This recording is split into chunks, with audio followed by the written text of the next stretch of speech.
This story took place in a world called Yukai. This is a world in which every creature must prove its existence only through force. This is an amazing world with unusual architecture and various mythical creatures. One of the Yukai was very angry. He bared his teeth and blood was running down his face. And he himself looked like a tiger man. He was jumping from one rock to another and trying to run away from someone. This creature was very fast and agile. At some point it stopped and decided to look back. This tiger man said that he would not allow his enemy to proclaim himself the mountain ruler of the kingdom of people. Suddenly he appeared in front of him, the same Yukai about whom our story will be, the same creature who had no equal here. He hit the tiger man and broke the rock. The tiger fell to the ground, and with its back a block of different stones began to fly apart and crack. He screamed in pain, his blood began to stain his face. He did not know how to resist this creature. Preguntó persistentemente a los allí reunidos cómo podrían salir de esa situación desesperada.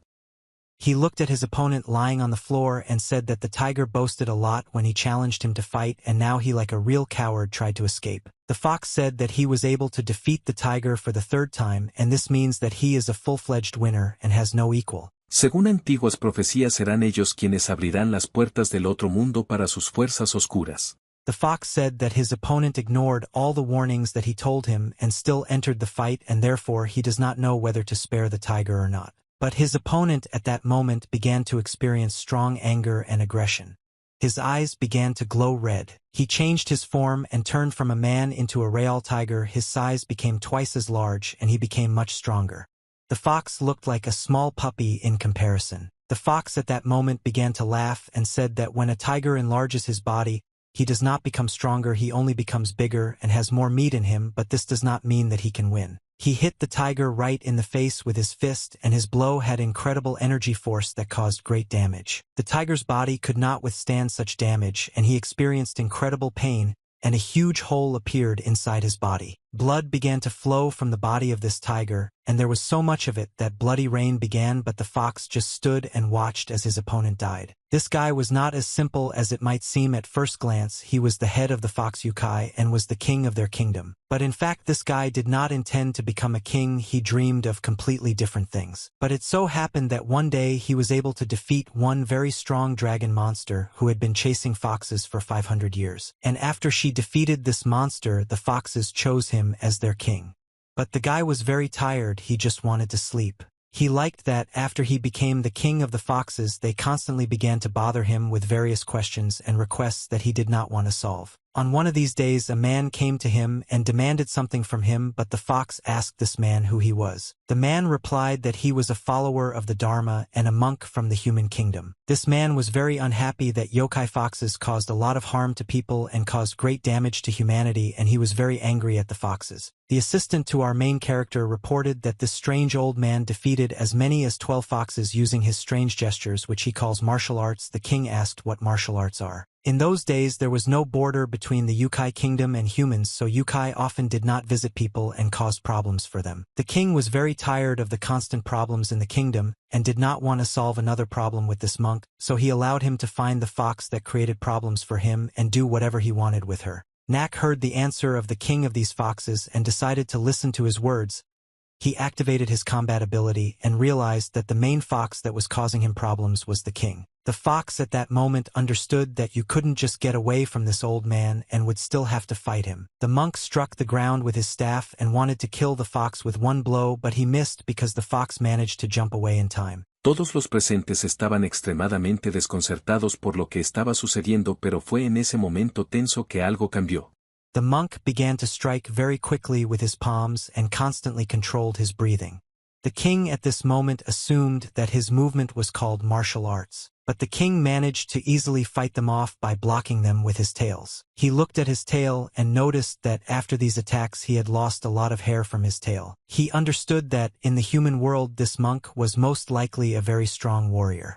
But for the fox king he was nothing more than an ant playing on his leg. The fox with one movement of his hand threw the enemy very far, and did it with such ease that the monk did not even have time to understand anything. This man fell to the ground and sat near a tree. He was coming to his senses after such a strong attack, and the king could not understand how you can hit someone and not kill him after that. His assistant approached the monk and saw that he was now unconscious, after which he asked the king what to do with this man. The king replied that there is no point in killing an insect that crawls under your feet. After all, it does not interfere much but can only irritate you at times. This is how the king spared this monk and sent him to the kingdom of people, saving this man's life. But this man apparently went crazy because after 15 days he returned back and again gave the lab and gave the king of Yukai. This time he was not alone and brought with him a comrade named Jan Sambong. His comrade also made strange movements, most likely these were martial arts, and tried to attack the king using the energy of yin and yang. The Fox King fought off these two crazy people using only his 9 tails. He didn't even move during the fight. The king was thinking throughout the battle that if he let these people out of here alive again, then they would come back again and drag even more people here, and this cannot be allowed. He used his tails to wrap them around the monk's neck and strangle him. She began to choke 2 opponents at once, and this is the only way to end this disgrace. He didn't want to kill these 2 people, but it was the only way. Stop him and make sure they don't bother him anymore. After he killed them, he said that these guys should have retreated when they saw the strength of their opponent, but their choice was to fight, so they died in battle. He looked at the 2 lying corpses, and after that he decided to leave here, and he left the dead guys here. When he was leaving here, he suddenly heard a woman's voice shouting that someone had killed her older brother. He turned his head and decided to look carefully at the woman who had just said that her dead brother was lying here. The girl sat near the body of her deceased older brother and cried. She said that now she would have to survive alone, and she did not understand how she would do it. King, all my life I considered myself a cold-blooded Yukai, who does not feel pity for his opponents, much less for the creatures of the human race, but when he saw a crying woman, something changed inside him. Pero Kim Jun-soo se dio cuenta de repente de que estaba en una cama de hospital. Una enfermera estaba cerca, aliviada de que su paciente finalmente hubiera recuperado el conocimiento. Her tears looked like chicken droppings, but nevertheless did not evoke negative emotions in him and the king of the foxes. He felt very sorry for this girl, and for some reason he wanted to feel sorry for her, but at the same time he understood that he was not guilty of anything because these guys themselves came here and no one forced them to fight. She sat in the cemetery all alone, and crows flew across the sky and looked at her as if she were prey who would soon die too. The fox became very interested in this girl. He decided to watch her, and a week has passed since her brother died.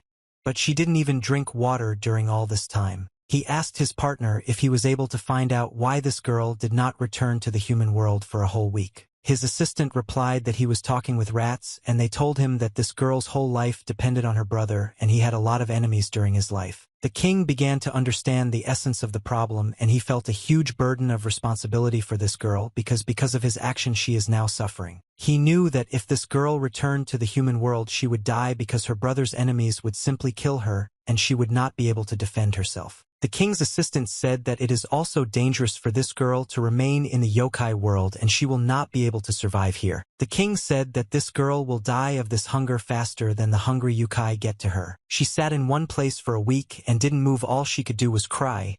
And suddenly the girl heard someone approaching her and turned her head. A plate of human food was placed in front of her. It was very tasty and smelled nice. It was prepared especially for this girl. The king put this food for her and said that she needed to eat well and live happily so that the soul of her older brother could calm down and move on to another world. She didn't understand how I reacted to this fox because he was the killer of her brother, but at the same time he was not indifferent to her fate. He thought that if this woman was going to suffer everywhere she went, why didn't she just stay here next to the king and live with him for the rest of her life? Fortunately, this girl was very smart.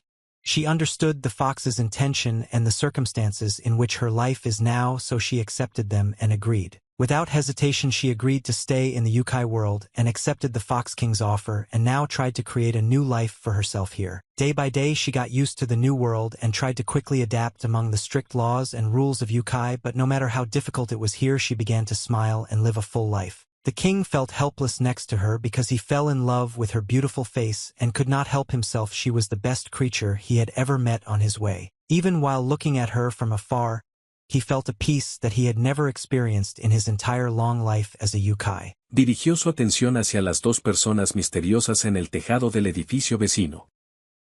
This girl was hung from a pole and killed. She died a very terrible death and was tortured before she died. Sharp spears and thorns were sticking out of her body. Her blood flowed down the pillar, and when the king saw this he was furious and was ready to destroy everyone who did this. The black fox fell to his knees in front of the king and began to cry. He said that he had committed a very terrible sin. The black fox told the king that he allowed scoundrels into their territory who came to pay tribute to the king, and he brought happiness to the young lady. Después de un giro de acontecimientos tan inesperado, instantáneamente cayó en un estado de ira incontrolable. Her body was mutilated and her beautiful natural beauty was ruined by the thugs who killed her. Anger filled the body and mind of the Fox King, and he wanted to take revenge on the people who did this to the girl he loved. The king found a rat that killed his beloved, and the rat replied that he did it only because he was given an order and he carried out the order of his master. The fox could no longer stop tormenting the rat and mutilating his body. He wanted to make this creature suffer. Uno de sus compañeros de clase reprobó sus exámenes, pero aún así fue a estudiar al extranjero gracias a sus padres y ahora publicaba fotos con una hermosa chica. The king caught up with this wolf, otherwise he would break his bones and make him suffer, but then he still killed him. He went to a big pig who was also involved in the murder of his beloved girl, but the pig said that the fox should not protect a human girl, and this is against the rules of yokai. The white fox did not want to hear anything from this scumbag, and dealt him his strongest blow, with which he destroyed a large pig and deprived him of his head. The white fox killed a huge number of creatures. He killed everyone who was even slightly involved in the death of his beloved girl.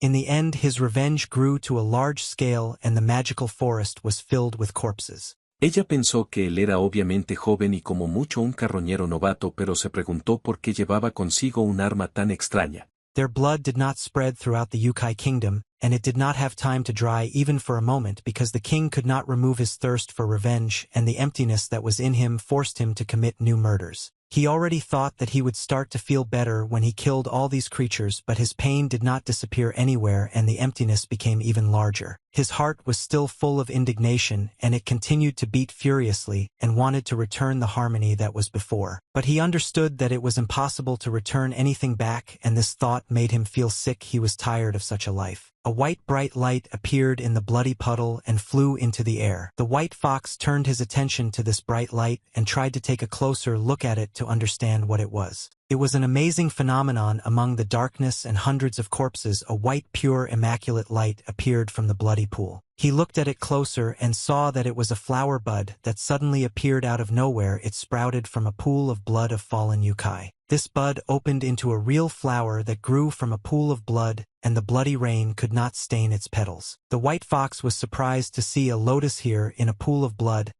He did not understand where this flower came from, but over time he realized that this was a childish trick that only heavenly creatures are capable of.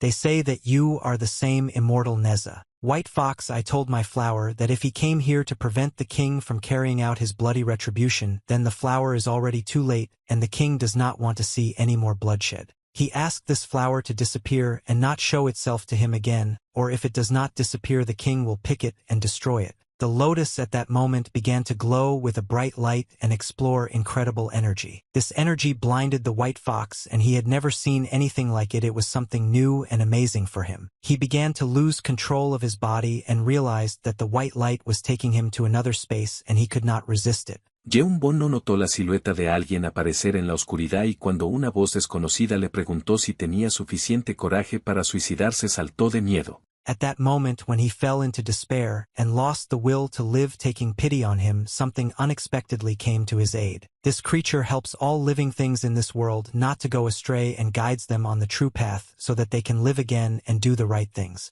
It was the Tathagata. God asked the white fox if he would like to renounce his identity forever and stop being a Yukai, but in exchange for this he could become an ordinary person. Dijo que esos idiotas le resultaban increíblemente molestos y apareció un aviso para retirar un trozo de basura.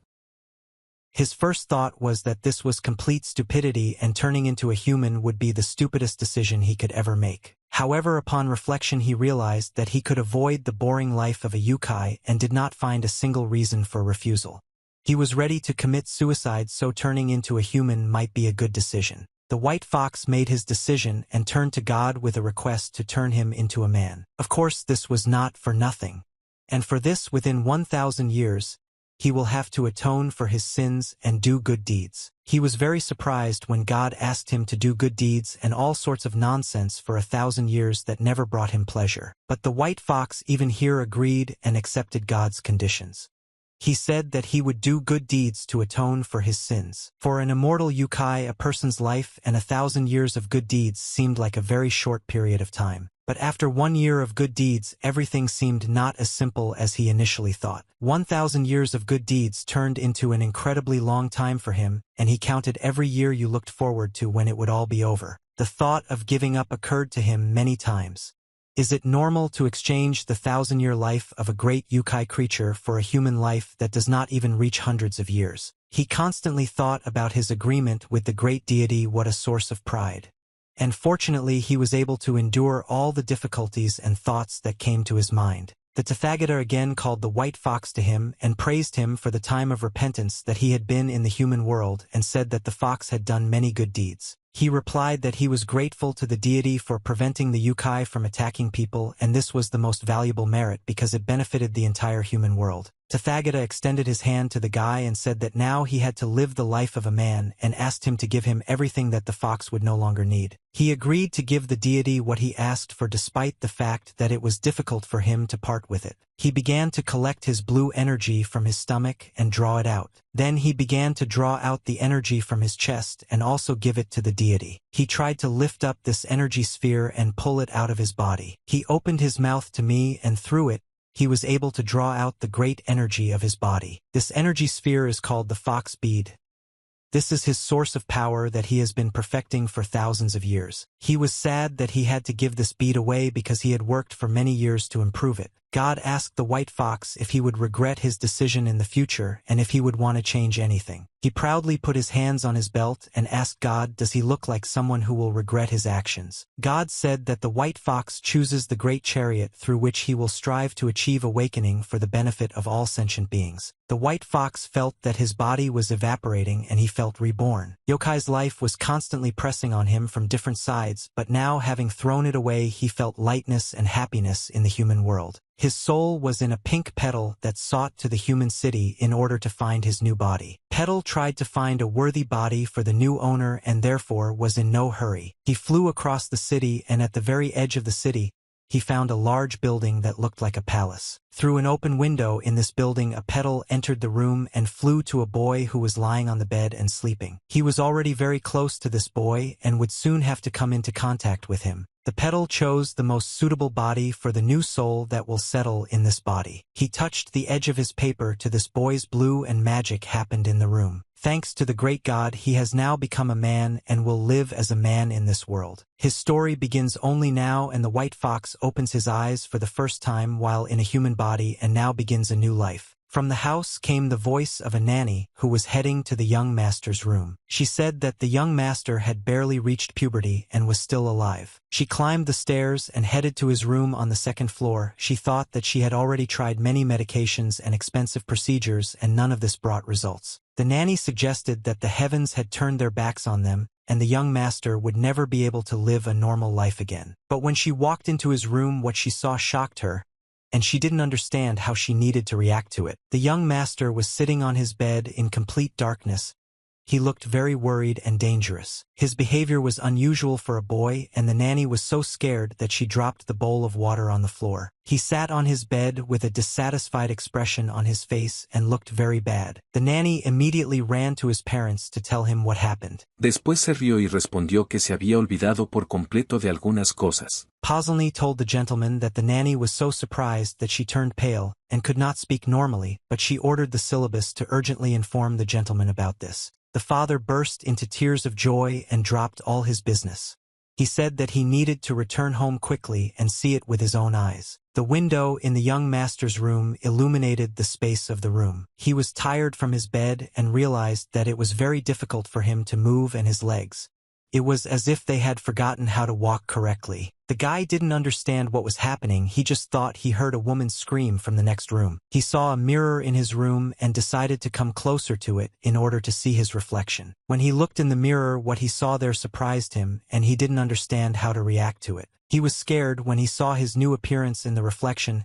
He looked like a teenager and didn't understand what had happened to him. It was unusual for him to be in such a body, and he began to scream out of fear. His whack scream was heard by the whole house. He screamed so loudly that people's ears were blocked, and he asked why he looked like that. He thought that when he was transferred to a new body he would be a child or an infant, but for some reason he looked like a teenager and did not understand how this happened. His head began to hurt very badly, and he felt that memories from a past life were loading in his head. He remembered everything that happened to him in this body before he moved into it, and all these memories made his head hurt very much. He couldn't understand what kind of pictures were flashing before his eyes. New memories constantly appeared in his head, and he didn't know what to do with them. When the last memories loaded into his head, he realized that this was the memories of the owner of this body, and he felt a little better. He was in the body of the eldest son of the lord of a huge trading alliance called the Supreme Coalition, and his name is Yunho. His name was exactly the same as in his previous life. He was very weak physically and mentally, so a year ago when his mother died he was so shocked that he stopped eating and drinking, and after the incident he developed a chronic illness and eventually died. Yunho couldn't believe that this all happened to him. It looked like a bad dream that he still needed to get used to. He was disappointed because in his previous life he was the king of the Yukai world, and now he was placed in the body of a cowardly weakling who lived a worthless life. He began to blame God for setting him up and moving him into this terrible body, but he was counting on a different result. Yunho fell to the floor and his head began to feel very dizzy. He couldn't keep his balance and he felt very ill. He sat on the floor and thought that if he wanted to die, it would be better for him to die than to be tested in a new body. But he realized that in this situation he could only blame himself. He needed to foresee this and put forward conditions to God that would exclude such situations. The Tathagata asked the guy before moving him to a new body whether he would regret his decision in the future, and the guy himself answered this question. He began to get even angrier at himself because he took responsibility for his decision and there was no point in blaming God for it. He needed to calm down and come to terms with the fact that he was now the master of this new body, and he needed to cope with it and get used to it. He began to look for a solution to the problem and realized that he could strengthen this body using natural energy. The most remarkable thing about natural energy is that it can turn a weakling into a war, make him even stronger. He got to his feet and looked at himself in the mirror again. His reflection still looked completely different from how he imagined himself. Yunho felt that his stomach hurt very badly and he urgently needed to eat something before he started improving his body. He opened a drawer in his desk and tried to look for at least some food there. At that moment his father ran into his room and called Yunho in a joyful voice. He couldn't believe his eyes because his son was now calmly walking around the room. He could not hold back his tears and shouted that this brat was still able to get out of bed if you were standing on your own 2 feet, and joy filled his father. He took the boy by the hands and asked what happened to him and whether something hurt the guy or whether he was feeling well. The father wanted to know everything that was happening to him now. Yunho was scared by this behavior of his father. He had not yet gotten used to the fact that this man was an important person for him. A memory appeared in his head where he and his father are walking next to him, and his father tells him that he always needs to go forward even if it seems that it's too late. Yunho looked at this man in surprise and called him his father.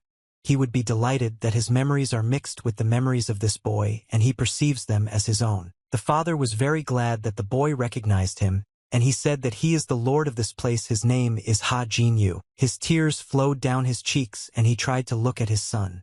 He tried to touch his hair and feel his living face because everyone thought that the boy was already dying. The father felt that his son was now very hungry and ordered the nanny to quickly bring some food to feed the boy. The nanny replied that she would do it as quickly as possible. Life began in the house. Everyone was busy with their own affairs and tried to help the young lord get comfortable as quickly as possible. The nanny, as promised, prepared the food very quickly and tried to make it very tasty so that the boy would enjoy eating it. The father told his son that he could start eating but asked him not to rush and eat slowly so as not to get burned by the hot soup. The guy was surprised when he saw human food in front of him. He forgot that in this body, he would have to eat exactly this food and everything that people cook. When he was a Yukai, he tried human food several times out of curiosity, but the taste was disgustingly bitter and caused a wild rejection of their food. He scooped rice into his spoon and thought that he didn't want to eat it, but since he had already become a man, he had to get used to such food and understand its taste. He put the spoon in his mouth and tasted the food, and he tried to feel it and understand how good it was. When the taste of this rice soup that his nanny prepared for him began to be felt on his taste buds, he experienced incredible sensations. The father saw the dissatisfied face of his son, and asked what happened. He thought that the boy felt bad again. Yunho was silent for a few seconds and chewed this food, then he swallowed it and asked everyone present what it was. The nanny was scared when she saw the reaction of the young master. She said that it was rice cooked over low heat with finely chopped vegetables and meat. The nanny said that she prepared this dish because she knows that the young master likes this dish and did not even add seasonings to it. But the boy surprised everyone when he heard the name of this dish. He smiled and said that it was all incredibly tasty. He very quickly finished all the soup that was in his plate and immediately asked for another portion.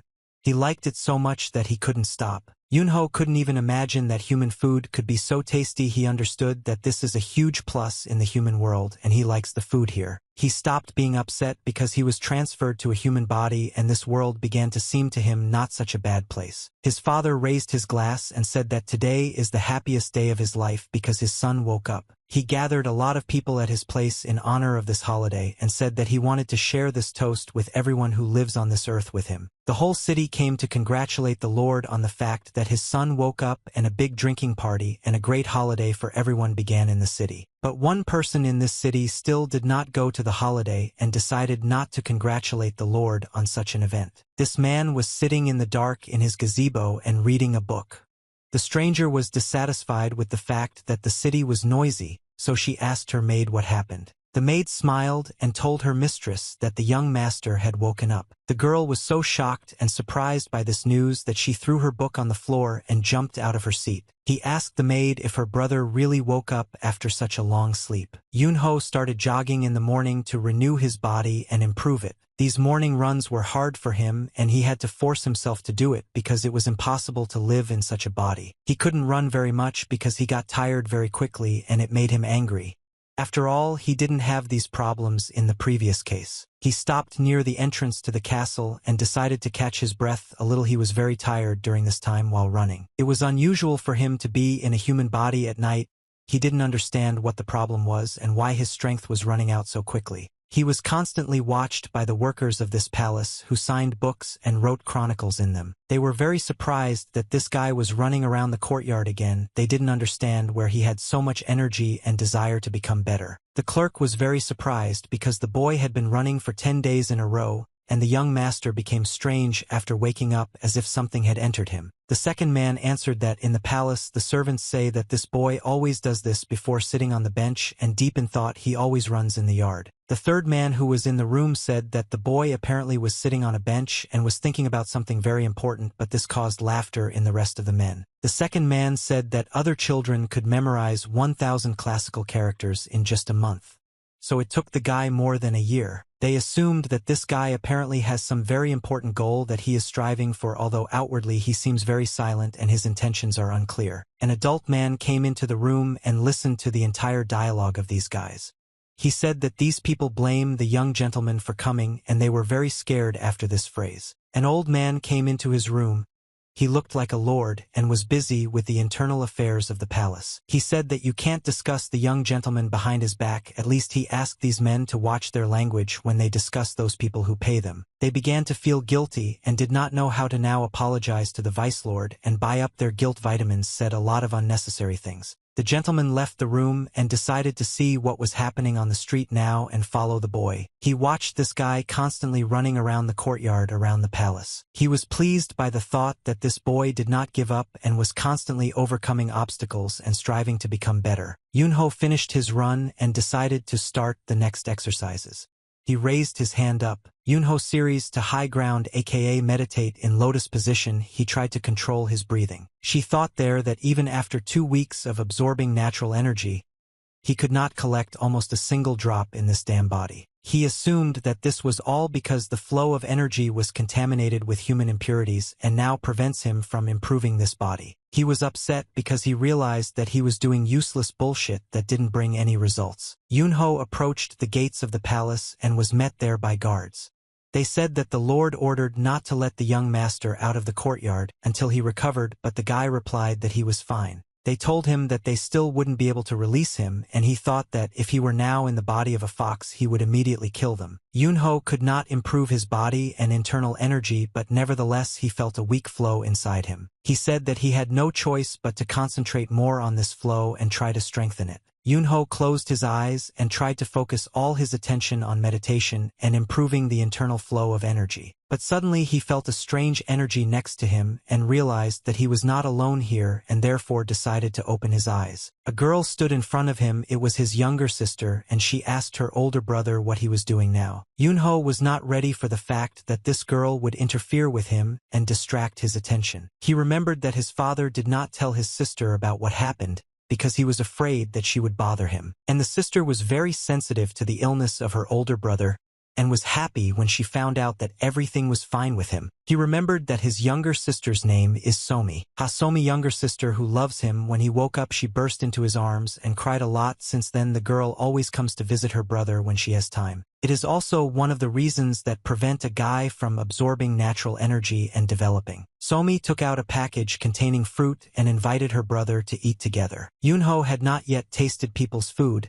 He was interested to know what it was. The girl replied that it was sweets that the servant brought from the market. Yunho thought that this girl would not be able to gain his trust just because she brings various tasty things like these sweets. But when he tried this delicious candy, he couldn't stop and asked for more. He said that it was incredibly tasty, and his sister was very glad that he liked it. She said that her brother actually changed a lot after he woke up and he's acting very strange now. No pudo encontrar ninguna explicación lógica de por qué el guionista le había dado una hoja de papel en blanco. Yunho told the girl that from now on she will learn a lot of new things about him. Yunho understood that he only looks like her on the outside, but in fact he is a completely different creature and is not her brother. Somi smiled and said that she absolutely doesn't care that her brother has changed and she loves him regardless of his habits. The sister asked the guy not to get sick anymore and look good because she doesn't want to worry about him again. Yunho replied that he would try not to get sick anymore and do everything possible to always be with her. Evening came and there were a lot of clouds in the sky and they floated across the sky like ships on a giant ocean.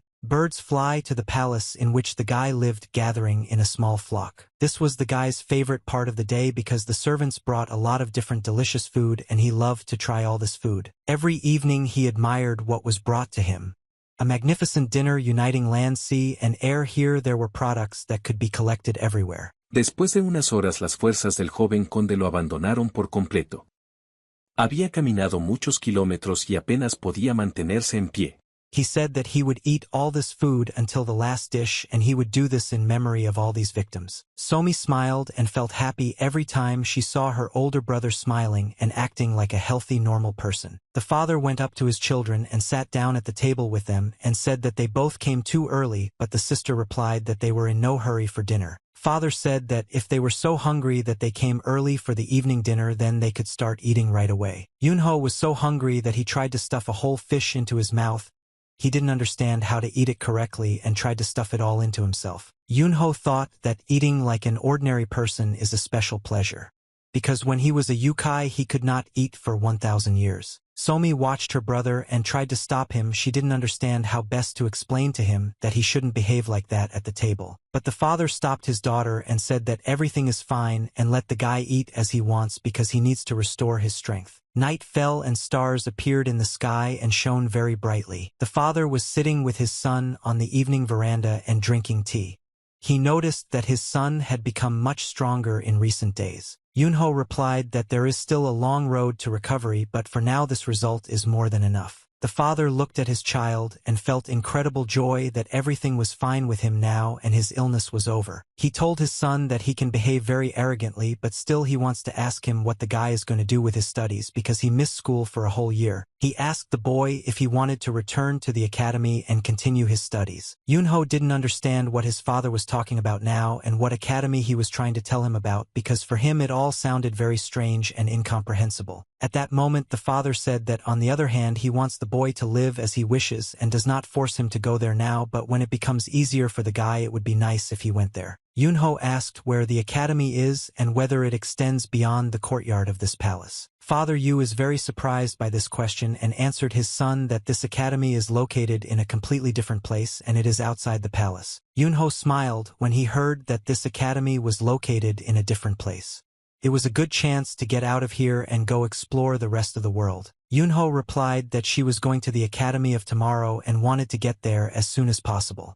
The father would be surprised by his son's decision. Yunho said that he wants to go to this academy as quickly as possible and will be happy to leave the palace grounds. He was very happy with such decisions of his son and said that the boy had grown up just like his father and his heart which understood his father's will remain the same. La niña supuso que lo más probable era que esto ocurriera por culpa de su tío y que se estaba tomando todo demasiado en serio aunque esto solo podía ser lo mejor. He was still very inexperienced in the human world and mistakenly thought that the tea could be drunk straight to the bottom. But it was his mistake and he immediately spat out the hot tea and the father tried to stop the boy and explained to him that he shouldn't do that. Divine prophecy says that the contribution of Confucius and Mengzu is enormous, but throughout your life you discover these postulates for yourself. Yunho stood near the palace gates with his father and his father sent him to the academy. He told the boy to be careful and the guy replied that everything would be fine. Yunho thought that you can still learn what they teach at the academy because rich families pay poor teachers to teach their children.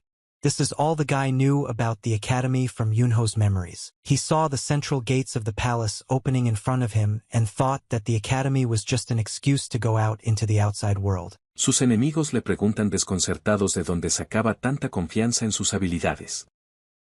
He felt that natural energy was accumulating in his body at an incredible speed. This feeling allowed him to feel that his formerly heavy body was becoming lighter and gaining strength to go further. He felt that now he had a huge amount of energy. He decided to test his strength in practice and understand what he was capable of. Yunho began to run forward as quickly as possible in order to understand what his speed was now. He played up as high as possible in order to deliver a leaf from a tree with his hand, and the height of his jump was incredibly high. He reached with his hand to a leaf that was hanging on a tree branch and tore it off. Yunho was very happy that he had so much energy and his strength increased several times. He walked forward in search of the academy and danced with happiness because the natural energy inside his body was incredibly huge. It was a clear day and white clouds floated across the sky, changing their shapes. In his father's office there was a vice lord and the main lord was talking about how the young master himself went to the academy. He said that he could not believe that his son went to study at his own request at the academy, although he recently went after an illness. The Lord said that it was very difficult for him to believe it. It all looks like some kind of made-up story. The Vice Lord smiled and said that people often return to their old lives in the face of death and become better people. The Vice Lord folded his hands and said that given the young master's abilities,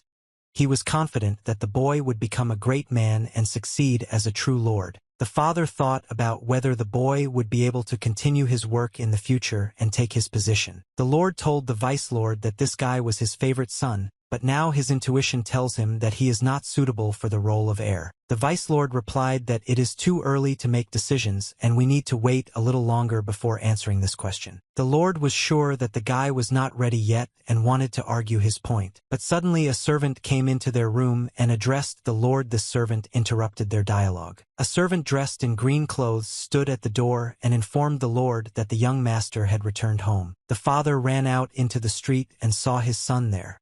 He asked what happened and why the boy decided to come back. Yunho stood right in front of my father and looked very shabby. His hair was disheveled in different directions and his clothes were wrinkled. The father asked why the boy came back and what he was doing here in the middle of the day in this form. Yunho, with a dissatisfied expression on his face, informed his father and Vice Lord that he had been expelled from the academy. The men did not understand how they should react to this news. They were shocked by the fact that the guy was expelled from the academy so quickly. The Lord personally decided to go to the academy and find out from the teacher why he kicked the guys out of the academy. The teacher informed the Lord that the guy started a fight at the academy, and for this he was kicked out because such behavior is against the rules of the academy. The teacher said that the act he committed could hardly be called a fight because the young master single-handedly beat several students at once. The father was shocked by this behavior of his son. He could not believe it.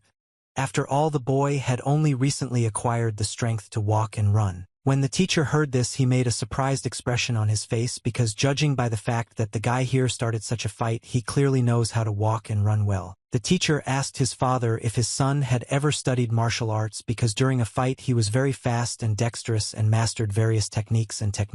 Yunho made a dissatisfied expression on his face because this teacher understood absolutely nothing about martial arts, and what he calls fast and speed of movement is called chi energy. The father turned his head to his son and asked if this teacher was telling the truth. Yunho replied that this teacher speaks the absolute truth and there are no lies in his words. Yunho crossed his arms over his chest and replied that those guys surrounded him and began to mock him as soon as he entered the academy.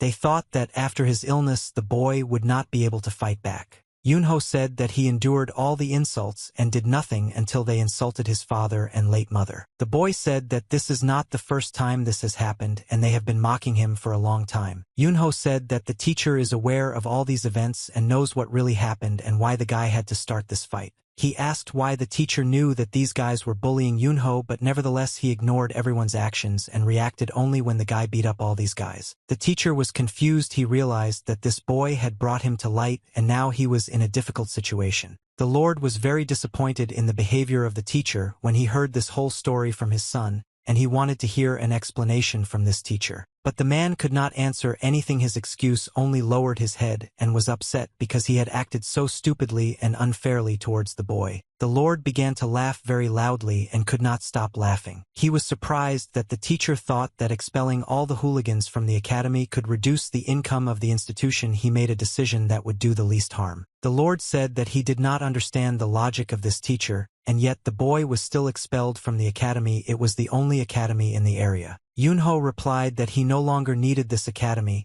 and that he would be able to cope and develop without it because it would not bring him any benefit anyway. Yunho suddenly stopped in front of his father, bowed to him, and apologized for all the problems he caused him. After this gesture, the guy turned around and left because he could no longer be here and discuss this worthless topic. The Lord asked the Vice Lord what his deputy thought about all this and how he should approach it. He said that the boy had a reason for fighting and he defeated 7 opponents alone, and this is a very good result. The boy went into the distance and they watched him. They could not believe that this guy had such incredible abilities, and after waking up he became much stronger. The father didn't know how to react to all the events that were happening to his son now, but he was still happy for him. The guard who guards the entrance doors to the palace saw that the boy was approaching him again. Yunho again wanted to leave the palace, but in front of him stood a guard who did not let him through. The head of the guard said that now the boy can come and go whenever he wants anyway. In the morning he already did so. Yunho went into the forest closer to the water.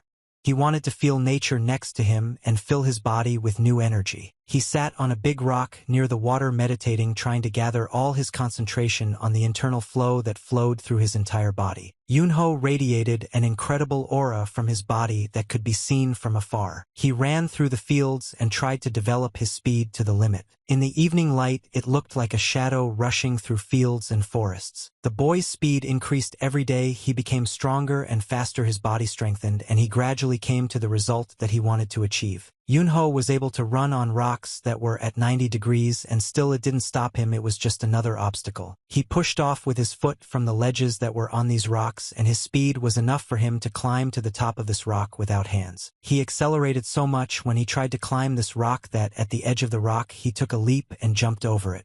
Yunho decided to stop at the top of one of the searches and take a break. He breathed fresh air into his lungs while standing on the top of the mountain.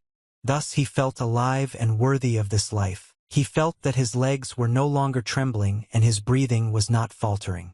Little by little natural energy flowed into his body and filled it with chi energy. He understood that he had taken his first step towards his dream and was able to return this guy's body to a normal state in which he could move forward. When he stood on the top of this rock, the whole city was visible in front of him, and how the sun was hiding behind the horizon. He admired these views every time he climbed here. His father approached the boy and wanted to talk about something, and the boy was ready to listen to his father. The Lord asked the guy what he thinks is most important for a person. Yunho replied that the most important thing for a person is money, because every day he understands the importance of money and what he is not capable of. The father laughed and said that his son was growing up just like his father, but this was not the most important thing in life, and asked what was the second most important thing in life for him. Yunho replied that the second thing that is important to him in life is the strength to save his money. The Lord was very surprised by his son's answers. He couldn't believe that this guy actually thinks like that at that age. The father thought about his words and said that he had the strength to save money. This is a very good answer. Se dio cuenta de que algo estaba empezando a afectarle pero no podía entender exactamente qué.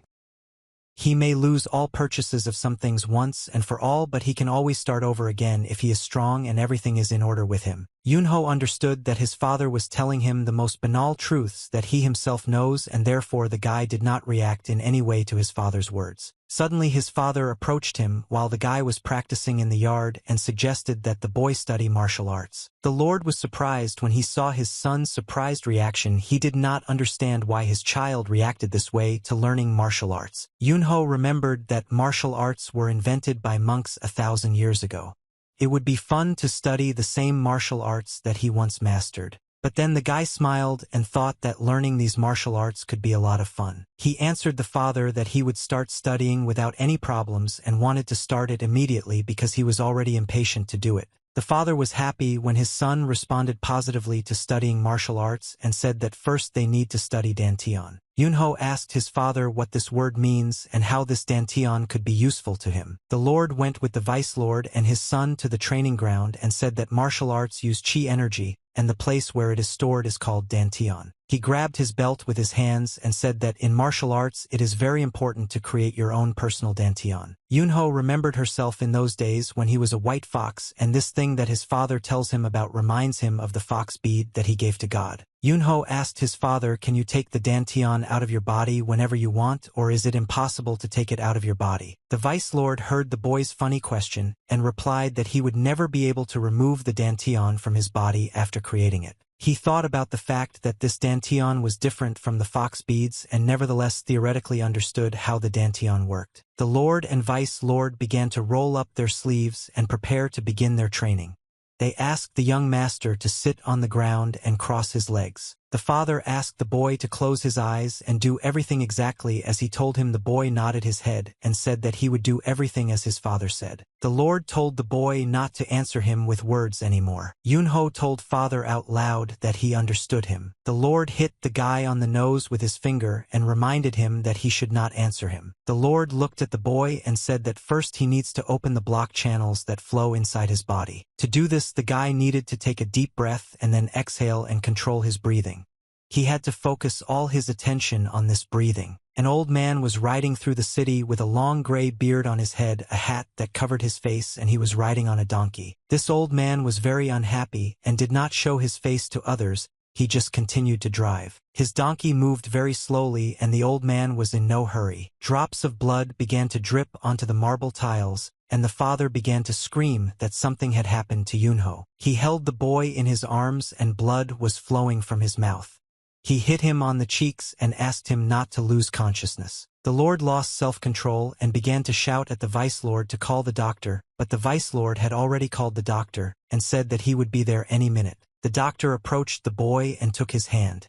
He tried the pulse with his fingers and tried to understand what was happening to the child. The father told the doctor that the boy's body was suddenly seized with heat and he lost consciousness after he vomited blood, and they could not understand what went wrong because everything was right. The doctor scratched his black beard thoughtfully and looked at the boy carefully. He said that everything was fine with the child and that he had no significant problems. The doctor replied that the situation is very strange because the boy is in excellent condition and this situation looks very strange. The father asked the doctor to repeat once again what he had just said because he could not believe that it was true. The doctor looked at the boy and replied that he had seen similar cases before and it was just a negative reaction. When too much energy accumulates in the body and there is nowhere for it to splash out, so it causes a person to lose consciousness and spit out blood. The Lord said that this is some kind of madness.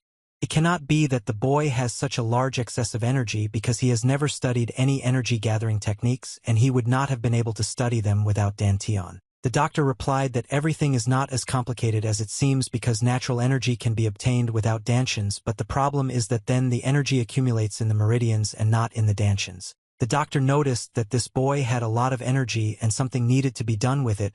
He saw that the blocked meridians had successfully opened. Yunho even managed to open the meridians that are located next to his heart.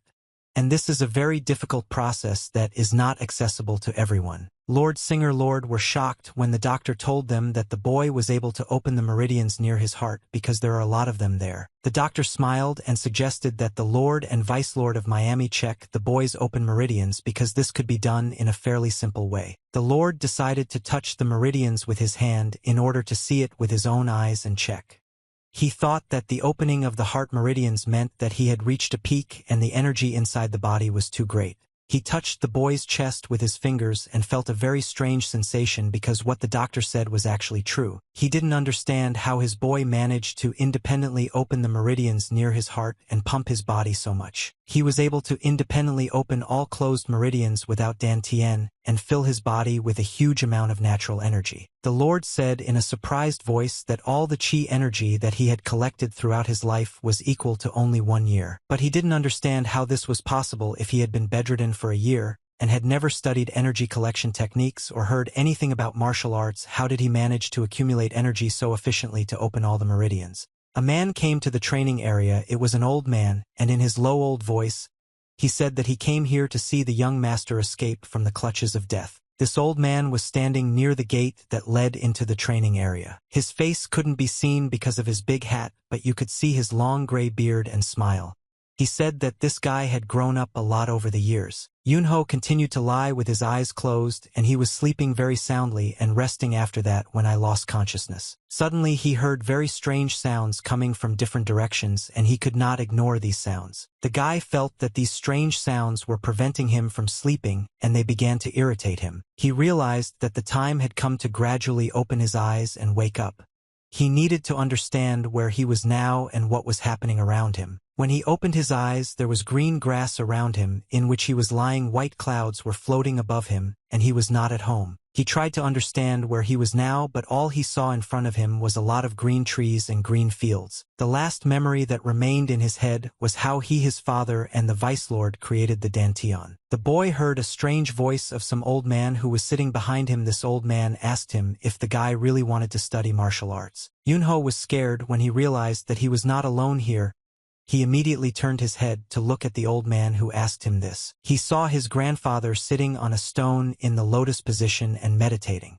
The guy immediately wondered who this old man was and what he was doing here. He asked the boy if he would continue to sit in one place and do nothing. The old man told the boy that according to etiquette you need to greet your clone master, and after that just continue to communicate. Yunho was surprised that this old man called himself his master, and did not understand what was happening here. After he woke up, everything turned out to be very strange for him. En ese momento crucial un hombre de mediana edad desconocido entró resueltamente en el aula. He was very unhappy to be here and asked the old man who was he to call himself a martial artist, and asked his grandfather where they were now. The old man said he was asked to demonstrate to this boy all the martial arts techniques in this place. Yunho looked at this old man and thought that he was completely crazy because he was talking some nonsense. Yunho pointed at the old man with his hand and said that he has no idea what his father said to this old man, but he wants to choose his own master. Sentado en su escritorio, Gun Cheon no podía entender si este era el hombre que se llamaba la famosa espada Cheonnam. But suddenly the old man took off from his place and very quickly moved towards the boy so quickly that he didn't even have time to notice anything. The old man struck the boy directly in the chest with his palm, and he experienced incredible pain. He felt that he was thrown back with a very slight movement, but the force of this movement was incredibly powerful for an old man who does not look very strong. Yunho fell to the ground and began to roll backwards somersaults. He could not stop the movement. He spread his arms in different directions and felt that his body hurt very much after this blow. Yunho realized that this old man is not as simple as it might seem at first glance, because if he can deliver such blows, then he really is a real martial artist. Grass was flying in the air. At that moment the clouds were slowly floating across the big blue sky. Yunho was lying on the ground and trying to open his eyes. He felt very bad after the blow. He needed time to come to his senses. Suddenly he opened his eyes wide and realized that something very strange had just happened to him. He got up from the ground and started screaming very loudly. At that moment an old man was sitting in front of him. With his eyes closed, he was meditating. He was waiting for the boy to finally come to his senses and the old man could talk to him. The master saw that the boy had woken up and told him that his body was weaker than he thought. Yunho got angry at this old man for hitting him and said that he didn't want to communicate with him because there was no point in it. The old man smiled when he saw the guy and said that he was still too young and inexperienced, his beard had not even begun to grow. Yunho got angry with this old man and decided to attack him. He said that he did not want to talk to him and it would be better to end this conversation with a fight. The master was able to repel the boy's attack with one hand. He did not even open his eyes because he did not see any threat in this child. He blocked the boy's blow and made his own counterattack, after which the boy flew back and twisted around his body. He flew a few meters back and fell to the ground. The clouds at that moment continued to fly slowly across the sky. Yunho was lying on the ground, his hands were raised up, there was a bruise near his face near his left eye, and he thought about what he had done several times that day. Video sky. The guy tried to get up from the ground again and held his head with his hand. He tried to feel his bruise with his fingers. The master said that he wanted to get this over with and move on to more important matters. After that, he got up from the ground and stood opposite the boy. He raised his hand up and said that he could fulfill the boy's wish and leave him behind once and for all, but there was one condition: the boy must grab the master by the hem of his clothes. He set the guy these conditions and said that if he fails to do this, then the boy will have to accept him as his new master and obediently become his student. Yunho was very unhappy that this old man was putting conditions on him, and he asked his grandfather why he should agree to this bet. The old man took the edges of his clothes with 2 fingers and lifted his clothes defiantly, showing them to the guy. He held part of his clothes in his hand and said that if a guy is not sure that he can grab the hem of an old man's clothes with his hand, then what kind of warrior can he make? Intrigado por lo que estaba sucediendo, el maestro se preguntó con gran interés qué sucedería a continuación en el aula. In a past life, Yunho was the king of the Yukai world and was capable of destroying an entire world single-handedly, and could not allow anyone to mock him. The old man saw that this boy had a burning desire to complete this task and closed his eyes in order to prepare for defense. When Yunho extended his hand forward to grab the old man's clothes, the old man jumped very high and disappeared. The old man flew very high up, and he was surprised that the guy had such great strength and energy because he lifted up a huge part of the earth. At that moment, when he was flying in the air, he thought that this guy was moving like a hulking palm tree in a gust of wind. The old man landed on the ground and stopped on the big rock. The guy saw him and thought that this grandfather was jumping like a rabbit. Yunho decided not to waste time. He made a high jump and tried to attack the old man again. This time he wanted to attack him and grab him by the skin, not by the fabric. But when the boy landed, he struck with his hands and did not break the stone into many different pieces, and the old man was again able to dodge by jumping to the side. El confundido profesor no podía entender exactamente de qué estaba hablando aquel extraño e insolente estudiante. The master laughed and said that his skin was already dry and rough because he was old, but it still didn't look like stone. Yunho took a large stone in his hand and wanted to throw it at the old man in order to take revenge on him. He was very angry that the old man was constantly joking and laughing at him. He threw a stone at this old man and thought that he would be 100% able to hit him. The master saw that a stone flew in front of his face and barely had time to dodge. He was not ready for such an act on the part of the guy. Yunho took advantage of the fact that the old man had diverted his attention to the flying stone and decided to run closer to him. The master was surprised by the ingenuity of this guy.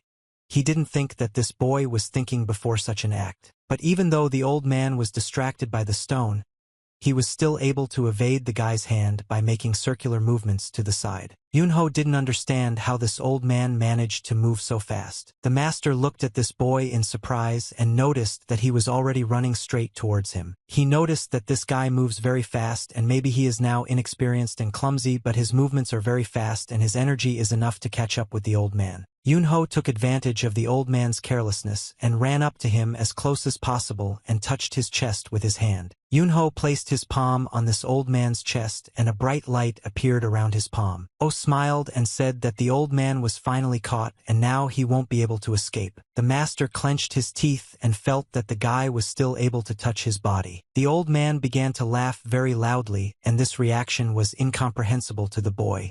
He was surprised. Why is this old man laughing at him now? Because he caught him. The master said that this guy has very good makings for a brat who doesn't know how to do anything. Yunho was very surprised by this reaction. He felt uncomfortable because it was the old man who despised him and called him straight even though he fulfilled the terms of their agreement. The master hit the guy with his hand and the boy flew back and received quite a lot of damage. When Yunho was flying, he thought that this damn old man really pisses him off and he wants to get rid of him as quickly as possible. Evening came, but the clouds continued to float slowly across the sky as in the morning. The master visited the boy's father, and the father said that he heard that the master was testing the boy today for martial arts talents. The father said that it would be very sad if the master accidentally injured the boy during the inspection. The master said that the boy would not grow up if he did not see the sky.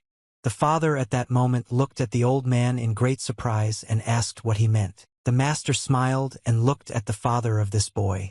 He said that the guy was very impatient and rude, but the most important thing was that he was absolutely untrained. The father looked at the old man in great surprise, and the master replied that his son had an innate talent for martial arts. He said that even his younger brother, who was called a martial arts genius, was not as talented at that age as Yunho. The father was speechless at that moment, but then he pulled himself together and said that the master's younger brother is the current head of the Namgun family and the leader of the Murim Alliance. He said that his name is rightfully included in the list of the 24 strongest warriors, and he is called the strongest in Murim, the king of the sword Namgung Jin. He said that the master was probably joking when he said that because his son cannot be such a strong warrior, and the old man replied that he could not say it out loud and we understand everything. The father was very surprised when he learned that his son was such a good candidate for martial arts students. The master said that he might be considered just a greedy old man who wants to make money from this family, but that's not the case at all. He said that it was the first time he had seen such a strong student and that he really wanted to turn the boy into a strong martial artist and introduce him to the world.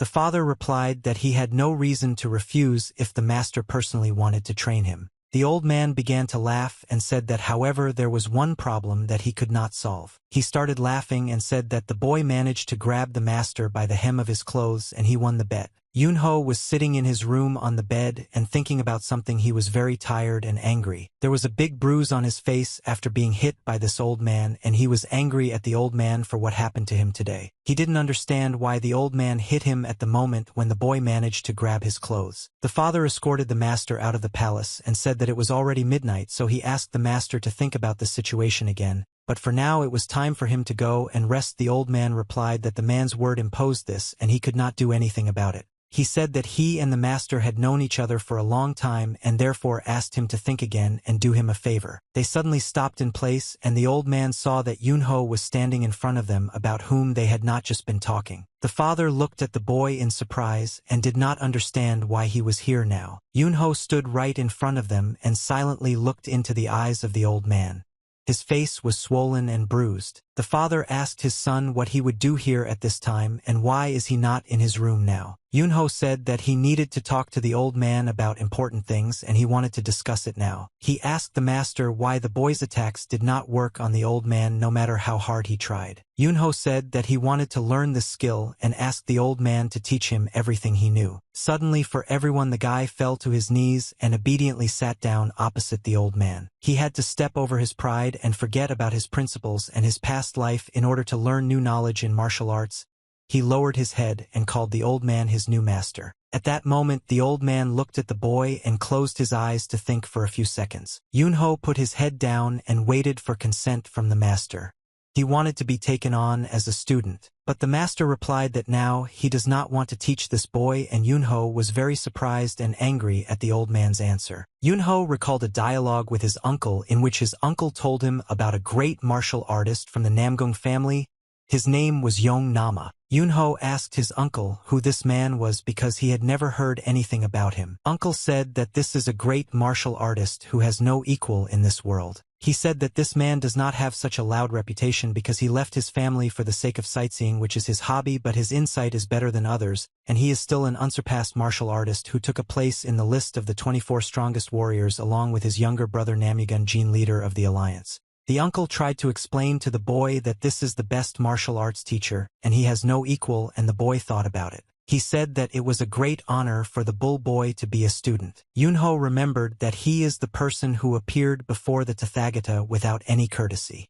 So this is the part for the old man that the boy is his disciple. Yunho thought that he didn't like bowing to this old man because it was too much of an honor for him. He understood that all the creatures from the Yukai world would start laughing at him if they found out about this. But he understood that he was now in the wrong situation to worry about it. The boy nevertheless came to terms with the given reality in which he was located and bowed to the master, all only because he wanted to become stronger and was ready to step over his pride for this. 2 years have already passed since their training, and it was winter outside then. The entire forest was covered with snow and it was very cold outside. White snow lay on the branches and tree, but suddenly the tree felt a strong vibration and snow fell from the branch. Loud sounds of swords being struck were heard in the forest. These sounds were created by a boy and his master. They fought in training areas in the forest to hone their skills, and they moved very quickly through the forest. The master fought off the guy and allowed him to improve his attacks in battle. Yunho struck very quickly with his sword at the old man's sword but could not break through his defense. Suddenly they began to copy each other's movements and changed the plane of their battle. The master began to accumulate magical light energy in his left palm. Yunho understood that the best way to protect himself from the old man's attack was to repeat his movements, and he also began to accumulate light energy in his palm. They simultaneously struck each other with their hands to the body, and their movements were absolutely mirror. There was a loud explosion in the fox between the two of them. There was a burst of energy and snow began to fly into the air. The old man felt that it was very difficult for him to continue the battle with this guy because he was already old. And the boy acted very quickly and clearly. Yunho looked at this old man in surprise and saw that the master was not feeling well. The master began to shout at the boy for trying to kill the old man and asked him to be restrained and more careful in using such strong blows. Yunho raised his sword up and leaned his head against it. He said that the master was the first to take this stance and all he had to do was repeat this blow. The master said that he had no other choice. He had to take this stance in order to defend himself. And now he has red hands that hurt a lot. They took a break to rest a little, and the master said that even now it's hard for him to fight with the boy, and the guy replied that it's all because the master is too old. The master said that the boy has a very stupid habit that irritates him. The guy constantly talks some kind of nonsense. They sat in silence for several minutes, and then the old man said that now was the time, and the guy looked at the old man in surprise. El comentario de Reborn solo enfureció a Hand Manu. Entrecerró los ojos preparándose para atacar verbalmente. Yunho, I decided to open this package. He took off the red rag and saw that inside there was a large long black sword. The old man said that this sword is special. He has already given time. It falls at the feet of the old man without recognizing the owner, and this means that he needs a new owner. Yunho said that the master was mocking him again and gave him the sword in order to simply support him, and then take it back again, but the master replied that the boy should draw the blade. Yunho listened to the master and decided to take the sword out of its sheath in order to look at it in full force. He raised the sword in the air and held it in front of his face. This sword was very beautiful and light. He began to move the sword and try to understand what this blade was capable of. Yunho was surprised by the lightness of this ball. He thought about at least trying to perform several combat combinations with this sword. He began to perform combat combinations, moving from place to place and attacking an invisible enemy. The blade moved very quickly. Its blade cut through the air. The master looked in surprise at his student who now controls his blade so well. The blade continued to cut the air and leave behind a bright reflection. The master thought that when you reach the peak you can surpass ordinary ball skill by covering the ball with chi. The boy struck with this sword very skillfully, and one could see the aura of the sword. Not everyone could do this. The master had to spend a lot of years to see the aura of the sword, and he did this only when his hair was already gray. However, only 2 years have passed since the boy took the sword in his hands and has already achieved such a result. Yunho decided to test this sword for strength and found a stone not far from him and decided to strike this stone in order to cut it. When he struck this stone with his sword, the stone broke into 2 halves, and in the middle of the stone there was a mark from the sword blade. Yunho said that this is a very good sword and he likes it. Thanks to this, he was able to very successfully split a stone into 2 halves as if cutting bread. Master asked Yunho to come closer to him because he wanted to talk about something. The old man said that he had an idea of this boy's maximum strength. And the guy asked how strong he is. The master said that the boy practiced the world's best sword technique of the Namgong family and completely mastered them, even the strongest technique and his family, which is called imperial sword skill. He said that the boy should now have enough strength to defeat the elders of the great Murim factions. Yunho turned his head to the side and pretended as if this information was absolutely not interesting to him and began to move on. The master looked at the boy in surprise and said that he did not look happy after learning this, but then he said that for the first time he saw such a strong warrior and genius in martial arts as Yunho. Yunho answered the old man that he did not want to become stronger. It was in this way that the master looked at the guy in surprise. Yunho looked at the old man and said that he did not want the influence of technology to hold him back and tie his hands, but the master did not understand what the boy was talking about and asked him to explain his thought to him. The guy said that the sword skill of the Namugun family is the best in the world, and this is undoubtedly why he became so strong. He raised his hand up and looked at her and then said that however he believed that these techniques would actually be better than they are, and now he feels that they are holding back his true skill and strength. The master asked the guy how is it even possible that this great technique, which is the strongest in the world, could restrain his skill. He asked the boy how this is even possible and is there even more power in him than it might seem. Yunho understood that it would be very stupid to explain his feelings to the master and decided to show it in practice. He turned his head to the side and tried to find a suitable object with his eyes. He saw a large strong tree that had been growing on this hill for several thousand years and thought that this object suited him well. He took his sword out of its sheath and unsheathed it to execute his blow. His eyes lit up with bright blue lights and he saw the goal in front of him and realized that he did not want to stop. He pulled out the sword in front of him and straightened his hand. A blue beam of energy appeared from the sword. This beam of energy was able to pierce the tree trunk and make a hole in it. For the first time in her entire life, the master saw such a strong attack he could not believe his eyes. Yunho wanted to show the master his abilities, his true strength.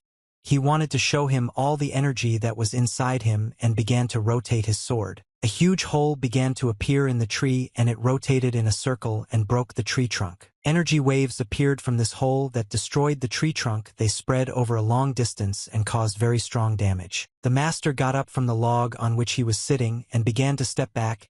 He did not understand what was happening because he had never seen anything like this before. Yunho began to feel that he was finally throwing out the energy that was filling his body and wanted to throw out even more energy. He struck with his sword and there was a very large explosion in front of him and nothing was visible because everything in front of him was white. The force of the explosion that the boy made was incredible. It was impossible to curb. It could destroy anything. This explosion broke everything that was within its radius, and its radius occupied a very large space. Snow began to fall from the sky. This is the same snow that just rose from the ground and began to fall to the ground again. Yunho sheathed his sword and finally finished his attack. He got into a fighting stance, which signifies the end of the attack and the end of the glitch, and watched the damage he just did. Yunho looked at the huge hole in the ground that he only managed to make with just one outburst of his energy, and the old man would be horrified by what just happened here. He thought that his sword aura was excellent.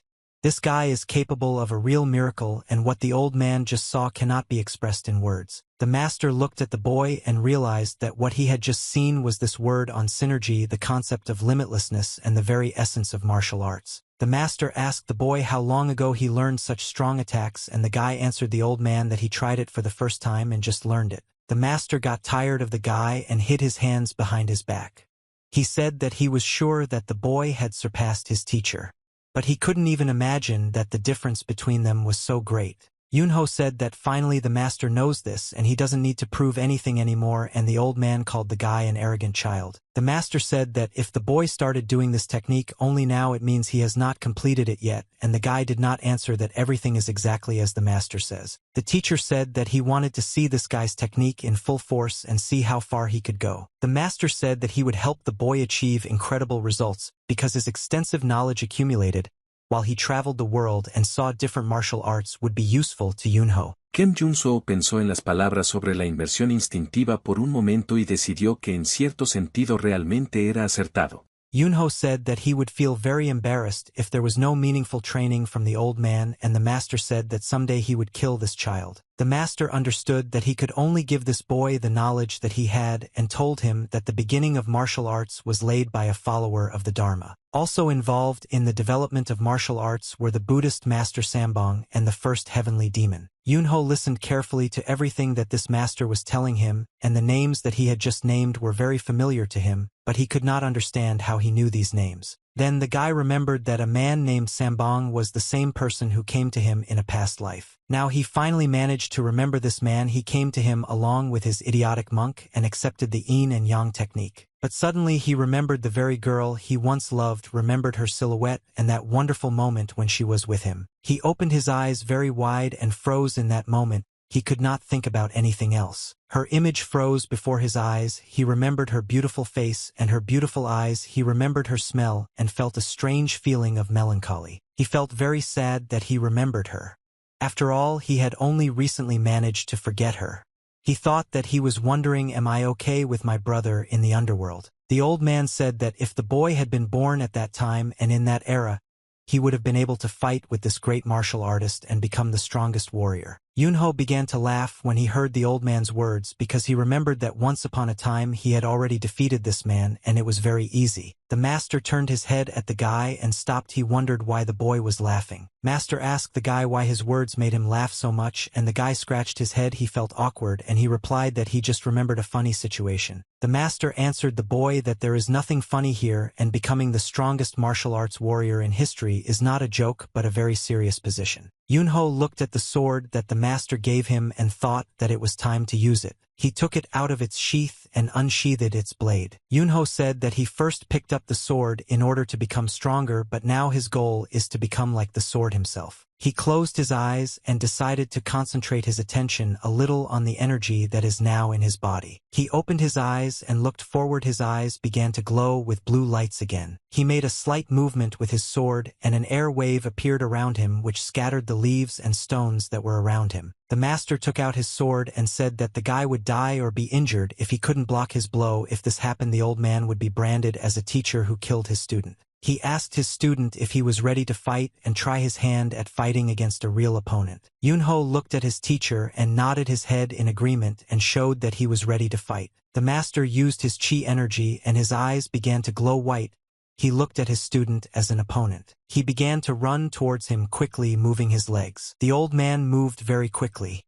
Even though he was already very old, his movements were still fast. He was heading to meet the guy and understood that now he would have to use the experience of his entire life that he had accumulated for so long in order to fight the boy. He made a high jump and wanted to strike with his sword, into which he was going to put all the strength that he had and all the experience that he had gained throughout his life. Yunho stood and obediently waited for the smaller one to get close enough to block this blow. He was very calm and did not worry about the fact that he might die. He knew that he would feel the right moment to repel this blow. At the right moment he raised his sword up and blocked even the master, and the master's sword began to break into small fragments. The old man had never seen anything like this in his life. This guy was able to block the blow so well that the sword that had served him for many years broke against this guy's defense. Yunho used a huge amount of energy to block his master's blow, and a large bright flash appeared between them. This flash was so strong that it could be seen several kilometers away, and the master jumped over his student and flew behind him. The flash disappeared and the master fell to the ground.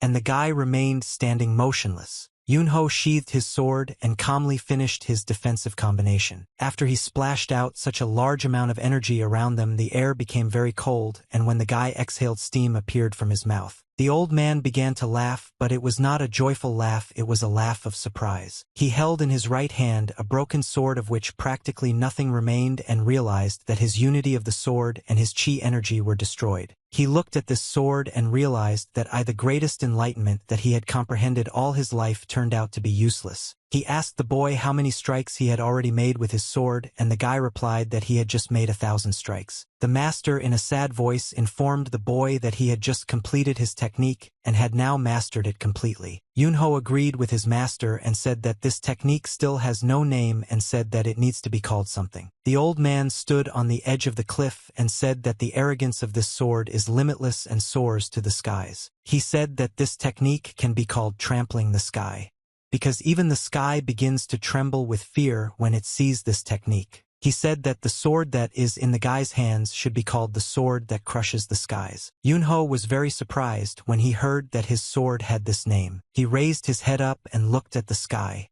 He thought that he had an artifact. This was his sword that could crush the great sky itself. The old man decided to ask the boy if they had chosen a too pretentious name for his sword. After all, he only shares his thoughts with him. But Yunho was pleased with this name, and from his face one could understand that it was impossible to even come up with a better name for his sword. Yunho thought about the fact that after 5 years of training with the master, he created and completed the strongest sword technique of all time called the sky-crushing sword. The master stood in front of him and called the guy crazy. The sun was shining brightly in the sky, and it was very warm because summer had come. The city was located in a valley and hid between high mountains. Yunho walked along the courtyard that was located in their palace and tried to warm up in order to wake up. The boy went into his father's office and said that he had finally arrived, but the father scolded him and said that he overslept. The guy scratched his head and said that he overslept because he was looking through the master's teachings until late at night and studying. The father smiled and said that there was nothing wrong with this, and the guy came on time and asked to enter the academy and take his sister Somi with him. Yunho asked why he had to do this because it was the duty of the vice lord, and his father replied that he asked for a few days off to visit his sick mother. Yunho said that in this case his father can send his servant and several guards because after the guy has eaten he wants to do training, but his father told him that Yunho is the strongest and most reliable person in the Supreme Coalition.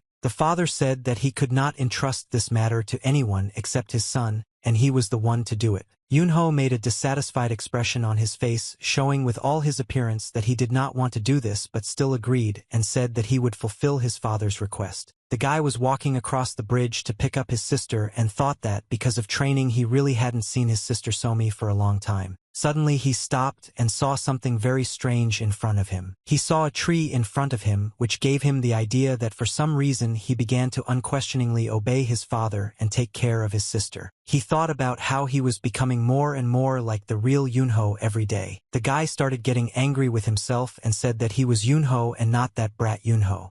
And all the way to his sister he tried to talk to himself. The academy stood on the outskirts of the city, and its roof could be seen from afar because it was higher than the trees. At the exit to this building there was a sign on which it was written that this Golden Academy is the best institution in the city. Yunho felt like throwing up.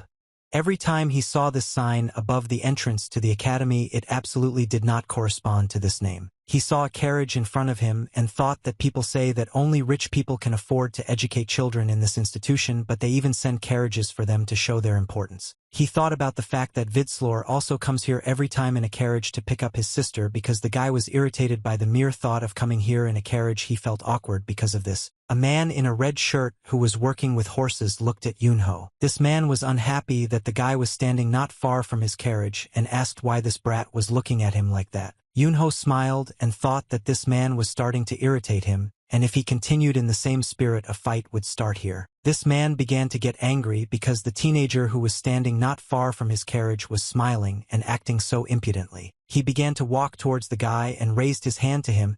He said that this guy was running into him and now he would beat him like the owner of this carriage. Yunho immediately put his hand on his sword to defend himself against this abnormal man. This gentleman also grabbed his sword with his hand and said that he would now fight with this guy in order to teach him a lesson. Yunho decided to act wiser and showed him a gold badge because he knew that it would be easy for him to defeat this weakling too. The man saw the gold badge and immediately turned pale with fear.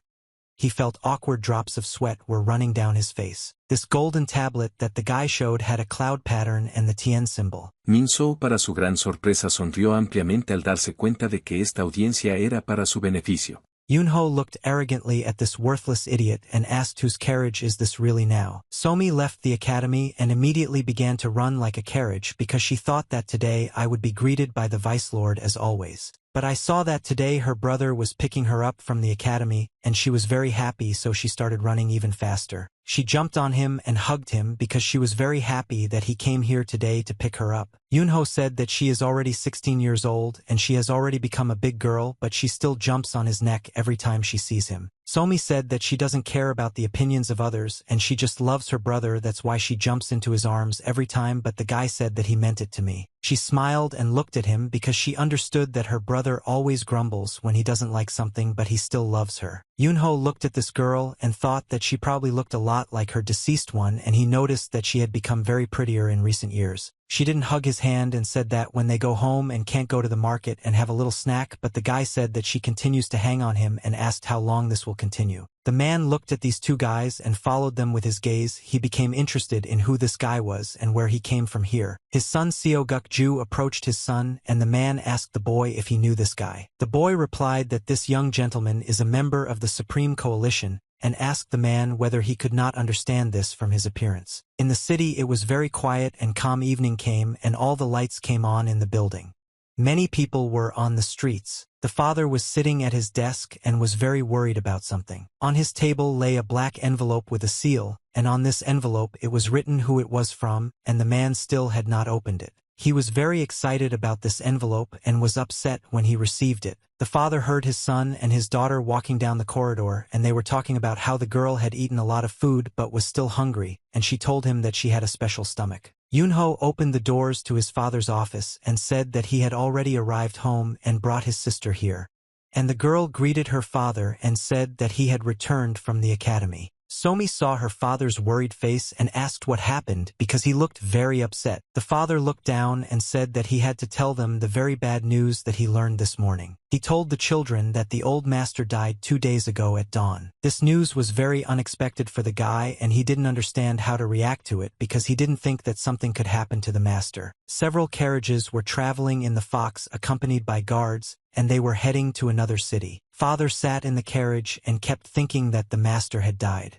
He tried to come to terms with this thought. Somi was also very upset about this news because she knew that this master was a very close person to their family. Yunho pretended that he was absolutely not interested in this information, and in fact everything was completely different. The boy tried to remember the important moments that he had to go through with this person, and he replayed the memories in his memory. He remembered the moment that was associated with his master on that day. The master was riding on his oil, the boy was walking behind him and talking about how he just wanted to live the way he wanted. The master told his student that this is a very difficult but good path for the strongest, for those people who want to reach the peak of martial arts and become the best. The master said that you want to see with your own eyes how the guy will go his way, and he was wondering how much time he has left in this world to stay alive. Yunho, as always, tried to be sarcastic and joke, and said that the old man had very little left considering his appearance. The historian called him a parasite. He asked the boy not to shed too much blood, and if bloodshed could not be avoided then reduce it as much as possible, because the boy's strength was very great and he had to learn to control it.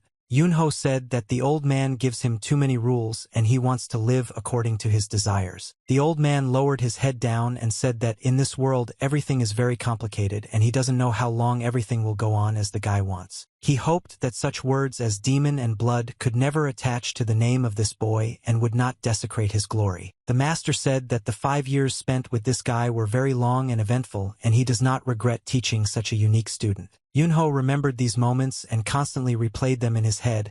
He didn't like what the teacher told him, but he understood that these words were really correct. He thought that after death people go to the underworld, and this is more like the beginning than finally life. He said that he wanted to see him again and talk to him one last time. A motorcade of 2 carriages accompanied by guards traveled along a long ramp to another city in order to get to the funeral of an old man. In Lesnea more often one could see many high gray roofs against the backdrop of one very large mountain. At the entrance to the palace there was a sign that said that the Namgung family lived here. On this day a lot of people from different cities came to say goodbye to the old man. They went to the palace and some met and communicated with each other for the first time in a long time. Near the entrance there was a group of people of 3 men. One of these men had a notebook in his hand in which the guests were written down. The rest of the people were simply surprised at the sight of 2 carriages approaching them. All the people who were already near the palace watched these carriages and tried to understand who came here and who was in these carriages. Suddenly a man from the crowd noticed a man who was riding in front of this carriage on horses and said that this was the great guardian of the Supreme Coalition. This man smiled and said that all the guards are elite martial artists. The second man answered him that they are stronger than the so-called first-class masters. The Supreme Guardian dismounted from his horse and greeted the man who met him. He said that he was the Supreme Guardian Cole Wu-yi and reported that Master Ha-jin had arrived here along with his children.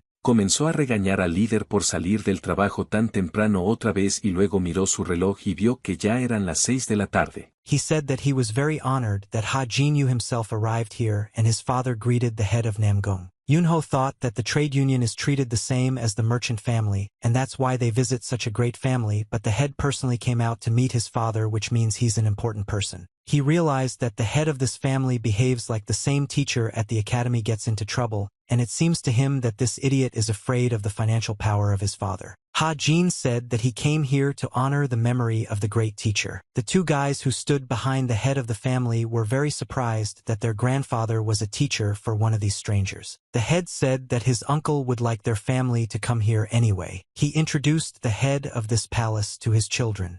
He introduced him to his son and his daughter. Somi bowed to this gentleman and said that it was part of her to meet the head of such a great family. He extended his hand forward and said that his uncle often mentioned this sweet lady in his conversations and advised him to accept her as a granddaughter or niece because she is a very smart, beautiful girl. The head turned his head in the other direction and saw a guy standing there and decided to guess who he was. He said that this boy's name is most likely Yunho. He smiled and decided to ask the boy, did his uncle really teach the boy martial arts? Yunho said that he studied several techniques of the Namgung family. The guys were very shocked when they heard this information. After all, they did not understand how it was possible that the family martial arts techniques were transferred to a stranger. The head raised his hand up and showed these guys gestures that it was better for them to shut up now and not say anything else. He told these guys to shut up and stop making a scene in front of such dear guests for them. He looked at the boy with a contemptuous look and realized that this guy could be very dangerous for them. Yunho looked at this man and he didn't like the feeling he had for the boy. The gentleman put his hands together and smiled.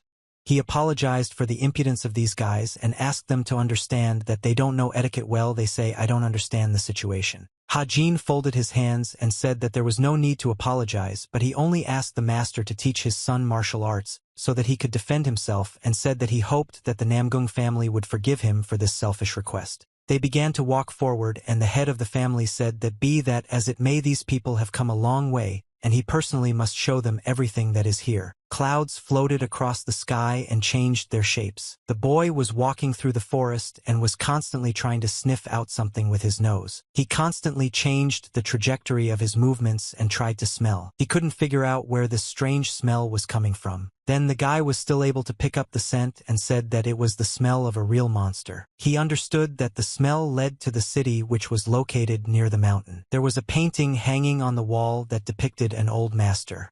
In front of the painting there was a golden vase, and in the center of the vase there was a red candle. It was a large room in which anyone could come to say goodbye to the master. Yunho went to the doors that led to this room and saw that the dead master was here. He saw the image of the master and he felt uncomfortable being here. He wanted to talk to the master and could not get used to the fact that he was already dead. Yunho went out into the yard with his sister, and the girl said that there are a lot of people here. Sister said that in addition to people from the 9 great clans and 5 famous families, there are even people from some sects here. Yunho asked his sister how she knew all this, and the girl said that she saw her father meeting many of them, but he didn't know that the girl was spying on him at that moment. Her action impressed the guy, and he thought that this girl was much better than she might seem at first glance. The father saw his children and said that he would accompany the head, so they can rest here for now and have something to eat. Yunho said that he wanted to walk a little in these territories, and told his sister that here she can take as much food as she wants and maybe she will finally satisfy her hunger. The man drank alcohol from a cup and put this cup on the table, thereby making a very loud sound. He was very dissatisfied with something and said that he had had enough. He didn't want to continue like this anymore. He was very indignant that this funeral was very sad and he didn't like it. The guy in brown clothes said that it would be much more fun if a beautiful woman sat next to them, and they all agreed that a beautiful woman could cheer them up. The man in red clothes turned his head to the right to look for some girl, and suddenly he saw her. Somi was at that moment at the next table and was wiping the table in order to sit down at it. She was very cheerful and happy and minded her own business. This man immediately liked her. He turned all his attention to her and said that now they will have a girl at the table. A girl's scream was heard in the yard. She didn't understand what was happening. The man took her hand and started holding her. She asked to let her go and said that she was in a lot of pain. He behaved very arrogantly and did not let go of the girl after that. She asked what was happening to him and why did he grab her. He thought that she was flirting with him like that and asked why she was so rude to him because he just wanted this girl to sit next to them and share the grief for the dead old man. He said that she better not make them bad guys, they are actually very good. Somi felt that her hand hurt very much because this guy was squeezing her tightly, but she was afraid to scream and ask for help. Yunho was standing behind this guy at that moment.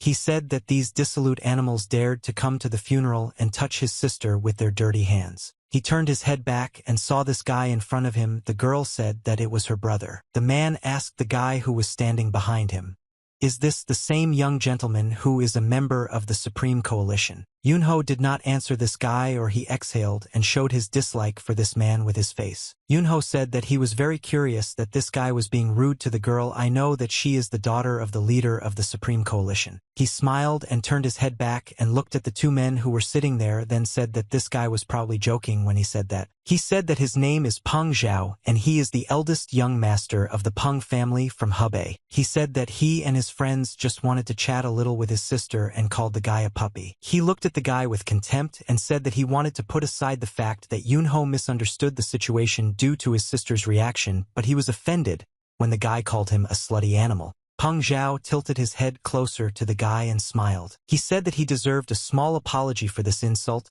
but Yunho continued to stand still. The guys who were sitting at this big guy's table started laughing and said that now the funniest part of the holiday would begin. Yunho smiled when he realized that this idiot now actually wants to run into conflict. He said that you idiot should apologize to his sister for your rude behavior and leave here in peace, or in a bad case he will make him feel awkward in front of all the guests present. Pan felt humiliated and insulted. After all, no one had ever communicated with him in such a tone before. He stood opposite the guy, straightened his shoulders. After that he said that everyone knows that the merchants have nothing but money, and understood that the guy could not do anything to him and resist such a great force. Yunho smiled when he saw the self-confidence of this idiot and again called him a stupid animal who will always be a stupid animal. Pan raised his hand up to strike and said that this guy would hardly be able to survive such insults. Somi turned to the side in fear and started screaming. She tried to close her eyes so as not to see the fights that are now happening here. Yunho calmly dodged the blow of this thug and didn't even move from his place. He just tilted his body back. Pan was surprised that this guy dodged his blow and asked where he could learn such tricks. Yunho decided not to answer this idiot's question, and instead he kicked him in the leg to knock him down. Pan fell to the ground and hit his back, and at that moment the guy continued to stand on the ground without moving. Yunho took this thug by the leg and said that he will now show what else he knows from these tricks. He took the thug's leg and turned it to the side, and people heard a very loud crunch as if his bone had broken. Pan started screaming very loudly and writhing in pain. People were shocked by this guy's abilities.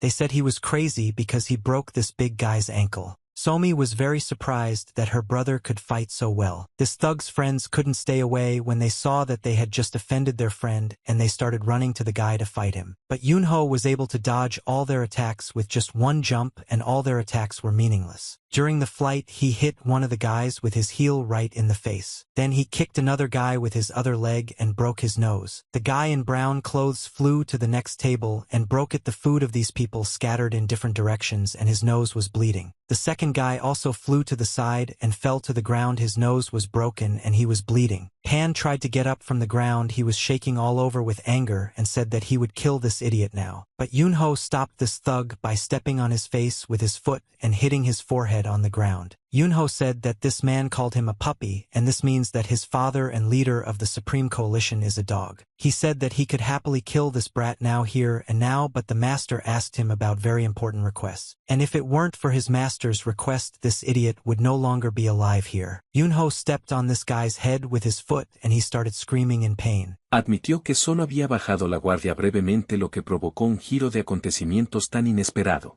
He looked around and saw a man in brown clothes lying on the ground. It was Mayon Su from 7 Moyen, and he looked very bad.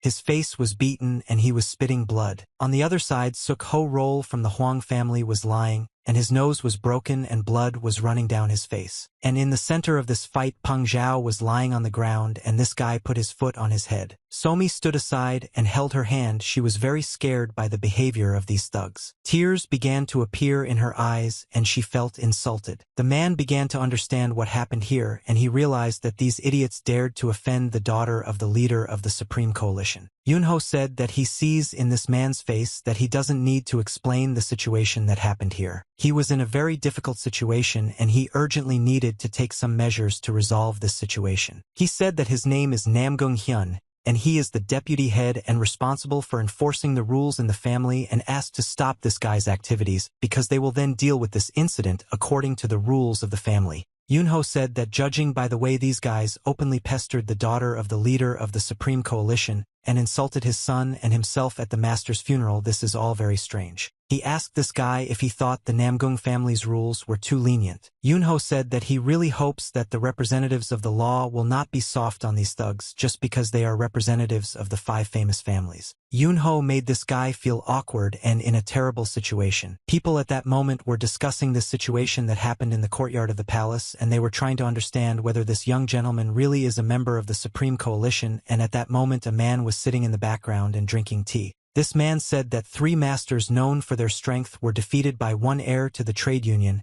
He thought it was very strange. He put a cup on the table. The old man said that this was a very interesting situation and he would be interested in understanding it. Somi gave her hand to her brother so that he could look at the bruises. The girl said that this man grabbed her hand and tried to take her away, although she politely refused him. Yunho carefully examined her hand and said that her hand will hurt for a while, but if she uses medicine and ointments then these bruises will go away in a few days. Suddenly a man approached them and started coughing. In order to attract attention, the guy turned his head and looked at this man. The old man smiled and asked these guys if he could sit down with them and join their company. Yunho looked at this old man incredulously and thought that he clearly needed something from them. The old man looked at the guy with a sly look and tried to convince him with his gaze that he could be trusted. Yunho noticed the rope that was hanging on this old man's belt. It was red and blue in color. The guy noticed that this old man had a rope on his belt with 8 knots tied and his clothes were very worn out. The guy said that among all the looks he saw in the crowd, only one glance irritated him. Yunho immediately understood who this man was because he stood out very much from all the other guests.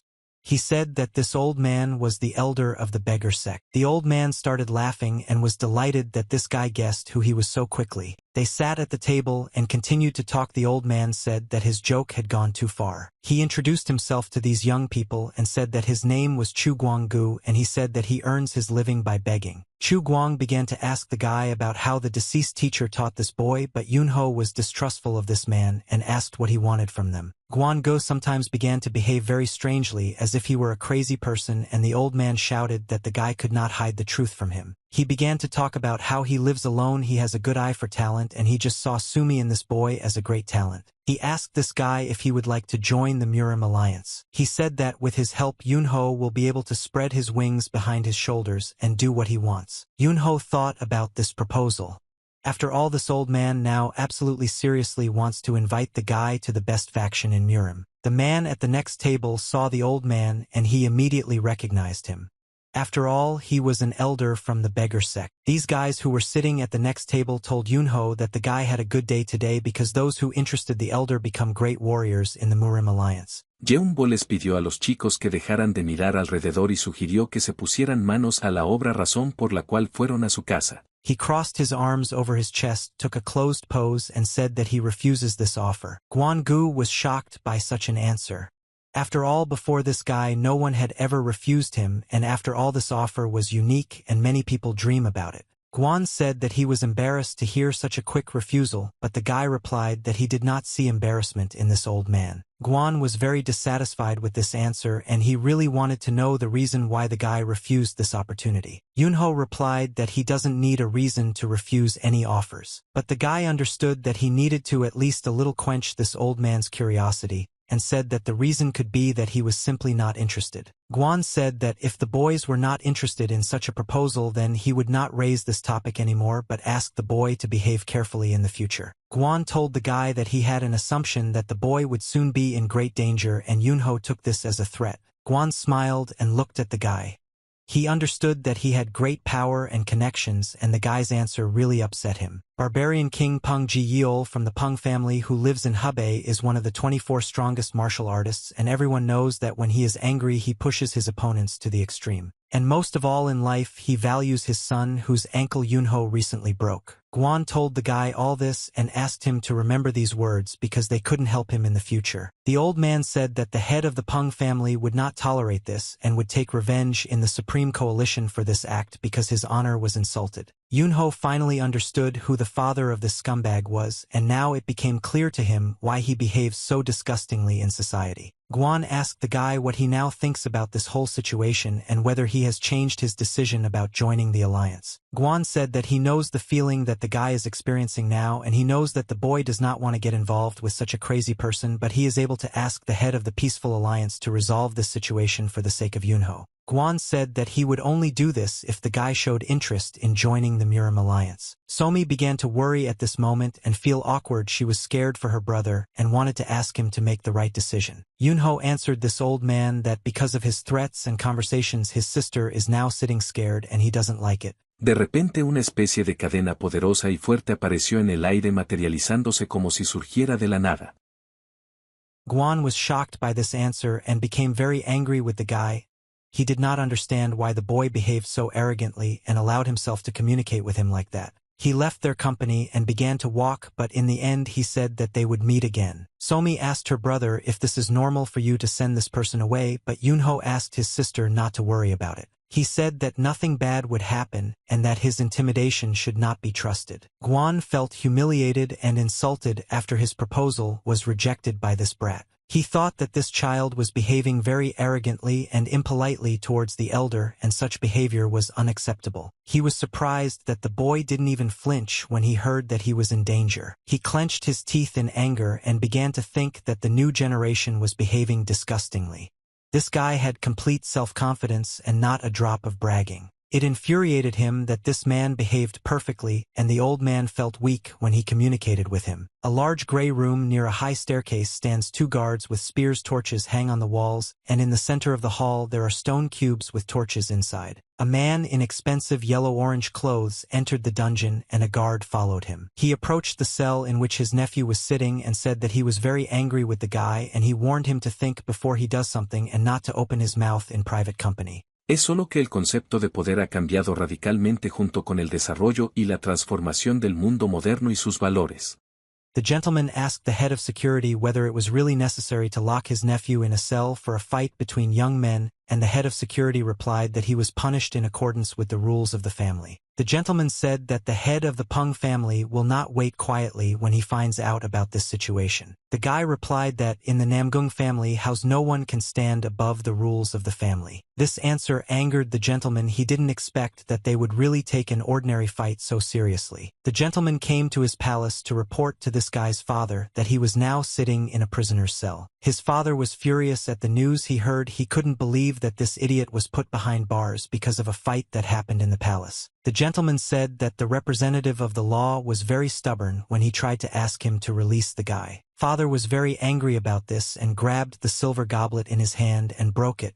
He said that these idiots dared to target the young master of the Peng family. He called Peng Deju, and this man immediately came to the throne room and asked what the head of the family required of him. He ordered this man to go to the trade union and come back only when he broke both of this guy's legs for beating his son. They were shocked by such an order from the head of the family, who had just crippled the child of the leader of the Supreme Coalition. The gentleman tried to rectify the situation and explained in the family's mind that the Supreme Coalition has been cooperating with their family for many generations. If the situation worsens even more, then their cooperation will come to an end. He threw the silver glass on the floor and kicked it. He stood up from his throne and said that he would not calmly look at the situation in which his son was humiliated and locked behind bars. He said that if these weaklings are afraid to go and fight with this guy and defend the honor of this family, then the gentleman himself will go and break this guy's legs and arms and tear off his head. The man at that moment realized that his honor would be desecrated if he did not complete this task, so he sat on his knee and asked the gentleman to allow him to complete this task, and he was ready to go there. Mr. Peng looked at this guy with his angry eyes and thought about whether it is worth sending this guy there, or is it better to do everything himself. They walked along the corridors of the large palace and had a dialogue with each other. They went to the window and the gentleman told this man that he did not know why the head cared so much about this child. He said that he would take responsibility for any consequences, so he asked the man to be careful. The man said that he would do it this evening. He would try to be very quiet and do everything so that no one would notice it and would not know that it was their doing. Night fell, and in the sky and only half of the moon was visible. Clouds floated across the sky and covered the stars. At night the lights in the city begin to burn and the city itself becomes like a den of fireflies. A girl approached Yunho and asked if he was the young master from the Supreme Coalition. This girl reported that the leader asked to give him a message.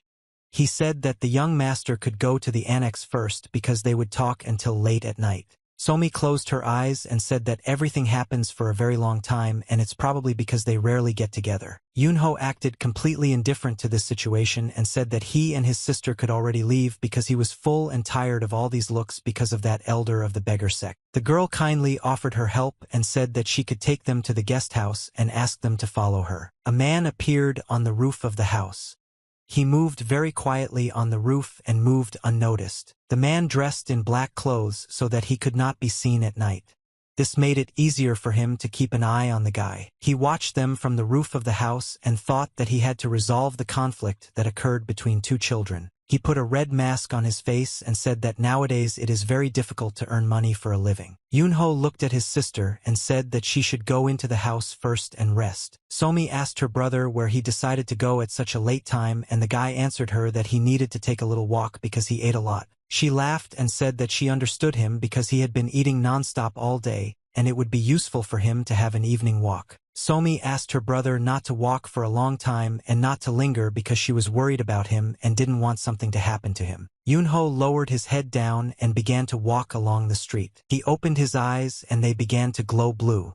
He thought that there was an uninvited guest in the guest house and he wondered what kind of brave man decided to do this. He alone began to walk through the labyrinths of the courtyard, which was located near the guest house. Yunho felt the presence of a stranger here, but so far he could not see him. He looked around and realized that the enemy was nowhere to be seen, which means that he was hiding very well. He wondered where this stranger was now, and the game of hide and seek in him aroused special interest. Yunho decided to ask this guy in a loud voice how long he would wait for the right moment, and the assassin was very surprised that he was discovered. Yunho said that if this assassin followed him to such a remote and isolated place, then he should politely show himself to save the guy from problems. The assassin tried to hide and disappear so that the guy wouldn't discover him.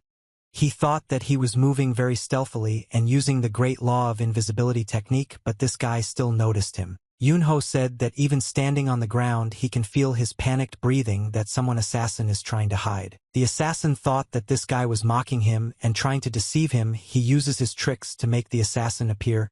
He cannot determine his location, but he feels his presence. Yunho asked, "Why are you still in doubt? Does he really want to say that he had no other intentions?" Yunho said that if this assassin still doesn't show up, it means he doesn't have courage. The assassin at that moment began to feel awkward. He understood that this guy was provoking his emotions. This boy managed to make assassin angry and hurt his feelings. He thought that this mission was not intended to be a fair fight, but since he is an elder of a well-known faction, he cannot tolerate such an attitude towards himself. The assassin jumped off the roof and thought that he needed to fight this guy one-on-one and stop without going too far. He wanted to strike from above and immediately knock out this guy. Tried to use his strongest and fastest blow, so that the guy would not be able to move for a long time. Yunho stood in his place and did not move from the side. It would seem that the guy does not feel threatened at all. But suddenly he turned his head towards assassin and smiled, and he told him that this assassin wasted his martial arts. Yunho immediately decided to kick his opponent and not let him attack first. This blow was very powerful and caused the assassin a huge amount of damage, and the assassin managed to defend himself from this blow at the last moment. After this assassin received a blow, he flew to the side and crashed into a wall. Yunho asked this pathetic assassin and what was he thinking about showing his intention to kill the guy while attacking him from behind. Yunho made the assumption that it was assassin who treated the boy like dog crap, and this offended him. The assassin was green because he had just been hit. He looked at this guy and said that this is a very arrogant child. He decided to attack this boy and show him all the power he has. The assassin managed to move very quickly to the guy and he touched his chest with his palms. The assassin made a strong burst of energy from his palms, and an explosion occurred that threw Yunho back. Yunho started to fly backwards but was able to keep his feet on the ground and didn't fall. He moved very quickly and suddenly appeared in front of this assassin's face. Yunho started laughing very loudly and asked this assassin, is this blow all he can do? The killer jumped back and felt that his opponent had protective chi energy. He couldn't believe that such a young guy could have such strong protective energy. Yunho said that this is all thanks to his good teacher who taught him the best martial art techniques. The guy asked this assassin to tell his head that next time they would send someone stronger to him if they didn't want to stop there. He tried to explain his demands to this assassin more clearly and said that next time he wanted to fight the father of that scumbag whom he had already humiliated in the morning. The assassin was furious at this guy's behavior. He said that the son usually has no right to a ransom, to say such words, but Yunho was not going to listen to the pitiful moans of this weakling and immediately struck him in the chest. The assassin flew to the side and crashed into the wall in the same place where he crashed before. There was a bright blue color on his chest and he felt great pain. Yunho struck him with his palm and this time he used much more force when he struck. He stood and looked at the defeated enemy. He was wondering, will this weakling be able to get up and continue the battle, or will he just lie on the ground and writhe in pain? Yunho heard that another person had appeared in this area. He started coughing to attract his attention and the boy turned his head towards this person. The old man ran towards the guy and was delighted with what he had just seen. He said that he happened to pass here by chance and ended up at an amazing show. He asked the boy if he was injured during the battle with this assassin. Yunho realized that this old man was watching them and he felt disgusted that this was coming again and would disturb him. Yunho said that he didn't notice this old man right away and thought that it was just a rat running towards the beginning of yelling at the guy for talking nonsense. Guan turned his head to the side and saw the face of a man who was lying near the wall. He came closer to him and asked who this man was. He noticed that this guy looked a little old, but when he managed to look at the man's face he was shocked. He recognized him. It was Peng Deju, and Guan did not accept what this man was doing here and why he was hunting the guy. Yunho asked the old man how he knew this man, and the old man said that this was the leader of the strongest detachment of the Peng family. This gentleman was the leader of the Peng court detachment. Yunho said that everything was clear to him and there was nothing interesting here, but the old man was shocked by such an answer. He didn't understand why this guy was behaving like this. Guan said that the incident should not be taken so lightly because it is a very serious situation. The old man said that the leader of the family, Peng Ji Yil, sent the strongest warrior he has for the boy's head, and this means that the leader of the family will not want to lag behind the boy and will continue to pursue him. Yunho said that in the morning this old man told him the same thing and there is nothing interesting here. The old man was surprised as always by this guy's answer and said that in the morning he had his own interests and he embellished and exaggerated this whole situation. Guan said that the person would want to come in person after he found out that Peng Deju could not cope with this task. Yunho averted his eyes to the side because he was absolutely not interested in everything that this crazy old man was saying. The guy started to leave. I said that if the old man is going to talk about joining the alliance again, then he leaves immediately. The old man said that this time everything is really serious. He shouted to the guy that the head of the Peng family would personally decide to take care of this matter, and then the Supreme Coalition would not be able to protect him. Yunho is tired, listened to this unbearable nonsense that this crazy old man is talking about and just covered his ears with his fingers. He said that this old man is very noisy, and if he continues like this he will have to kill him. Guan began to get angry at this boy even more because he was absolutely not worried about the danger that could happen to him. But suddenly the old man realized that this child had exceeded all his expectations, and he turned out to be much more interesting than he could have imagined. And suddenly he realized that it was not this guy who would have problems and troubles, but quite the opposite. They crossed his path and now troubles await the Peng family. Guan went up to the wounded man and tried to help him. He asked if he was okay and how he was feeling. Half of the moon continued to hang in the center of the sky and illuminates the earth. Peng Deju went to the palace after losing a fight to this child. The soldier informed the gentleman that he had found this guy unconscious near the entrance to their residence, and they carried him with the rest of the soldiers into the palace. The soldier told the gentleman that this man had no serious injuries, but he was now unconscious. The gentleman was green, and he understood the current situation, that everything was out of control and this guy needed to be dealt with once and for all. The morning came. It was a beautiful sunny day. Clouds were floating across the sky, and the air was very fresh. Loud, strange noises were heard in the palace. The man's hand began to reach forward with a very quick movement and tried to grab something. The leader of the Pong family grabbed the throat of a man who could not cope with the task with his hand. He was very angry and wanted to find out in detail what happened last night and why this person was coming and being dragged here unconscious. He held this man by the neck in the air with one hand and asked him to explain how he dared to come back disgraced when he had to break that brat's legs. Daeju said that this boy was able to notice him through the law of invisibility, and he can even use the chi energy barrier. The leader threw this man aside and his back crashed into the wall. The leader did not want to hear anything and ordered this idiot to shut up. He said that this idiot was just using useless tricks to get close to the guy. And after he didn't succeed and he was beaten, he decided to return to the palace with excuses. The leader said that he personally wanted to look at this puppy and asked his assistant where this child was now, but his assistant replied that this was impossible. He said that he just received a message that the leader of the Murim Alliance will arrive here. The gentleman was very angry about this whole situation and understood that he should not meet with this boy now, but he was ready to tear him apart with his bare hands and do it as quickly as possible. The funeral of the deceased master was still taking place in the palace, and a red candle was constantly burning near his portrait. Asterix came in with a portrait with very long gray hair that was tied into a bun with a gold hairpin. This man pulled his hands forward and brought them together, after which he lowered his head and carefully bowed to the dead master. He stood with his eyes closed for a long time and did not move.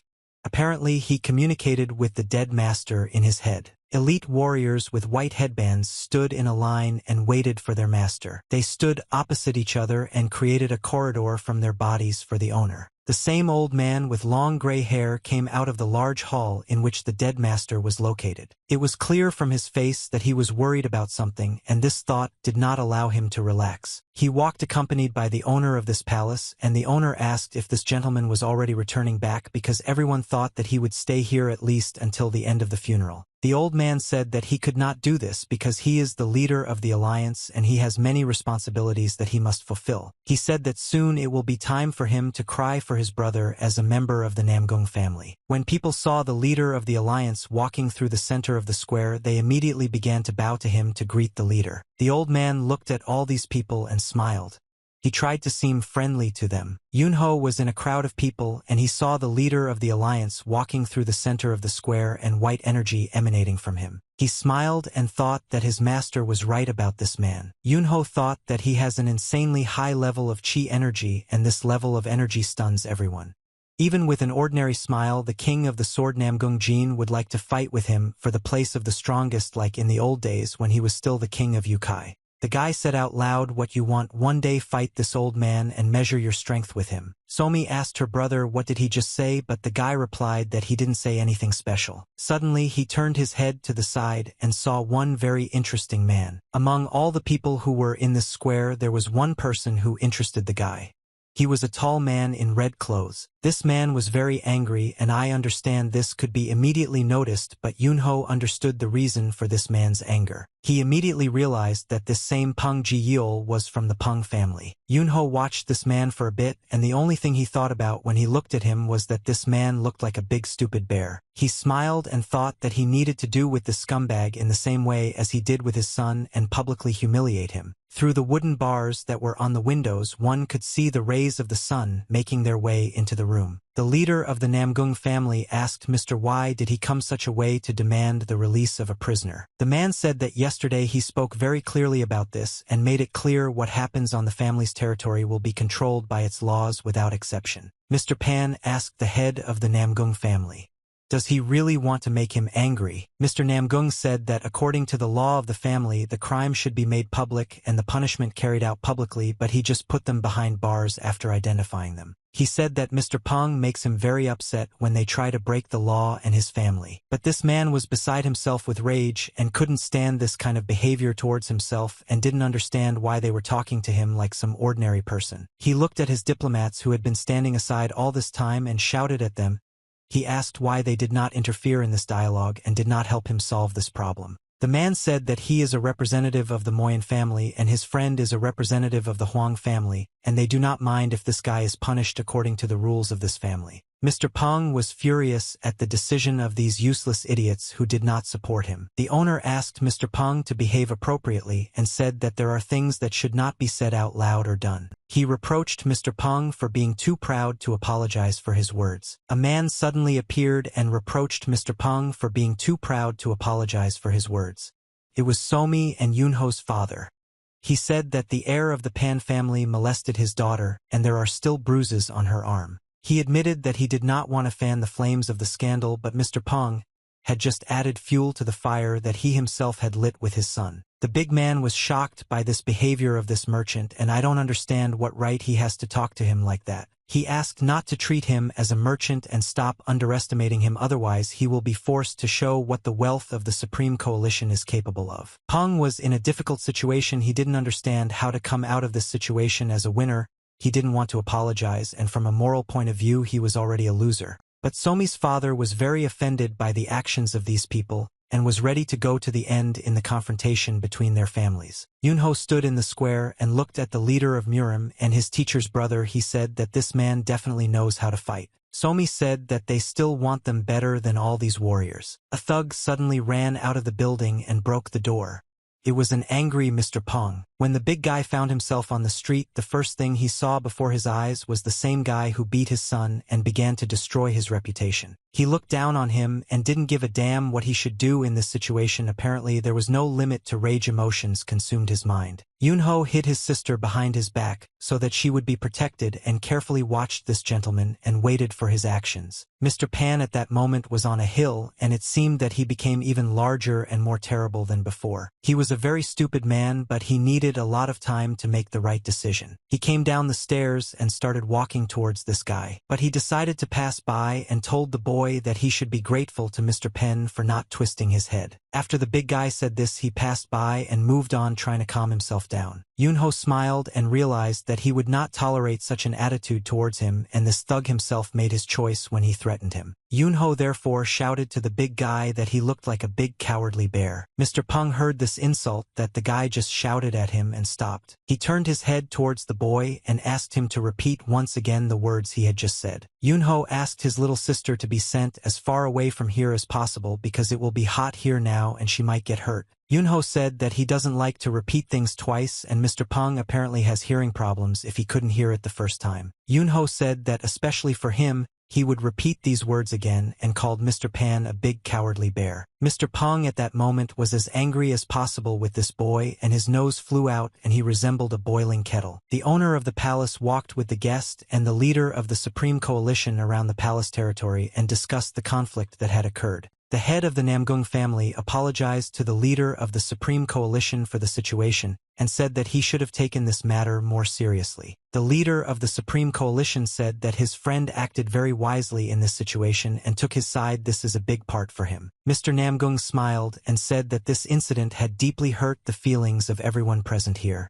And he said that in any case the situation is on the side of this gentleman. Suddenly he saw his daughter standing alone near the palace and looking into the distance. Somi saw her father and thought that she needed to tell him everything. Father, ask your daughter why she is here alone and where is her brother. Somi came closer to tell her father everything. His name was Guan. He was a monster who could not resist fighting because of the excess energy that was seething in him. The white fox stayed with him for several days and then beat him because he continued to threaten him and pester him with his fights. After that, that rude idiot immediately became polite and did not do that again. Yunho thought that he is now in a human body, but the situations that happened to him are very similar to those situations that happened in a past life. When he looked at this guy, he remembered that bear. He became interested in how many hits this big guy would become obedient. He thought that it made sense to use the sword right away and not waste time, but that would probably be too easy. Mr. Peng looked at this guy and said that he was acting very confident since he decided to challenge the master, and his arrogance reached the skies. Even the name of the Supreme Coalition is nothing compared to him.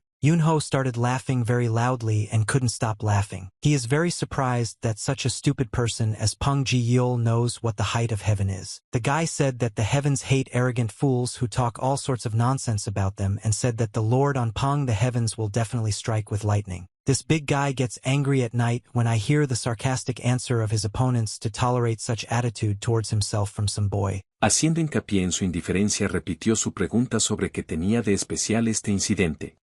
Yunho thought that it is believed that the 24 strongest warriors are at the heaven level, but it seems that everything is a little different from the rumors. He smiled and thought that he would be very boring if he continued to behave the same way as now. Pan said that he wanted to first break this guy's legs in order to satisfy his rage, but now he understands that this will not be enough. Yunho told his opponent if he has already bared his fangs, then it is time for him to jump and bite, and asked why waste time on unnecessary chatter. He could not restrain himself and once again called his opponent a big, stupid, cowardly bear. Pan exploded with anger. He couldn't believe that this idiot was still talking to him without respect. Pong began to run towards his opponent, moving his legs quickly and taking long steps. He raised his hand up and wanted to strike him with his strong fist. Yunho saw the tattoo that his opponent wanted to give him and laughed.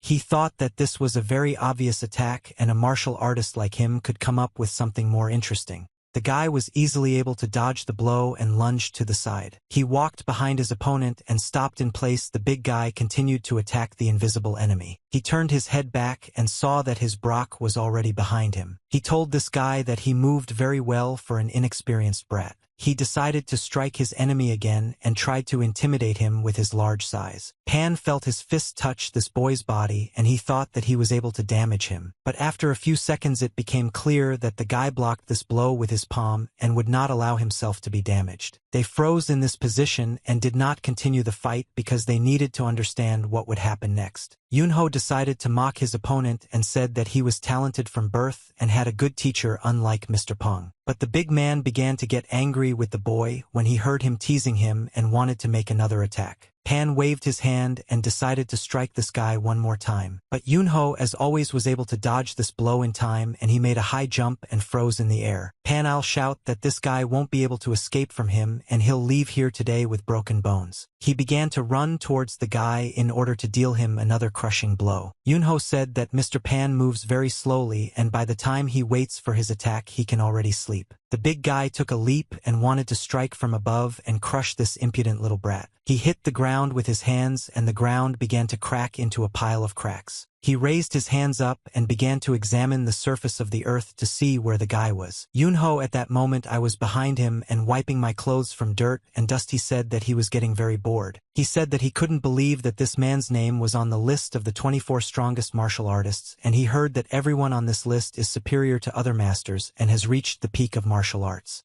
Yunho stated that Mr. Pong clearly does not deserve to be on this list. These words hurt the big man's pride and feelings, and he didn't understand how he could defeat this guy. He began to have memories of how the Supreme Elders were thinking about adding 3 new kings to this list or not because they had not yet reached their peak. One of the elders said that the rest of the members of this list have already reached the peak in martial arts, but there are 3 kings who are not worthy to be on this list. They came up with the idea to rename the list of the 24 strongest martial artists to the list of 21 people. Pan overheard the dialogue of these elders and he was furious that they did not want to put him on the list. He told Yunho that this is all a waste of youth and precious life on unnecessary things. Él respondió que por mucho esfuerzo que se pusiera nadie podía lograr un talento innato de manera involuntaria. But Pan told the guy that throughout this fight he was holding back his powers and didn't want to show them at full power, but now this guy has angered him and he'll have to do it. Pan began to accumulate orange energy in his body and released it in order to enter the battle. He said that he would gladly help this guy die if it was his will. Yunho began to smile and said that he finally waited for a normal opponent to fight with him because before that he was very bored. Pan tried to accumulate a huge amount of energy in his palms in order to throw it out later. He used a fighting technique called palming to start shooting energy from his palms. He released energy spheres from his hands that flew very quickly towards his opponent and did not explode when they collided with an object. He continued to throw these spheres out of his hands and everything around him turned into a battlefield where everything exploded. Pits began to appear in the earth and the earth itself flew into the air along with the grass. He tried to throw out all his anger and energy through these energy spheres, got excited and wanted to destroy everything connected with this guy. There was a very strong explosion in the forest that could be seen from afar. Pan stopped and decided to see what was happening to his enemy. Now he waited until the smoke cleared and he could see it. He thought that the martial arts in the Seven Pen originated on the battlefield. They carry wartime Yurima from birth, and it contains the will of death to kill enemies on the battlefield.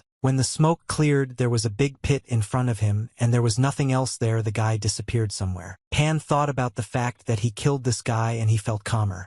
He said that he wouldn't have done this if this little brat weren't so arrogant. But a light appeared in the smoke. It was a blue light that constantly moved into space. Pan didn't understand where this blue light would come from, and when the smoke began to clear, he saw the silhouette of a guy. Yunho held the sword in his hand at arm's length and stood calmly without moving. He was shocked that this guy was still alive and he was still able to fight. He didn't understand how this was even possible because it was impossible for such a child to survive after the palm of heaven and earth. Yunho pulled his sword forward, and it began to glow with a bright blue light emitting a huge amount of energy. Pan didn't understand how this guy managed to reveal the aura of the sword at such an age and achieve unity with his weapon. Yunho stood opposite his opponent right in the center of the forest glade and held his sword in his hands. Pan did not understand why this boy was not hit by a single attack and made his assumption that the guy repelled all these attacks using his world. He remembered how the man who was supposed to kill this boy spoke about his incredible strength and how he uses the chi energy barrier. He began to get even angrier because he didn't listen to this guy back then, and now he saw with his own eyes Yunho's strength. He only now realized that the words spoken by the assassin who came from the mission were true, and these were not excuses. Pan realized that this was a guy who was trying to beat him like that and using Oramic because it was impossible to defend himself with these attacks in any other way. He didn't understand how the old man managed to train this guy to such incredible results at such a young age. He told this guy that he was a very cunning kid because he was able to hide his martial arts skills under arrogance. Yunho smiled and started laughing because he understood that this idiot had driven himself into a trap.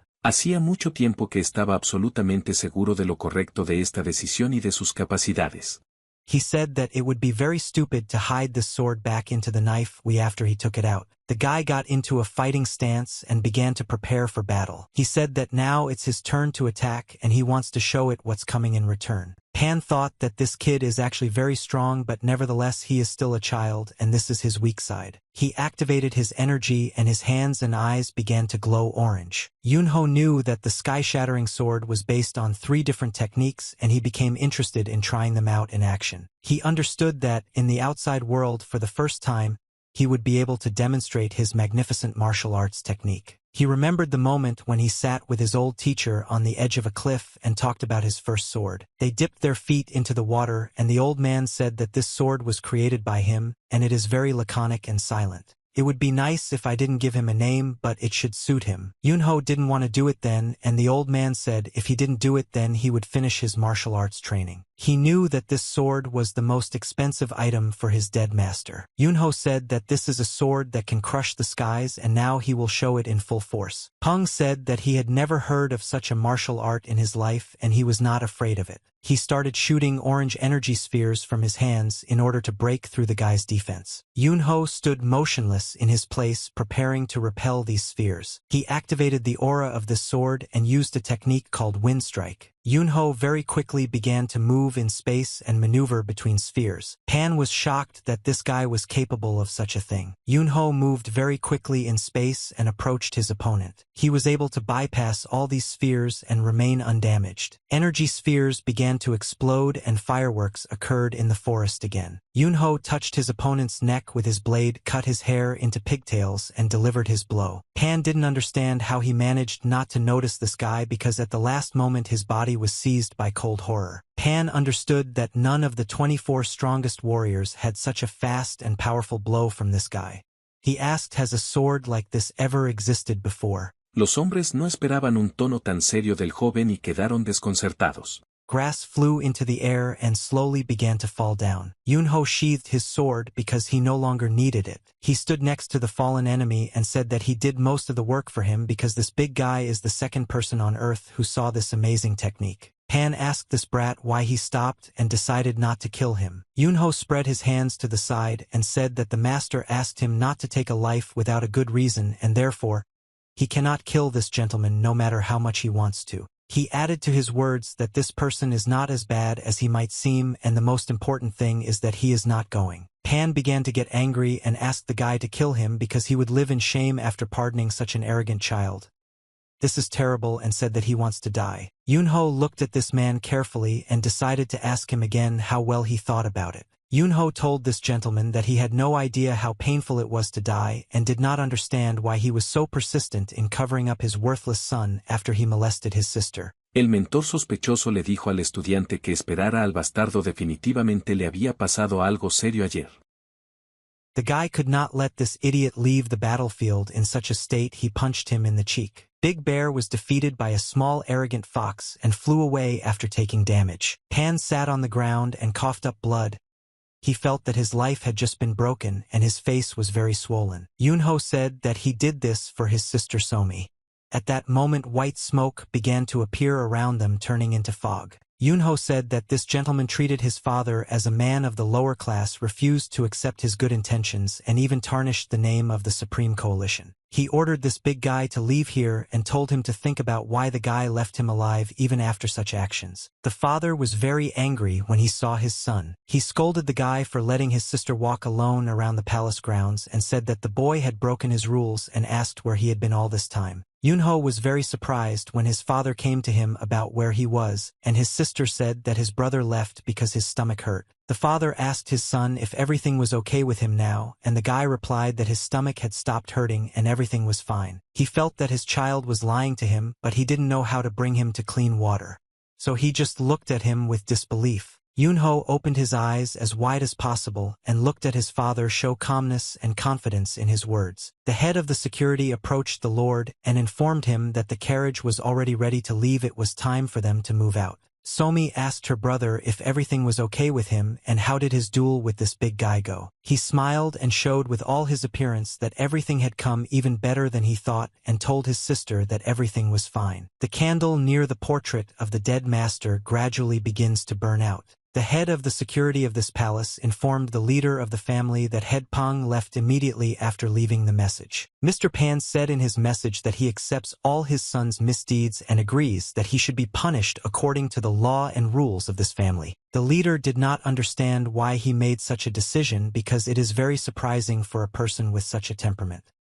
He assumed that this gentleman came to the corner. He had no other choice. The second man suggested that something else could have influenced this gentleman and made him change his mind. He said that according to the guard at the gate, he saw Chief Pong and the young master of the Supreme Coalition heading into the forest. After this, the guard reported that half an hour later the young master was the first to return and Chief Pong returned when the Supreme Coalition left the gates of this palace. He said that the young master looked fine after returning, while the head of the Pong family returned after the cruel battle, and he was covered in cuts and bruises. The man said that this is unreliable information because no one saw them except the guard at the gate, but nevertheless this is one of the versions. He said that if you can believe the words of this guard, then the young master of the Supreme Coalition was able to pacify the head of the Pong family, and therefore he decided to give in. The gentleman raised his eyebrows and didn't understand how to react to this information because it all sounded like some kind of fiction. He said that a real monster had appeared in the Supreme Coalition. An old man appeared in his memories who constantly gave him instructions and tips, and this old man turned to the head of the family. He asked to never provoke the monster from the Supreme Coalition because this guy is stronger than anyone he has ever seen. He only now began to understand about what kind of monster the old man constantly told him and why he asked him not to provoke the guy. His uncle often told him about world events with his metaphors and exaggerations. But then he thought that his uncle was telling him about the monster and meant the enormous financial power of the Supreme Coalition. But only now he began to understand what was really happening and what kind of monster the old man was telling him about. When they first met, he immediately felt something very strange. The eyes of this child were not like the eyes of a young guy, they were completely different. He thought that if the guard's words turned out to be true, this child really defeated the head of the PN family, then the monster that his uncle mentioned was much more terrible than it might seem at first glance. Tratando de mantener la calma, inmediatamente comenzó a pedir ayuda en voz alta a sus compañeros y amigos más jóvenes. On this day, the weather was magnificent again. There were a lot of apples in the sky. The guy threw the dice into the air and each dice had a different color. The dice fell on the red board and showed certain symbols. This guy was surprised when he saw the result on the dice. He couldn't believe his eyes. What he saw seemed like real horror to him because these bones all showed the same result. The boy said that there is a high probability that he could fall on his back and break his nose or cut his hand with a silk thread and get a scar. He approached a tree branch and a green leaf fell from this branch. He put this sheet to his chin and started talking to Amitba. He asked him to carry this leaf through the air and for this leaf to take away all the troubles of today. He gave out this foliage air and he began to fly. But suddenly this leaf froze in the air and began to float in place. The guy saw that this leaf was flying very slowly and returned to him. A green leaf landed on the guy's black hair. He was upset because this leaf did not want to take all his troubles with him, and the guy said that today was not his day. There were a lot of people in the city and they were all busy with their own affairs. The city today resembled a big anthill. The guy held a golden earring in his hand and looked at it against the sky. Yunho tried to look at this trophy as best as possible and understand why people in this world put them in their ears. He said that he should have cut off this idiot's ear, but for some reason he doubted it and didn't do it. He thought that if he were a Yukai at that moment he would not even think about it and would definitely cut off his ear. But if he was actually a Yukai then the ear wouldn't be enough, he would tear it in half. He couldn't believe that he really spared him.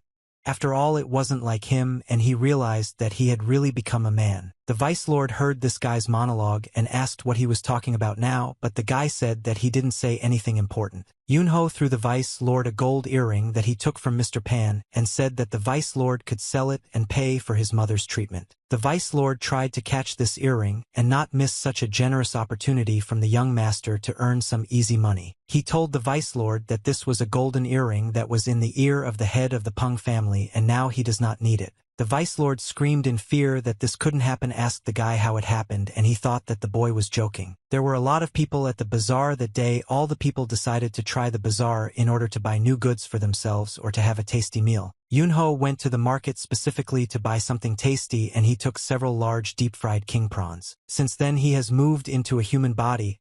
He still cannot get used to the fact that food in this world can be very tasty. Suddenly he noticed something very strange not far from him. It was a crowd of people, but he did not understand what was happening. He saw a crowd of people standing near the wall and watching very carefully for some reason, and the boy wondered why these people were watching. The guy put several game dice in his hands, otherwise he shook his hands so that these dice mixed with each other. He threw these dice and they fell on the game board and showed certain symbols. The guy sat on the asphalt and said that he sees that all the money this man has as well as the money he earns will be stolen. The man was not ready to hear such information.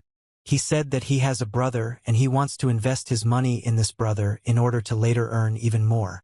It seems to him that this is a good idea despite the fact that it is risky. The boy asked why this man came to him and was trying to find out about his dacha if he was so confident in his idea. The man said that he would invest a large amount of money in this idea and that's why he was a little nervous and wanted to know about his luck from this guy. The man asked this boy how much money he should pay for his services and the boy replied that his service costs 100 niangs. The man asked why this guy told him such a large amount because he tells other people the amount is 10 coins and he asked him for 100 and the boy replied that everything is the seller's will. Suddenly froze in place, opened his eyes wide, and felt something very strange. He used his nose to smell the unusual smell, and his knife told him that it was very dangerous to be here now. He felt the same smell that he had smelled before in the forest and was scared. The boy began to look around to try to find the person from whom this smell came. The man said that now everything became clear to him, and this guy is a charlatan who sells fake amulets. The boy began to scream in fear and jumped up from his seat.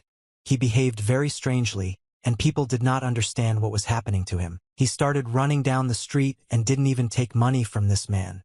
The whole time he was running he was shouting that there was a Yukai. A real Yukai appeared in this village. The man said that if this boy ran away it means that he is actually a fraudster, and the girl was not afraid because she did not believe that this decent boy could be a fraudster. People began to disperse from this square and discussed this boy. They did not understand why he behaved so strangely. When all the people left, only Yunho was left standing in this place. He was the only person who could understand this boy and did not judge him for his strange behavior. But Yunho was still shocked that this guy was able to somehow magically determine that there was a Yukai in the crowd of people. He wondered how this child managed to guess such a big secret. After all, few people can do this. The guy ran through the forest and tried to get as far away from this city as possible. He talked all the way about how he knew that this could happen. He thought that this was the smell that he had smelled earlier. This smell definitely belonged to Yukai, and did not understand how he managed to encounter him in person. He ran faster and faster despite the fact that he was already very tired. He shouted that he needed to hide in the mountains as soon as possible and not show himself. But a branch was already flying at him, which was supposed to stop this guy. This branch hit him right at his feet and he stumbled and began to fall. The boy fell to the ground and slammed his face into the sand. Yunho walked slowly with long steps towards him. He couldn't just let this guy go. Yunho asked the boy if he was able to run far enough during this time. He said that he had to look for this guy for a long time and still managed to find this fortune teller. The boy started screaming and jumping on the spot. He waved his arms widely and was furious because he was caught. He put his stick forward in order to defend himself and said that Yukai has no right to walk around the human world so fearlessly. He said that the heavens should punish him. The boy took out a red seal from his sleeve and decided to use it. He threw a red seal at his opponent and it had to somehow stop the Yukai. Yunho was surprised. I looked at this red piece of paper that stuck to his clothes and tried to understand what it was. He remembered that this is a human talisman that helps people ward off Yukai. Yunho looked at this guy and was surprised that the boy actually thought that Yunho was a Yukai. He started shouting at his opponent and said that with this seal the beast would no longer be able to move. Yunho raised his hand up to show that he was calmly moving his hands and nothing happened to him. He showed this boy his movements and said that he could easily move his body and the seal did nothing to him. But this little short guy didn't want to give up and started throwing even more stamps at him. There was a stamp on his face and he began to get angry because of the behavior of this idiot. Yunho said that this is all useless and these seals cannot stop his movement. He took the short guy by the collar of his shirt with his hand and lifted him into the air. The boy continued to call this guy Yukai and said that he would not give up and would fight to the end. But I decided to do something much wiser to Yunho. He invited this guy to calm down, sit down, and calmly talk about it all. Yunho remembered the moment when he met the Tathagata and this deity allowed him to live the life of a person who was different from the life of Yukai. From now on he is a man and who among the people does not know about his past life in the form of a white fox. But something very strange happened and this event made Yunho worry about whether he is really a person or not. He met one stupid boy who calls himself a fortune teller and this boy sees in Yunho his soul which is a Yukai. Yunho wanted to understand this situation and understand why the boy sees him as Yukai because the Tathagata could not be wrong. They stood opposite each other on the top of a cliff and Yunho asked this boy why he sees him as a Yukai but the soothsayer replied that it was obvious. He said that this creature managed to deceive the rest of the people the fortune teller he would never be able to deceive. The video predictor in this guy is a real white fox and he said that his eyes cannot be deceived and he trusts his eyes. The boy again threw a red seal at Yunho which was supposed to restrain his movement. Every time Yunho caught this red seal with his face, he thought that this fortune teller was the stupidest person he had ever met. Yunho walked up to this fortune teller and hit him on the head with his palm. He also told this boy that he was not a Yukai. The fortune teller finally began to doubt his unification and asked if this man was actually a Yukai. Yunho said that he has been trying for several hours to explain to this stupid predictor that he is not a Yukai, and tried to find out why the boy sees this creature in him. The boy explained that his heightened senses were recognized even by his teacher and his senses tell him that this guy is a Yukai. Yunho laughed and then exhaled the air from his lungs. He said that he felt very stupid to be equal to. He stood on the edge of the cliff and said that I feel it may be half true or maybe I'm wrong. Yunho was disappointed because he thought that the boy had some good reason if he was so sure that Yunho was yokai. The fortune teller said that his feelings never lie. But Yunho asked him why the red seal that is supposed to restrain Yukai does not work for him. The fortune teller at that moment was confused. He did not know how to answer this question because he was taken by surprise, and he did not know the answer. He was upset because for the first time his feelings were not true and he could not prove that this person was a yokai. The fortune teller once again asked the guy if he was a yokai and Yunho said that he was already tired of repeating that he is not a yokai. The guy felt that now was the best time to leave here and collected all his things and began to gradually approach the edge of the cliff. He jumped and in flight shouted that he was wrong and asked for forgiveness for his ignorance, and after that he said goodbye. But Yunho at the very last moment grabbed this guy by the collar of his shirt and didn't let him leave. Yunho was very indignant that this boy dared to call an ordinary person Yukai, and after that it was so easy to leave. But the guy replied that now is the best time to forget about this stupid conflict. Yunho smiled and said that this fortune-teller most likely knows how to read the heavenly Tao, and he probably knows a lot of information about it. The boy turned his head at him and said that he had no idea how to read these heavenly Tao. Yunho didn't believe him and therefore threw him back so that he couldn't escape. The boy fell on a stone surface and hit his back, after which he asked why Yunho decided that the fortune-teller could read the heavenly Tao. Yunho smiled and said that he just feels it the same way the fortune-teller feels that Yunho is a Yukai. He finally introduced himself and called him his own.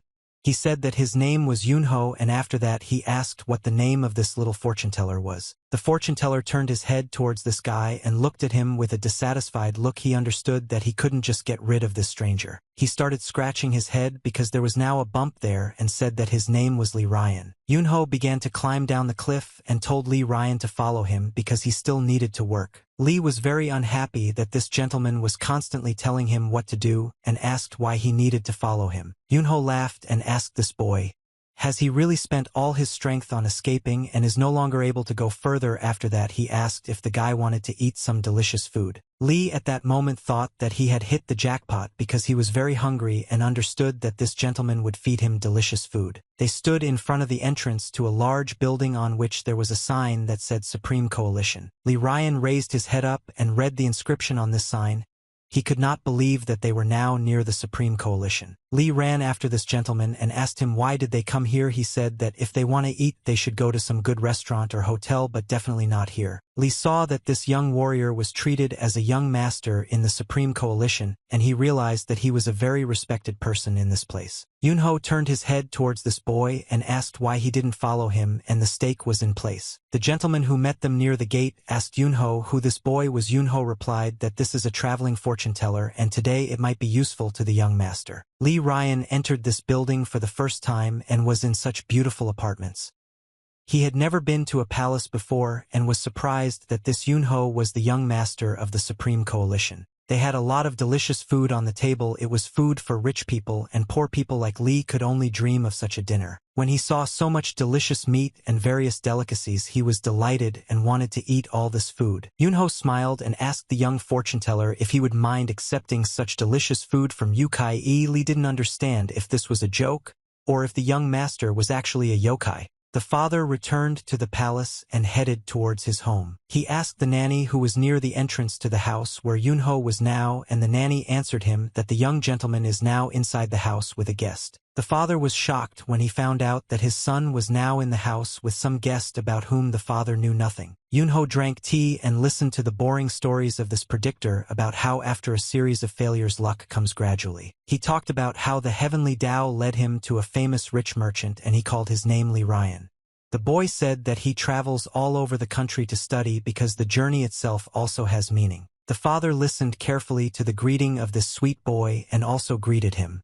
He said that his name was Jin Yu. Father asked Yunho to go out for a few minutes to talk about something very important. Yunho looked carefully at his father and understood that now he would need to talk to him about the situation that happened at the teacher's funeral. Jin Yu asked the boy what happened to the head of the Pong family at the funeral of the old teacher, but Yunho replied that nothing special happened. He was surprised that his father only heard the rumors now. Yunho said that Pan was very angry with the guy and decided to ask him a few questions, but the guy answered him a little differently than he expected. Yunho asked what exactly was told to his father because he wanted to understand exactly what rumors had reached him.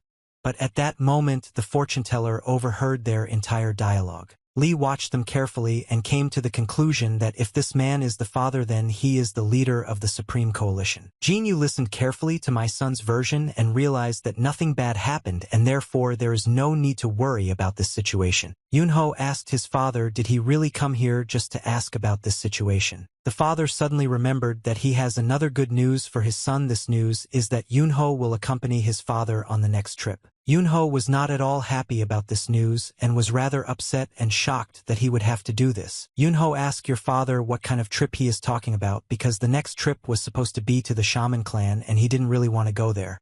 But Lee Ryan became very interested in this idea of going to the shaman clan. Yunho asked why the father decided to go there so suddenly and take his son, because there are many people besides him who can accompany the father. But Jinyu had already made a decision and said that the boy should perceive this as a social experience. Yunho said that he doesn't want to go there and he would go anywhere but to the shamans. The father looked at the boy with a reproachful look and made him understand that the guy still had no choice. He had to come to terms with this, and he was very upset by this decision, but he understood that he didn't really have elections. A young fortune teller jumped out from around the corner and immediately began to smile. He was fired up with the idea of going with him to this place. Lee asked Yunho, is he really going to go to the shaman clan, and does he need an escort? Yunho at that moment was very angry and upset and did not understand why is this stupid child so happy about this news and why is he so inspired. Lee got scared and asked the young master not to look at him with that look because he was still afraid of him. Lee Ryan smiled and said that he was ready to go with the young master to the shaman clan and would do everything to accompany him on this difficult journey. Yunho at that moment completely stopped understanding what was happening because he didn't expect at all that this guy would want to go with him and didn't understand why he was so happy about this news. Yunho took Lee Ryan along on a trip and they rode on the roof and accompanied the carriages. Yunho was very unhappy because he still had to go with his father to this clan of shamans. Lee talked all the way about how the shaman clan contains real masters of Taoism. He said that every Taoist dreams of visiting this place and it is simply impossible to get there. He is very glad that he has such an opportunity. Yunho didn't understand why this guy was so happy about this and the trip and wanted to get there so much, and so he asked what was so interesting about this clan of shamans. Lee said that the clan of shamans is called Heaven on Earth, and people say that this clan consists of many future immortals. Yunho said that he doesn't like all this, he's not interested. He began to get angry because remember that terrible time and his past lives' bad memories came flooding back to him. He was a great fox who ruled the whole world of Yukai, but then he went to heaven and took on the dirty work which looked scary. The shamans sat on the flying islands and constantly reproached the white fox for not doing his job well. They asked him if he could sweep the floor with his tail instead of a broom. Yunho began to get angry because of this and thought that he could not do anything with these filthy immortals. And the whole problem was that even if he killed them and tore them apart, they still wouldn't die. But Lee was still very glad that he would get into the clan of shamans. And this was the dream of his whole life. He could not believe that his dream would come true. Yunho told the young fortune teller that if he didn't shut up then the guy would have to tie him to the river with ropes, but the young fortune teller was so happy that he didn't care. The crew was driving along a long ramp along the forest, and Lee was tired of constantly riding on the roof and therefore decided to lie down and get some sleep. This guy was like a pet that behaves the way he wants. Yunho couldn't believe that this guy was actually able to fall asleep on the roof in such an awkward position. Yunho looked at this boy and thought that this guy is very funny, and he even forgot how the young fortune teller threw talismans against Yukai at him. At that moment, robbers appeared in the forest and tried to move quietly between the trees. Yunho felt the presence of strangers here. He immediately got the feeling that they could be robbers. Yunho thought it was time to inform Jang Paiito that there were other people in the forest besides them. He said that behind those trees in the forest there are people who are watching the crew and have been following them for a long time. He said that at first there were 3 or 4 people there, and that's why Malaya worried him and he decided to report it to the security guards, but now there are 25 of them there. Jin Paiito listened carefully to the young gentleman and realized that most likely problems could begin now. Jean climbed onto the carriage and told the young master that these people could be the Aso group of 10 forest bandits. He said that they have already paid the fee. So these bandits should leave after observing them, and the young master need not worry about it. Yunho thought that this was all very strange and did not understand why it was necessary to pay bandits if you could just fight them. But he decided that his father and the head of security themselves knew what they needed to do and therefore thought that they did everything right and there was no need to interfere with this. But suddenly a man with an axe in his hands appeared on the road in front of them. He was standing in the center of the road. Jean ordered the carriage to stop when he saw a man standing on the road and stopped the horses. Jean got off the carriage and asked the young gentleman to stay put. He said that he would deal with this man himself. He looked carefully at the stranger who blocked their path and tried to understand what he wanted. Jean said that this crew belongs to the Supreme Coalition and they have an agreement with the Aso group. Jean said that the Supreme Coalition had already paid the fee, and he did not understand why this man blocked his path, and it was easier for him to clear the way. The robber smiled and then began to laugh loudly. He realized that the situation had changed a little. The robber lowered his axe and hit the ground with it. He said that he knew that the Supreme Coalition paid a toll for travel on this road. But then he tried to explain to them that the price of the duty had increased and now that amount was not enough for this crew to travel here. Jean was shocked when he heard the answer of this robber. He could not believe that the duty had increased and understood that there would now be a conflict. The robbers were in the forest and closely watched the negotiations between the head of the robbers and this big guy. The robbers laughed and made loud, scary noises to scare the soldiers who were accompanying the crew. Suddenly the situation changed dramatically and the robbers began to emerge from the trees and they were all armed. The soldiers who accompanied the crew immediately took a fighting stance. Jean understood that these robbers were deceiving them and now they want to rob the carriages. Jean said that he had not heard anything about this and the robbers were violating the rules of the contract. But the leader of the robber laughed when he heard these words. He said that you need to be flexible to new offers and new contracts. He raised his hand up and turned to the leader of the Supreme Coalition who was now in the carriage. This robber said that he knew that there was a lot of money in the carriages for this trip. The leader of the robbers offered to pay them the missing amount and then they would not allow these carriages to pass along this road without a fight. Yunho smiled and realized that now the most fun part of this performance was about to begin because he couldn't wait for something fun to happen during this whole trip. Li Ryan woke up at that moment and was shocked that their carriage was surrounded by robbers. He asked the young master what was happening. Yunho smiled and said that he was very surprised that petty crooks were extorting money from the Supreme Coalition and also blocking the road to get more money. From the carriage, the voice of the leaders of the Supreme Coalition was heard who shouted that he would pay the required amount and Jean was dissatisfied with this decision. Yunho lowered his head down and looked at the head of security who had just approached him. Jean tried to explain to the young master that these robbers were extorting money for booze and alcohol. He said that I couldn't give them some coins and after that the robbers allowed them to drive along this road without conflict. Yunho said that this is the stupidest idea he has ever heard and he is not going to give the money to these dirty crooks. The young master said that he is already fed up with their disgusting actions and wants to take away from them the duties that they paid before. Jean said that the young master is acting recklessly and putting himself in danger and his safety is a priority for the entire crew and they will be able to deal with these bandits after returning. Yunho doesn't want to discuss this topic anymore and he has already made his final decisions.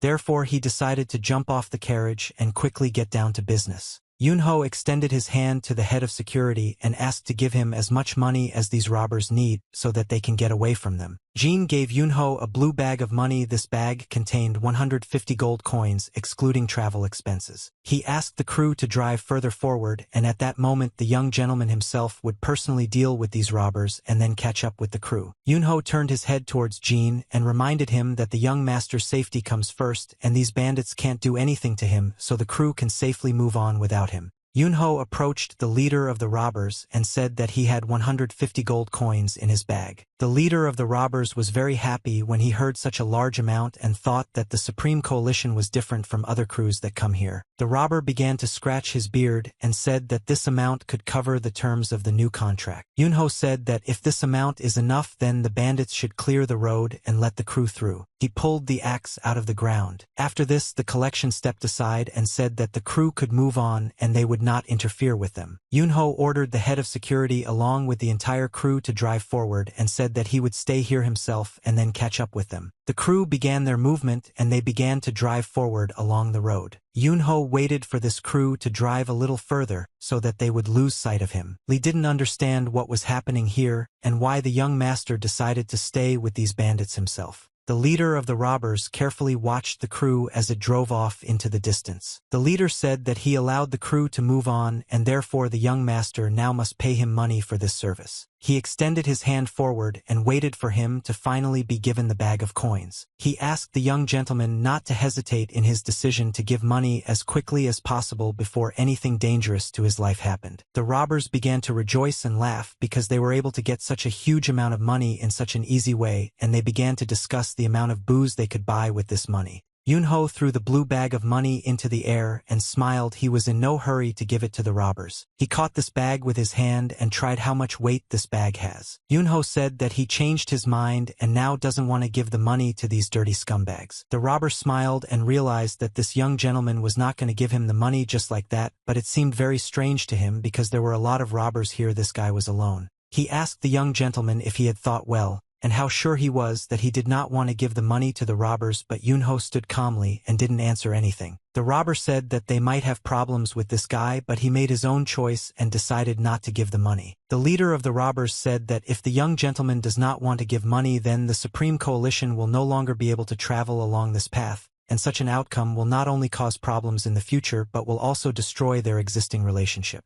He raised his hand up and said that in this case the gentleman would lose the amount that he was holding in his hands but in a larger volume. He once again extended his hand to the young master to make sure for the last time that he was not going to give him the money. The leader of the robbers once again tried to convince the guy that not giving the money was a bad idea and said that for this money it is better not to cling to his place. Yunho smiled but still didn't answer this robber. He understood that they didn't know who they were dealing with. Yunho praised the robbers' leaders for being very good at manipulating people and said that he almost bought into his provocation and was ready to give the money. But he still decided to refrain from this idea and said that he would not give them money because the reason was very simple. Yunho said that if he gives the money to these robbers, they will deny the fact that he paid them and both of them will have problems. He doesn't want to let this happen. Yunho asked to be taken to the base where the Aso group is located. He picked up the blue bag of money in his hand and said that he wanted to personally give this money to the real leader of the Aso group.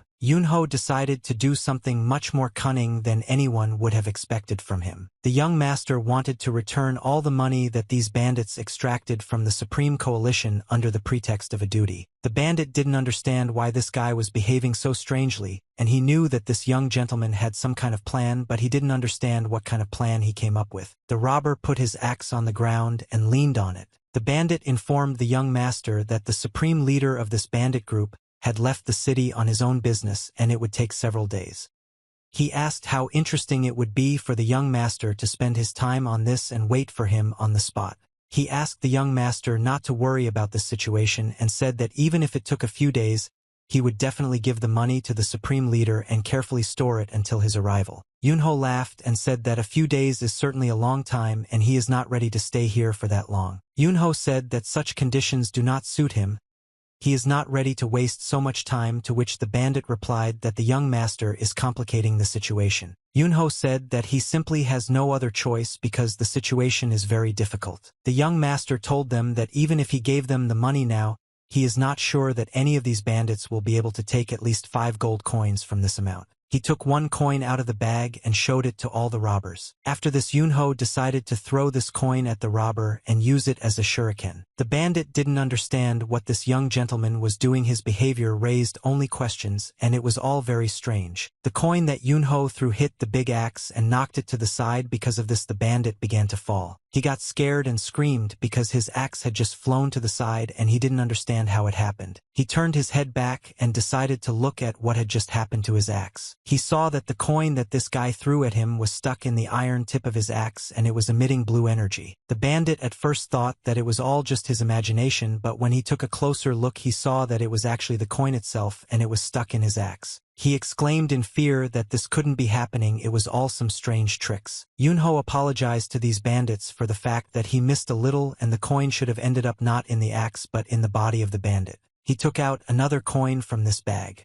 I said that this time he would not miss. He again threw the coin at the enemy, but this time he wanted to hit him. This gold coin in the hands of a true professional turned into a weapon and cut off half of this bandit's ear. Yunho asked this robber why he doesn't take his money because the guy is trying to fulfill the terms of the agreement and give him the coins he asked for, but for some reason he doesn't collect them. The rest of the robbers who had been standing and watching the negotiations all this time saw that their boss had just been wounded and realized that they needed to act. They surrounded the guy and immediately began to offend him to meet him in order to attack. Yunho took out a few more coins from the bag and thought this was the perfect opportunity to feed all these guys money. When the robbers saw so many dangerous coins in this guy's hands, they didn't stop. They became afraid to approach him because they understood that this guy could kill them if he fired his coin. Yunho asked these dangerous robbers why did they stop because he was offering them to take money that they didn't want to get. He said that all the robbers can get these coins and they only need to come and take them. The bandit who was missing half of his ear looked at his hand, which was now covered in blood, and realized that he had big problems. He began to cry because now he would have to walk without an ear, and he understood that he had run into a serious opponent. The bandit looked at this young gentleman and thought that his coin was like a flying dagger charged with energy. It could even cut through the metal of an axe, and he did not understand what kind of monster was standing in front of him now. The bandit began to run away into the forest and ordered the rest of his robbers to leave too.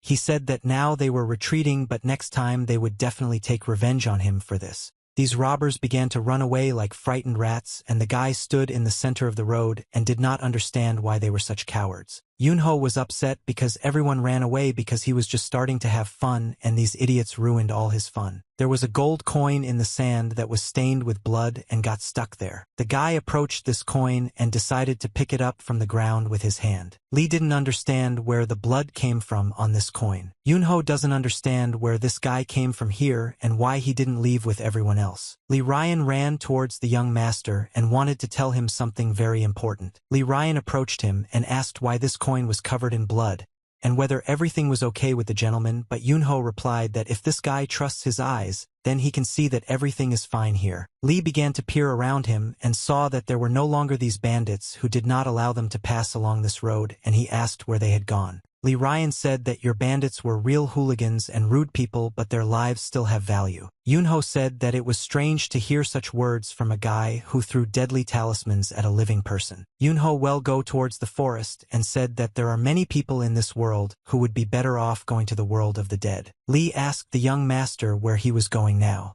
Yunho told him that he wanted to meet with the leader of the Aso group. The bandit whose ear was cut off began to scream very loudly in pain. He was screaming because another bandit was trying to cure his ear.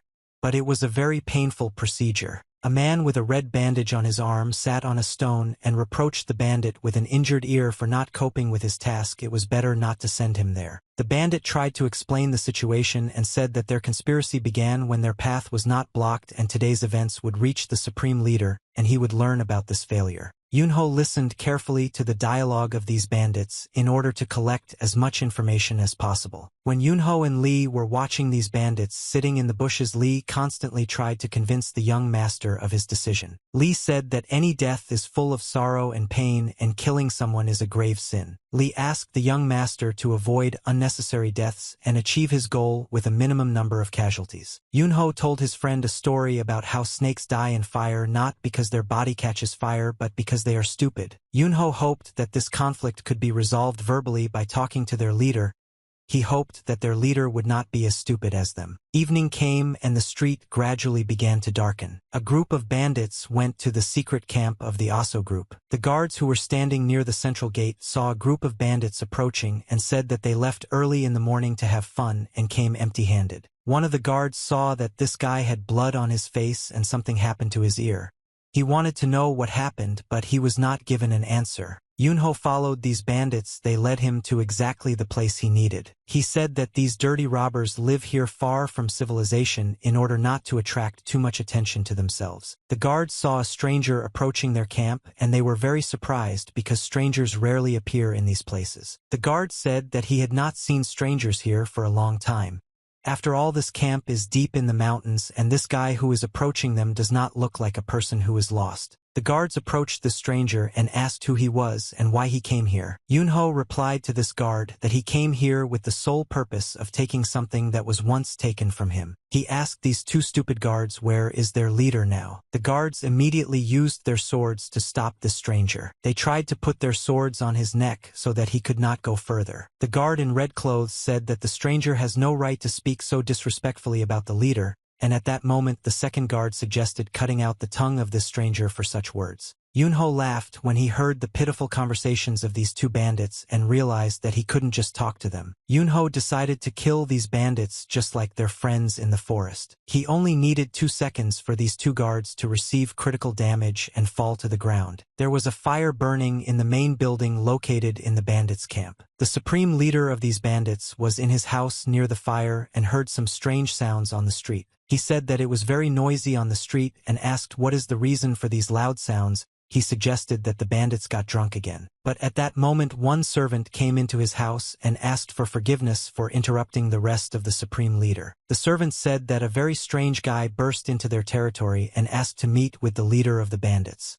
He said this guy is from the Supreme Coalition. The leader turned his head towards the servant and asked what is a guy from the Supreme Coalition doing here. Yunho stood in the very center of this camp. There was a huge crowd of bandits around him and they were all armed with different types of weapons, but the guy still felt calm. The bandits wanted to tear the stranger to pieces and make him suffer for killing 2 guards at the entrance to the central gate, but they could not do this because they were waiting for the leader. The leader came out of his house and stopped in front of the stranger. He wanted to look at him carefully and understand who this guy is. When he examined it carefully, he decided that it was time to chat with this immortal guy. The leader found out the reason for the invasion of the stranger and reported that the bandits blocked the path for the crew and demanded money, saying that the duties had increased. Yunho replied that everything was exactly as the leader said. But the big man said that he could not believe the words of this stranger without certain evidence, and there are many charlatans who engage in theft under the guise of justice. Yunho said that the leader of these bandits looked like a toad and he was armed with an axe. I assumed his name was One. One at that moment was hiding behind a wooden building that was not far from the leader's house. He tried to keep a low profile and not be involved in this conflict. Yunho informed the supreme leader that he cut the bandit's ear and stuck the coin into his axe. He said that if the supreme leader checks this, he will understand that the stranger is not lying. The supreme leader ordered that idiot named Woon to be brought here immediately. The robbers found this guy and immediately brought him to the supreme leader. One showed his leader the axe he always carries with him. The supreme leader said that there is no coin in this axe. However, there are holes exactly the same size as the coin, and this one's ear is wounded, so he assumed that One simply pulled his coin out of the axe. Supreme Leader asked Woon what is his justification for this. One replied that it was just a joke, and they wanted to make a little joke on the passing carriage. The leader hit the man in the face with an axe and broke his jaw. Yunho carefully watched the actions of the Supreme Leader. He understood that he was communicating with an intelligent person, and now he needed to properly build diplomatic relations with him. One was thrown to the side and fell to the ground after the supreme leader struck with an axe. The leader looked carefully at how this idiot was falling and at that moment did not feel a drop of regret for him. He threw the axe and it's coming to the ground. El vizconde dijo que el proceso de creación era muy complejo y que una flor costaba alrededor de 2 monedas de plata, lo que era una suma bastante grande. The man said that he is the leader of the Aso group and his name is Lee Jagwon. He said that what he values most in people is trust and respect. Lee Jagwon said that he would immediately find everyone who participated in this lawlessness and cut off their hands and asked whether this would be enough for an apology. Yunho smiled because he understood that he had completely different goals for which he came here. He said that several cut-off hands would not bring him any benefit and therefore he was not interested. Lee Jagwon asked the stranger what he really wanted because he was already starting to irritate him. Yunho said that this conflict started over money and therefore he wants to resolve this conflict with money too. Yunho said that from now on the Aso group will no longer demand a fee from the Supreme Coalition. But this demand alerted the Supreme Leader. Yunho said that this is not all that is needed to end this conflict. Yunho said that the second requirement that Aso must fulfill is that they return all the money they received from the Supreme Coalition during the entire period of cooperation. The bandits started laughing because they thought that this guy was crazy. After all, only a suicide could come to their camp and ask for such things. Ella y su madre rodearon el ramo intentando descifrar su secreto. Olieron su fragancia, tocaron sus pétalos y tallos cada vez más asombradas. He started laughing because he had never heard a more stupid sentence in his life. He said that this guy went too far without understanding the situation and paying. This is an old tradition in the world of martial arts and also the law of the wild. Lee Jagwon said that he can reduce the amount of duty for 3 months and this should be enough to apologize to the Supreme Coalition. He told the guy that this was the last offer he could make as an apology and asked the guy to leave here and cross these mountains before it got dark. Yunho did not give up and said that these bandits do not understand who they are dealing with and they underestimate the Supreme Coalition. He didn't want to let this leader leave and leave the conflict unresolved, so he said that everyone who is here is just ordinary stinking thieves. Yunho said that if the Murim alliance had made the same demand to these bandits, they would have behaved completely differently. He said that it is unlikely that these bandits would have rejected their offer and would have referred to traditions. Lee Jagwan was trying to understand what this guy was talking about because he just said about the Supreme Coalition and the Murim alliance. He asked this boy how he is connected to the alliance and why he has the right to talk about them like that. Yunho lowered his head down and closed his eyes. He said that the bandits of this organization have a very high opinion of themselves, and this opinion is actually not supported by anything. He asked the leader, is it necessary to be part of the lens in order to destroy a small group of bandits in the mountains? Lee Jagwan at that moment became very angry because this is a boy who just challenged his entire gangster group. All this time Lee Ryan was sitting in the forest near the bandit camp and holding a stick in his hands. He prayed and asked the gods that no more unforeseen and cruel troubles would happen.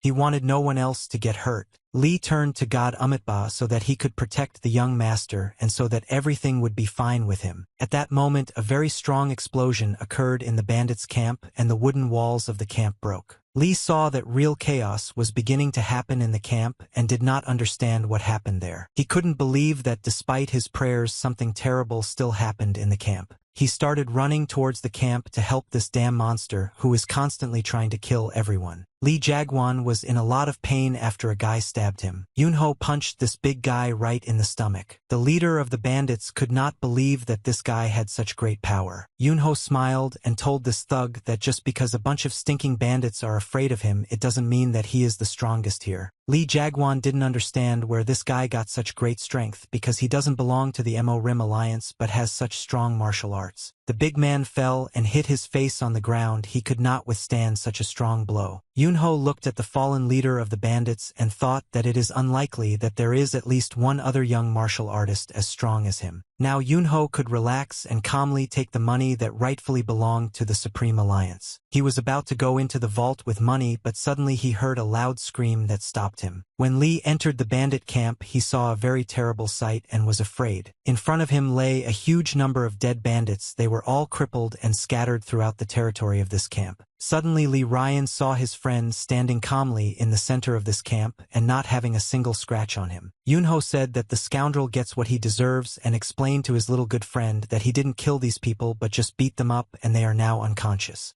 So you don't have to worry about them. But then he said that he beat some of them a little more than the rest, so they will be in a lot of pain when I don't wake up. Lee Ryan thanked the gods at that moment for hearing his prayers and said that he never doubted the mercy of his elder brother Yunho. Yunho said that he doesn't remember any of these bandits cursing him during the battle, so it's unlikely that the gods interfered in this fight. The young master said that he no longer had time for empty talk and he needed to take his money as quickly as possible. Night came and it got dark outside, but they still continued to look for money in this camp. Yunho asked his little friend if he found any money in this camp. Lee Ryan was very surprised that during all this time no money was found here and asked, do these bandits really not know how to save money? After all, even poor beggars have more money than them. Yunho squatted down and said that these bandits immediately spent all their money on food and alcohol and they have no furniture or cutlery. They don't even have normal clothes. Lee headed towards the exit and said that looking for money in this place was a waste of time and it was better for him to leave from here, but the young master said that he felt that there was something here. Suddenly Yunho noticed something very strange and he decided to trust his feelings and observations in order to find money here. Lee asked his older brother what he saw. After all, Yunho began to behave very strangely, as if he had actually found blood. He did not answer his assistant because all his attention was directed to one part of this room that aroused his suspicion. In the corner of this room near the wall, a yellow fog appeared. This fog was very strange, as if there was something in this place. Yunho said that there is something in the floor under the stone and it needs to be checked because there may be treasures there.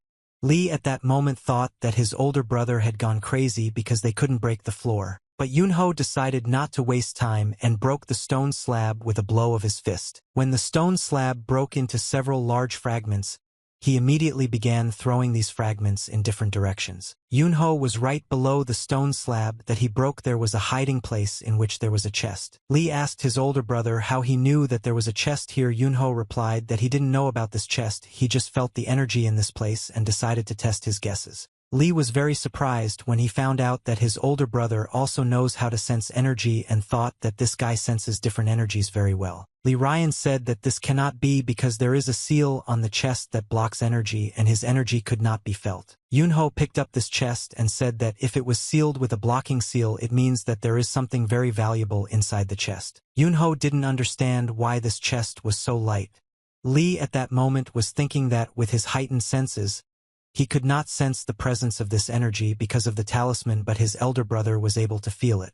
Lee didn't understand how he managed to feel it. And is it really that his older brother's feelings work much better than his? They opened this chest and decided to see what was inside. As soon as they lifted the lid of the chest, a golden light began to appear from it. They carefully observed the thing that was inside this chest and began to laugh because they realized that it was a very valuable thing. Inside the chest was a golden pearl, and Lee said that this item had a very unusual and powerful aura. Lee Ryan began to laugh and rejoice like a child. He enjoyed the energy of this object and said that it seemed to him that this energy could relieve fatigue even from climbing mountains. Lee began to reach out with his hand to this golden pearl and said that he wanted to take a closer look at it. But Yunho removed the box from his hand so that this guy would not touch such a valuable artifact. They left the bandit camp and began to return to the crew. Después de un tiempo Hans intentó recopilar tantas noticias como pudo y se enteró de que gracias a las carreteras reparadas la evacuación de los residentes se produjo muy rápidamente y Sir Philip estaba solucionando la situación en el oeste.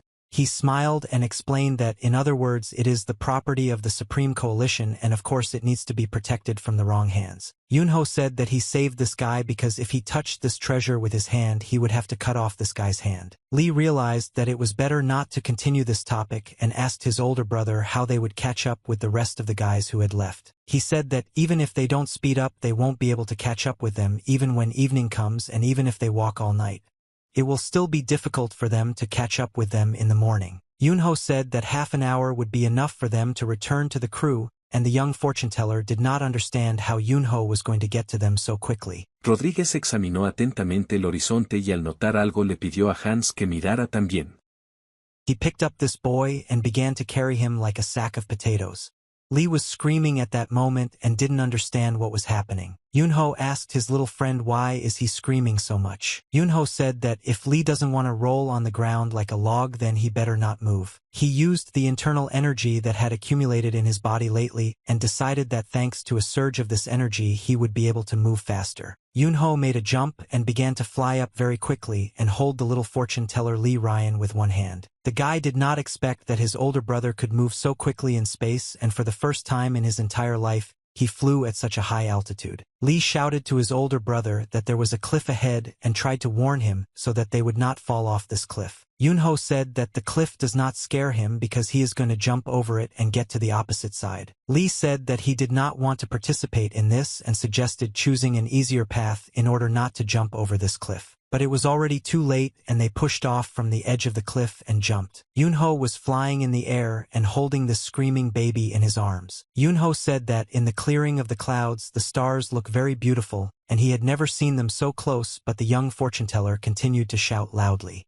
I said that he is not interested in these stars now because he is thinking about how not to die. The morning came and there were a lot of clouds in the sky. The weather was very strange that day. Yunho and Lee had already reached the carriage and were again sitting on the roof of the first carriage. Jean turned his head to the left and saw something very beautiful and decided to show it to everyone else. He stood on the carriage and called the young master, but Yunho replied that he had already seen it. Yunho kicked his friend in the forehead and said that it's time to wake up. Lee just opened his eyes and asked his older brother why did he wake him up. Yunho told the boy to open his eyes and look at this beautiful view. Lee opened his eyes and was shocked by what he saw. He had never seen anything more beautiful in his life. In front of them was a high mountain on which there were a lot of forests of trees of which it was green. Yunho said that this was Mount Muden, which meant that they were already approaching the shaman clan.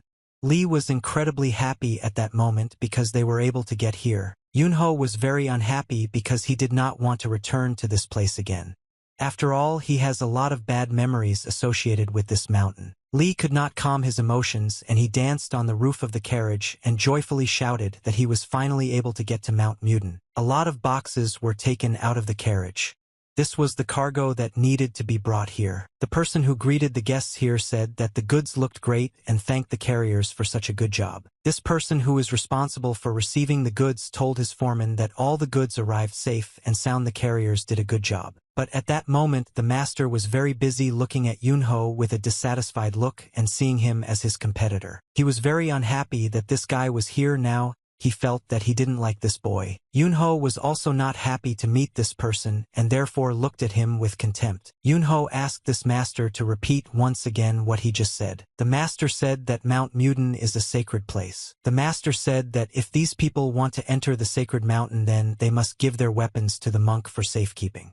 Yunho asked this master what exactly does he mean when he says the word weapon. Yunho said that he himself will decide where to leave his sword and will not listen to orders from people he doesn't know. The master said that as long as this person has a weapon with him, entry to the sacred mountain is prohibited for him. Yunho said that the sword is safest next to its owner and he cannot give it to just anyone. The master said that if the owner causes any problems, then having one can also cause problems. Lee had been observing this conflict from the sidelines for several minutes and very politely asked his elder brother to give in to this man and give up his sword. Yunho agreed to this stupid proposal and took his sword from his belt, after which he handed it to one of the monks. Yunho said that if there is even one scratch on this ball, he will burn this entire mountain to the ground and along with all its inhabitants. Yunho said that he fulfilled this gentleman's stupid wish and now he can apparently climb this mountain. The master tried to explain that weapons are prohibited on the mountain not for the safety of the shaman clan,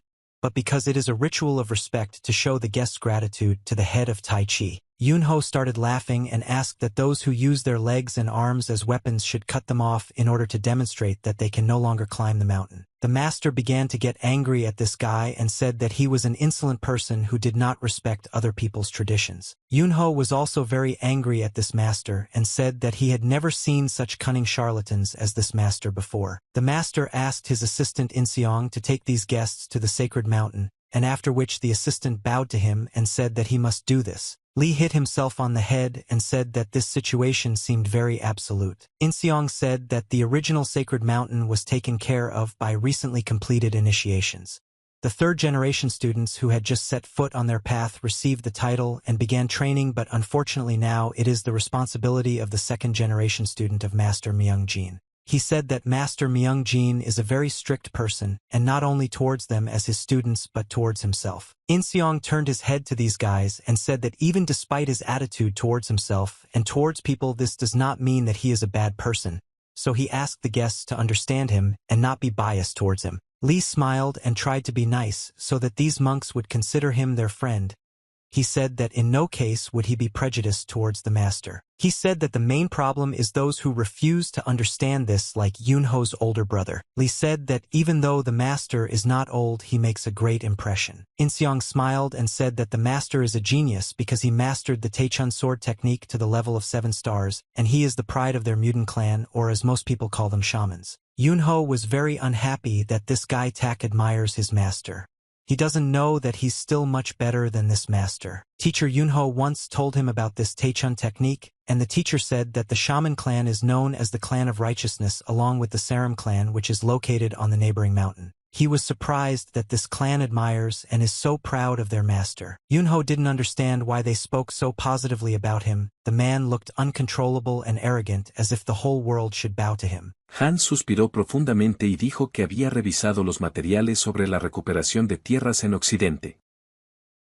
Lee Wei shout joyfully to admire the beautiful views he saw here. Lee jumped with happiness and could not calm down. He constantly shouted that the shaman clan was now right in front of them and admired this magnificent view. When they climbed the mountain, their old man smiled very sweetly. He said that his name was Taachuan, and he was one of the disciples in charge of Wuching Palace. Atone assumed that these people reached without incident along the way. Jin turned to the young master and said that this Myung-suk is also unknown as Taachuan Jinan.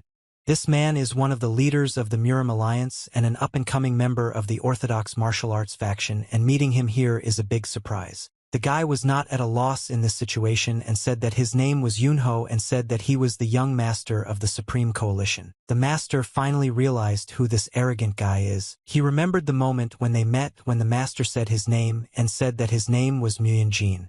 He said that he was a student of the second generation of the shaman clan, and after that he asked what the name of his interlocutor was. Yunho looked at this man with a contemptuous look and said that he was a member of the Supreme Coalition but decided not to give his name and not introduce himself to him completely. Muyang now also began to look at this guy with contempt, and the thought appeared that this guy imagines himself to be special and behaves so arrogantly because he is the son of the leader of the Supreme Coalition. The master is not in the video of such arrogant people more than anyone else and thought that this is why the boy was lucky to be born into a rich family, but he himself is nothing. Hans explicó que siempre le había molestado el hecho de que Raki usara una espada vieja. Le hubiera gustado darle esta nueva espada para que se revelara todo su poder, pero ese momento se había perdido. He asked the boy how Hajin Yu, his father, was doing. The old man said that he had not seen this man for a very long time and would be glad to meet him again. Yunho didn't want to answer these questions. He was bored talking to this old man. The old man noticed this and said that when the guests finished their mission from heaven, they were never able to come to the Namgung family meeting. The old man scratched his beard and remembered that the young master was recovering that day after studying martial arts, and 4 years had already passed since then. Yunho said that he had come a very long way and was very tired. The old man did not expect that this young man could be so impudent in communication. Hans dijo que lo consiguió en la guarida de Siegfried y le pareció que sería ideal para el Raki cuyo rostro ya estaba bastante desfigurado. Nguyen pointed his finger at this guy and said that the master had not finished his story yet and he should not be interrupted at this moment. Yunho said that it is not necessary to interfere in other people's dialogues in order to attract attention, and thereby insulted Muyang. The master asked his student Jin Muyang to stop shouting at the guests, but the student did not understand. He said that one cannot tolerate such disrespectful attitude towards oneself. The master returned his head to the student and said that the guest was very tired and there was no problem. He reproached his student for being impolite. Nguyen was very angry at that moment because he was teaching on the side of this impudent guest. The master smiled at his guest and said that the road was most likely very difficult, and the master got into conversation with the guest and did not even think about the fact that they could be tired. He ordered his student to call all the students' children and prepare accommodation with food for the distinguished guests. Pero aún así Hans les reveló su mayor debilidad.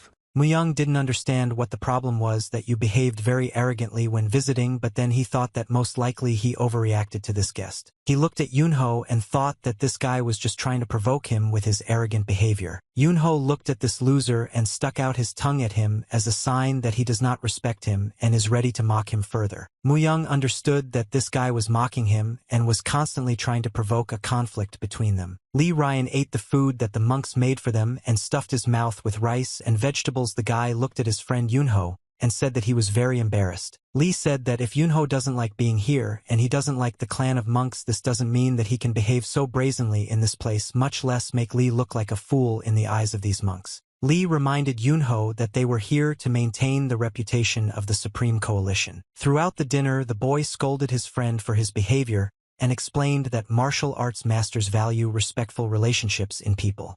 Yunho's behavior outraged everyone. Yunho got tired of listening to this guy's moralizing and at some point threw 2 wooden sticks that stuck into the table and got stuck there. Li got scared when he saw the wooden chopsticks that were stuck in the table. He realized that he was already beginning to anger his older brother with his moralizing. The boy immediately tried to correct the situation. She smiled and said that he didn't mean it at all and began to justify himself and explain his thought. Yunho was very angry at this moment, but they were angry with the boy. He was angry because there was a lot of food on the table, but he didn't like it. He was outraged by the fact that among all these dishes that were on the table there was nothing tasty and the monks didn't even put fish here. He didn't understand how you could cook a dish that contained absolutely no meat. Hans preguntó por el nombre de Ryuji y él lo volvió a nombrar y dijo que era un guerrero del pueblo gato. On the street, screams were heard coming from the house, Yunho shouting that even goats do not abstain from meat. At night, Mount Muden looked like a flying island because the clouds were flying around this mountain and it felt like it was in the air. The guys were very tired over the last few days that they spent traveling and decided to finally relax in bed and get a good night's sleep. Yunho always slept on his bed, lying on his back, and made strange noises while sleeping. Suddenly he woke up but still did not open his eyes. He also continued to lie. He wrinkled his face and was very unhappy that he had to be here. The guy sat down on the bed and began to sit motionless. He thought that he was being annoyed and that because of this vegetarian food he couldn't even sleep properly. He noticed a very funny fact, which was that as a human he can't stand food without meat.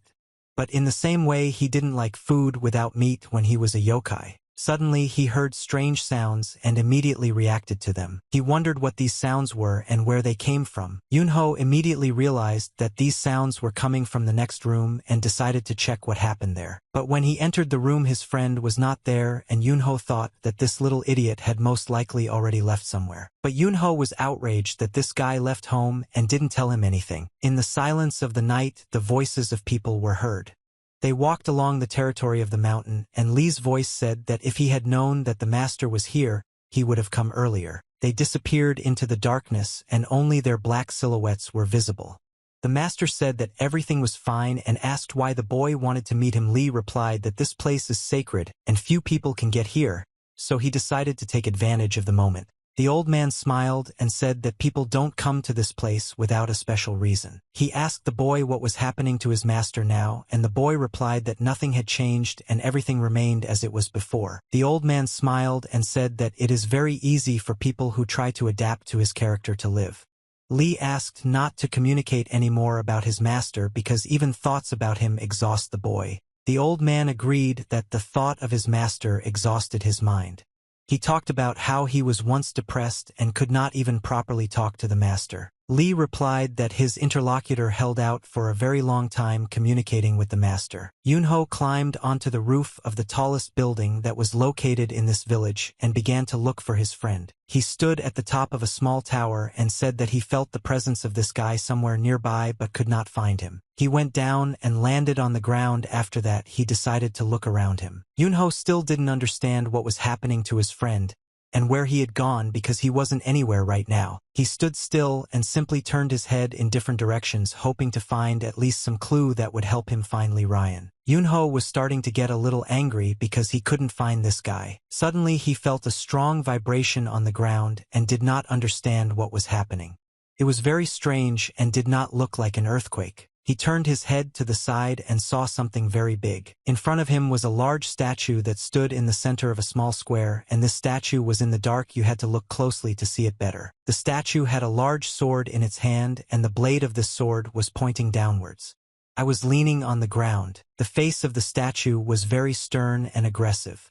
The statue showed with its facial expression that it was ready to challenge anyone who wanted to fight it. Yunho stood below and looked at this statue. When he saw the look of this statue, he laughed. Yunho began to laugh because he knew this face, and it was Yeo Dongbin. Once upon a time he had already met him, and I remember this meeting well. The white fox jumped back and his blue eyes began to glow and radiate internal energy. Yeo Dongbin was on top of a flying stone, and from the top of this stone insulted the white fox, calling him a lazy, evil, and cursed animal. Yeo Dongbin was outraged that the white fox did not answer his calls for a very long time, and for 10 years he avoided him. The white fox said that it was all because this respected Yukai was busy accumulating merit instead of doing important things. Yunho said that day that he didn't have time to play with such a nonentity as Yeo Dongbin. This majestic Yukai became very angry when the white fox began to behave so brazenly towards him, and he grabbed his sword to start the battle. He pushed off from the top of the stone and jumped up. Yeo Dongbin swung his sword and wanted to strike from the air, but before the strike he shouted that this daring Yukai imagined himself to be a sacred mountain forest, but in fact he was an ordinary animal. He hit him on the head with his sword, and at that moment lightning began to appear in the air. Yeo Dongbin possessed very great strength, and with one blow he could blow up the sky and break the earth. Yunho at the very last moment stopped the blade of the sword with a movement of his hand. He simply grabbed the sword by the blade and did not let go. White Fox blocked his opponent's attack and said that he didn't have time to deal with this Yukai before, and said that if he wants to talk he can say it with his mouth. Yunho asked this thug for the last time to explain what he wanted, or else he would have to beat him to death. Yeo Dongbin laughed when he heard this phrase because he understood that the power in this fight was clearly not on his side. Yeo Dongbin still listened to the words of the white fox and lowered his sword, after which he decided to talk to him calmly. Yeo Dongbin explained that White Street needs to accumulate more merit, and technically it is about correcting the mistakes he has made. Yunho was very surprised by such a proposal because he needed to reflect on past atrocities and come to the conclusion that they could no longer be committed. Because of this he had to receive new good merits. It seemed to him that there was nothing complicated about it. Dongbin snapped his fingers at that moment and created a thick book. This book fell straight into the hands of the white fox and he was surprised when he saw it. Dongbin explained that this is an unusual book. And this is a book that could have sunk into oblivion when one girl buried it. I don't know that the book belongs to her older brother. He said that this secret book contains the essence of Taeguk and it will be written by Jan Sambong. Yunho is very surprised when this Yukai decided to give him this book. He didn't understand why he needed it. Yunho asked who is Jang Sambanga. Dongbin answered him that this is a guy whose neck was recently broken by a white fox and sent to the world of the dead.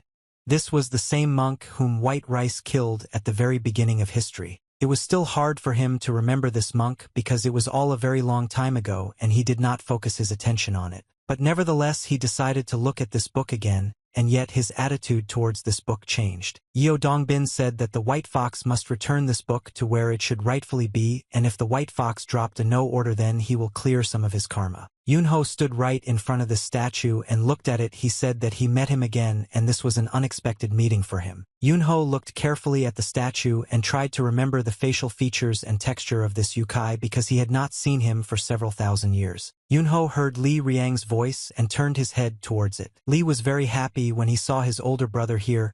He assumed that Yunho also couldn't sleep like him because he wanted to visit this place. The old man said that in the Supreme Coalition there are a lot of rumors about this young master and he has heard a lot about Yunho. The old man smiled and said that he knew the story about how Yunho calmed down the guy who was rowdy at the funeral of the elder of the Namgung family.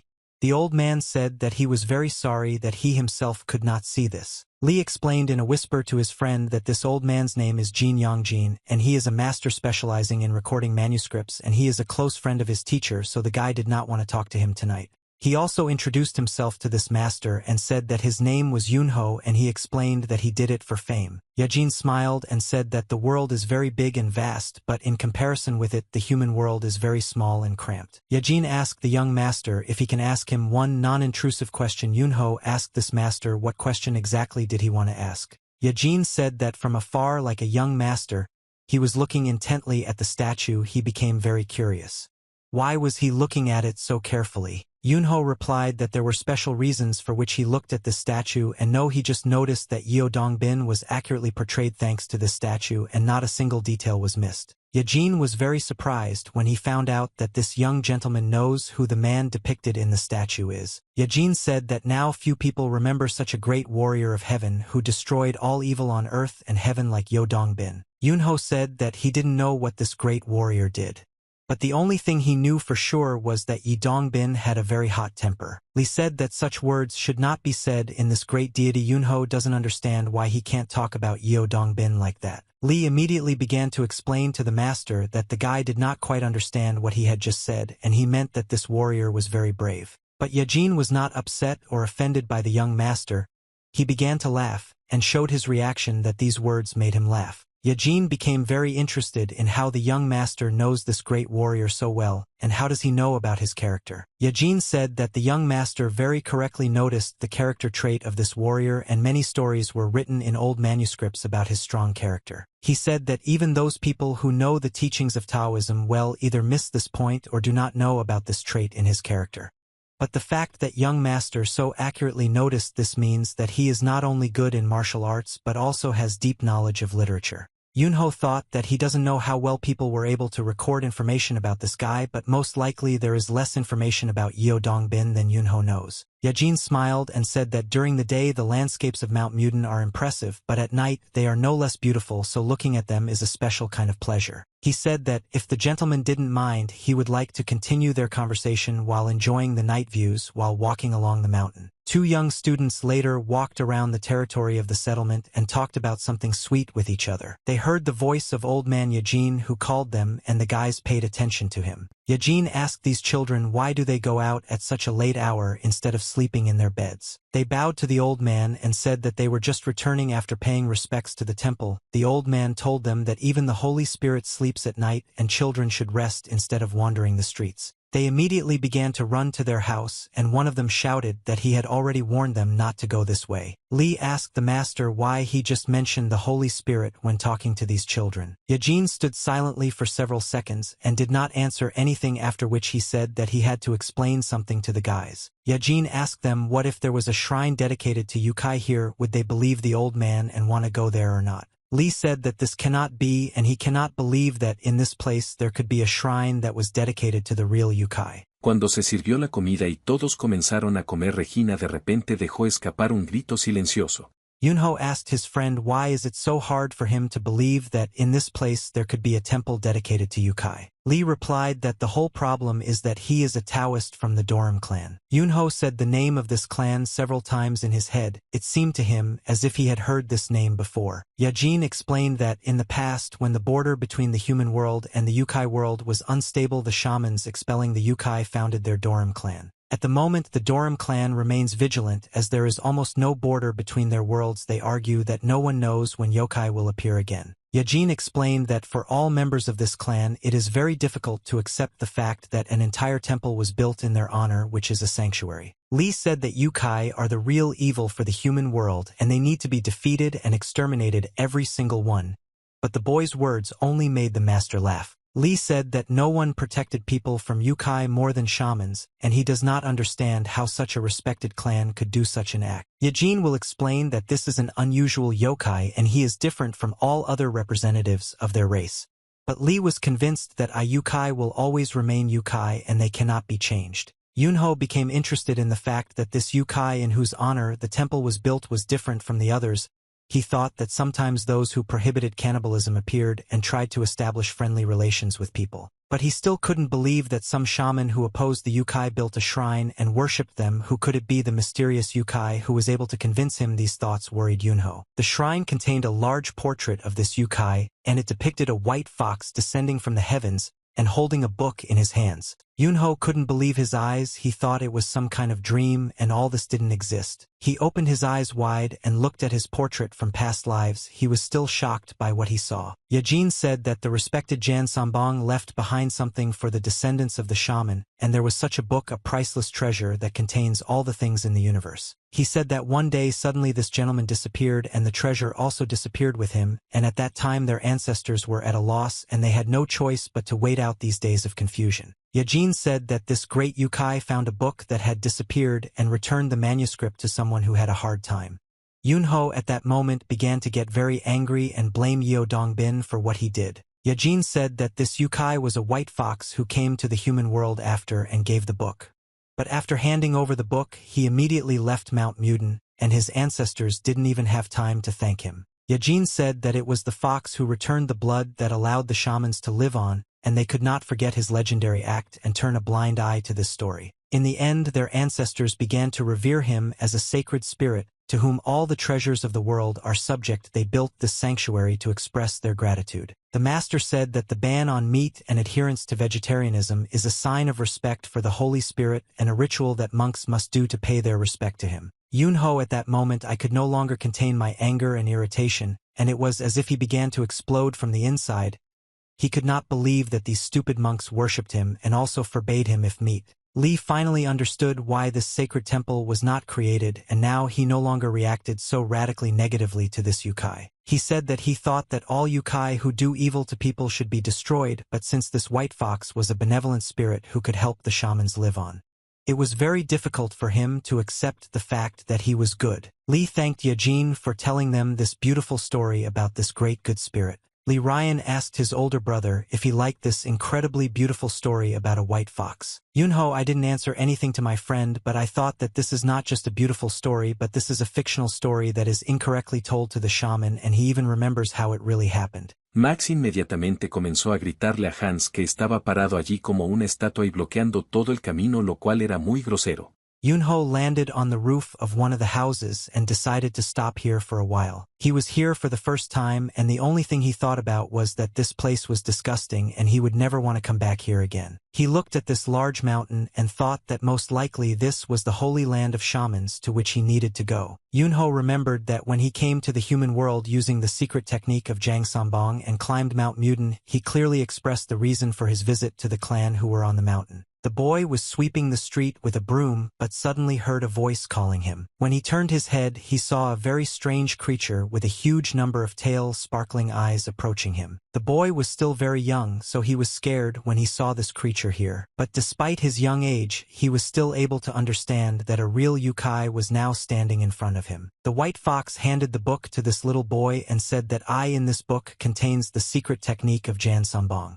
Yunho said that if a boy needs this book, he should just come to him and pick it up. The boy was scared when he saw this creature here, and he could not move his limbs because he was very scared. But suddenly the boy started screaming very loudly that a real yokai had appeared on the mountain. Yunho that day decided that you would simply be very friendly when communicating with people living on this mountain. But the mutant clan who lived on this mountain immediately ran to kill him because they thought that he was an enemy for them. Yunho defended himself with his tails so that people could not kill him, and all this time he thought that the child clearly told some lie to these people. The monks immediately pounced on the large white ball of fur to attack it. They struck the fluffy ball with their swords, but it was all to no avail. Yunho at that moment was simply lying in the center of a white fluffy ball and holding a book in his hands. At that moment he decided that it would be best to just wait until they got tired because everything was already clear that words could not resolve this matter. But these guys persisted no matter what, and even if he tried to accumulate good karma, for some reason he was still treated with disrespect as the king of the Yukai kingdom. Yunho got tired of waiting for these people to calm down and decided to take control of everything. He then thought that despite all this, he just needed to give them the book and leave from here. People were very scared and did not know what to do or how to resist this giant white monster. Yunho transformed into his second form into a big fox with renewed strength, and he then informed all the people that it would be better for them if they were polite to the Yukai king. He said that otherwise he would tear off their limb and chew them into mush and then swallow them all whole if they did not treat him with respect. Yunho hoped that people would obediently listen to him if he scared them a little, but everything turned out to be completely different from what he planned. The people got angry when they heard that the monster was threatening them, and the leader of the monks ordered the fighters to attack again and not give up even if it meant they would die. Yunho understood that threatening them was not the best idea because they began to attack even more than before and wanted to kill Yukai. People made him very angry, and he understood that he needed to use force to calm them down. Yunho didn't want to do this, but still he had to use his power to calm down these crazy monks who attacked him without even understanding the problem. He remembered this whole situation as it really was, but it is hardly possible to remember it with any tenderness. He understands that, in order to achieve enlightenment, people's deaths are not needed. They would not have helped him thanks to the fact that he tried to restrain himself. No one died. He wondered if then Jiang Mu-in considered the former leader of this clan Yunho's actions to be strange, or did he believe that their entire clan would be destroyed? Yunho remembered that when about 200 fighters of the shaman clan were lying on earth, it was the leader who finally decided to ask him why yokai came here. Yunho Wu asked their leader why did the child not explain to them the essence of the visit right away. Only after this the misunderstanding was not cleared up and he was finally able to hand over the book to these shamans, and then the leader said that it would be better if the white fox immediately started by handing over the book, but Yunho said that they themselves attacked him as soon as he appeared here. The clan leader bowed to the white fox and thanked him for finding the lost treasures of Mount Mutin. The old man was still very surprised that this white fox did such an act and asked why he needed to do this for people. Yunho always knew that at this moment you need to leave in order to be remembered in the best way. Yunho explained to this old man that he was no ordinary Yukai. Un momento después vieron a uno de los magos que intentaba encontrar al duque. Yunho then said all sorts of stupid nonsense to make fun of these people. They actually believed it and built a shrine for him. But what angered him most was that these monks decided to become vegetarians and give up meat in honor of him. Yunho thought that only Yeo Dongbin was to blame for this whole situation, but then he realized that it still happened because of Jang Sambong, who lost his book. Yunho thought about this story for a long time and couldn't believe that it all really happened. At some point he came to the idea that no matter who he wants to blame, because he himself is to blame. Every time he remembers his past life, she appears before his eyes as the same girl he once loved very much. Yunho understood that perhaps he was no less to blame for her death than everyone else involved in it. Yajin said that at least this yokai spirit is very popular among their students. Lee suddenly remembered something very important and was happy. After that he immediately turned to his older brother. Lee asked if Yunho took the very thing that they often talked about, but the guy didn't understand at all what he wanted from him. Lee said that Yunho knows about this thing and Master Yajin is well aware of the development and history, so maybe he can tell them about the true nature of this pill. Yajin asked what kind of pill they were talking about now and how exactly he could help. Yunho was not happy because this guy decided to remember about the artifact that he found in the bandit camp, but it was too late to shut his mouth and so he had to show it. Yunho took out from the inner pocket of his clothes the very pill they were just talking about. It was very beautiful. The pearl was made of gold and radiated enormous energy. Yajin was shocked when he saw such a valuable artifact in this guy's hands, and he couldn't believe that he was now seeing her with his own eyes. Yunho saw the reaction of this old man and assumed that he knew exactly what kind of artifacts these were and why he was needed. Yajin said that this pearl is the treasure of the mutant clan, and it is called the Azure Life Pill, and a few months ago, while traveling to a territory nearby, it was stolen, and this caused a huge commotion in the temple. Yunho, I didn't accept anything because of what you said. This old man, but the bottom is sure that these people will want to take it away from him, and Yajin asked the young master where he found this pill. Yunho didn't really want to tell this old man about where he got this pill from, and he certainly didn't want to give it to him. The man was carrying in his hands a small box that was wrapped in yellow cloth. He was very unhappy that he had to carry this box. You could read on his face that he didn't want to do it. He walked along the road and thought that he prayed all the time and sincerely hoped that a great spirit would appear in his dream, but there were those who achieved unprecedented heights after realizing the essence of martial arts in their dreams. He thought that in these times of lack of martial achievements can people achieve incredible merits using prayers and offerings. He approached the temple and thought that even if he advances just a little he will not lose anything if he believes in it. He approached the central gate of the temple and stopped in front of it. He held a box of offerings in his hands and decided to talk to the respected spirit. After he greeted the great spirit, he decided to go to the temple and bring his offerings. But when he approached the doors of this temple and heard that there was already someone there and these people were communicating with each other, Yajin smiled and said that he could not believe that the young master himself destroyed the Aso group and took the Azure Life Pill instead of money as compensation. He narrowed his eyes and looked at the master incredulously, after which he said that everything was exactly like that.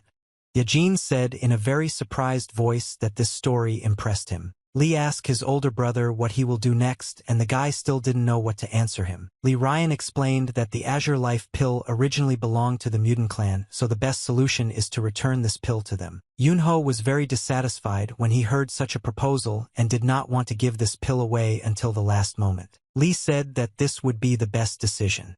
After all, this pill was stolen, so it would be right to return it. Why should Yunho be even more angry because this petty traitor just set him up? Yajin said that if the young master doesn't want to give this pill, then he doesn't have to do it because the monks from the temple have already said goodbye to it a long time ago. But he still tells him about what could happen if the guy decides to return the pill. Yajin said that if the young master returned the pill, then his generous act would be passed on to the next generation of the clan in the form of another wonderful story. He was dissatisfied because he was manipulated. He thought that he had already gone through all this and to preserve the memory of himself, and this is not such a positive thing, so he decided to abandon this action. He decided to eat this pill and did it.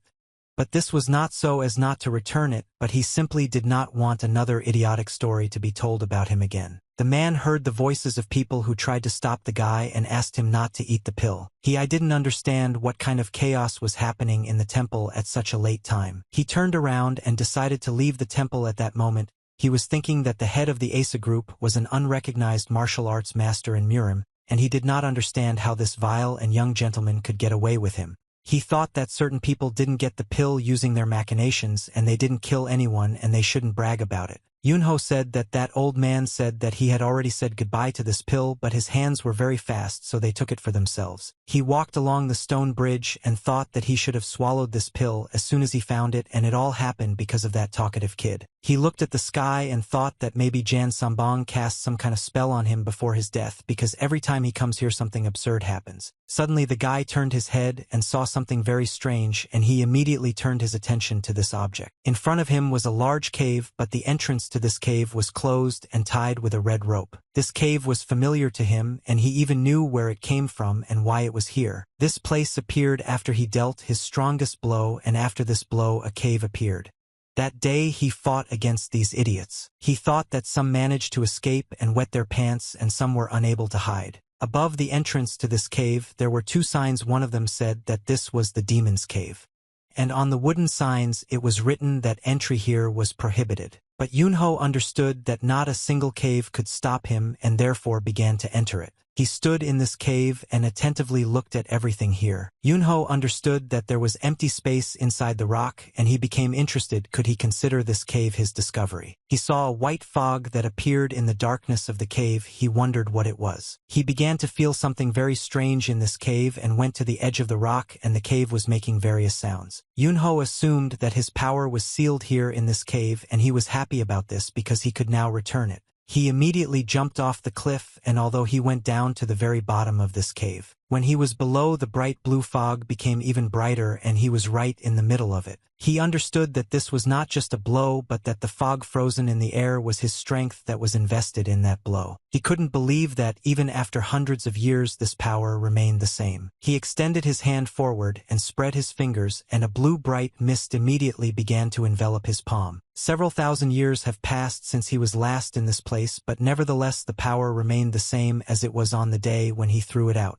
Morning came, and the fog again lay at the foot of this mountain, emphasizing its majestic appearance. Yunho was in his house, which shamans told him to spend the night here. The young monks brought clean clothes for the master. Yunho's clothes looked clean and smelled very nice. The monks asked the young master if he needed anything else, or perhaps he was thirsty and needed to bring him water. The children tried to be very friendly and constantly asked questions, and were interested in the well-being of the young master. They offered various services to somehow improve this gentleman's morning. Yunho asked his friend, why are these little children bothering him since the morning, but Lee said that it's not morning anymore, and the sun is already at its zenith. Therefore it's the very beginning of their working day for them. Lee Ryan told the very good news that elder brother had found the Azure Life Pill and shared it with the clan. Yunho was very angry about this news because now he was a real hero for the mutant clan.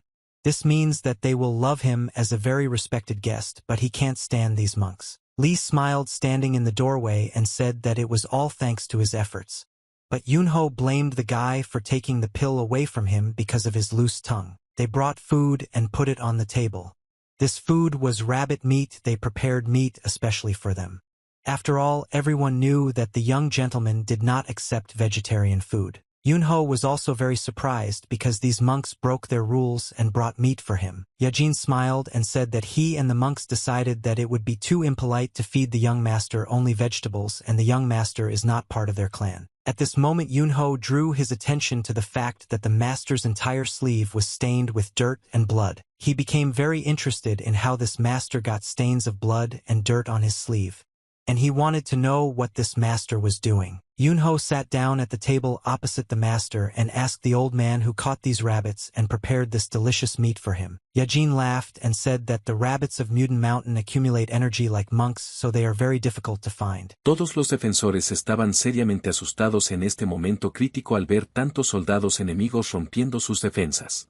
One monk said that he had never heard Master Yajin laugh so carefree when communicating with one of the guests. The second monk said that he had been smelling fried meat in the air since the morning, and at first he thought that someone was crazy and did something stupid, but now everything is clear to him. He asked the third guy who was standing far away from them, "Is it really true that the young master of the Supreme Coalition attacked the Aso group and found the Azure Life Pill?" He did not want to answer this question because he did not believe that these rumors were true, and he was angry that the entire clan admired this young master. Yajin left the building with his guest and told him that the young gentleman could come to him at any time as he passed by and should not be embarrassed about it. Yajin went down the stairs and saw his 3 students. He ordered them to go to the training ground and improve their martial arts skills and new techniques. Yunho saw one guy among these second students that he really didn't like. This guy ordered 2 junior monks to escort Master Yajin. When everyone left, they were left alone opposite each other. He looked at this young gentleman with a contemptuous look and wanted to show with this look all the disrespect that he felt for him. Yunho smiled and realized that something interesting was about to happen because he knew that he was very annoying this guy. Yunho said that he can see from this guy's face that he doesn't mind fighting, and maybe it's because he learned the smell of meat and felt left out. But this man accused the young master of being a vile thief, and he couldn't just leave it all like that. Yunho was shocked at this moment to see that this guy had just dared to insult him. He looked at this offended monk and asked him to repeat once again in his pitiful voice what he had just said. He looked at him with a contemptuous look and realized that his anger towards this young master was reaching its peak. He made a high jump and in one movement of his bags approached the young master. He landed right in front of Yunho and looked into his eyes, trying to convey his disrespect. He said that the story that Yunho told Master Yajin was just a lie and complete nonsense. He accused Yunho of being a common thief and a liar who stole the patterned life pill. The monk pointed at him with his hand and said that this is an obvious fact, and he is sure that Yunho returned this pill only for his own benefit and greed. Yunho listened carefully to all the accusations of this monk, and after that he said that he is just an ordinary pathetic weakling who does not understand what he is talking about, and asked where such thoughts about a righteous man and a monk come from. The monk got angry with the guy and said that if his words were not lies, then let him just prove it. The monk asked to prove to him that he was not lying, starting from the moment the young master of the Supreme Coalition was able to defeat the leader of the Aso group. Yunho didn't understand why this guy was talking about Yunho being the young master of the Supreme Coalition. Yunho understood that this monk simply did not believe that the son of an ordinary merchant was able to defeat the entire Aso group. Suddenly one adult monk appeared and shouted that Myung-jin was an ordinary scoundrel and began to blame this monk for his actions and words. The monk said that Myung-jin should explain why he has such a bad opinion of the noble benefactor who found the life pill and gave it to the clan without asking for anything in return. Myung was very surprised when he saw Master Taeho, who is now scolding him. This man approached the young master and said that his name is Taeho and he is a doctor here who monitors the health of the monks. He took the guy by the hand and thanked him for finding their azure life pill. He explained that for their clan this young master had become an undoubted hero. Taeho said that Myung-jin was a scoundrel and he didn't teach him to treat distinguished guests this way. The guy didn't know what to answer.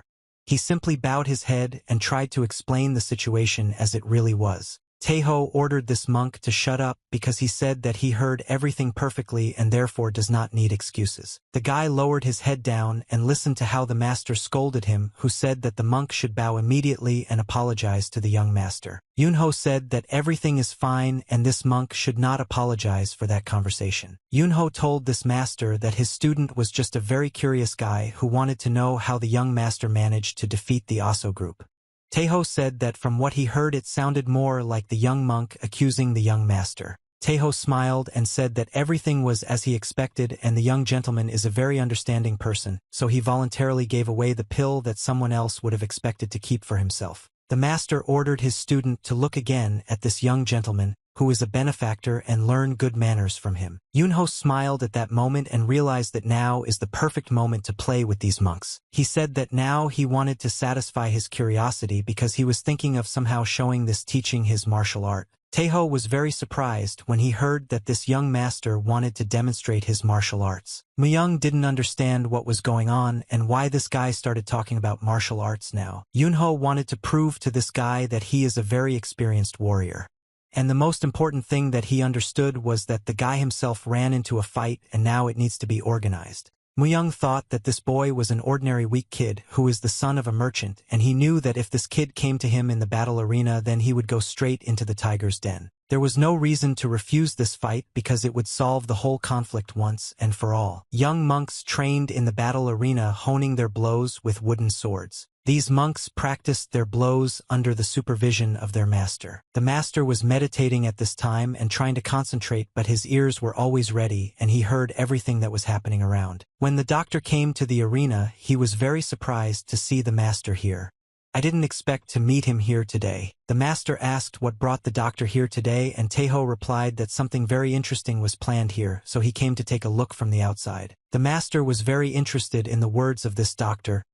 he became interested in what would actually happen here now. Senior monks began to arrive at the battle arena, and they ordered all the monks who were now training here to leave the training area. Yunho followed his opponent and was very calm. He hummed songs because he understood that for him it was all like a game. Yajin and Taeho were very joyful because they understood that now they were about to see a very interesting battle of good fighters proficient in martial arts. Myung was very worried due to the fact that Master Yajin was also here. If he disgraces himself now, then his reputation will fall even more in the clan. Yunho said that he would be happy to fight, but before the fight starts he wants to know what the rules will be. Yunho wanted to know what the purpose of this battle is and what needs to be done in order to win. After all, if they need to use wooden swords to knock each other down, and we understand it. Myung said that there is a training called Jaijin training. It is considered the best among other training methods because it allows you to exceed the limit and become stronger. Myung explained that the essence of this training is that in a short period of time they must fight with wooden swords while standing inside the circle. He remembered that when in past lives he came to visit these monks, they used these attacks on him. Myung explained that if the guy leaves the circle territory or loses consciousness or gives up, then everything will end. Myung said that if this guy screws up and loses, he will have to admit that he is actually a cheating thief. Yunho said that he would obediently follow these instructions if it was interesting and exciting, otherwise he would do it his own way. Myung turned to all the other monks who were present in the training arena and asked them if they had just heard the words of this young master. Myung ordered these monks who stood along the contour of the circle to run and complete this task and not pay attention to the fact that this was happening to him for the first time. He asked him to give his best for a couple of days. The master smiled and said that it would be a very interesting sight watching the young master encounter these students for the first time. The doctor asked the master, will this young master be able to withstand such hard training because he has never done anything like this? Yajin said that when 3 gather their strength is equal to 5, but when 5 gather their strength is equal to 10 soldiers. He said that this Jaijin involves 8 amazing students who are good with their weapons and are not the first time testing other students' strength. Yajin said that it would be a very interesting sight that would unexpectedly brighten his day. Myung tightly grasped the wooden sword in his hand and held it out in front of him. All this time he was thinking that this guy would not be able to survive this Jajin and he had no chance.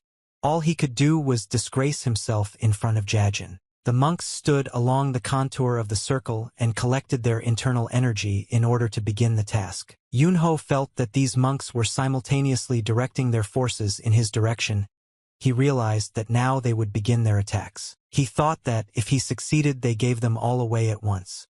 Will there be rumors about him again that he is the strongest warrior? The first Manak took his step forward and after that began to accelerate and gain speed. This monk took a swift leap upward and then swung his sword to strike. Yunho was trying to come up with a plan at that moment to confuse these guys so that they wouldn't understand anything. He allowed this monk to make the first strike and pretended as if he did not notice this monk from behind. Myung didn't understand how this happened. He thought that this guy would be able to dodge the blow, but he just missed it. The monk also didn't understand what had just happened. Usually such blows are always repelled first. This guy just got hit in the head with a wooden sword. The doctor was afraid for the young master to believe he had just received a strong blow to the back of his head with wooden swords, and this could have caused him certain injuries. Yajin was also very surprised that this boy was not crazy. Bite was such a simple blow.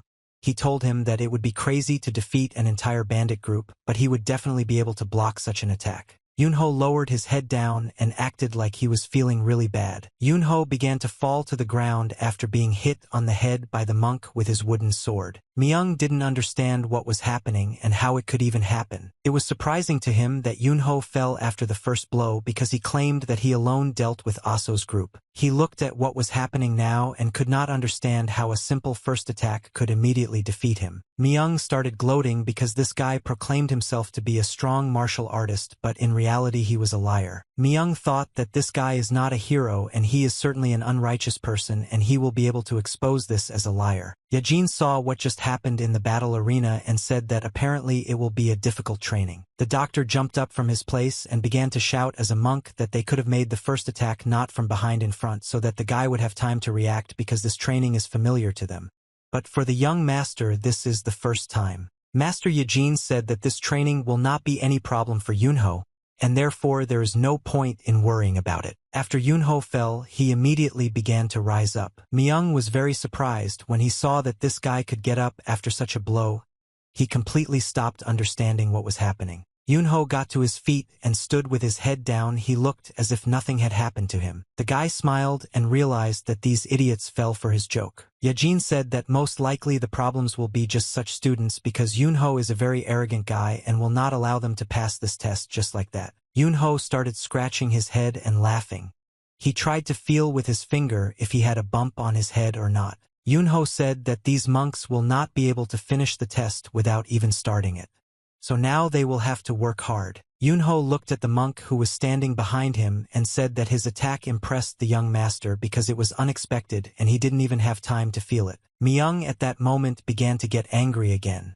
He thought that even after being hit in the head from behind he remained in full health, but this did not stop him and he still wanted to defeat this guy. Yajin was surprised that among all the monks only he was able to notice Yunho's action, and he was surprised that everyone appeared blind but his cunning plan. Yajin noticed that the young master was able to deflect the sword strike with the help of defensive chi energy in a split second and did not receive damage. Yajin understood that his level of martial arts was excellent, but still the guy continues to use his childish pranks. Yajin noticed how this guy feigned pain and fell to his knees, but in fact he was pretending and realized that only children do this when they want to play. Yunho informed all the monks that the line was not crossed, so he does not understand why the test was stopped. Myung began to get even angrier when he realized that this guy had deceived everyone and continued to behave so impudently. Yunho asked the monk who is standing behind him why he doesn't do anything and just looks at the young master. The monk immediately reacted and realized that he needed to attack this guy because he actually stood motionless for a long time. He stabbed with his sword and immediately missed because the young master dodged this blow very quickly. The monk did not understand how this happened at all and why this young master was moving so fast. Yunho saw that another monk was approaching him and was already trying to stab him with his wooden evening. But the guy was able to dodge even this sword by making a quick lunge back. Another enemy began to fly at him from above and also tried to deal him a crushing blow. But even this monk could not touch the master with his sword because he dodged again. The doctor jokingly said that after that blow to the head this guy began to move completely differently and now no one can hit him. Yunho dodged these blows very quickly and said that if he stands in one place will they be able to hit him or will they also miss. One of the monks telepathically transmitted a command to the rest of the monks that vertical blows and lunges should be avoided. The rest of the monks listened carefully to this guy and thought about hitting horizontally. Thanks to their ability to communicate at the level of telepathy, they decided that they would attack this guy with 3 of them at the same time.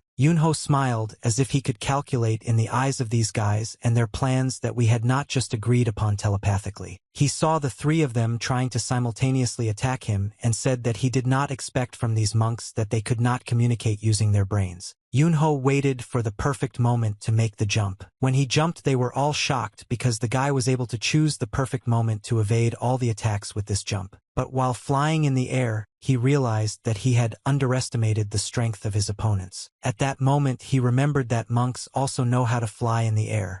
And his most important omission was that 8 people were involved in this exercise. Myung didn't understand why this guy is so agile, how he manages to dodge all attacks for so long. Yunho at that moment realized that purely technically, he would not be able to evade such a large number of these swords and it was necessary to take new measures. He took his wooden sword tightly in his hand and decided to finally use it. He made a thrust with his sword and immediately knocked the weapons out of the hands of his opponents and threw them back. Myung didn't understand how this was even possible and where did this guy get such great abilities in martial arts. The doctor was shocked when he saw what just happened in the air with these monks.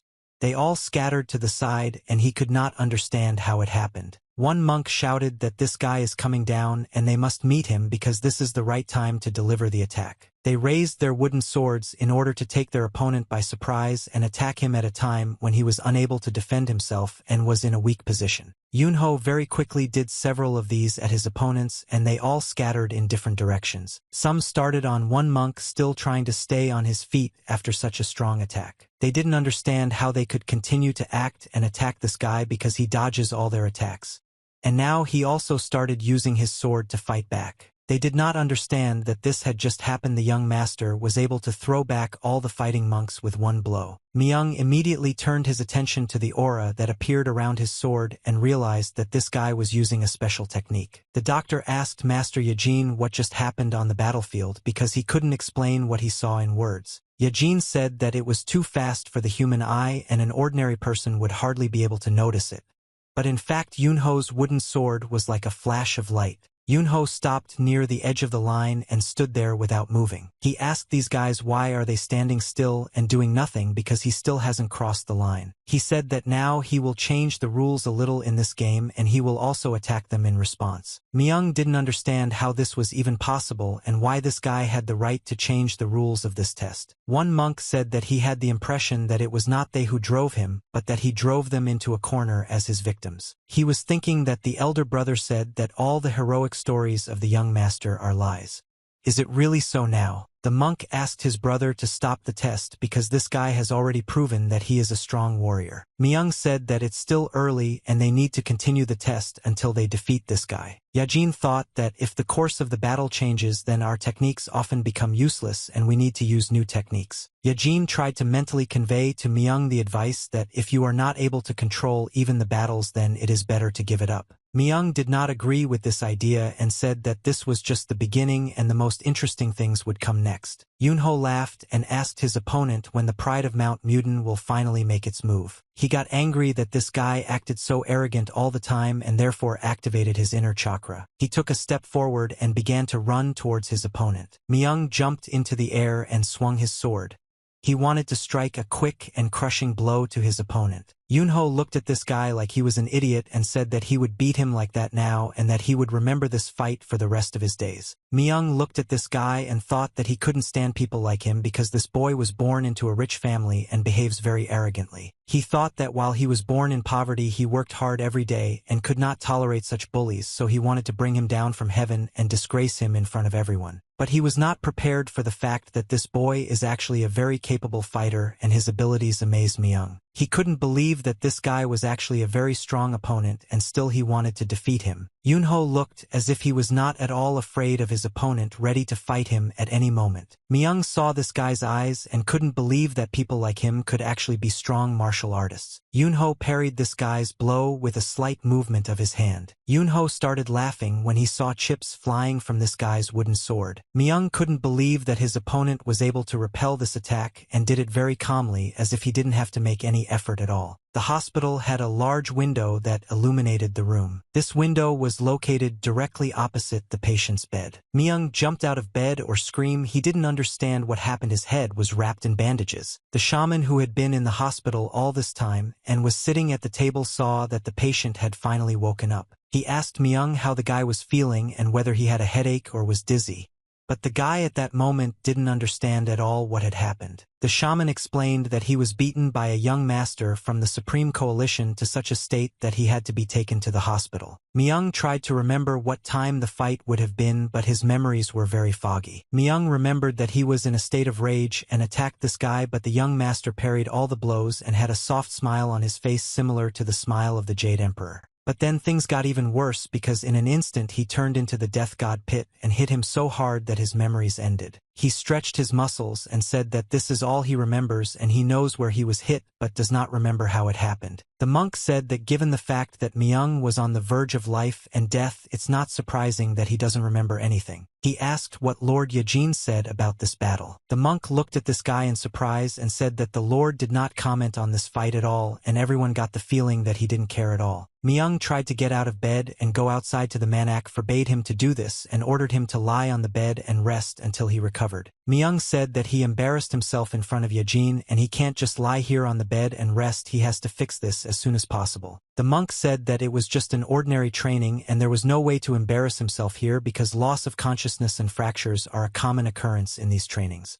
Myung still felt humiliated and disgraced because he could not defeat his opponent, and despite the fact that this test was his idea he still felt disgraced. Mount Muden as always looked out from under the mists and touched the clouds with its top. Yajin sat on top of a high stone and meditated.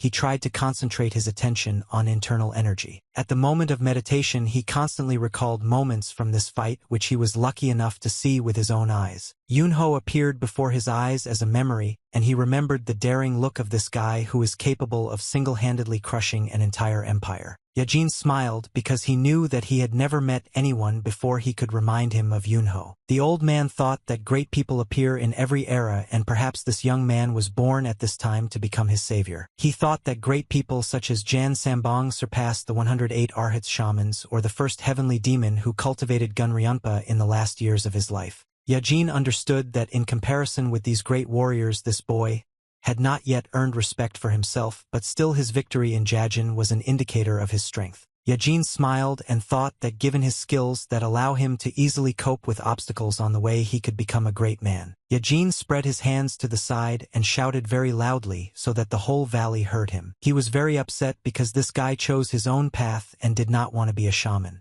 After all, if he had been a shaman, he definitely could have become one of the best warriors in the clan. Yajin smiled. He didn't understand that he had been carried very far in these thoughts. He became curious.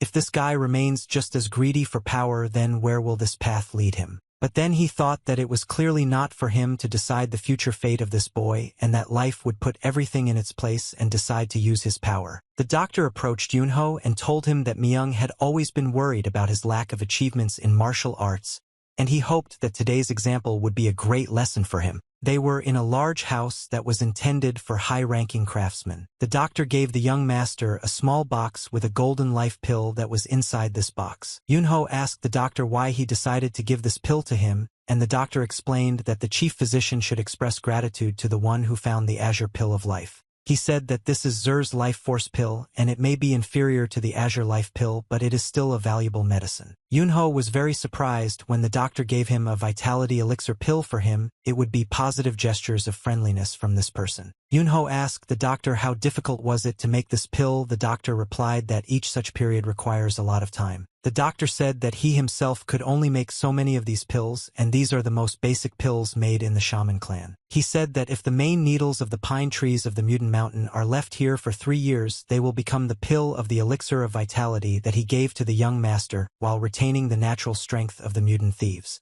He pointed his hand at the containers with needles and said that the azure life pill that was returned to him takes about 10 years or even longer to make and is easier said than done because the process is so complex that the possibility of getting at least one is considered more than heaven. The doctor explained that this is another reason why the azure life pill is considered a valuable treasure of the shaman clan besides having a miraculous effect on the body and enhancing martial arts. Yunho said that it's working out. They just need to wait until everything they need grows, and the doctor replied that it's worth noting that it all depends on Mother Nature. Yunho was very interested in the stories of this doctor. He became interested in observing these pills. He thought that this all means that these pills are unfinished and they must complete themselves. Well, if they are placed in different conditions, then something can happen to them. Yunho imagined what could happen to these pills if he moved them to another place and filled them with different energy. Yunho said that this life energy elixir pill is too big a reward for him and he can't take it. He asked to give it to someone who really needs it more than him and just give him a few unfinished pills. The doctor said that incomplete pills would not help the young master improve his internal energy.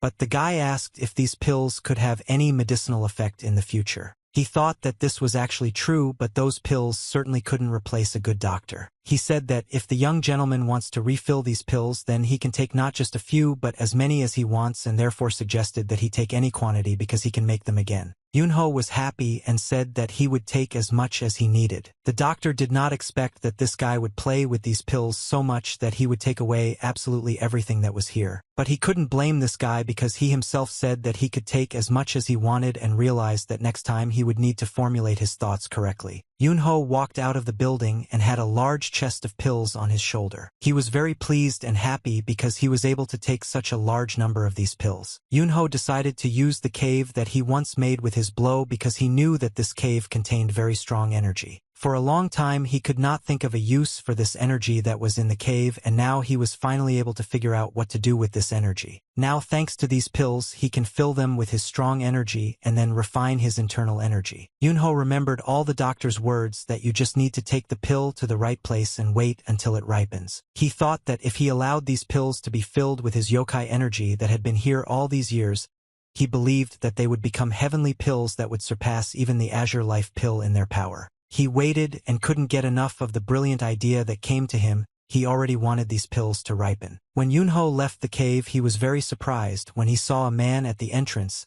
He did not expect that anyone else could walk here besides him. But standing in front of him was not just any monk, it was the same Myung, whom Yunho had recently beaten during a training match. Myung had his head wrapped in bandages and his facial expression conveyed his dislike for Yunho. The guy decided to come closer to this monk and find out what he was doing here and why he was watching Yunho. He started to get angry when he approached this monk because he doesn't like being watched and when someone finds out about his affairs that he would like to hide from others. Yunho didn't understand how this monk was able to follow him, and at the same time Yunho didn't feel like he was being watched.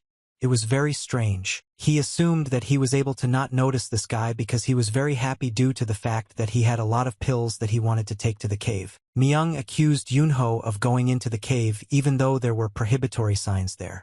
Thus Yunho was not afraid to ruin his reputation. Yunho smiled and said that this cave is called the Demon Cave and he was very curious to know what was inside. He started laughing and then said that the further he went into this cave the worse he became and he was able to walk even a few steps and he was lucky that he was able to get out. Yunho knew that the Yukai energy could have a very strong resistance on an ordinary person. The young master said that they had clarified the situation and for which he went into this cave, and then asked why Myung followed him all the way despite his wounds. Myung didn't want to answer his questions. Instead, he asked him a counter-question and asked who Yunho really is. Yunho was very surprised when he heard such a question from this guy.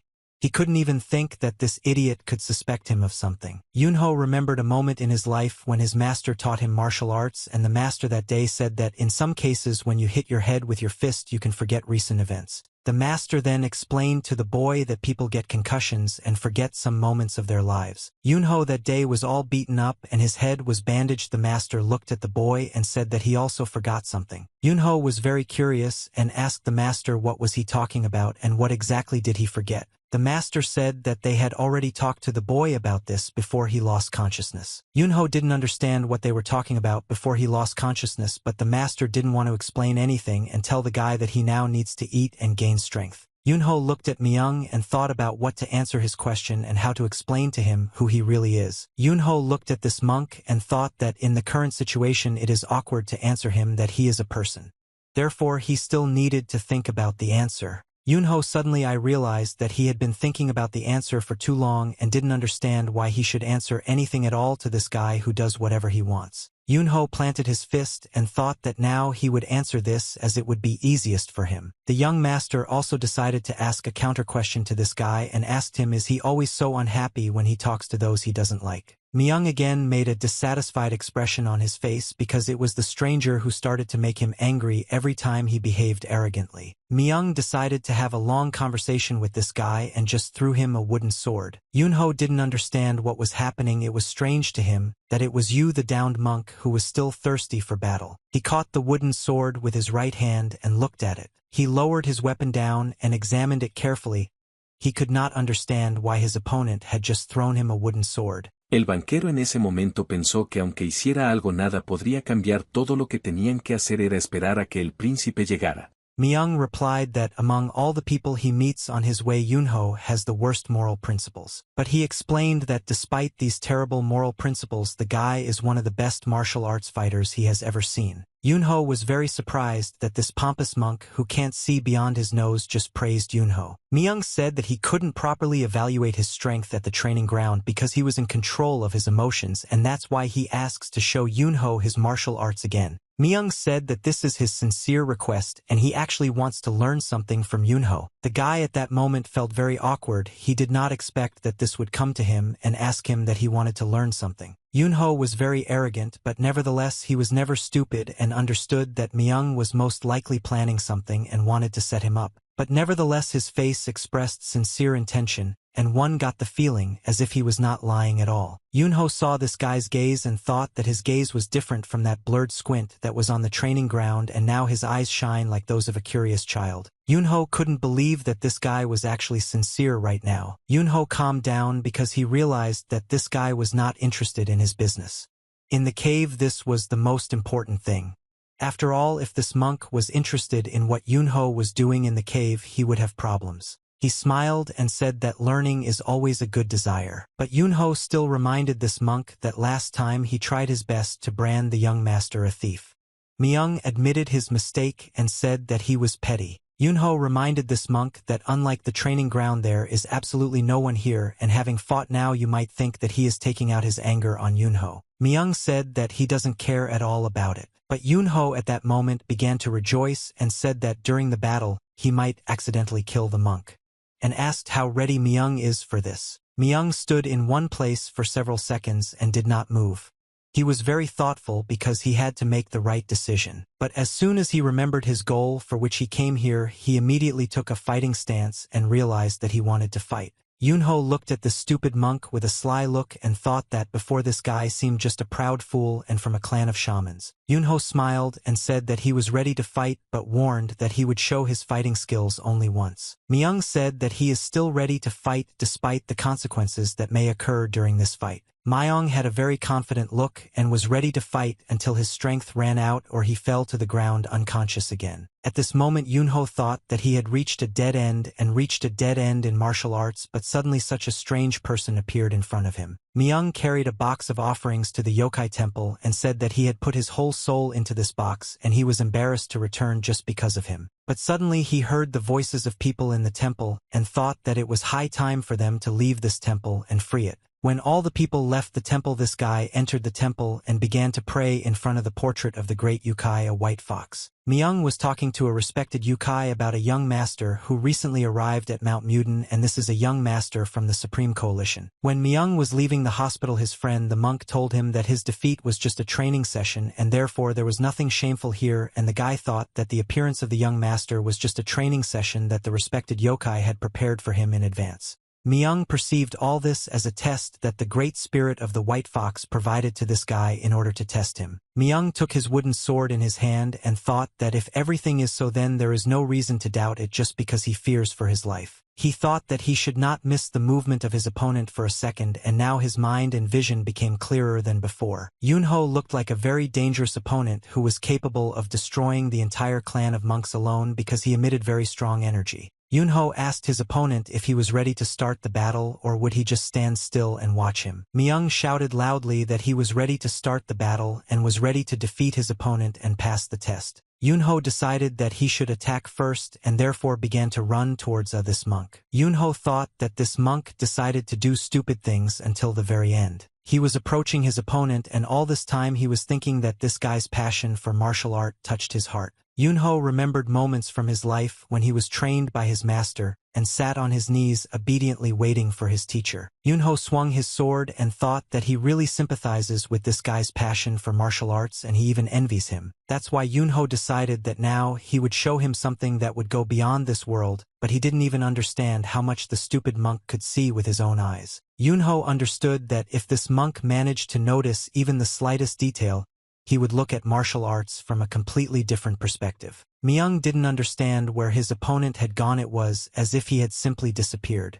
But at that moment he began to feel very strong pain. Yunho launched a combination of very fast attacks on different parts of the body, and it all happened in 1 second. Yunho hit this guy about 100 times and his body couldn't stand on his feet anymore. Myung didn't understand what was happening to his body, but he felt very strong pain and understood that it was all the work of this young master. He saw pieces of his clothes fly into the air and Myung began to fall to the ground. Yunho stood not far from this monk and watched him fall. Yunho smiled and asked this guy if this lesson was enough for him or did he want to see more. Myung understood that he was defeated again by this young master, but nevertheless this time he was not upset because he himself wanted it, and he smiled because he had just seen the best martial art in his life. Night began again and Mount Muden looked magnificent as always at this time of day. From the house where Yunho and Lee Ryan lived one could hear the very surprised voice of a young fortune-teller who was shocked by Yunho's proposal. The guy repeated his proposal again and asked the young fortune-teller if he would like to have a drink together today. Yunho smiled and said that today he had the most pleasant day of this whole trip,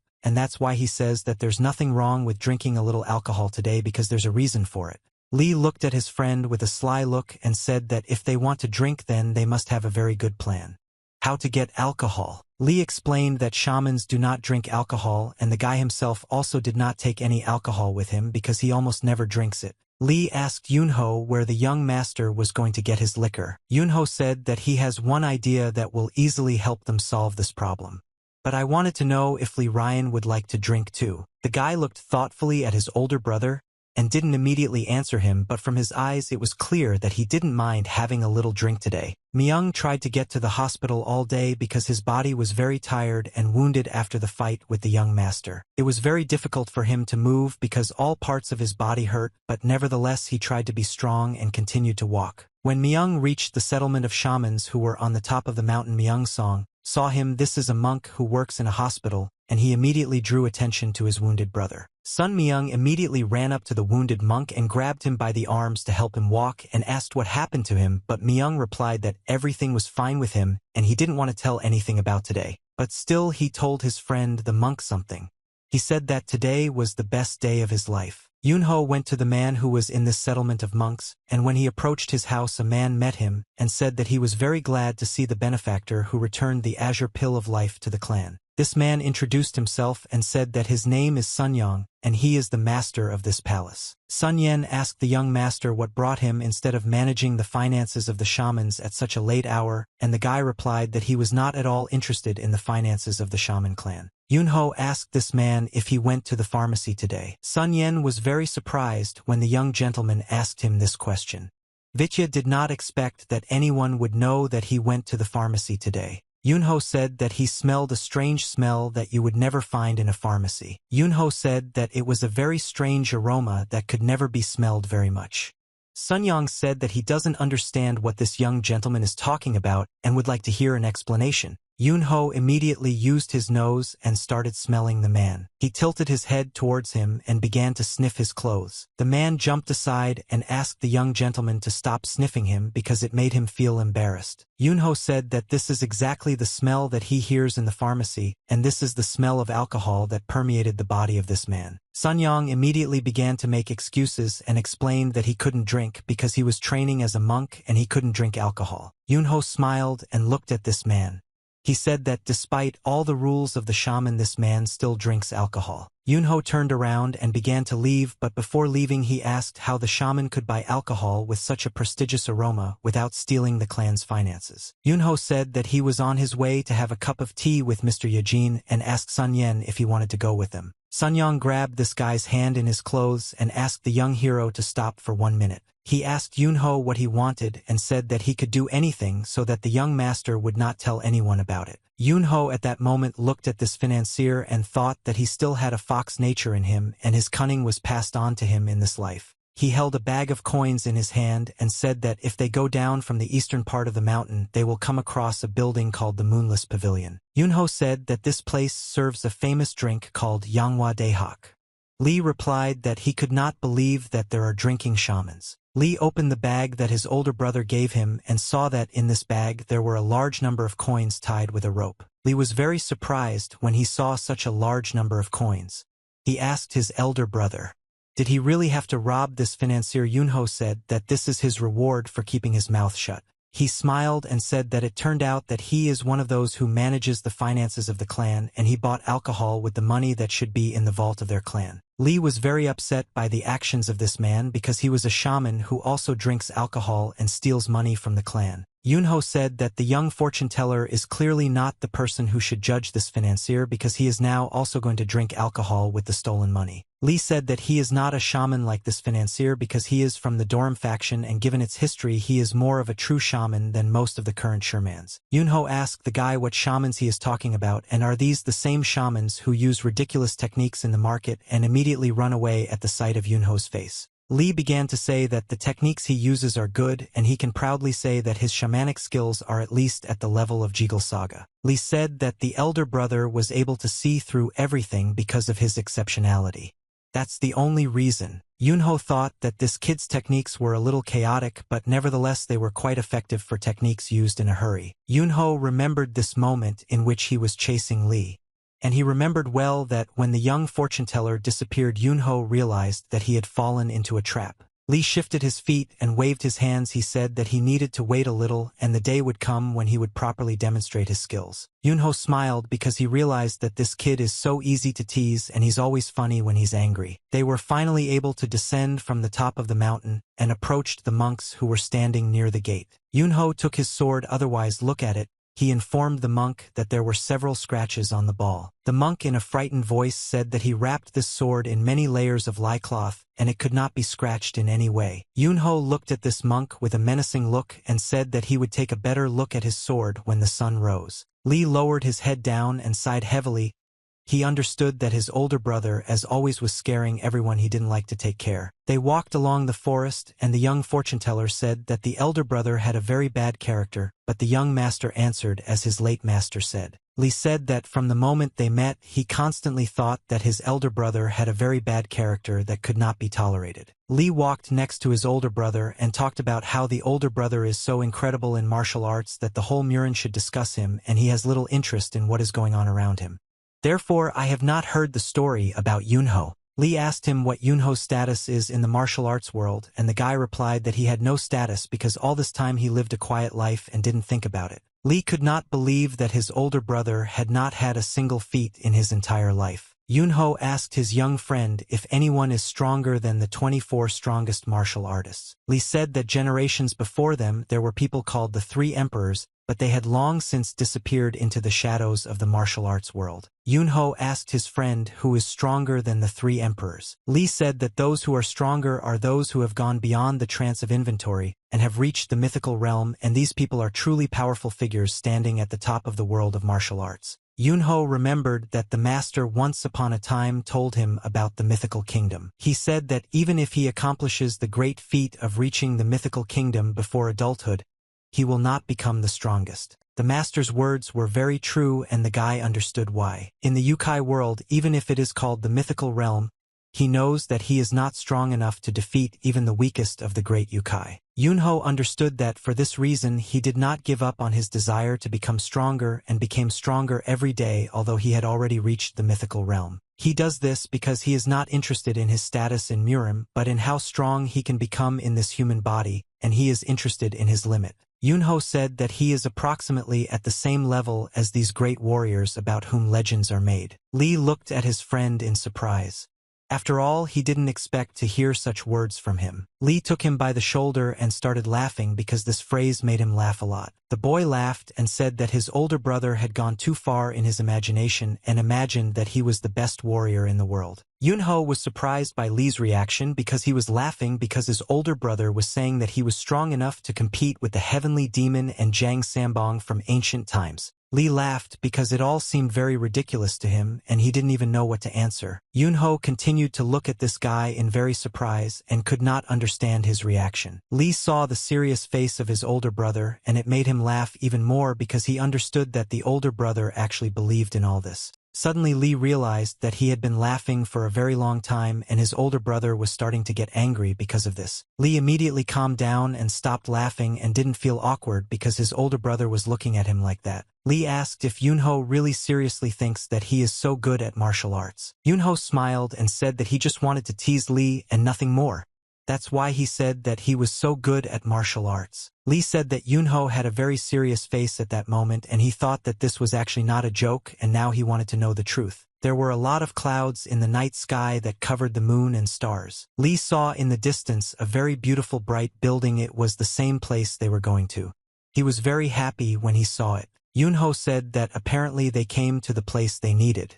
Lee said that this landscape looks like a painting come to life. Lee admitted that he could not even imagine that there could be a tavern in such a place.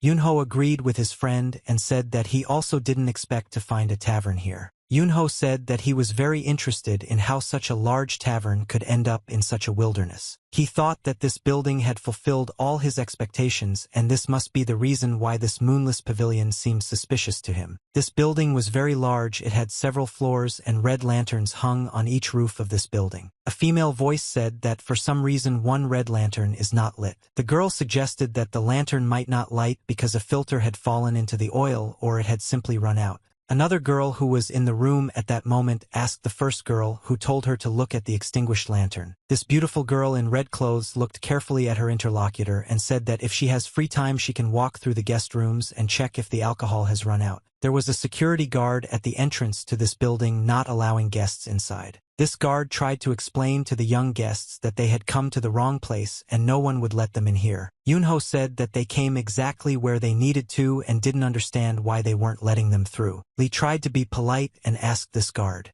"Is there really another one in this city called the Moonless Pavilion?" The guard said that if these guys want to visit the Moonless Pavilion, then they have come to the right place. But he still explained to them that they do not accept the first people they meet as guests and therefore cannot let these guys pass just like that. Lee explained in a whisper to his friend that this hotel would not accept anyone as guests and this meant that the courtesans must be incredibly beautiful in this place. Yunho asked this guard to explain what criteria do they use to determine their guests. The guard asked Yunho if he is a member of a rich clan that rules the province or if he is a rich merchant, but the guy replied that he did not fit any of these criteria. The guard suggested that this guy might be a follower of some sect, but then he looked at his clothes and realized that this was unlikely. He carefully began to look at the details of this guy's clothing and scratched his beard. At that moment, suddenly he noticed something interesting. The guard asked the guy if he was a famous martial artist. He asked this question because he saw an expensive sword on his belt. Yunho replied that he is not yet a famous martial artist.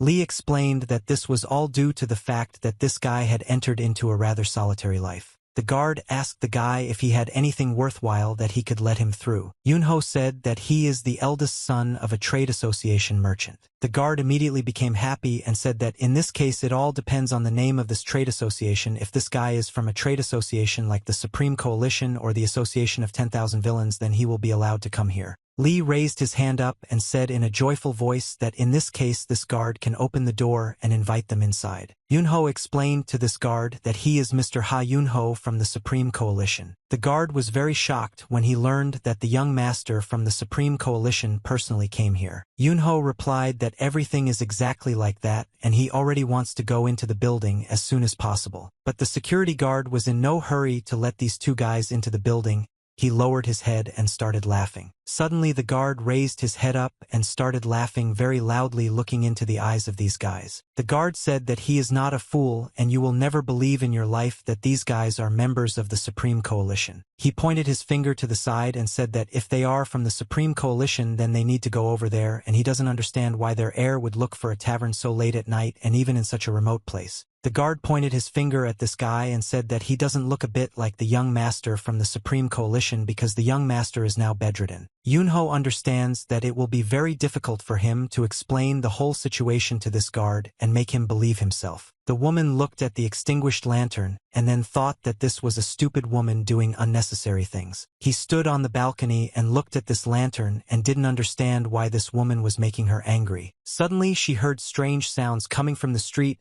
and turned her head in that direction to find out what happened there. She heard strange sounds that some guy was handing over and saw the body of a guard flying in the air. This guard fell to the ground and ended up in pain, very injured after a fight with these guys. Yunho didn't understand how the owners of this establishment could leave such an idiot to guard these doors. Lee didn't like the fact that his older brother started fighting with the guard.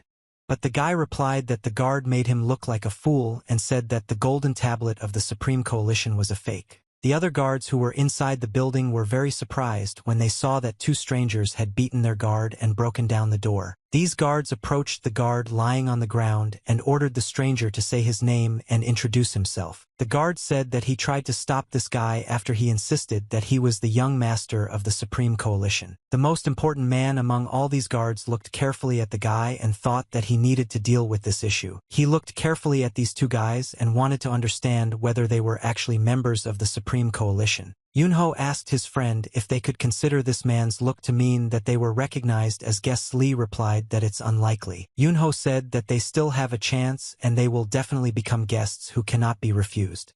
And they will end up in this tavern called the Moonless Pavilion. The man informed these two strangers that people were now vacationing in their hotels. He ordered his guards to get these two guys out of here and to do it as quickly as possible. Lee said that he was not sure that he could cope with these guards and allowed his older brother to deal with them himself. Yunho asked, does the young fortune teller have any techniques that could help in this situation? But when he turned his head, his friend was no longer here.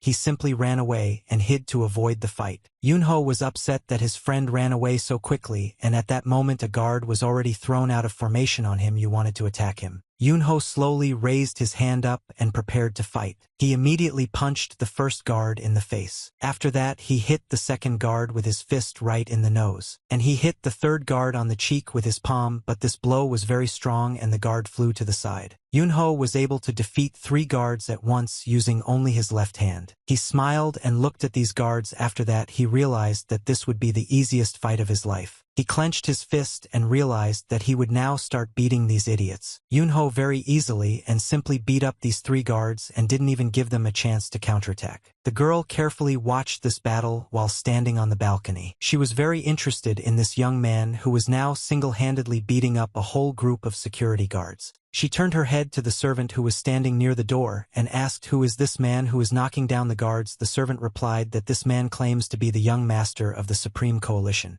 She asked the servant if they checked his words for truth, and the servant replied that they have no confirmation of this yet. But he said that they recently received a report that the caravan of the Supreme Coalition had arrived at the shaman faction. She got angry with her servant and asked why he told her about this. Only now the servant replied that he did not think that this girl would be interested in this news. She was angry with her servant for not understanding her desires at all. She decided to take everything into her own hands and solve this situation herself, so she left her room and began to head towards the exit. She walked very quickly to the central gate in order to have time to meet this young gentleman. On the way to the central gate, she recalled her recent conversation about this gentleman. She said that no matter how strong the warriors hired by the Supreme Coalition were, they would not be able to destroy the bandit lair alone. The servant stood near the door and said that there are rumors that the young master of the Supreme Coalition did this alone. He said that these were nothing more than rumors. But those who were in that forest also say that this was the work of the young master. She was very angry about this whole situation and anger filled her mind, so she walked even faster than before. She was thinking that if the news that the Supreme Coalition caravan had arrived at the shaman faction was confirmed, then the person who destroyed the riots right now might actually be him. The girl asked her servant what the name of this young master was, and he told her that this guy's name was Yunho. She remembered his name and made a dissatisfied expression on her face. Now she wanted to see him in person and chat. Yunho smiled and continued the fight. He enjoyed beating these guys. He liked it when they attacked him first because then he could beat up these idiots absolutely carefree. After all, they themselves started the fight. When he is white, this guy at these moments simply enjoyed the fact that he could play with them. Sometimes the guard even had enough strength to deliver his blow, but the guy calmly dodged him. He slammed his heel right into the jaw of one of the guards. He beat them, and after each blow these guards received very strong damage and flew to the side. The girl approached the central gate and saw the guards one after another fall to the ground and be beaten by this young master. She was shocked when she saw that the big strong guard had just fallen to the ground and lost consciousness. She couldn't believe that all this was actually happening now, and this was not a dream. A large number of guards had already accumulated near the central gate and were trying to defeat this young gentleman, but he calmly fought off all of them. She was shocked that this guy was able to defeat her artificial and strong warriors who were carefully raised by her. The beaten guard turned to Mrs. Lord Lowe and said that she need not worry about this situation, and they would sort it out, but she said that they would not do anything against him. She understood that if the rumors about this young master were true, then this was the expected outcome from fighting him. Lowe understood that, in this case, it was actually the same young master from the Supreme Coalition. Yunho is at this moment beating up the guards and enjoying the fact that they don't end because he can rarely stretch his fists in battle. Lowe looked at this guy and he seemed incredibly handsome to her. She didn't expect that she might like this young master so much that she would even be speechless. Lu shouted very loudly and ordered all her guards and this young master to stop fighting immediately and move away from each other. Law scolded her guards for showing their disrespect in front of the young master of the Supreme Coalition. Yunho was happy because at least someone could recognize him in this place. Yunho said that he heard from the guard how they call this girl Lord Lowe, and suggested that she is the owner of the Moonless Pavilion. Lowe didn't answer this guy right away and only made a dissatisfied expression on her face, so that he would understand that she was not very happy to see him. She looked at this guy and assessed him.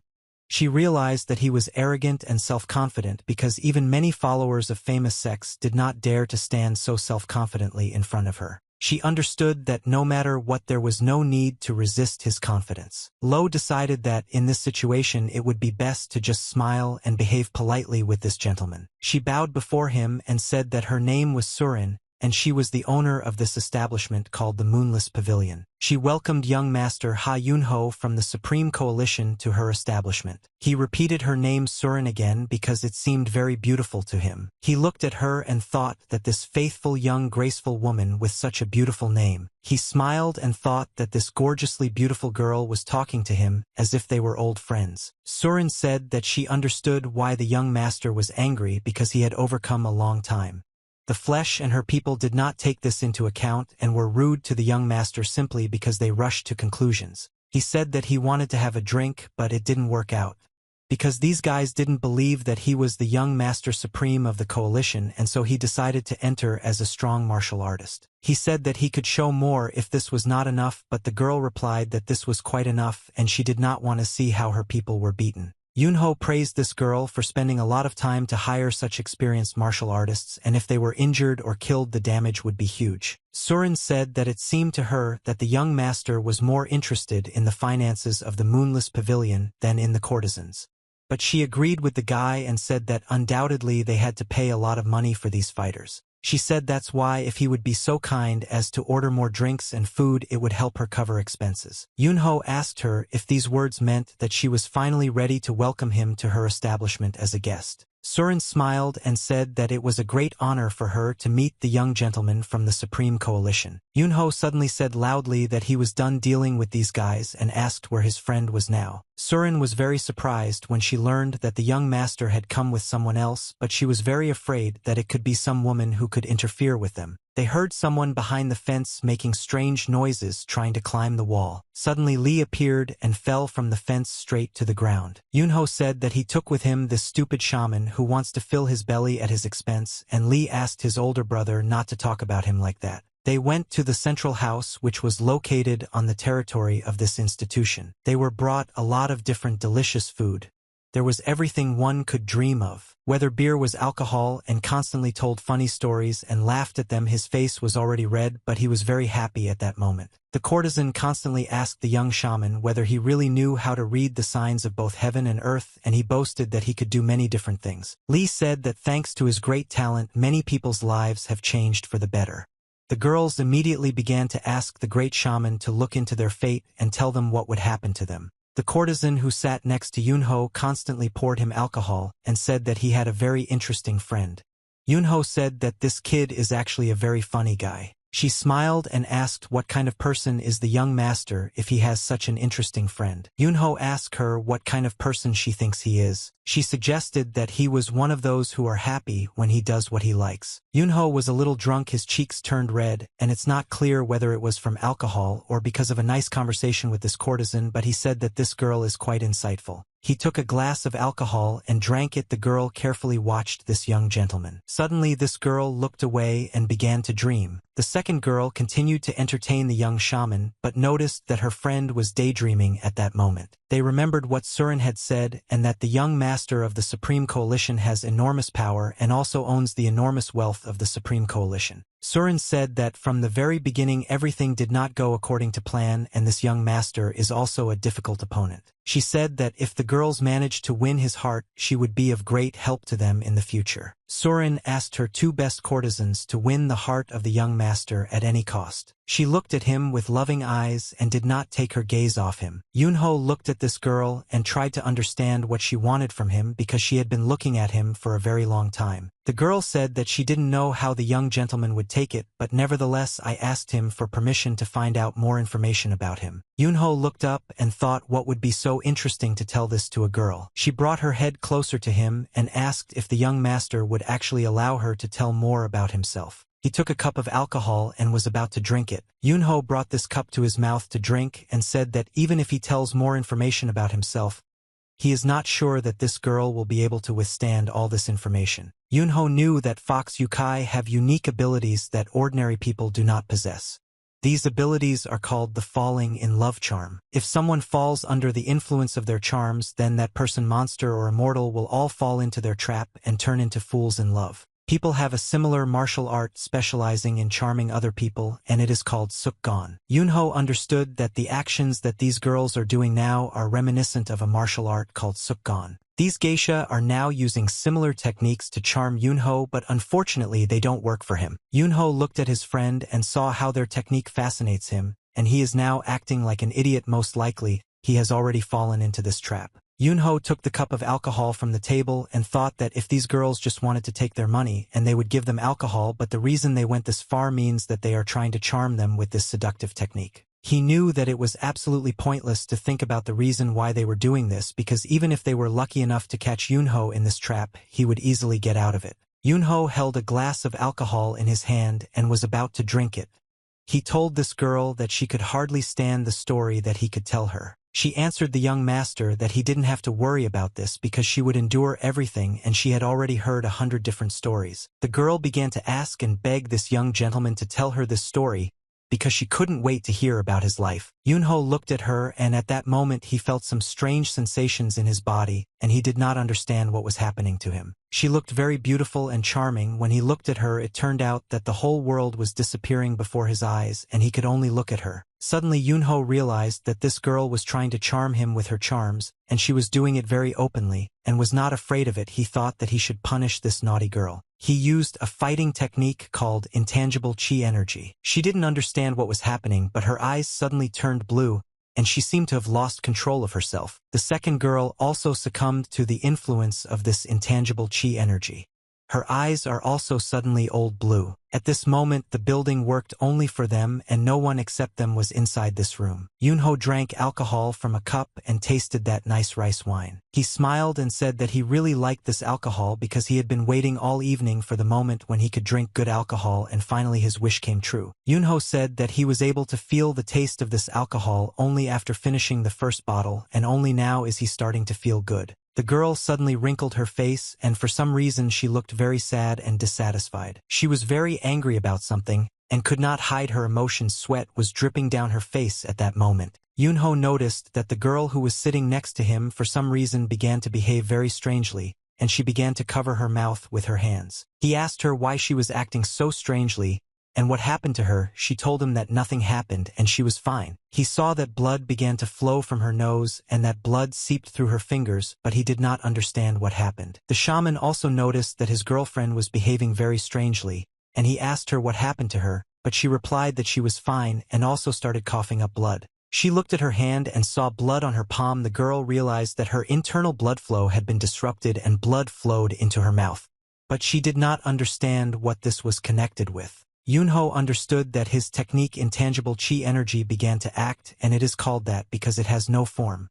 He thought that these girls are now in confusion because they don't know what hit them. He noticed that these girls are very well trained because it is difficult to remain calm while enduring the pain of crushing internal organs. A fly was sitting on the table at that moment and did not move, as if she had frozen. Yunho turned his attention to this fly, and the fly began to irritate him with its presence because it was bothering him. Yunho said that this fly had been flying here for a long time, but the geisha didn't understand what this guy was talking about now and asked him what he meant. Yunho hit the table with his palm and tried to kill this fly. He raised his palm up and saw that the fly was already dead. He said that this happens when you boldly meet face to face with someone you cannot defeat. Yunho bent down, looked at the geisha, and asked her if she understood what he was talking about now. The geisha said that now the table on which the fly was sitting was stained with blood, and she said that she wanted to go get a rag to wipe everything off. But just as she was about to get up from the table, she again felt some strange pain. She did not understand what caused such sudden pain, and why this pain appeared to her only now. Yunho at that moment was sitting opposite her smiling. He understood perfectly well what was happening with these girls, and therefore could calmly control the situation and not worry about anything. Suddenly a lady came into the room and said that the insect spray that she had recently sprayed in this room had already run out, and because it had stopped working, insects flew in here. Surin held a musical instrument in her hands and watched the guests who were in the room. She understood that the girls were not coping with their task and she had to intervene. Yunho was very surprised when he saw the lady holding this musical instrument in her hands. He was happy because he understood that finally something fun would happen here. Yunho said that he did not expect to see a lady holding a heptacord in her hands. He asked her, Is the owner of the establishment going to play this instrument for him herself? Surin said that she would join their company because she wanted to entertain a special guest, and apologized for the fact that they did not have enough entertainers. Yunho understood that this lady is very cunning, and it is unlikely that she makes such performances for all her guests. He looked at Lady Surin and thought that she had been watching them all this time and came here with a heptacord as a last resort. Yunho said that he would be very happy if the lady played this musical instrument because he likes to listen to music when he drinks alcohol. The lady told him that she came on time. Yunho asked everyone in the room to be silent so they could listen to Lady Surin's speech. She smiled because she thought that this boy had just been hooked and now she just had to finish the job. She sat down on a chair and began to prepare her fingers so that she could now play her favorite melody on the instrument for these guests. She took a deep breath and then exhaled the air from her lungs. Surin looked carefully at the strings and mentally began to prepare for the fact that she would now start playing. She slowly touched the strings with her fingers and very quietly began to play the melody. Yunho smiled and looked at how this cunning woman would now try to charm them with her play on this musical instrument. Surin lowered her eyes and focused only on the game. Suddenly the music she was playing began to get louder and louder, and she very quickly fingered these strings with her fingers, and it seemed as if many beautiful sounds were emanating from this instrument. Lady Surin played excellent music which she created with her fingers using this instrument was excellent. She rotated her head in order to find the necessary frets on this instrument and continue her melody. She plucked the strings with her fingers and could immediately use several strings to create beautiful sounds. Yunho was a very attentive listener and he absolutely loved the music that now set the mood in the room. He slowly began to close his eyes. He realized that he wanted to close his eyes completely so as not to leave anything unnecessary and enjoy only this music. He decided to trust his ears, which now heard these melodies and rejoiced at every sound. When he was with his eyes closed, the world around him disappeared, and only she, and the music that this mistress creates. He heard in this music something more than ordinary melodies.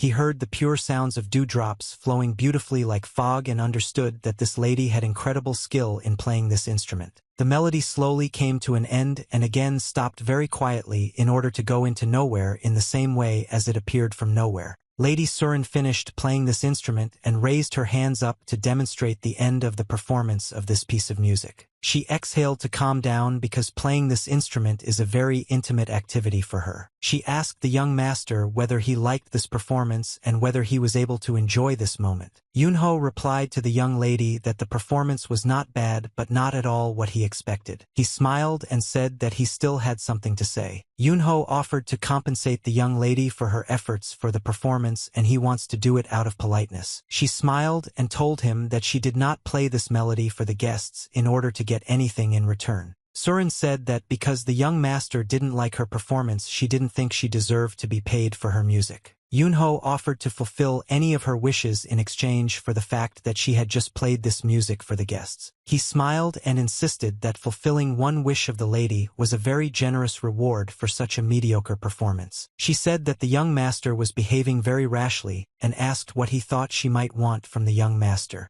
Yunho replied that he doesn't know what she wants. However, he has one guess and he wants to voice it. Yunho said that he has a feeling that the Hao clan wants to get his power. The geisha at that moment was very surprised when she heard such words from this guest. She did not understand who he was and why he was talking so impudently to the lady. The second girl was also very wary of this gentleman's words.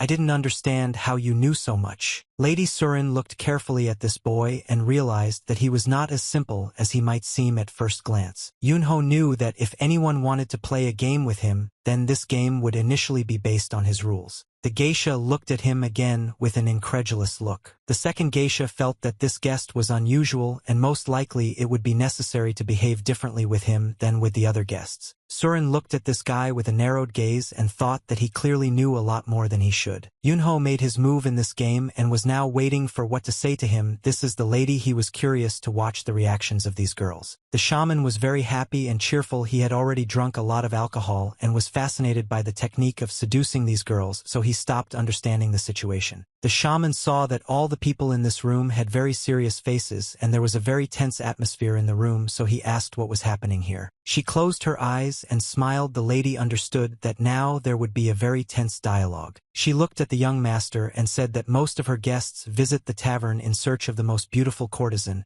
and this is the first time she has seen someone asking about the Hao clan instead. Yunho said that the Hao clan interests him much more than courtesans, so he decided to talk about this. He said that he found it funny from the lady that hired soldiers are devoted to protection. However, he understands that first of all he does not care about his life and their loyalty is commensurate with the payment they receive. Yunho said that even the shamans do not know that he came here and the tavern owner did not need to find out his real name at the first meeting. Yunho said that the lady most likely already found out that he taught rock to the Aso group and therefore, in order to check whether the rumors about him were true or not, Lady Surin had to check his identity. Yunho said that in Murim there are only 2 places where you can find out such information, and the first of these places is the beggar sect. Surin said that she does not understand what this young master is talking about now. Yunho began to laugh and said that this is an ideal place to teach courtesans martial arts and seduction techniques and even similar information gathering skills. Yunho said that even now these courtesans are ready to pull out their hidden weapons and start attacking. He behaved very calmly and in a confident voice told the courtesans that he had better sit in peace and not move if they did not want to die. The geisha looked at the mistress trying to understand what to do next. After all, they were completely confused when they realized that this guest had gotten in and knew everything. Yunho said that the lady is acting stupidly when she continues to refuse and admit that this place and the people who are here are originally the Hao clan. He said that he knows their plan and knows that they want to crush him with numbers and force him to remain silent. Lady Surin continued to sit silently and look at this guy. She did not understand who he was, how he appeared here before. She had never met such people. For the first time in her entire life, Surin was in such a difficult situation. She understood that she could not win this guy because he knew too much and behaved very confidently. The shaman was very drunk and happy. His face was already red because he drank a lot of alcohol, and the boy shouted that he was not afraid of monsters and was ready to fight them all at once. Suddenly he fell to the floor, and because there was already a large amount of alcohol in him, and he was no longer able to resist this alcohol. Surin said that this guy surprised her very much.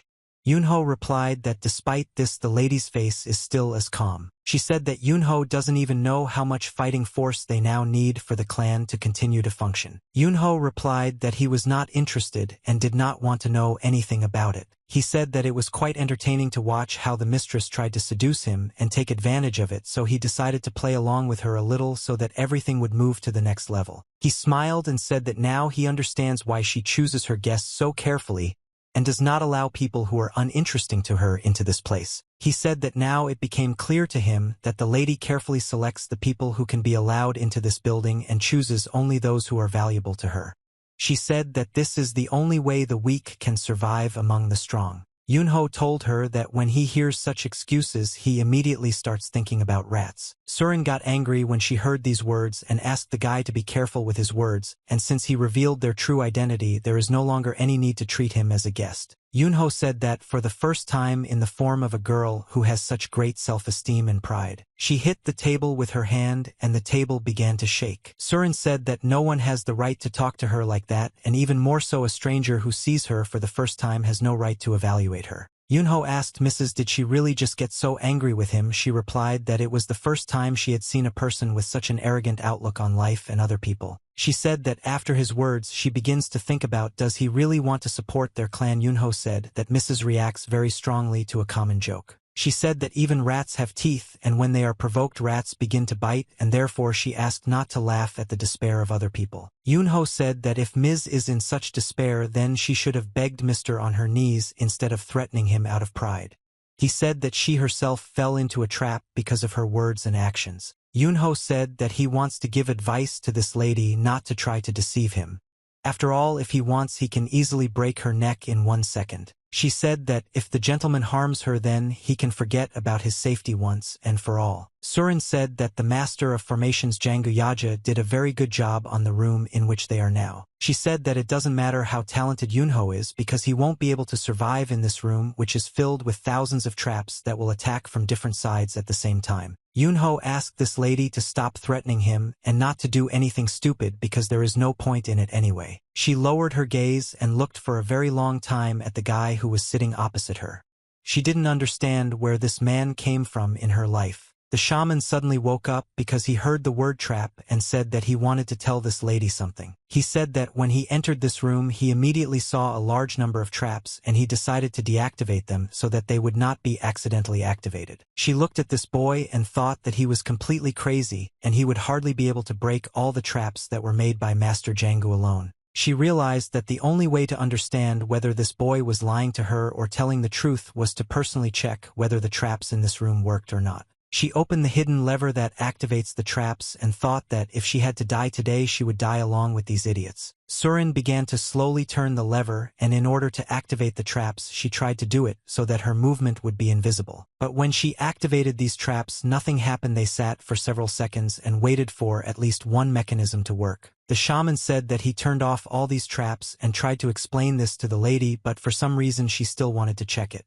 Surin was very angry with this boy and said that this could not be because he could not turn off all these traps so quickly and alone. Yunho said that he initially warned the lady not to do this but for some reason she decided to listen to him and do it her way. Yunho said that the lady just signed a death reprimand for herself and she chose the path of death instead of staying alive. Yunho said that all she can do now is just a quick dash forward to bite him. Surin was incredibly angry because this guy knew absolutely everything about her next actions and she didn't know how to defeat this guy. It was still night outside and the stars were very hard to see due to large clouds floating across the sky. The servant escorted the guests to the exit and suddenly he received a bag of money.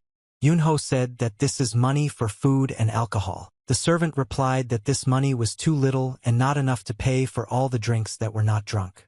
Yunho asked this servant not to talk nonsense because they drank very little alcohol. This money is more than enough. He continued to explain to the guests that one bottle of wine costs 10 coins and asked the guests to be kind and add another 70 coins. After all they drank 10 bottles. Surin said that everything is fine, these guests can be released because she gave them a big discount. She approached Yunho and said that she would take the missing amount from the nearest branch of the Supreme Coalition, so she asked the gentleman who stood in front of her to hurry up.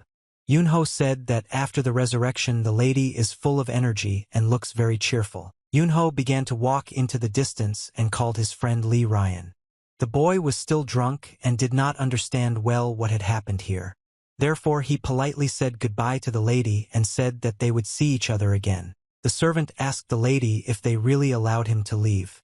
Surin replied that they had no other choice and letting them go was the best decision. The servant said that these people know who they are and that their clan is located in this place, so it would be better to send a person to spy on him. She said that this could only be resolved after she talked to Lord Amyan. Surin said that it bothers her when the servant dictates to her what to do, and he immediately lowered his head and apologized to the mistress for his insolence. She watched the unexpected guests slowly walk away into the distance and realized that this guy gave her a lot of problems. Surin returned to her room and suddenly a warrior came to her to inform her of the situation. She listened to everything he told her and was very dissatisfied with his answer. He said that this guy noticed his presence immediately when he entered the room. He said that Yunho directed his killing aura directly at him as a warning to make him understand the strength of his abilities. The warrior said that before the lady hired him, he had dealt with many martial artists but had never felt such a terrifying aura. She said that it all sounded very strange and she too had never seen anything like it because it was some kind of nonsense. Surin said that the Gu warrior who is now sitting in front of her is the strongest martial artist of the Hao clan, and he is the captain of the Dark Squad, and did not understand how such a strong warrior could claim that he could not even take a step into this guy's room because he was stunned by the murderous aura.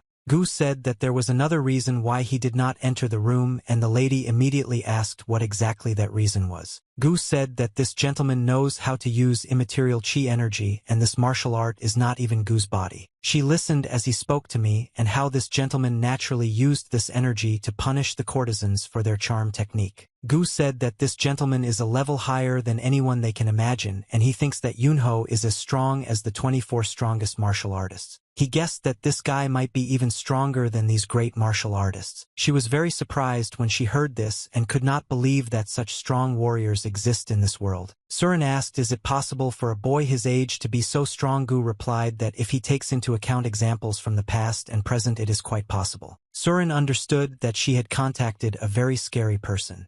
After all, this guy has huge money and incredible power at such a young age. She remembered how he sat in front of her and laughed at her threats and then said that she and her entire clan were ordinary rats. He said that if the lady was in despair, she should have begged him on her knees for help instead of threatening him out of pride. She remembered his every word and even the moment when he said that she had just died and made a mistake. Surin didn't understand how such a guy could be an incredibly strong warrior. Surin asked Master Gu what he thought about this and what should they do with this guy now. Gu replied that a conflict with this guy could be very problematic for them, and they should make friends with him no matter the cost before his name becomes known throughout the world. Surin heard the answer of the person whom she trusted most in this situation and thought that it would be very difficult to gain this guy's favor, and she would have to humiliate herself for this. Yunho and his friend returned to the monk settlement on the mountain. Li Ryan asked his elder brother how he allowed the guards and the merchant to leave first and not wait for them. Yunho replied that he ordered them to go ahead because they still needed to buy supplies for the Supreme Coalition and therefore it was better for them to go first. Yunho said that this time they won't go home on foot. Li Ryan said that if this time the elder brother takes him with one hand and runs quickly, he will not agree to it. They were about to leave this place but suddenly heard a very familiar voice that asked them to stop. In front of them was the same guy who lost the battle and now looks crippled and injured. Li asked this gentleman why he got out of his bed and why he came here because it was most likely very difficult for him to move. The guy came closer to them and said that he couldn't lie in bed for a long time, so come up to them before they left. Yunho said that he had a very long journey ahead of him and therefore asked this guy to speak faster what he wanted. He looked for several seconds at the gentleman who stood in front of him and smiled. He said that he got out of bed and came here with such wounds in order to say goodbye to thank the master for everything that he taught him during this time. He said that the master taught him to open his eyes to the new world of martial arts and he is incredibly grateful to him for this. Yunho replied that that's exactly what happened. Yunho said that people who look at this situation from the outside might think that he saved this guy's life. He started to leave because he didn't want to stay here anymore and called his friend to leave this place as soon as possible. Leek began to say goodbye to all the shamans who saw them off and asked the guy who stood with a wounded body in front of him to be more careful next time and take care of himself. Lee began to ask questions to his older brother and find out what happened between them. After all, this guy behaved very strangely and he did not understand why this guy decided to thank his older brother goodbye. He watched them go into the distance and thought that this gentleman actually asked his life. The day was gorgeous, there were a lot of white clouds in the sky, and the weather was very warm. Yunho and Li Ryan went to a restaurant to have something to eat and they ended up having a very tasty meal. Li left this establishment and said that he had not eaten so deliciously for a very long time and his stomach was grateful to him that they had just dined on these delicious dishes. Yunho said that he didn't even think that hotel food in the middle of nowhere could be so delicious and the shaman agreed with his friend. Li said that this food is much tastier compared to the food that shamans eat. Yunho said that he wasn't impressed with the food but at least it was edible. Suddenly they saw something very strange ahead and stopped. They didn't even know how to react to it. Lady Surin stood next to the cart that brought her here and said that these lovely gentlemen looked so happy. She looked at them carefully so that they would not understand that she had a serious conversation with them, and just like that, they could not ignore her. Lee said that he could barely recognize this lady and was delighted when he realized that she was the owner of the Moonless Pavilion.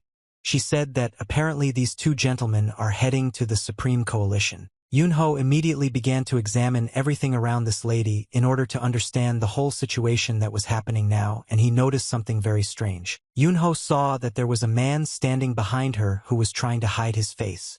It was the man who was watching him and hiding in the room. Yunho replied that they are actually returning home, but they don't understand why is the lady asking them about this. Surin said that this is very good news and invited the two guys to go with her in the carriage because she has business in Wuhan and they need to go in the same direction. Lee said that it would be nice to sleep in the carriage because after he ate deliciously he really wanted to sleep. The shaman invited the elder brother not to refuse such kindness of this lady and to go with her. Yunho said that Lee looks very pathetic. If he likes the way he looks, then he can ride with this lady as much as he wants. Lee didn't understand why the older brother refused such kindness and decided to go on foot because if they had gone on a carriage, he definitely wouldn't have grown horns from his ass.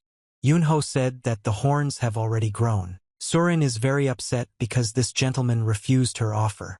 She realized that it would be difficult as always to come to an agreement with him. She approached them and joined their company. She said that she also didn't like riding in carriages because it was very stuffy there. Surin said that she wanted to go with them because she was in no hurry and it would be interesting for her to take a walk in such an interesting company. Yunho asked this lady why did she decide that the two of them would walk to their house. Lee Ryan realized that this moment has come and now he will have to endure a very long and uncomfortable journey in the arms of his older brother. Yunho took the baby in his arms and looked at the mistress's reaction because he was sure that she did not expect such a turn of events. He said that he has one more free hand if the mistress wants to go with them she can join. Surin was shocked by such a proposal and she didn't even know what to answer. I think Mr. Yunho said that the lady herself wanted to travel together and he could only offer this option. She replied that this was a very tempting offer, but she was a little unsatisfied with this option. Yunho began to slowly walk away or said that he had completely forgotten that if he touched the lady something very strange would happen to him. Surin began to get angry because she couldn't just trust this man and it would be very strange if he carried her in his arms. In the end she had no other choice and she had to agree to such conditions. To see differently she would have missed him and for this she would have lost her life. Surin understood that there was no turning back and decided to trust him, because now her most important goal was to accompany him. Lee told the lady that from personal experience he can advise her to squint her eyes and breathe only through her nose and it's better not to open her mouth otherwise the strong wind will dry it out too much. She looked at the shamans and thought that she was already embarrassed to death and couldn't imagine what else could be worse than this. Yunho said that if everyone is ready to hit the road, then it's time for them to start their journey. He began to pick up speed and said that if they don't want to fall then they better hold on tight. Yunho ran forward picking up speed and at some point he pushed off the ground to make a jump. The shaman and the lady at that moment were extremely unhappy with this situation but they could not do anything. Gu was shocked when he saw the method of transportation this guy used to get to his home. There was a lot of fog in the mountains. Water seeped through large stones and boulders and flowed into the river. The lady felt very bad after the unusual way of moving and therefore at the next stop she had to go to a tree. The shaman watched the mistress's condition and waited for the moment when it would finally get better. He sat with a dissatisfied expression on his face and said that the first time people move in this way they always feel bad. She wiped her mouth with her hand and looked to the side. She was very embarrassed because they saw how bad she felt. The lady looked at this young gentleman and was surprised because she could not believe that all people of his level were able to move through the air at such speed. Yunho asked the lady if she was okay. She replied that the young gentleman didn't even break a sweat while I wasn't moving. Yunho said that he knew that everything would have turned out like this, so he tried to run slowly. She wiped her mouth with her hand and thought that he was acting as if he cared about her. But despite this, he treated her like luggage all the way. Yunho said that it would be much better if she left a note for whoever is following them and he can slow down because their destination is the same. He said that due to the fact that this man would still not be able to catch up with him even if he put all his strength into it. This man is still trying.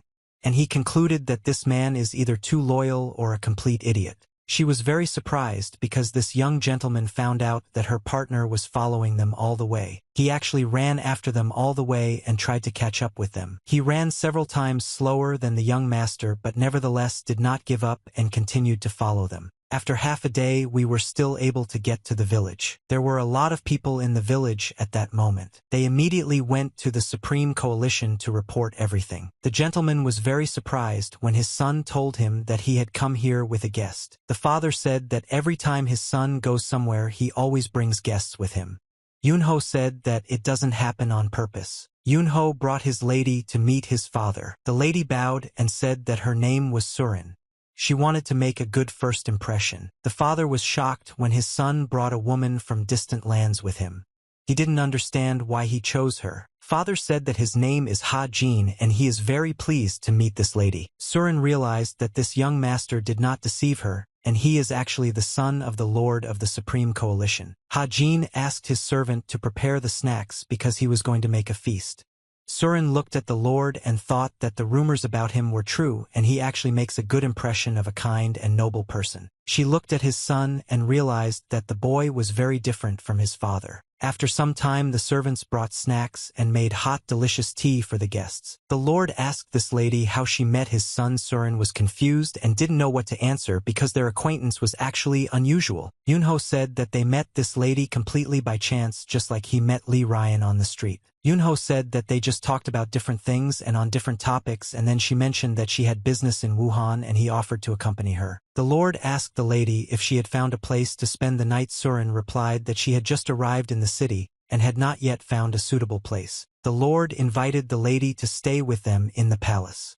She said it would most likely cause them inconvenience. He smiled and said that the guest was his son. This means that this guest of all their family, if she agrees, she can stay with them until she finishes her business in the city. She smiled and bowed to the Lord. After that, she thanked him for his hospitality. Surin thought that she didn't know how to ask to come to their palace in order to live here, but in fact everything turned out to be very simple. She looked at the young master and thought that despite his carelessness when meeting her and the way they provided housing without any suspicion, the Lord must really trust his son. The Vice Lord ran very quickly along the corridor and wanted to tell important news. He tried to find the gentleman as quickly as possible in order to inform him. When he saw the Lord, he shouted very loudly to the master that they had a problem. But only a few seconds later, he noticed that the gentleman was not alone now, and he was sitting at the table surrounded by two guests of his son. Ha-Jin informed the Vice Lord that he need not worry, and this girl is his son's guest. The Vice Lord informed the gentleman that 3 people had died in the Honam branch. Ha-Jin said that these scoundrels have crossed the line and there is no going back. Yunho at that moment had his blackout, washed it down with tea, and thought that this all sounds like a joke. Surin asked about Mr. Is he really talking about the king of the forest from Hyansa Mountain? Ha-Jin asked the lady how she found out about this. At that moment she looked at him with a serious look. Yunho smiled when you heard that Surin decided to interfere in matters and get involved. Surin said that she heard that recently the king of the forest Jin Sachik decided to do business in the city, and most likely this was the cause of the conflict between the Supreme Coalition and the king of the forest. She asked the lords did he try to negotiate with these people. She said that given the character of the king of the forest, it is very difficult. He looked at her in surprise and didn't even know what to answer. The Vice Lord said that from the very beginning they did not try to come to an agreement, but the king of the forest refused their proposal. The lady replied that it was expected. She said that since this is their first business, they may not think that agreeing to negotiate from the very beginning could harm their reputation. The Vice Lord answered her that after the refusal they did not make contact at all, and they took measures that from now on it was impossible to take even a step on their mountain territory. Surin asked the Vice Lords, are these bandits using formations? Ha-Jin said that this is exactly what is happening, and these people are using such a petty method to avoid contact with them, and resorting to such vile actions to drive them away from Honam. Lee said that if it's about the art of information, then he can help with something. He smiled and said that if the Lord trusted him in this case, he could solve their problem. Ha-Jin said that the little shaman talked about traveling around the country to study and explore the ways of the teachings of Tao. He asked how the shaman was going to help. Yunho smiled and said that he could vouch for Lee Ryan's skill in this area, and he had never seen any suitable candidates better than him. Yunho said that he himself saw how the shaman eliminated Gu Yaja's high-level traps. The Lord and Vice Lord were shocked when they heard this information. They could not believe that this little shaman was able to eliminate the traps of such a great engineer. Surin understood that the young master was now mocking her. The shaman said that he would definitely help the Lord. After all, it was thanks to them that he was able to fulfill his dream and visit the shaman clan. Lee Ryan said that although his skills may not be as good as those who do this on a regular basis, he will definitely help in any way he can to the Lord and his family. Surin asked the Lord his opinion about pulling out the king of the forest so that he could show himself. She smiled and said that she thought that in that case it would be much easier to talk with him and discuss matters. The Lord said that it would be very good. She replied that she has several ways to do this. Ha-Jin was very surprised when he heard such words from her, and he realized that this was an unusual girl. Yunho asked the lady if the help of the Supreme Coalition would be too burdensome for her. He smiled and said that if they follow her advice and the situation only gets worse, Surin will personally be responsible for his advice and mistakes. Surin said that she doesn't think it's good not to help a close friend because she's worried about the future. Yunho asked her, have they become such close friends already? Surin asked him in response, aren't they still best friends? The sun slowly set behind the horizon and evening came. He ran for a very long time trying to catch up with them and decided to stop to catch his breath. He stopped in the middle of the forest, and you decide sometimes you need to stop because it will be very difficult to catch up with these guys. The Lord said very loudly that these scoundrels had been walking on the edge of his patience for a long time. He said that they forgave these criminals for using force to intimidate, but in this case he cannot forgive them because people suffered. Hajin said that they have crossed the final line and their actions are completely unacceptable. The Vice Lord replied that there was a pretext for this step. The Lord asked the Vice Lord, is he really talking about the very act that Yunho committed when he single-handedly attacked the Aso group? Vicha Lord replied that it is this act that he is talking about now. He said that the Aso group is also to blame for what happened that day, but their position is not represented by the entire Green Forest. Hajin said that apparently the king of the forest considers Yunho's attempt to change the traditions of their gangster group to be a big problem. He lowered his eyes and had to think about what to do with this bandit group. He smiled and said that it was still hard for him to believe that his son would do such an incredible act. Hajin said that his son was bedridden and began to study martial arts only 5 years ago. He is already capable of destroying a large gang alone. The Vice Lord said that there is no need to pretend that the master does not know about the strength of young Master Yunho. He said that he would need to talk to his son about this. He smiled and said that he was both excited and concerned about his son's strength. He didn't know what was best for his son and whether he should move on or be careful. Yunho lay on his bed all night and couldn't sleep. He looked at the ceiling and thought about a lot. He only now realized that the king of the forest was putting obstacles for business and his father because Yunho destroyed the Aso gang. There was a lot of fog in the valley since the morning. This fog fell on the roofs of houses and filled the entire space. Since the very morning, Yunho has been meditating and doing practices to concentrate the restoration of internal energy. He was sitting on the ground in the lotus position with his eyes closed. He tried to focus on only one task and throw away unnecessary thoughts in his heads. In front of him stood stone blocks arranged in a semicircle. These blocks stood right in front of him and created a wall. All he thought was that he would need to concentrate on these blocks in order to try his new superpower. Suddenly the blocks began to shake and move in different directions. At some point you grow so fast that you start to fall. He continued to concentrate on these blocks and focus all his attention only on them. Suddenly he created a very fast, strong energy wave that quickly flew towards these blocks. Suddenly an energy wave hit one of the stone blocks and threw it aside. He immediately created a new wave in order to shoot at the block again. The stone flew away again after a powerful shot. Yunho raised his hand up in a slow motion. He made a circular motion with his hand, a very strong energy flow of wind. Suddenly the blocks flew into the air after being hit by an energy wave. He opened his eyes and saw that the stone blocks had flown off into the far wall, and he managed to do a good workout. He stretched his fingers and yawned very loudly after finishing his workout. There were a lot of white clouds in the sky that floated across the sky. Yunho lay on the roof of the house and looked at these clouds, thinking only that he really liked being at home. He said that when you are at home you can calmly lie down and stretch out in different directions. After that you will eat boring food, get hungry, and then sleep.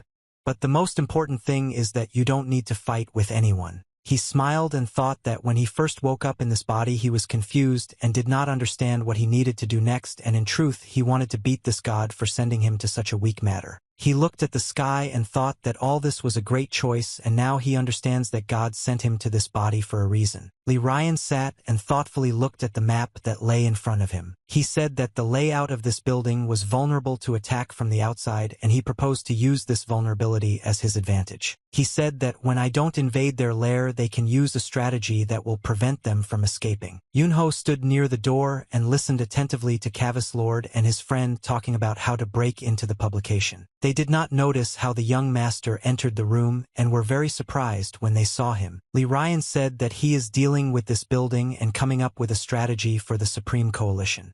The young master asked why he was suddenly so interested in this matter. Li Ryan looked at the young master in surprise and asked him, Didn't he hear the news? Yunho looked at his little friend in surprise, and I thought that he was most likely the only person who had not heard the news this morning. Yunho went to the young lady to discuss this matter with her. Surin said that there is no need to take the divine thief lightly because this time she even robbed the Sambi Association. Yunho asked with contempt in his voice, is it really that serious? Yunho looked at her and thought that from the moment she arrived here she behaves as if she became a member of the family and interferes in everything. Surin said that these true professionals are quite enough for a transcendental level master. Yunho was thinking that yesterday even you little sister called this young mistress her little sister and hovered around her all the time. He immediately realized that the lady was up to something and would need to be constantly monitored. Surin reported that the Sambi Association is one of the 4 great associations of the Central Plains. The Lord said that they depend on the Mayon family, and therefore it is very strange to him that such an incident happened. Surin said that most likely the Moyen family and the Murim alliance will lose face after such an incident and they must be in panic now. She looked at the master and said that in the near future they might ask for cooperation from trade associations in the case of the divine thief.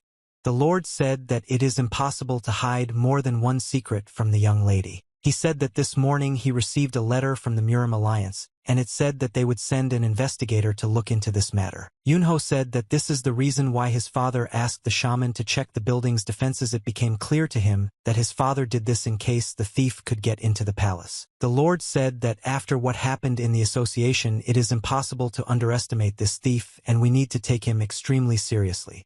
He said that they are one of those through whom huge amounts of money pass. Surin said that perhaps this thief has already made his move and the reason why the alliance is sending an investigator is because they also believe that the chances of a thief appearing in the Supreme Coalition are very high. Surin asked the Lord if they had consulted the Emperor about this issue. At that moment Yunho began to laugh very loudly and demonstratively show his attitude towards her question. Yunho said that it was very funny to listen to, but it's time for her to stop scaring his father, and he said that he was very surprised that she was causing so much fuss and would try something that doesn't concern her. Yunho asked his father what is the most important task with this thief. The Lord replied that he must be caught at any cost. Yunho said that if this is the main problem then he will just go and grab this thief and it doesn't matter at all whether this thief is a good warrior or a powerful opponent. The sister looked at her brother, smiled, and said that sometimes she thought it would be nice to have a sister. She said that Sister Surin knows a lot of different information and she is very smart. She said that she was very glad that this girl treated her warmly like a sister. Yunho said that the lady is just fooling her. Yunho said that Surin is a very cold and calculating woman. The sister asked her brother why did he bring her to their home if he spoke so poorly to them. He replied that he did not bring her. Yunho said that it was the lady who followed him of her own free will and no one forced her. The sister smiled and said that the reason why this girl followed him was because she liked her older brother.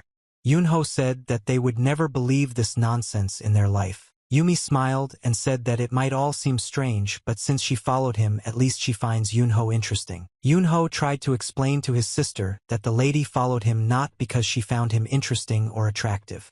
He said that the whole point is that Surin became interested in his great strength. Yumi smiled and said that everything is not like that at all and she finds her brother interesting because of his strength. Yumi suggested that Surin's sister is even thinking about marrying her brother. Yunho approached the central gate of the palace and reported that he had safely escorted his sister to the academy. He turned his head to the side and saw that some people were approaching him. Yunho asked his assistant, "Are there really such a large number of people here at this time?" The assistant replied that a lot of people had come because the east and west gates were closed. Yunho asked you, "Is this related to the divine thief?" The assistant replied that this was all being done because of this thief. He looked at the people and said that external security had been strengthened, the number of internal patrols had been increased, and now they were even checking the luggage and personal belongings of anyone who seemed suspicious. Yunho said that they have a lot of problems and for one unfortunate thief. The assistant smiled and said that they could not do anything because he was an unusual thief. Yunho thought that it would be better to just let this thief in and deal with him instead of preparing so much before his invasion. The Lord said that they are unable to catch him because they do not know his appearance and do not know his whereabouts. Surin asked the gentleman to wait and watch what would happen in the near future because the Murim alliance informed them about sending an investigator. Yunho was angry because the young lady he brought here captured even his father. A security guard stopped a man passing by and ordered him to show what was in the bag. The man stopped and asked the security guard, "Is it really him who just turned to him?" Yunho watched this man incredulously. He opened his bag and showed what was inside.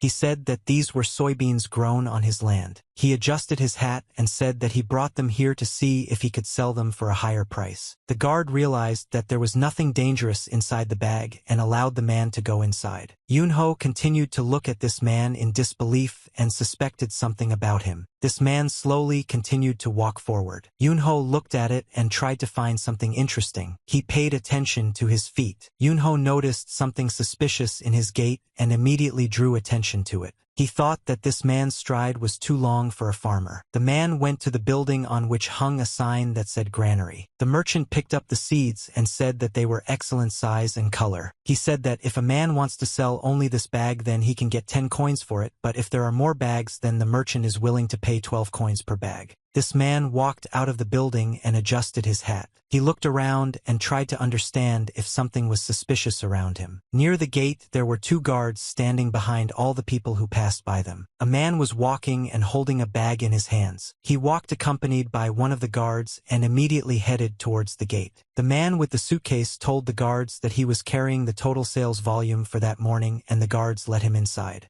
At that moment, the straw hat man stood near the column and watched him. He thought that this man is now carrying a suitcase with money. "You are the vault of the Supreme Coalition." Security guard asked the man who tried to get through which brewery is he from. The man replied that he was from the Heavenly Valley Brewery, and the security guard had already asked him about it the other day. People walked along the city streets and went into different shops to buy food or some goods. He walked along the street and tried not to attract too much attention to himself. Suddenly he turned into an alley and walked along this alley. He went to the cable wall and pulled out a brick from the wall. He stood for several minutes near this wall with his back turned towards the street. He put some piece of paper in the hole where the brick used to be. After that, he returned the brick place and did everything so that no one would suspect that this brick could be pulled out. Yunho was standing on the roof of the building at that moment and watching this man. The man suddenly heard a strange sound behind him and was surprised because no one should have been there. Yunho jumped off the roof and made it clear to this man that he was not alone here. Yunho pulled a brick out of the wall and told this guy that he had a very strange gait and didn't look like a farmer, and that he had also been hanging around the Supreme Coalition storage facility for too long. Yunho took out a piece of paper from the wall and read the inscription. It said that we need to meet at the Supreme Coalition tonight. Yunho turned her head towards him and asked this guy what he was going to do tonight. This guy replied that he absolutely does not know what this gentleman is talking about. After that, he began to run away very quickly and tried to run at such a speed that they could not catch up with him. Yunho landed in front of him and very quickly blocked his path so that he could not escape. Yunho said that only fish forget what they do. A few seconds ago, this guy definitely couldn't forget that he just put a note on the wall. This guy made a dissatisfied expression on his face and thought that he had no equal in his escape skills, but this guy was able to stop him. Yunho said that this guy is not as impressive as the rumors say about him, but his skills are actually quite good. The man replied that he is not the thief they are yet. Yunho asked this man was he scared because he was caught. Yunho said that he never called this man a thief, and for him it is strange that this man just called himself that. The thief made several jumps from side to side and pushed off the walls in order to escape. During the flight, he felt some strange sensations. He saw that they grabbed him by the leg and did not allow him to move further. Yunho asked Var will he tell everything himself or assume for beating. The thief looked at this guy with a frightened look and did not understand what to do next. Hajin saw that a new guest had arrived at their palace and greeted him. He smiled and said that the guests should have informed about their arrival in advance, and then they would have been greeted properly. Guest asked the Lord didn't he receive the letters that were sent to him in advance. He smiled and said that his name was Chu Guanga, and he came here not as the elder of the beggars section but as an investigator of whom the Murim Alliance sent. The Lord asked about the elders. Has he really started working as an investigator? Chu Guanga replied that he is the best in finding people in the Central Plain. The Lord thought that they sent not just anyone but an entire elder of the beggar sect as an investigator. The Lord thought that Lady Surin was right when she said that it was you who the incident greatly hurt the pride of the Murim Alliance. Surin asked her partner how confident he was in his words. He replied that he was absolutely sure of this, and all three witnesses named the same time and place. Surin said that she felt that someone was behind this but did not think that such a figure would be involved in the case. He asked if the lady from the general public was talking about this young gentleman, the Supreme Coalition. He said that if she didn't do this, his sword might turn against them. She said that they had already crossed the line by sticking their nose into this matter, and therefore he had better stick to his original goals. He looked at the mistress with a dissatisfied look and did not know what to answer her. He said that although it may sound rude, he still wants to ask a question. He said that he wanted to ask about the relationship that she wants to build with the young master. The elder said that the beggar sect had been watching him for a long time. The elder said that their surveillance team had encountered this thief more than once. The Lord asked how the progress was going. The elder said that he was ashamed to admit, but every attempt they made to catch this thief failed, but nevertheless it was not in vain. The elder said that in terms of maneuverability, the divine thief has no equal, but he lacks combat skills. The Lord said that based on this information they planned to take countermeasures in the territories of the Supreme Coalition where he might appear. The elder said that he did not think that anyone outside the beggar sect would find out this information and asked him to tell how the master knew about it and was able to plan everything. Suddenly, he heard the voice of a woman who entered the room and greeted Mr. Surin said that she did not know that the Lord had guests today. Surin suddenly realized that this was the same old effect and beggars, and her facial expression changed dramatically. The elder was also not happy to see this girl. He pointed at her with his hand and said that now it became clear to him who told the Lord all this information about the divine thief. Surin, just now I realized that the Murim Alliance sent this old man here as an investigator, and I didn't like it at all. The elder asked Mr. Lord to immediately throw this woman out the door and never let her in again, because this woman is the head of a malicious, dirty sect. The Lord said that this woman is his guest and he cannot throw her out the door. The elder asked the Lord how such a cold-blooded, terrible, and shameless woman could be his guest's lodgit. Asked the elder to calm down. Hajin smiled and said that he knows who these women are, and yet he insists that she is his guest. Hajin said that the respected elder should treat his guests with respect no matter who they are or what their relationship is. The elder was dissatisfied with the Lord's words, but nevertheless,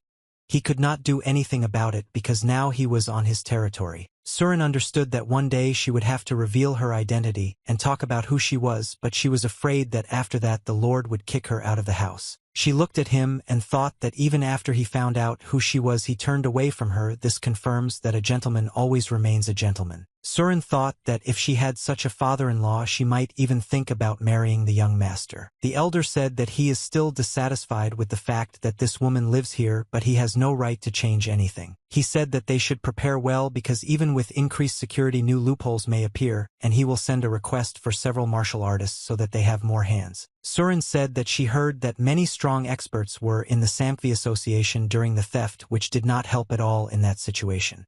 She asked, is it worth wasting effort on such little things now? Surin said that the Supreme Coalition has masters who are not inferior in skills to people from the Alliance. There are those who have excellent combat skills as well as strategic ones. She said that there are still two people who are excellent at both. She tried to say that no one else is needed here because there will be no help from them. The gentleman asked, does she really want to offer only two? Surin apologized to the Lord for not being able to tell him about this earlier. The Lord said that he means something completely different. He wants to know who these two are. Surin said that I am one of them, the young master, and the second is the master of the shadow detachment under her command, Gu Hui. Hajin thought that he couldn't believe that his son was so good and everyone was responding so well about his ability. The elder said that the young master is no different from a novice master in comparison with the great master from the shadow detachment, and apparently due to lack of experience the head of the clan made hasty conclusions. Surin was thinking that it seems they still don't know what the young master is really capable of. The elder said that he does not belittle the young master's abilities, but nevertheless this is his opinion. The elder said that even if he wanted to, he could not trust the words of this woman and her information. The elder said that it seems to him that the goal of the divine thief is not money at all. Surin said that most likely the goal of the divine thief is not even glory, because in that case he would not be hiding. The elder smiled and said that most likely the lady was able to find out something and asked if she understood what was behind it. The Lord said that he had completely lost the thread of the conversation and asked him to explain everything to him in more detail. The elder explained that the whole truth is that they stole very little valuables during the robbery of the Samphwi Association, but rumors greatly exaggerated this and spread quickly. The elder said that this caused panic among investors because their money was invested in the association, and as a result they began to withdraw their funds from it. He smiled and said that he believed that the goal of whoever was behind all this was investor confidence. The elder said that with such a trick, he forced them to withdraw money from the association and the trust of people was undermined. The Lord asked who was behind this case a crack and answered that they still don't know. The elder said that after the withdrawal of money they will begin to invest it in another place, and in this way they will be able to gradually reveal who exactly did it and where they were redirected. Surin said that this is a very weak method of just waiting until the criminal reveals himself. The elder told the lady to take this network too lightly, and she doesn't even know who is behind it. He said that it is very strange that she does not know who this person is because the Hao clan has the best intelligence in the whole world, and compared to the sect and the beggars they are still completely newbies. Surin looked at the elder with a dissatisfied look and listened to him laugh and look straight at her. She said that recently a secret meeting of the unorthodox faction and Nanman representatives took place in the Hao clan tavern, and she still does not know the details of this meeting. She said that we were talking about the leader of the orthodox faction Musung and tried to prove to the Lord that she was sure that this person was behind the divine thief. He looked at the lady in surprise and thought that Alexei's nerve the faction involved in this case would greatly change the course of events. The elder looked at her in surprise and didn't know what to say. Yunho grabbed this robber by the ear and started torturing him. Yunho asked him about Musung, who was a member of the Neurotodex faction. The thief replied that this man gave the order to rob their coalition. Yunho asked why rob the Supreme Coalition if she is not involved in it. He didn't want to say this information, but his ear hurt really bad. Suddenly he felt incredibly strong pain and his face turned green. He let go of this guy's ear and let him fall to the ground. Yunho asked this guy what happened to him and hoped that he had not died yet. At that moment a masked man was standing behind him. This masked man said she gave him poison because she thought he wouldn't be able to keep his mouth shut. He said that he would not allow this thief Yang Jint to calmly tell about those secrets and after that still stay alive. He had a wooden structure in his hands from which he fired a poison shot. Yang Jint feels very strong pain due to the fact that I spread throughout his body very quickly. Yunho understood that these people were most likely the ones who hired this person. The old man said that goo poison is a means of dominating others and is considered the most deadly poison in China. He said that these types of poison are used in pairs like a female and a male, and despite the distance between them, if one feels pain then the other will feel it too. Poison goo is used to control a person, and often one parasite was planted in the human body and the second parasite was crushed, and then both creatures felt the pain. He said that as soon as one parasite felt pain, the second parasite in the human body began to torment him, and the person experiences incredible pain from the creature that was injected into his blood, and I cannot describe this pain in words. Yunho said that the rice tasted very wet. At that moment he was holding stones on his head. Yunho asked the old man, "Does he really want to discuss such things over food?" The old man replied that he liked the taste. Yunho thought there that after I get into a person's body he dies in agony or commits suicide, and they say that they are exploited to the very end and then they meet a miserable death. Yunho said that he would not take this rubbish on his own. I know that in the end he will die. He said that from the current situation he can assume that he is not working with him of his own free will. He asked this gentleman if he thought the same. Yunho smiled and said that it doesn't matter anymore. Yunho said that this is all just because this guy is more pleasant to talk to than the people who are standing opposite him. Yunho spread his hands to the side and said that they can wait a little and stop his suffering for a while, because if I don't continue he'll die now. The masked man said that the guy in front of them is a crazy idiot. He said that this guy had heard the name of their master and he could cause a lot of problems and troubles for them. The boss ordered his ninja to attack him and kill him immediately. Yunho said that if they die now they shouldn't blame him, and he suggested that they discuss everything in the peaceful key. The ninja jumped and swung his blade to attack him. Yunho dodged the blow of this blade and realized that they were serious about killing him. Yunho immediately realized that these people were aiming at his acupuncture points on his neck, and he knew that the methods of criminals rebels were different from the righteous factions. Yunho smiled and thought that he needed to fight back against these guys. He wanted to mock these opponents before they realized his true strength, and so he tried to hit this guy on the head with his fingers. He hit his opponent on the forehead with his finger and the opponent flew to the side. Another ninja was jumping and wanted to strike from above with his knife. Yunho looked at his enemy's knife and realized that he was already too close, but nevertheless, he was unlikely to be able to break through his defense. Yunho used an energy barrier that did not allow anyone to get too close and pass his protection. Yunho asked the ninja, is this the first time he has seen such energy protection? Some strange sounds were heard on the roof of the building. Suddenly the ninja flew into the air and flew over the roof. He hit the surface of the roof with his back and fell down. His partner turned his head back and saw that the ninja had just hit his head on the ground.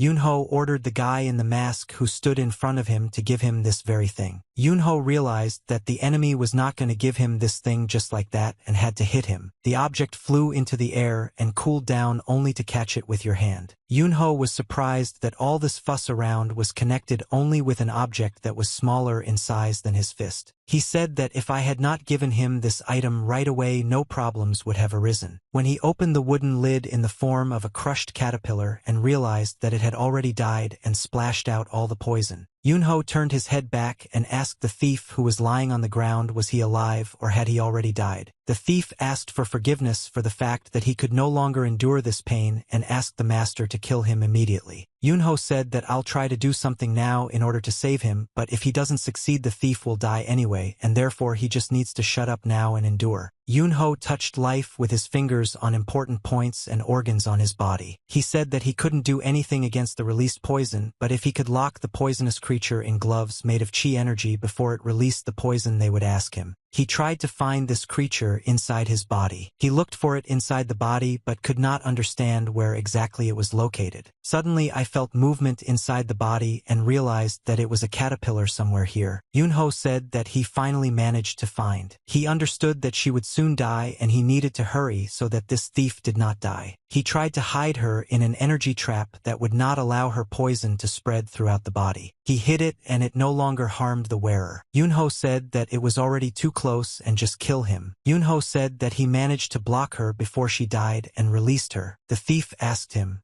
does this mean that he will not die? Yunho said that now all that remains is to get her out of his body. Yunho realized that it would not be as easy as it might seem at first glance, and this situation confused him. He looked at this thief and thought that he needed to find out when he last went to the toilet. Jan Guag said that he last went to the toilet 2 days ago. Yunho asked how many times he ate after that. Yang replied that he had eaten about 3 times recently, but he didn't understand why this guy was asking him about such things. Yunho asked this guy to artificially call for work. Yunho said that this caterpillar is in the body itself and a lot of different food will come out with it. There were a lot of clouds in the sky. Yang bowed to the gentleman who saved you and thanked him for not letting him die. Jan asked this gentleman how can he thank him for saving his life. Yunho replied that he can repay this right now. Yunho said that he still hasn't heard the answer to the question he asked him in the alley, and he wants to know the reason for the robbery of the Supreme Coalition. Yang said that he does not know the reason why they want to rob the Supreme Coalition. Yunho was unhappy with this answer. Ian said that he actually didn't know anything and he didn't even know anything about the robbery of the previous association and simply followed the order. Yunho said that this is not at all what he wanted to hear. But before that he was the one who was insulted by that creature. Why did they try to get rid of him? Yunho asked him if he knew the location of coal garbage. Ian replied that he knew this information. Yunho said that this was more positive news and ordered him to be taken to this place immediately. Yunho said that these people were the first to attack the Supreme Coalition and he doesn't care about the reasons, but they will answer for it to him. Yang asked the young master, is he seriously going to do this? Yunho replied that he never jokes in such matters. Yang thought that this guy had gone crazy, his rival, one of the 24 strongest warriors in, and the king of death coal garbage. He thought this guy was looking for death, but he didn't understand why this guy was so confident that he could deal with him alone. He put his hand on his stomach and said that I don't even understand what the motivation for this exercise is. Well, if it weren't for him, he would have already died from poison. Yang said that the gentleman needs to follow him, after which he began to run forward. Yunho thought that this guy is actually very fast. Yunho said that it is very inconvenient to run when you don't need to drag anyone on top. some strange sounds were heard near the castle. The warrior said that it was a great honor for them to meet with the Supreme Master of the Central Plains, Cole Musin. He smiled and said that the Supreme Master is a very funny nickname for him. Cole said that all people from the south know how to throw around empty words. The warrior asked the Supreme Master, "Doesn't he believe in the sincerity of their word?" He asked to refrain from making such accusations. Cole asked them not to address him from now on in front of the king of the forest either. The warrior looked at the gentleman in surprise. "I thought that nothing good could be expected if they insulted the representatives of the king of the forest." Cole said that this is not an unreasonable request because they are sailing in the same boat and he is afraid that they will end if they offend the king of the forest. The warrior said that they were very sorry, but because of their position they could not do this. Chul said that this is exactly what he is telling them about. Chul looked down on them and said that they should clarify their position even if it offends him, but he does not promise that he will not cut their throats. The wolf felt hostility from this gentleman and began to growl at him. The wolf began to bare his teeth and wanted to attack this gentleman in order to attack him and protect his master. The warrior ordered his wolf to stop and calm down. The guards kept the wolves on a leash and did not allow them to approach the master. He said that Chul's jokes went too far and suggested that he speak in a peaceful manner to avoid misunderstandings. Cole said that, as I expected from the wild animals of the south, they are completely different and are not afraid to bare their fangs no matter who their opponent is. He raised his hand up and said that the wild beasts of the south came to check him the first time and because they are loyal to their masters, and he apologizes if he went too far. The warrior thought that they had united for the purpose of invading the Central Plains and nothing more. And despite the fact that he was not the one with whom he would cooperate, but he had to endure it. Yang pointed to the castle with his hand and said that the fortress of the non-orthodox Iron Blood faction is over there. He said that Musong is located in the very center of this fortress and it is guarded by about 100 martial artists. Yang said that there might even be real Nanman masters there, and in that case he might have to confront their wild beasts. Yunho said it all sounds like a lot of fun. He asked his guide, "Will he really stand here and miss all the fun?" Yunho flew down very quickly and thought that soon he would have to fight with interesting opponents. Ian said that this guy is definitely out of his mind to say that this is all very funny. The wolves calmed down and lay down on the stone steps awaiting a new order from their masters. Cole said that they were doing well, and now if Yang Jinte quickly robs the Supreme Coalition and the Golden Association, even more people will come to take their money from there. The warrior said that even after returning the money their worries will not go away and the thief has still not been caught. Cole said that when because of their three they completely lose trust in the four main associations, in that case according to their plan they will create a new association. Chul said that they would have to impale Yang Jiti's head. The warrior said that then it would be the safest association that could deal even with the divine thief, and it would also be guarded by the faithful animals Naniman. He turned his head towards the gentleman and said that he would have to make it clear that their wild animals play an important role even now in the association, and in this case everyone will quickly run to invest their money there. Chul said that it was obvious and he always thought that the wild animals of the south were the best in their field. Chul smiled and said that soon they will have a lot of work and the end of the era of four-headed associations will mark the beginning of the era of the Iron Monsoon. At that moment very loud sounds of falling and screams of people were heard in the building. Cole immediately drew his attention to these strange sounds. He ordered his servant to immediately go and check what was happening in the building and why it was so noisy today. The guards were surprised when they looked at the big gate and saw that this gate was shaking. They didn't understand what was happening to the guys who were outside. Yunho swung his fist to make a powerful punch. Every time he hit the big gate with his fist it shook and cracked. The guards understood what kind of monster was now standing behind the doors and breaking them from the outside. Yunho continued to hit this gate with his fist and said that these guys built very strong doors. Yunho dealt the final blow and the doors broke out of their hinges. The guards were shocked.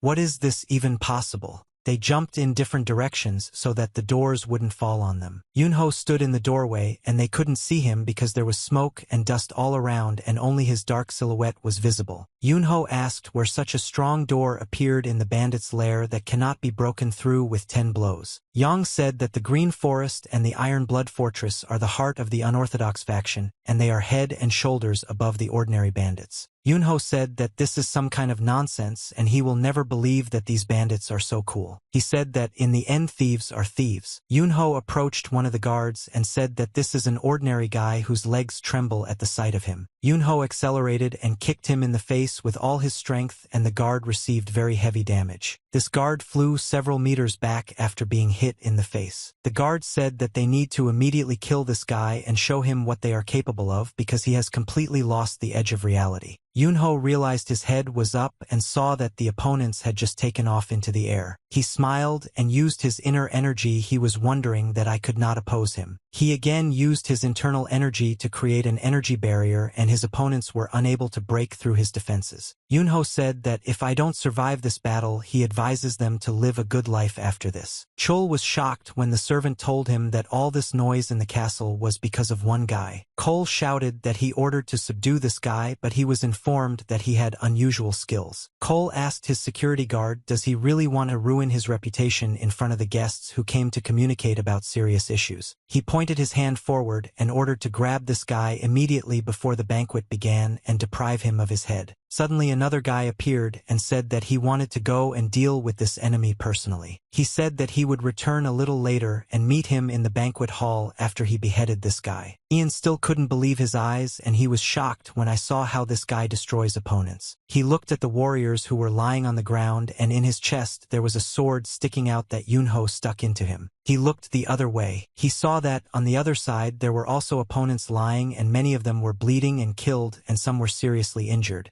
At that moment he thought that the young master was not lying when he said that this battle was just a fun game for him. He looked ahead and thought that this guy was actually really crazy. At that moment one of the guards ran towards him swinging his sword and trying to strike him. Yunho extended his hand forward towards the blade approaching him. Yunho hit him on the leg with his finger and the opponent felt very strong pain in his knee. Yunho was able to throw the enemy back with one hand and saw that new enemies were approaching him at that moment. His opponents hit him in the chest with their swords, but they didn't succeed because he had energy protection in front of him. Yunho said that they won't be able to win this way. He released internal chi energy and pushed those opponents back. The guard said that this is impossible. He can believe his eyes because not a single blade can penetrate this guy's defense. Yunho jumped, raised his fist to strike and said that these guys are just weaklings. Yunho kept knocking down his opponents and he played with them like training dolls. The guard thought that this enemy was too strong for them and he had not even drawn his sword yet and was dealing with them using only his fists. Yunho put his hand forward and ordered them to immediately get out of the way and in this case they would live. They did not listen to his word and continued to attack him. It was all useless and each of their attacks failed and they received incredibly powerful damage. Yunho used the power of energy to make an explosion near them and after this explosion they did not scatter in different directions. The warriors couldn't believe that one guy could destroy an entire crowd of opponents. They looked at him and shouted that this could not be and that he was capable of using even the energy explosion technique and that he was a real demon in the flesh. Yunho thought that this was all reminiscent of the time when he entered the lair of those ant monsters. Yunho smiled and thought that, if he remembers correctly, it took him 2 days to deal with their endless horde, and their queen immediately bowed her head as soon as she saw him.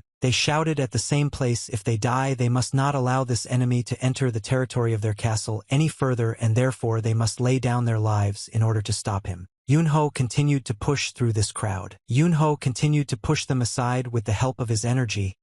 He destroyed the opponents who were trying to create a wall from their bodies. Yunho said that their efforts are pointless and this all looks very funny, and until he meets Cole Musung he will not take a step back. Yunho continued to take those confident steps forward. Yunho made very strong energy explosions. After this explosion the enemies scattered in different directions. He laughed and felt the chaos that was happening around him and a feeling of excitement awoke in him and he wanted to create even more chaos in this place. But suddenly he saw a bright flash in the sky that was rapidly approaching him. Yunho realized that among these warriors there was some real professional who masterfully wielded a sword and was able to throw his blade at him. He fought off this sword with the help of his protective energy. Yunho saw how this blade ricocheted from his defense and flew up. He said that this was a very sneaky attack. The man on the top of the box caught this sword in his hand with his palm. He looked down on this guy and said that he was acting too arrogantly like a child who decided to break into this territory. Yunho said that this man appeared very pretentious and stood on top of the wall looking down at him, and he definitely shouldn't tell others about arrogance. Yang looked out from behind the wall and asked the young master to be careful with this opponent. Yang said that this warrior's name is Mukyolgium, and he is the right hand of Cole Musin and the second person of the non-orthodox faction. He is called the Silent Bloody Sword. He continued to look arrogantly at his opponent. Mukyolgium saw a little baptized boy standing near the wall and said that he recognized Yang Jinte. Mook said that everyone in this sect knows that traitors are hated here, especially those traitors who bring opponents and teachings here from unrest. Mook said that they even promised that they would spare him if he did what he was told. Ian said that he would never believe in this nonsense again, and they did not help him when he was in trouble and even tried to kill him. Yang said that this young master saved him from poison goo and now he has nothing to do with them. Mook said that he was just an ordinary idiot who thought that getting out of the unorthodox faction was easy, and the poison that was in his body is not his main problem. Yunho scratched his head and said that this gentleman talks a lot, and if they want to talk they can do it somewhere else because he has urgent business right now. Mook looked at this guy with a dissatisfied look. He took a fighting stance and spread his sword. Mook said that if this is not the case then he will give the two of them a peaceful death. He very quickly began to run towards the young master in order to attack him. He shouted that the silent bloody sword would punish his opponent again. He circled his body and tried to perform his signature punch combination. His sword was emitting very strong black energy, and he wanted to pierce the young master's chest with the blade of his sword. He lunged and stabbed his opponent with his sword. At that moment an explosion of black energy occurred. He didn't understand what the problem was and what was happening now. Yunho caught the blades of this sword with his finger and started laughing because it all looked very funny. The warriors couldn't believe their eyes that this guy was able to defeat the best warrior in their organization. Yang was shocked when he saw this. He thought that this guy could stop such a great warrior with his bare hands. He only used 2 fingers. Yunho said that the enemy underestimates him too much and has a good one, but the person who wields this sword is an ordinary weakling. Mook couldn't believe his eyes. He shouted that a simple tail shower had just been able to stop his sword. Yunho started laughing and said that he had not shown his true strength yet. Mook didn't understand what this guy just said and what true power he was just talking about. Yunho immediately knocked the sword out of his hands and continued to attack. He kicked him in the chest and threw him back. Mook flew back and barely stayed on earth. He couldn't believe his eyes, and he had just been defeated by this guy and he couldn't even do anything to oppose him. Mook saw that this guy made his sword float in the air with the help of his energy, and without the sword he could not do anything. He understood that this guy was holding on less with the help of chi energy, and only a true outstanding martial artist could do this. Yunho said that most likely he already knows what's going on here. Yunho said that he is right and this sword is too good for a thief like him. He moved his hand forward and made this sword fly forward. A few seconds later the sword pierced the enemy's body, and a through hole appeared in his chest. Mook was still conscious for several seconds and could not understand what had just happened, but he saw blood. This blood splashed out from behind his body and scattered in different directions, and he himself began to fall down. Yunho continued to stand still and watched the reactions of the people who saw him defeat their strongest warrior. Yunho said that he gave him a dignified death. He once again used his inner energy to lift this sword into the air. The sword flew out of the ground and began to fly into his hands. Yunho grabbed the hilt of the sword with his palm, and now he became its full owner. Yunho said that from now on he will cut the throat of anyone who gets in his way. The wolves sensed the danger and got up from their places to come closer to the entrance. The warrior asked the gentleman if everything was all right in the castle now. He said that his wolves are now starting to retreat scared, and they never do this without a reason. The gentleman replied that their guest was not worth even getting their hands dirty on him. Cole said that they will start as soon as they are ready for reception, and judging by how quiet it is outside now you would think that they have already dealt with him. The wolves began to growl loudly and show with their appearance that they did not like the enemy who was approaching them. The warrior said that it would be better if they saw it for themselves. The wolves approached the door and waited for the passage to open them. Near the doorsteps were heard towards a person who was approaching them. Yunho opened the doors and they saw the silhouette of a man. He opened the doors and calmly walked inside the room with a wide gate. Yunho said that he wants to see the same clan that he was told a lot about. Yunho asked, does the Soap clan have common affairs with a scoundrel named Cole Muzun? Cole thought that all his guards turned out to be ordinary nonentities and he did not understand what happened since they could not stop this guy. Cole saw that this guy was holding that legendary sword in his hands. He couldn't believe that this was a brat from the Mahadalit of the Great Mukyalgium. Yunho asked these idiots why they stand there and are silent as if they had swallowed their tongues. Yunho said that you want to talk to a freak named Cheol Musun, but instead they only see his displeased expression on his face. Yunho said that judging by how bad he looks and his arrogant look you can understand that he is the same Cole Muzono. Chul got angry at that moment because this guy just insulted him. Chul said that judging by this guy's antics he really doesn't want to die today. Cole advised this guy that if he can't control his ardor, he can let him out somewhere in the mountains, but he doesn't understand why come here to the castle and make a mess. Yunho smiled and said that this one was coming and didn't understand anything despite the fact that he tried to explain it to him several times. Yunho said that compared to what he does against the clan in the Central Plains, his antics can hardly be called lawlessness. Cole didn't understand how the guy didn't know about his affairs in the Central Plains and who he even was. Yunho said that one thief who came back to life admitted that he was the one who robbed everyone during the recent clashes. Yunho said that this thief admitted that he did this on the orders of Cole Musung. How hard can one believe that this guy knows his divine thief, and could he really praise him? The warrior looked at this gentleman and realized that he was very pathetic and that he had just made loud statements, but now he looks like a real weakling in front of this boy. Yunho said that he had never told anyone that these hand thefts were the work of Chul, and in this regard he was incredibly lucky. Yunho asked him how he feels about stopping these robberies. He said that at least his reputation wouldn't be damaged. Chul started laughing and said that this sentence sounds like a real joke. He asked, is this brat now going to challenge the real king of evil Cheol Musung? Yunho said that if he threatened him, this king of evil would already be on the verge of death, and first he beats and then verbally intimidates. Chul said that this is the first time he has seen a guy so tall. Chul said that he doesn't know how this guy managed to steal the Sword of Blood, but all he gets in the end is just a headless body and an unmarked grave. The warrior said that if the master is now going to kill this guy, then I can't let my predators feast on him. He thought that he now had a feeling as if he was cleaning up unfinished business for someone, but if he wants to at least slightly expand the position of the south, this must be done. He ordered his wolves to attack this guy immediately. The wolves very quickly began to run towards the enemy and opened their mouths in order to prepare for a bite.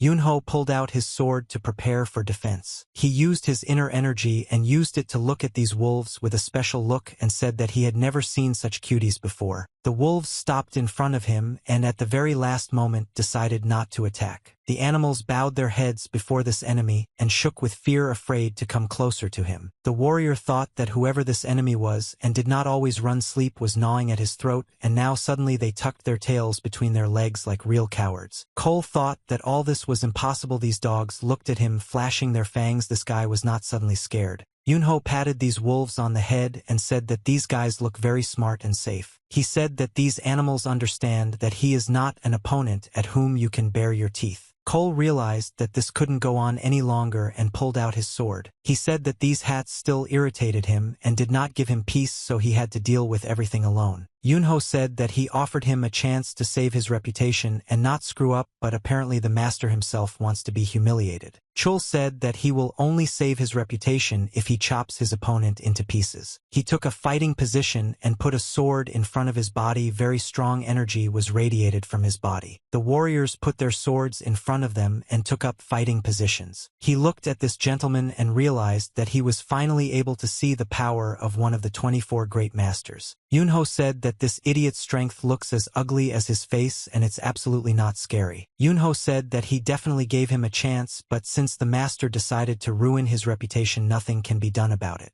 He smiled and then started laughing. Yunho also decided to show his true strength, and a powerful flash of blue energy appeared around him. The two opponents stood opposite each other and emitted incredibly powerful energy from their bodies. Chul was shocked when he saw that this brat had the same incredible powerful energy as him. The warrior shouted in fear that this guy had the same power as Cole. They collided in battle. At that moment there was a very strong explosion. After the explosion it was hard to see anything because there was a lot of dust, smoke, and fragments that scattered in different directions. Yunho radiated much more power than his opponents due to this, sealing him in the blue energy trap. He couldn't believe his eyes. It all looked like some kind of bad dream. After all, ordinary boys possessed the power of great warriors. They understood that he was an unusual guy, and when they looked at him they did not see a real demon in him. Yunho laughed and radiated incredible energy from his eyes and made it clear that he was just playing with them. Yunho saw how he flew into the air, and found himself inside a fiery sphere. After a few seconds he landed and tried to stand firmly and steadily on his feet. He felt strong resistance and had to make a lot of effort not to fall. He did everything possible to stay on his feet, but nevertheless he was too weak to resist this force. He couldn't believe that this child had just been able to push him away with his strength, and it made him incredibly angry. Yunho continued to radiate a large amount of energy from his body and asked his opponent why he had not yet cut him in half because he was so eager for it. Yunho smiled and told his opponent that his name was on the list of the 24 greatest martial artists, and of course he was not paralyzed by fear at the sight of the strength of an ordinary boy. The man did not understand how this impudent child allowed himself to behave so impudently in his presence, and why he possessed such incredible power at such a young age. Yunho, he said that if he wanted to save at least a grain of his honor, it would be easier for him to just commit suicide, but looking back at what is happening and now, even this will be difficult to do.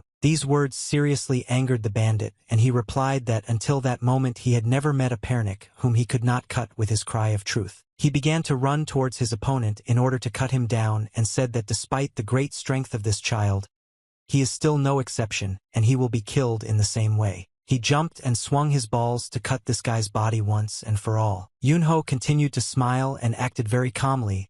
He said that he had not seen such funny people for a long time. Inside the building the walls broke, and people who were on the street saw bright lights that came from this building. A few seconds later there was a very strong explosion that broke the building into many small fragments. Smoke was visible that appeared in different parts of the city. The palace of the main bandit was destroyed, almost nothing remained of him. Yunho stood on the ruins of this palace and looked at the foggy smoke slowly dissipating, and in front of him he saw destroyed buildings. He looked ahead with an arrogant look and thought that it was much easier than he thought. From under the stones and asked the young master if everything was okay with him, and Yunho looked at him in surprise and asked if he had been here all this time. The man asked what happened to Chul Muzanam, but Yunho spread his hands and said that men themselves should see what happened here. He turned his head and said that this vile criminal ran away like a real coward. Yunho looked at the fog and said that this man looked like he really wanted to kill him and fought like crazy, but then he corrected himself and disappeared behind the collapsing buildings. The man looked at the young gentleman in fear and said that they should not let this cunning bastard leave, and they should hunt him down and kill him immediately. Yunho said in a dissatisfied voice that he doesn't want to follow him because it sounds very boring. Yunho smiled and asked if there really was any point in hunting for this weakling now. I will be tormented by the thought that some kid humiliated him, and then when he can't bear it he will appear to take revenge, and this time he will die completely.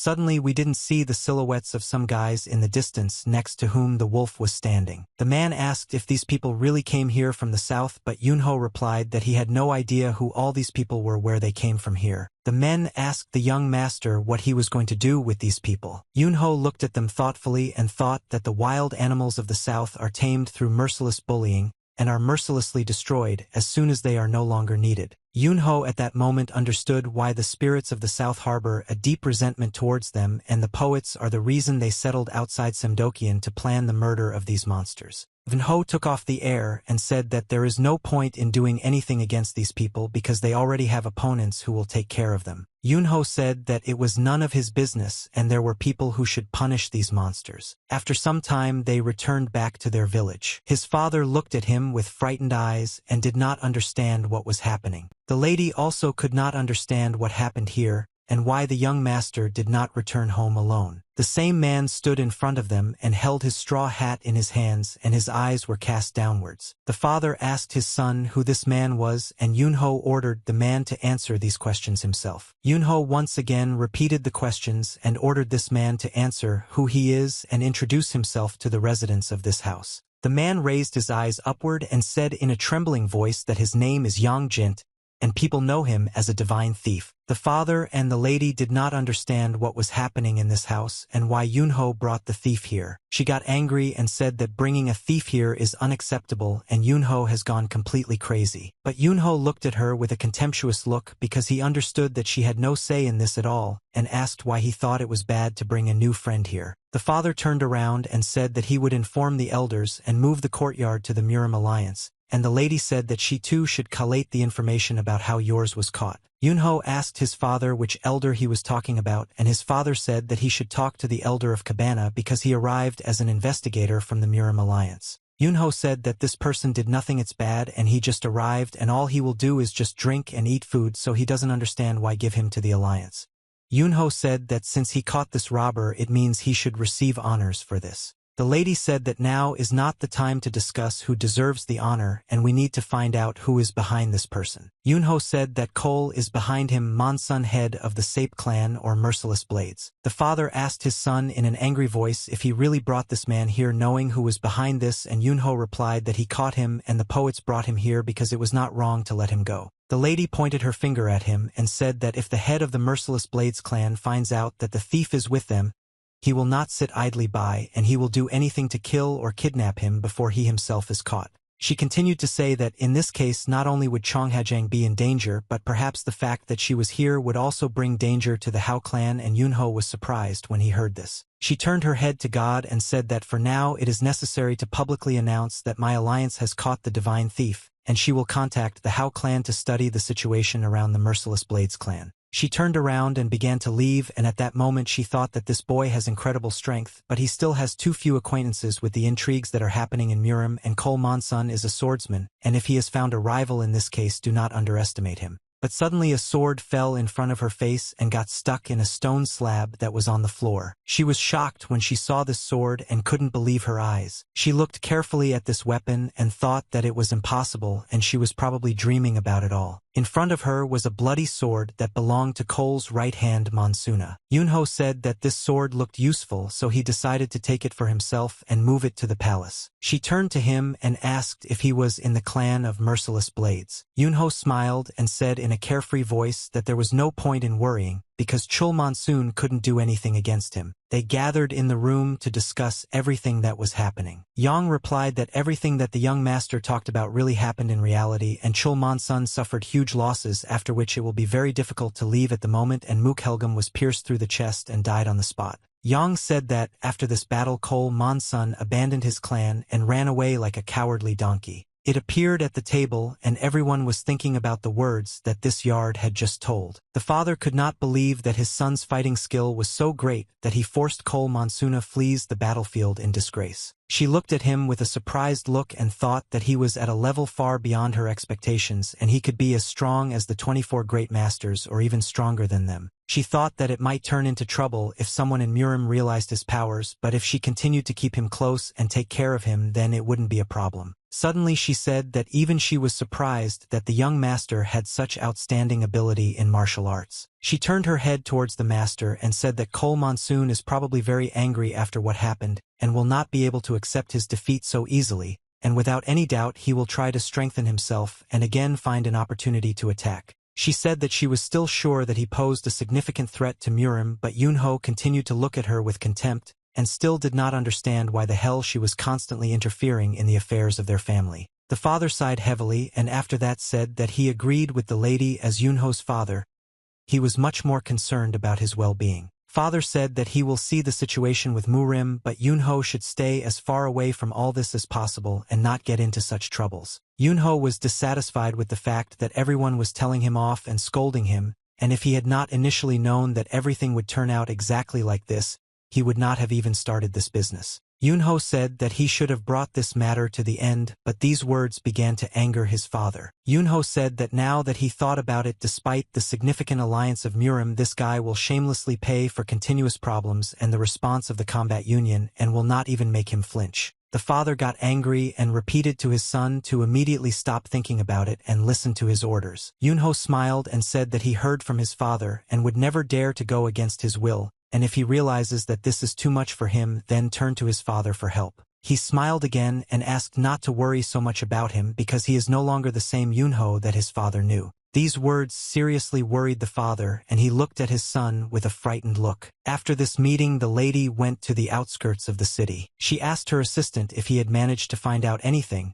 and he replied that they were studying everyone who was in any way connected with the clan of Merciless Blades, but so far they had not received a message that the trace of Cole Monsuna was found. She replied that this was all very strange, and it would be difficult for a person like him to hide, and she could not believe that there was no even insignificant clue. But the assistant said that they still managed to get something. He said that this rumor came from one crazy old man who managed an ancient tavern, so its reliability is highly questionable, but if you listen to these words, the old man says that he saw not a person but a real evil spirit. The lady asked if he was talking about a faithful one called the Mountain Boar, and asked her assistant where this tavern was located. He looked at her in surprise and could not believe that she would actually be interested in the words of this crazy historian. She came to the gentleman to tell him everything she managed to find out. He looked at her in surprise and asked if she was going to go to the Inwin residence in Hyungsan. She replied that the gentleman understood everything correctly, and was comparing the observation data and Cole's location. They sketched out his possible routes for Monsun, and came to the conclusion that this is the most likely place where he could hide. The gentleman said that there was long-term enmity between the Merciless Blade clan and the King of the Forest, but the lady said that she herself initially excluded the Inwin clan from the list and the investigation into this. But I believe the data that she received, the situation is such that they simply don't like being compared to each other, but despite this they are very close friends. Lord turned his head to the side and stood silently for several seconds and thought about it all. And she asked him what she should do now with this information, because the young master asked her to tell him as soon as they found out Cole's location Monsuna. The gentleman lowered his head down and continued to stand silently. He needed to think about everything carefully before giving her an answer. He went outside to the gazebo, which was located near the pond. Father said that these are just guesses, but if it's true that Chul Monsun fled to the Inwin clan, then he will have to deal with 2 of the 24 great masters at once. The father decided to ask his son if he still hadn't changed his mind about his decision, but Yunho replied that he would be fine and his father shouldn't worry about him. Yunho said that you didn't even take this into account. He soon planned to collide with the king of the forest Chinsachk. The father narrowed his eyes and looked at his son, as if he was too self-confident. They went towards the palace, and the father said that his mind was in a state of confusion, but everything looked as if Yunho was enjoying what was happening, and the boy did not understand the depth of anxiety that his father was experiencing. Yunho said that if the father is very worried about all this, then it's better for him to just put it out of his head and not worry about it. Yunho said that he is on all 24 masters and the father can be sure of this. The father looked at his son in surprise and asked if he really wanted to meet all 24 masters. In the city at that moment, there were a lot of people walking around the city and young fighters practicing their blows at the training stadium. The scene moves to Penga province. 2 strong guys stood near the large gate and discussed the fact that since the day of the funeral, he had been behaving very strangely. One of the guys said that he locks the training grounds every day and doesn't allow anyone to go inside. He had a gold earring on his ear and his long hair was tied into a tight bun. His muscles became bigger and bigger every day. He looked like destruction machines, and everyday training strengthened his body and made him even stronger. He practiced his blows and tried to accumulate a large amount of energy to open up new potential for himself. He tried to channel his rage and anger into the power through which he would one day be able to defeat this impudent child. He constantly replayed in his head the very moment when he fought with this guy. He couldn't forget the blows of this child who cut his shoulder with his ball. This boy's eyes shone a bright blue, and he resembled a real demon who will not stop until he defeats his enemy. He began to get angry and veins appeared involuntarily, and these thoughts constantly crawled into his head and prevented his thoughts from concentrating. He was thinking that no matter how many times he goes through all this in his head and cannot find the answer to it in the end, he always loses the battle with this guy and loses his head. He could believe that this guy is not so strong and he has no other choice but to admit defeat. Suddenly he heard the voice of this guy who asked if he was now remembering him, and he turned his head back in fear. He saw the silhouette of a guy in front of him and asked who he was and how he ended up here. Yunho made the chief forward and came out of the darkness. After that, he asked him if there was any point in introducing himself. Yunho smiled and asked this rock if he had a good time all this time until they saw each other. At that moment clouds were flying over them. He laughed very loudly and couldn't believe that Chul Monsoon ran away like a cowardly girl when he fought with Yunho. He laughed so loudly that he could be heard throughout the palace. Yunho made a calm expression and said that Chul Monsun, unlike some, kept his rage in check and did not stick his neck out begging for death. He raised his finger up and said that there was no need to delve into the past and he was forced to behave this way at that moment. Yunho, he said that the past no longer matters and he came here to ask the big man to go with him to the Inwan residence and help him. Yunho would require, and the boy replied that this was his request. If he went alone his father would worry about him. The big man started laughing and said that it seems that worries about sons are a common feature of all fathers in the world. He smiled and said that watching them be trampled can be very exciting and it is not particularly difficult to fulfill the request, for the problem is that Hogwan from Mount Tanta can declare war and no Krimu. Yunho just continued to sit silently and listen to everything his partner was telling him. The big man clenched his teeth tightly and said that this could all lead to a serious conflict in the future and therefore wants to ask Yunho again if he is sure of his idea. Yunho continued to look at him silently and his facial expression did not change at all after this question. Yunho said that this thug's breath stinks and if he doesn't stop talking this nonsense right now then he'll have to break his neck. The big man scratched his neck with his hand and asked when they were leaving, and Yunho replied that as soon as he received confirmation that Chul Monsoon in the palace they fight will go. He looked at him and said that in that case they have some free time. He said that as payment for fulfilling his request he wanted to ask for one favor. They went to the palace and were behind the strong walls of the building. The guy looked at the unexpected guest in fear and couldn't believe his eyes. Yunho looked at the boy and smiled as if he knew that this was very important. The guy said that he now understands what exactly his father meant when he said that he had a request. The guy asked his assessor if his father really wanted him to study with this vile idiot.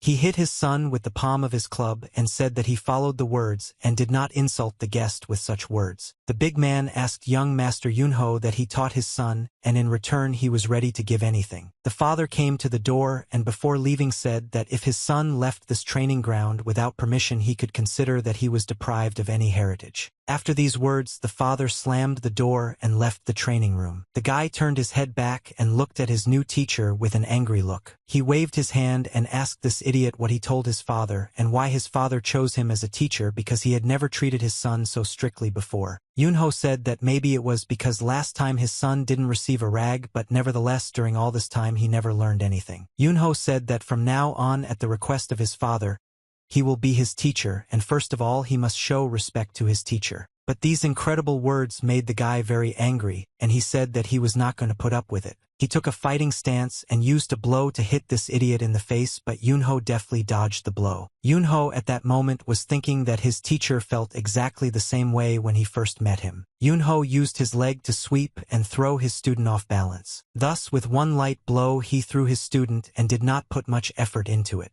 Yunho grabbed this guy by the leg and was preparing to do the next drum. Before that he said that unfortunately his student had not understood anything during all this time, and it was impolite to lie on the floor in front of his teacher. The guy looked at this idiot with no fear and did not understand what he was going to do now. Yunho used one of his hands to lift the guy up and began to rotate him around his head. He ended up throwing this guy at a wooden door. The father placed a large stone near the door so that his son could not leave, and at that moment he saw that the doors began to shake as if someone had crashed into them. He realized that now it would be very difficult for his son, but he would have to pass this test in order to become strong. He looked at the sky and thought that he wanted only the best for his son, and that's why he sent him to this training to make him stronger. Stars appeared in the sky and were visible through the clouds. In the city, the lanterns were lit, the lights were on in the windows. 2 guards walked along the street holding a large torch in their hands and using it to illuminate their way. They walked forward and looked at everything around them, trying to find anything suspicious. The man sat on the roof of the building and tried to remain unnoticed. He thought that after the recent arrest of the divine thief, all security measures were returned to the old level and he was no closer to his goal. He turned his gaze to the side and thought that among all the big market security in Chonghajang is the most serious. He stood up and quietly walked along the roof and thought that Mrs. Surin had asked him to find her if something happened, and she should have told him in advance which mansion she would be staying at. He ran along the wall trying to climb onto the next roof of the building and said that he had a lot of trouble because of this lady. A few seconds later, he jumped over the roof of the building and found himself on the other side. After that he landed down and ran forward with very quiet and long steps. He again climbed onto the roof of the building in order to jump over it. After that he again found himself on the other side. He landed and decided to stop for a while and understand what was happening. He began to look at everything around him, and it seemed to him that something very strange was happening. He felt as if he had already passed here several times and everything was repeating itself. Suddenly he raised his head up and saw that he was now trapped with large walls that surrounded it. He couldn't believe that he had actually been trapped all this time and now he wouldn't be able to get out of here. At that moment the shaman was casting a spell and wanted to drive out the evil spirit. He heard the terrible voice of this shaman and could not understand what was happening and where these sounds came from in his head. He heard the shaman asking him how he dared to shamelessly climb the walls of Chonghajang. He turned his head back and didn't know what to answer to this shaman because he was in a hopeless situation and his some spruce branches. The shaman asked this man who he was and why he came here and asked him to answer his questions immediately. The shaman wanted to find out who this person really was, a thief or a murderer.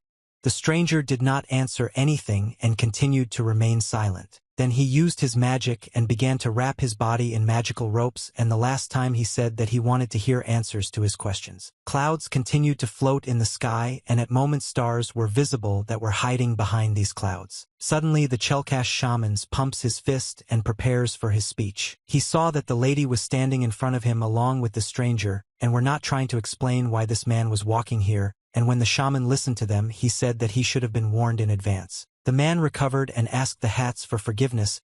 He had never before in his life encountered such a complex formation and frightening brains, and Surin replied that it was her omission that she did not warn him in advance. Surin said that in any case it was quite unusual for him to show up for no reason and ask if something important had happened. The assistant said that there were reports that high members of the clan without merciless blades were constantly visiting the Inwan Palace, and that the clan structure had been reorganized so that they became its core. He said that they can be sure that Chul Monsun is in the Inwan Palace, and this information confirmed all the guesses. Surin said that without his order the reorganization would have been impossible, and as expected he is there. She said that she would immediately inform the young master, and ask him to prepare immediately to go to this place. Yunho ordered his student Song Tsungu get up from the ground immediately. Yunho asked him if he still wasn't tired of his rude behavior, but Song didn't answer him, and slowly tried to get up on the floor. Song sat on the ground and said that Yunho beat him until he lost consciousness, then brought him back to consciousness and beat him again until he passed out again. Sang stood up and said that he already had a broken ankle and didn't understand how much longer the teacher would mock him. He shouted very loudly in a dissatisfied voice and asked Yunho if this is called training. But for his insolence he received several punches to the face and body. Yunho continued to strike and tried to knock out all the anger and nonsense from this guy's body. Yunho, he has a very long way to go in learning, and until he learns to respect his teacher this will continue again and again. Yunho hit again very hard and threw his student aside. Sang fell to the floor and hit his back against the stone wall that was behind him.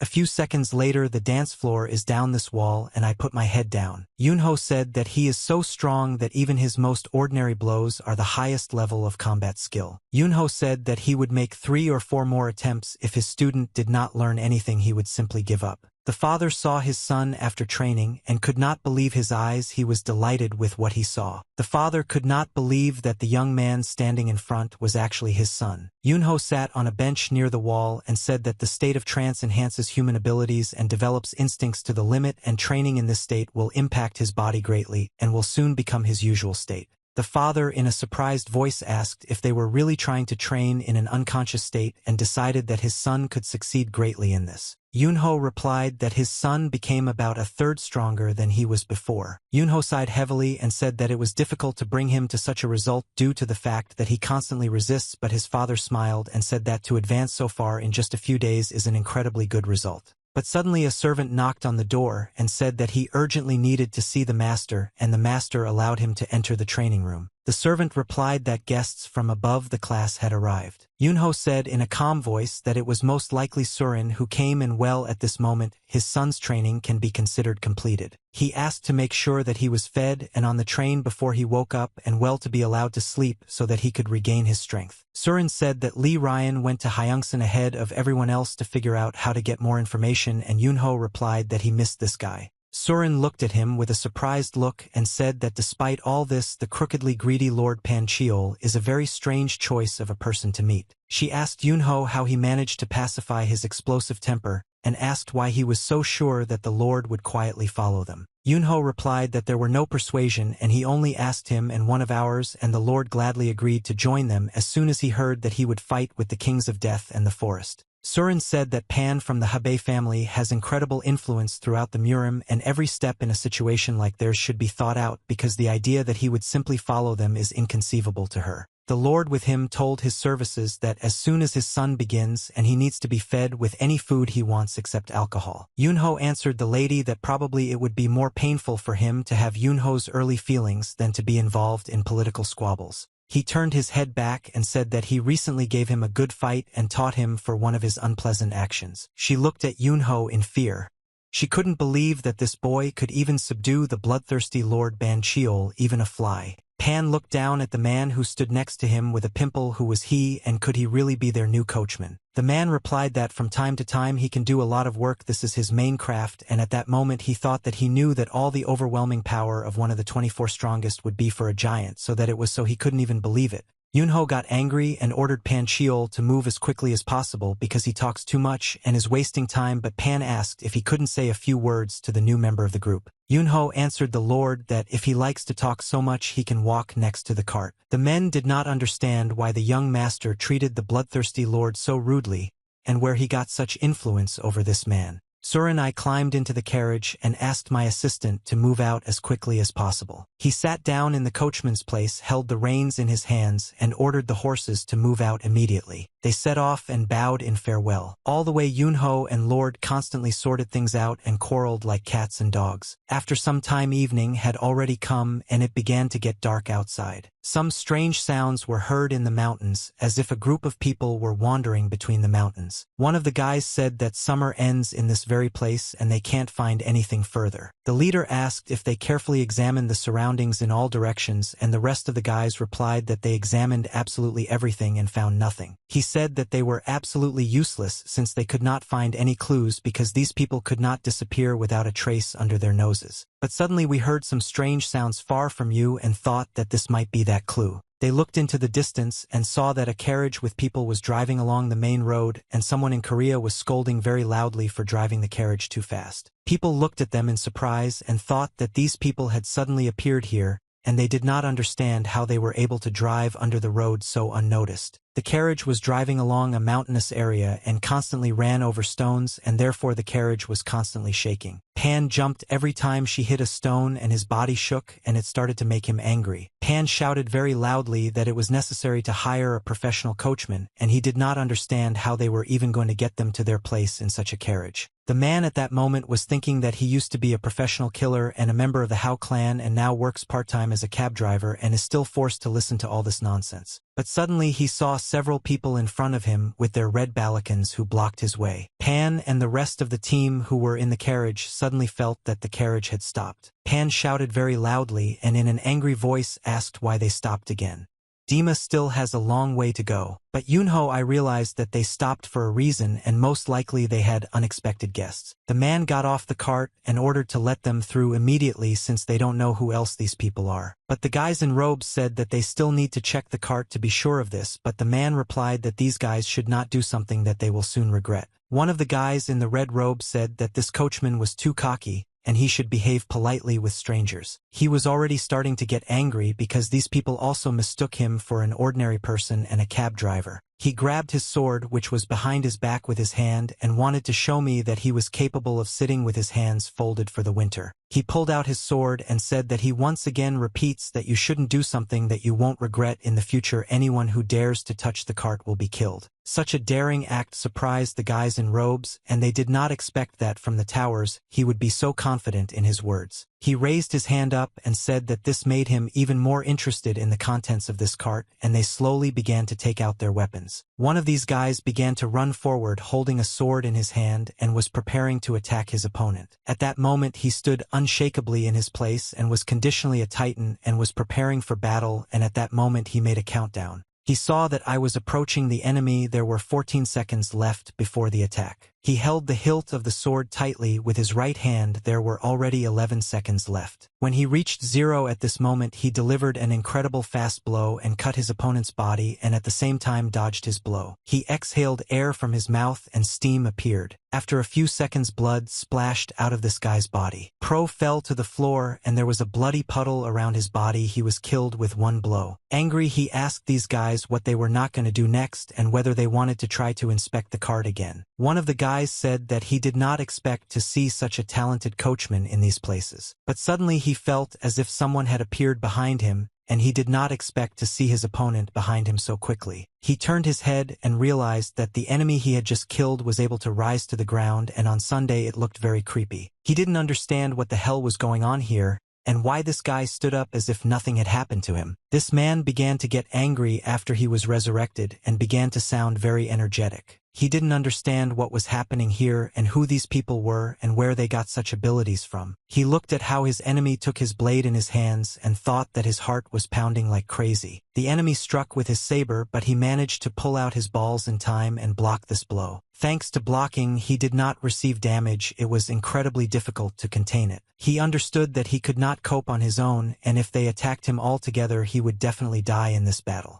But they don't sparkle in the West, and Pan came out and grabbed this guy by the head with his big hand and started squeezing his skull. Pan lifted this guy up and broke his neck in one swift motion. He looked at these opponents with a dissatisfied look and didn't understand why the hell I didn't dare stop the carriage and stand in their way. He tore off this guy's head and threw it aside, and when the rest of his group saw it, they got scared. One of the guys thought that he didn't understand where this man had such incredible strength abilities. Pan said that these guys wear blood-red cloaks, and there is only one clan in Murim that can afford this. Yunho got out of the carriage and looked at these guys and said that most likely these guys are from a blood cult. Yunho didn't want to waste time and threw his blade forward in order to deal with these guys as quickly as possible. His blade cut right through the body of one of the opponents and flew out of his back, leaving a through wound in his chest. The enemy felt incredibly strong pain and said that this could not be true, he could die so quickly. Suddenly the blade began to cut his body from different sides, probably quickly and with speed, and the enemy thought that he could not even think that the carts would hide such a monster. The blade cut his body into many small pieces and after that began to return to the hands of its owner. Yunho grabbed his blade and stood in a fighting position, showing with all his appearance that they had no idea who they were dealing with. Yunho, I saw how the enemy's body turned into a bloody explosion,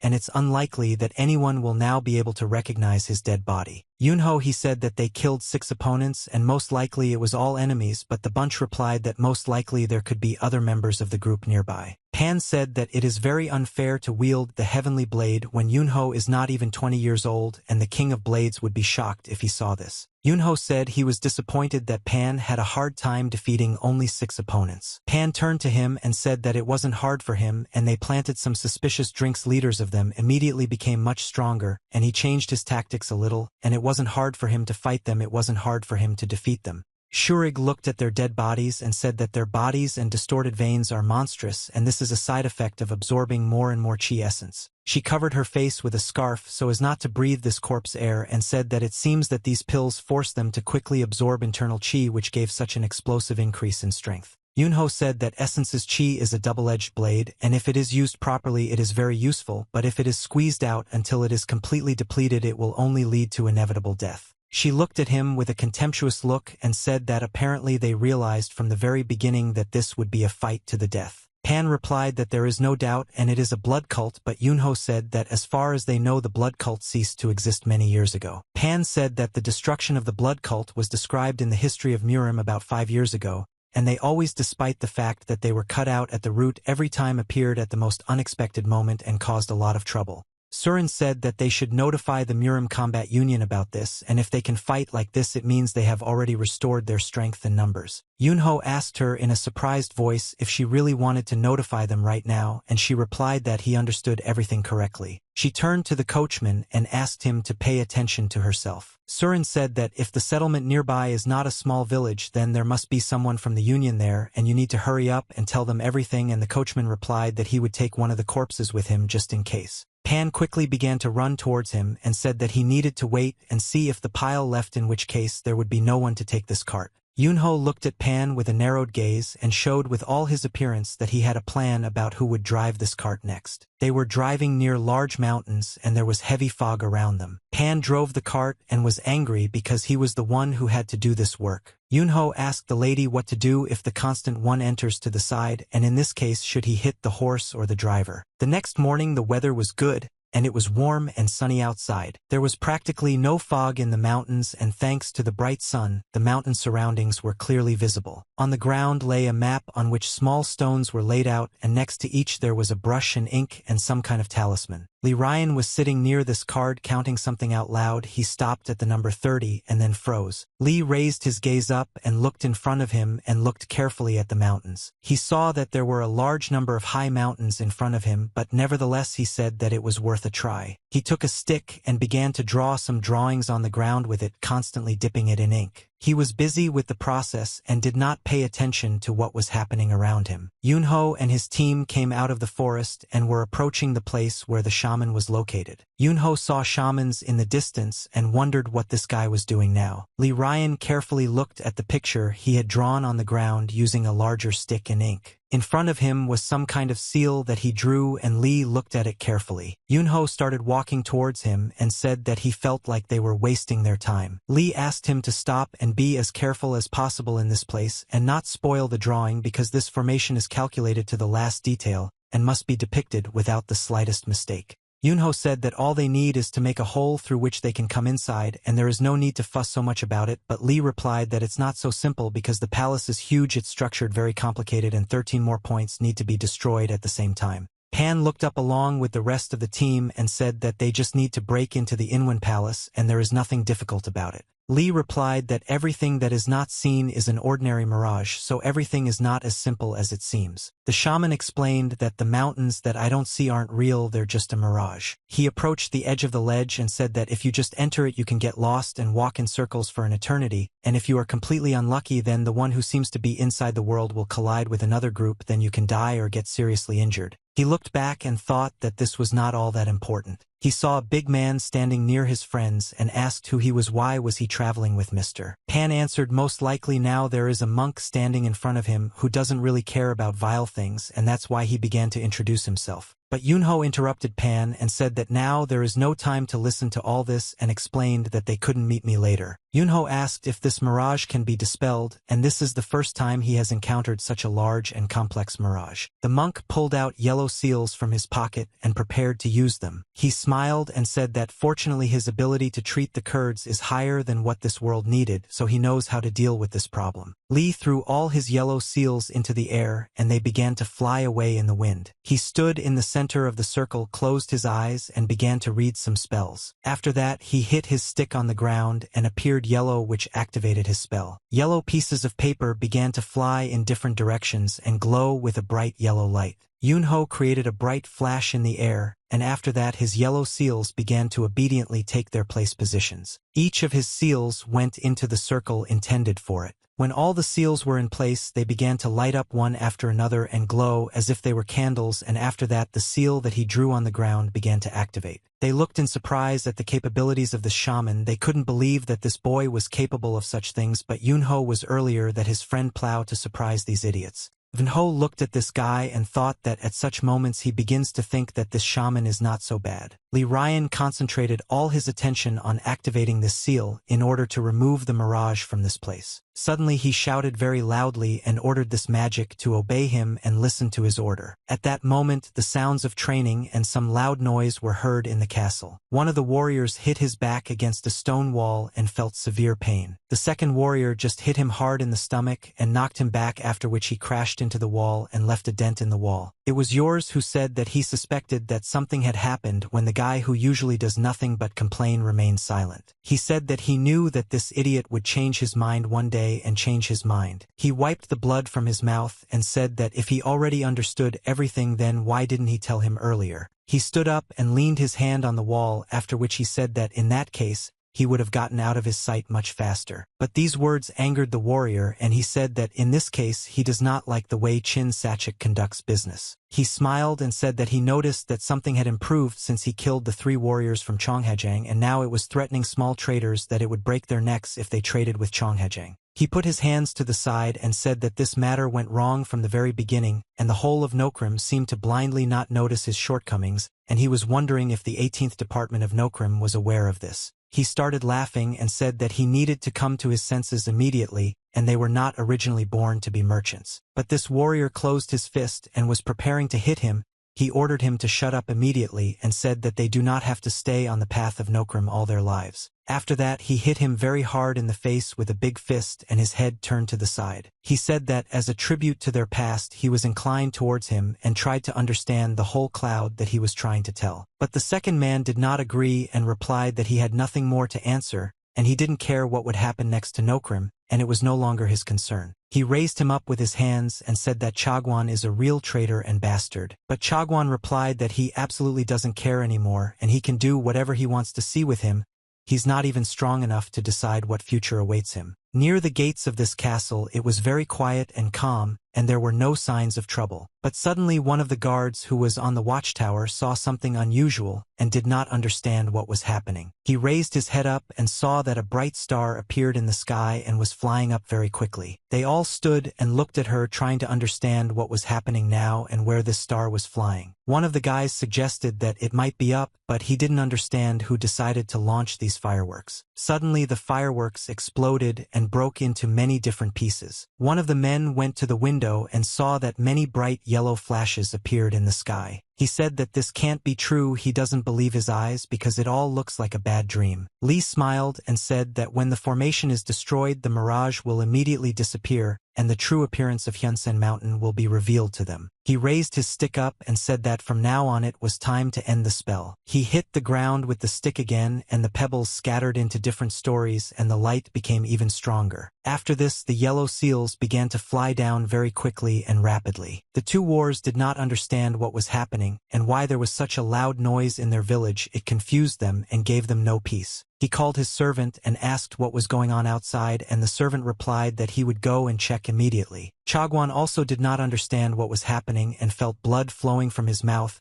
He asked what happened and why there was so much noise in the village now. Suddenly the mirage began to collapse. This barrier slowly cracked and collapsed. It looked like glass that had been broken with a stone. The whole world began to be destroyed, and it seemed that soon there would be nothing left of these landscapes. Lee was very happy that he was able to perform his spell, and he asked the team if everyone saw what he was capable of, because his ability to destroy 13 formations is a unique skill. But when he looked at his friends, he saw that only one lady was standing in front of him. Lee asked where this one disappeared, and Surin replied that they had already gone to Inwan Palace a long time ago. At that moment Yunho and Pan ran very quickly and swiftly towards the palace in order to find themselves below as quickly as possible and beat as many opponents as possible. Pan said that without the help of this Shimano, he could take Yunho to the palace, and Yunho replied that it would be advisable to do it quickly. He returned to his master and said that he had some not very good news that he had to tell. He put his hand forward and said that all the formations superimposed on Hyeongsang Mountain had just been destroyed and collapsed right before his eyes. Chell ran into the room and said that a bloodthirsty horse was approaching them. He said that this is the same guy who humiliated him in the iron yard with blood, and he is now approaching their village. The owner turned his head towards the TV guy and got angry. He was so angry that steam began to appear from his wear. They continued to run quickly towards the village and tried with all their might to crash into the central gate. They were almost near this gate. There were a few seconds left before the collision. When they crashed into the central gate, it instantly collapsed and many broken logs scattered. The residents of this village did not understand what was happening, and they were not prepared for the fact that someone would now break into their settlement. They didn't understand what was happening here and why their gate had just exploded, as if someone had used a large bomb. When the smoke cleared and they didn't see some big man standing in front of them, he looked at them with bright glowing eyes and smiled as if he were a real monster. They continued to look at him with frightened eyes and could not believe that the Real Panchiol was standing in front of them. They didn't understand what this great warrior forgot in their village and how he even got here. Pan turned around and shouted very loudly that among all these bandits there was no one who would truly recognize. He continued in a loud voice and said that if anyone dares to interfere with what is happening here now, whoever it is, he will personally crush him without a drop of regret. But the bandits still had a question in their heads about why he decided to break into their settlement and break down the central gate. Sudden buildings higher up, the main bandit said that he didn't expect to see Pan Chiul here and asked what fate brought him here. Pan replied to this robber that they had not seen each other for a long time and they remained the same unpleasant smelly bandits. Pan said that he needs to find out if it's true that coal is not hidden here. Masuna heard that this scoundrel was here and ordered this robber to show his cute face. Of the bandits asked him how he knew that Cole Monsoon is here. But suddenly I noticed that this big guy came here alone and another guy came with him. He saw the silhouette of some guy standing on the roof of the gate and watching them, and Pan said that he had just admitted that Cole was here. Yunho smiled and replied that he had no idea that he was unable to keep his mouth shut. Yunho shouted very loudly and ordered Chul Monsoon immediately came out of hiding and said that as soon as he leaves the Inwan Palace and his life will immediately end, and this time he will personally take care of it.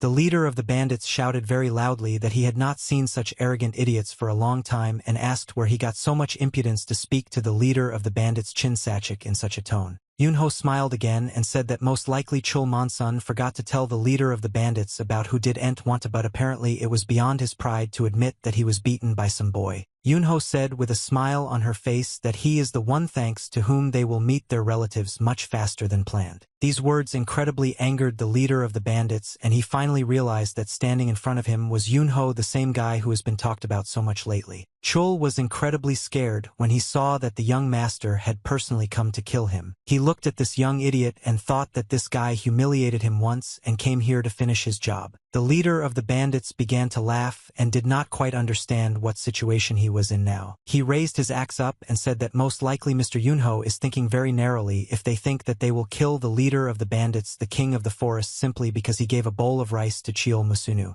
Yunho looked at him in surprise and said that commission was too weak a word in his situation. He pushed off from the roof of the gate and jumped forward to get as close to him as possible. The bandit watched this guy fly in the air like a bird. They couldn't believe that someone could fly just like him. Yunho landed on the step that was in front of the leader of the bandits and stopped there. He raised his head up and asked whether this bowl was worth more than the lives of 3 innocent people, as well as attempts to destroy a thriving shopping area that his father worked tirelessly for many years to improve. Yunho said in a calm voice that now the leader of the bandits dared to insult his father right in front of his eyes, and the reasons to kill him are simply endless. Suddenly an ordinary bandit appeared and said that this brat has no right to doubt the greatness of their master and will be punished for this. But Pan did not stand idly by at that moment and immediately hit this idiot's head on the floor and broke his skull. Pan turned his head back and asked these idiots who gave them permission to interfere in adult conversations. The leader of the bandits understood that he was now in a difficult situation and this violent bear was bringing him a lot of problems. He looked at the boy who was standing in front of him and said that if this is his goal, then he has no other choice. He said that he had no choice but to make his father regret sending his son to such a terrible place. Yunho smiled and realized that he still managed to make him angry in spite of himself, and now the most fun part of this task will finally begin. Surin at that moment sat with the shaman and waited for this couple to return back and said that Modin the young master would undoubtedly be killed by the queen of the forest, and Li Ryan replied that he knew about it.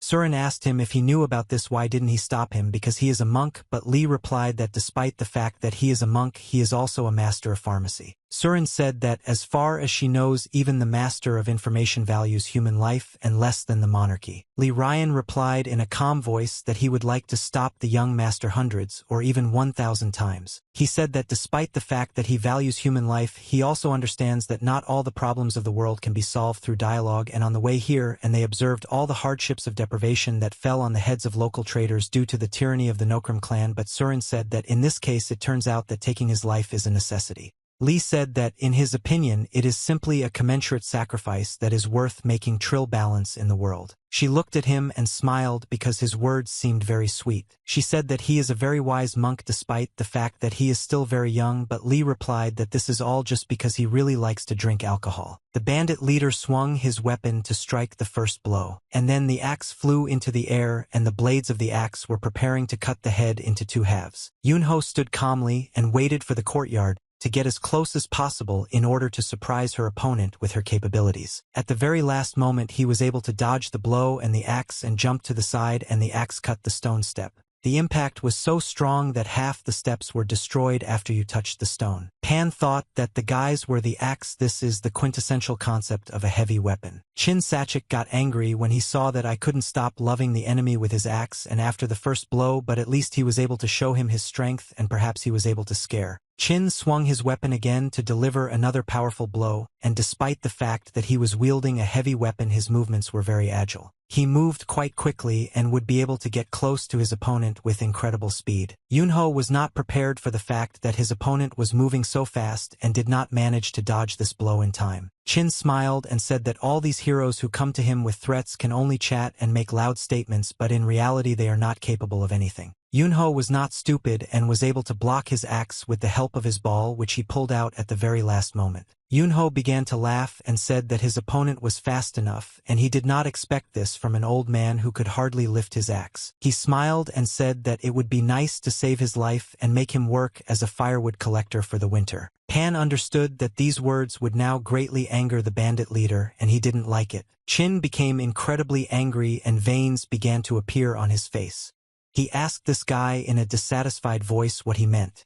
Why the hell does he allow himself to make such statements? He swung his axe again to deal a crushing blow and prepared to break his skull. Yunho blocked his shot with his ball and easily redirected his axe. But Chin did not give up and understood that this was just the beginning, and he did not even show half of his power. He continued to carry incredibly strong blows and said that such a weak sword would not be able to withstand the strong pressure of this axe. Chin shouted very loudly and asked her opponent how long he could hold out under such strong attacks. Each of his blows was filled with incredible power that was ready to crush anything, and after his miss the walls of buildings were broken. But Yunho continued to calmly fend off these blows and did not feel that he was in any danger. He blocked another blow from this axe and said that his teacher would not have given him a sword that could barely withstand a couple of swings of the axe. But Chin was already very angry and said that he absolutely did not care about this teacher, and now he would just hack his sword along with his skull. Yunho put his hand forward and used some kind of spell activating his internal energy. Yunho cast a spell that activates triple heavenly thunder, and a few seconds after his spell was activated, several lightning bolts hit the operative's body and threw him back. Chin hit the ground with his axe and with the help of this movement stopped a little. But even though he plunged the axe into the ground, he still slid onto it several meters back. Chin to believe that this young guy is capable of using such an incredible powerful spell. He became interested in how the son of an ordinary merchant could use such techniques that are inaccessible to ordinary people. Pan said that this boy's teacher was the eldest of the Namgong clan,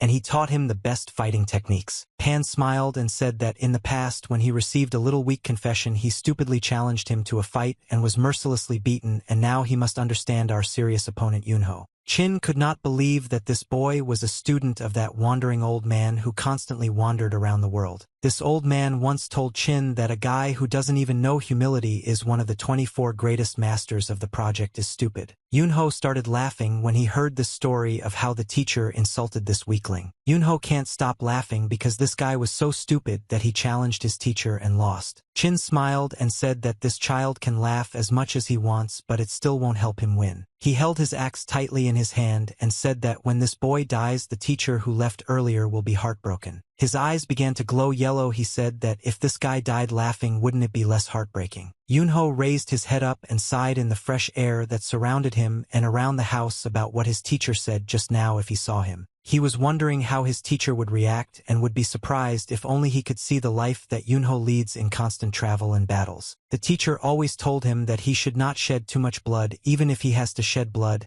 he should still try to avoid it as long as possible. When he remembered these words of the teacher, he thought that sometimes it is worth listening to the words of this old man. Chin swung his big axe again and shouted loudly that the guy should go to his teacher and tell him how much he missed him. But Yunho was able to dodge this attack and made a high jump and up. He somersaulted in flight and looked at his opponent, but at that moment he thought that, in order to avoid having to kill hundreds of people in the future, he needed to make one very important sacrifice now. Chin tried to reach him with his axe and his air and cut him in flight. Yunho kicked the axe blade and threw it aside. He attacks his opponent in order to find his weak points on the body and finish him off as quickly as possible. Yunho turned around and kicked him with his club with all his might and threw him back. At that moment Cole was hiding behind the wall and trying not to show himself so that Yunho would not find him, but suddenly he saw the leader of the bandits fall to the floor. He understood that the situation was getting out of control and he was now in serious trouble. At that moment there was another person in the building who had just woken up and was able to get to his feet.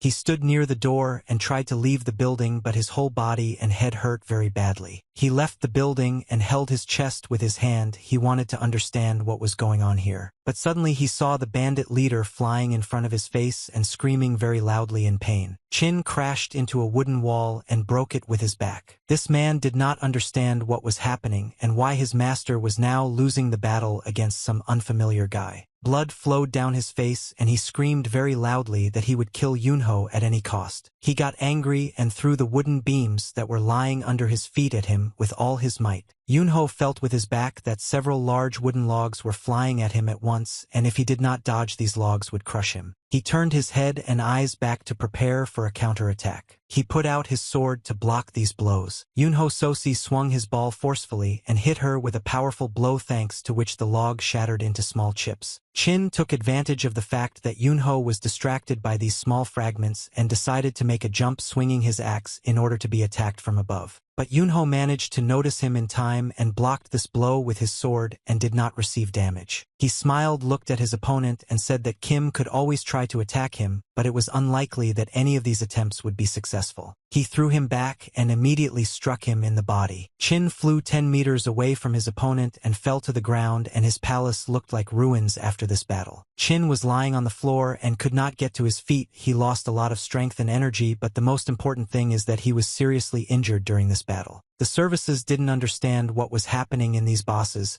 He couldn't defeat this guy even when he was fighting at full strength. The other guys also didn't understand what was happening and didn't think that if the nightmare ever became a reality, he would look exactly like this unfamiliar guy. Yunho, as always, smiled in his usual manner and began to laugh. He asked his opponent if he felt the looks of despair that were thrown at him by his services. Chin found the strength to hit the ground with an axe and make cracks in the ground. He was able to get to his feet and said that Yunho was very mistaken. He clenched his teeth tightly and said that he was the great Chin Sachik, and in order to be beaten to such a state you must be a real monster. But he couldn't sit on his feet for long, and he dropped the axe from his hands and began coughing up blood. Pan looked at it all and said that Chin was a slave and anger, otherwise the countless battles where you freed your strength and the shock accumulated from all these blows left deep wounds on him. Pan said that looking at the amount of blood that he had already Verka, most likely his wounds are deep and he can no longer fight. Yunho smiled again and said that he would like to play a little more. He can't fight anymore, so it's time to end. Chin gathered his will into a fist and tried to lift his earth axe. He took this big axe in 2 hands and raised it up to continue the battle. He got into a fighting stance and prepared to fight, and despite the fact that he had practically no strength left and blood was flowing all over his body and there were serious wounds inside his body, said to no one in a hoarse voice that he would fight to the very end and did not want to die like a coward. But Yunho was no longer going to play games with him and threw his sword at him, after which the sword passed through his body and caused a severe wound on his body. Chin started screaming very loudly in pain and couldn't believe that Yunho was capable of delivering such painful blows. But the sword continued to attack him from the other side, and instead of killing him immediately, the blade of the sword struck at the painful points. Chin screamed very loudly in pain and could not restrain his scream, but still did not help him stop this pain. Yunho hated this vile bastard because he abused people and made the weak and helpless suffer from his power, so he wanted to make him suffer just like all these numbers were people. Yunho activated his ball's ability to hit his body from different directions. At some point Lesser stopped and began to return to the hands of his owner, and a large amount of blood flew out of Chin's body. Yunho caught his sword in his hand and held it tightly without letting go. He began to walk forward with long strides and activated a spell called Sky Cleaving Blade Form. His sword began to emit a very strong blue energy that blinded everyone who looked at it. He said that in order to kill from his scum,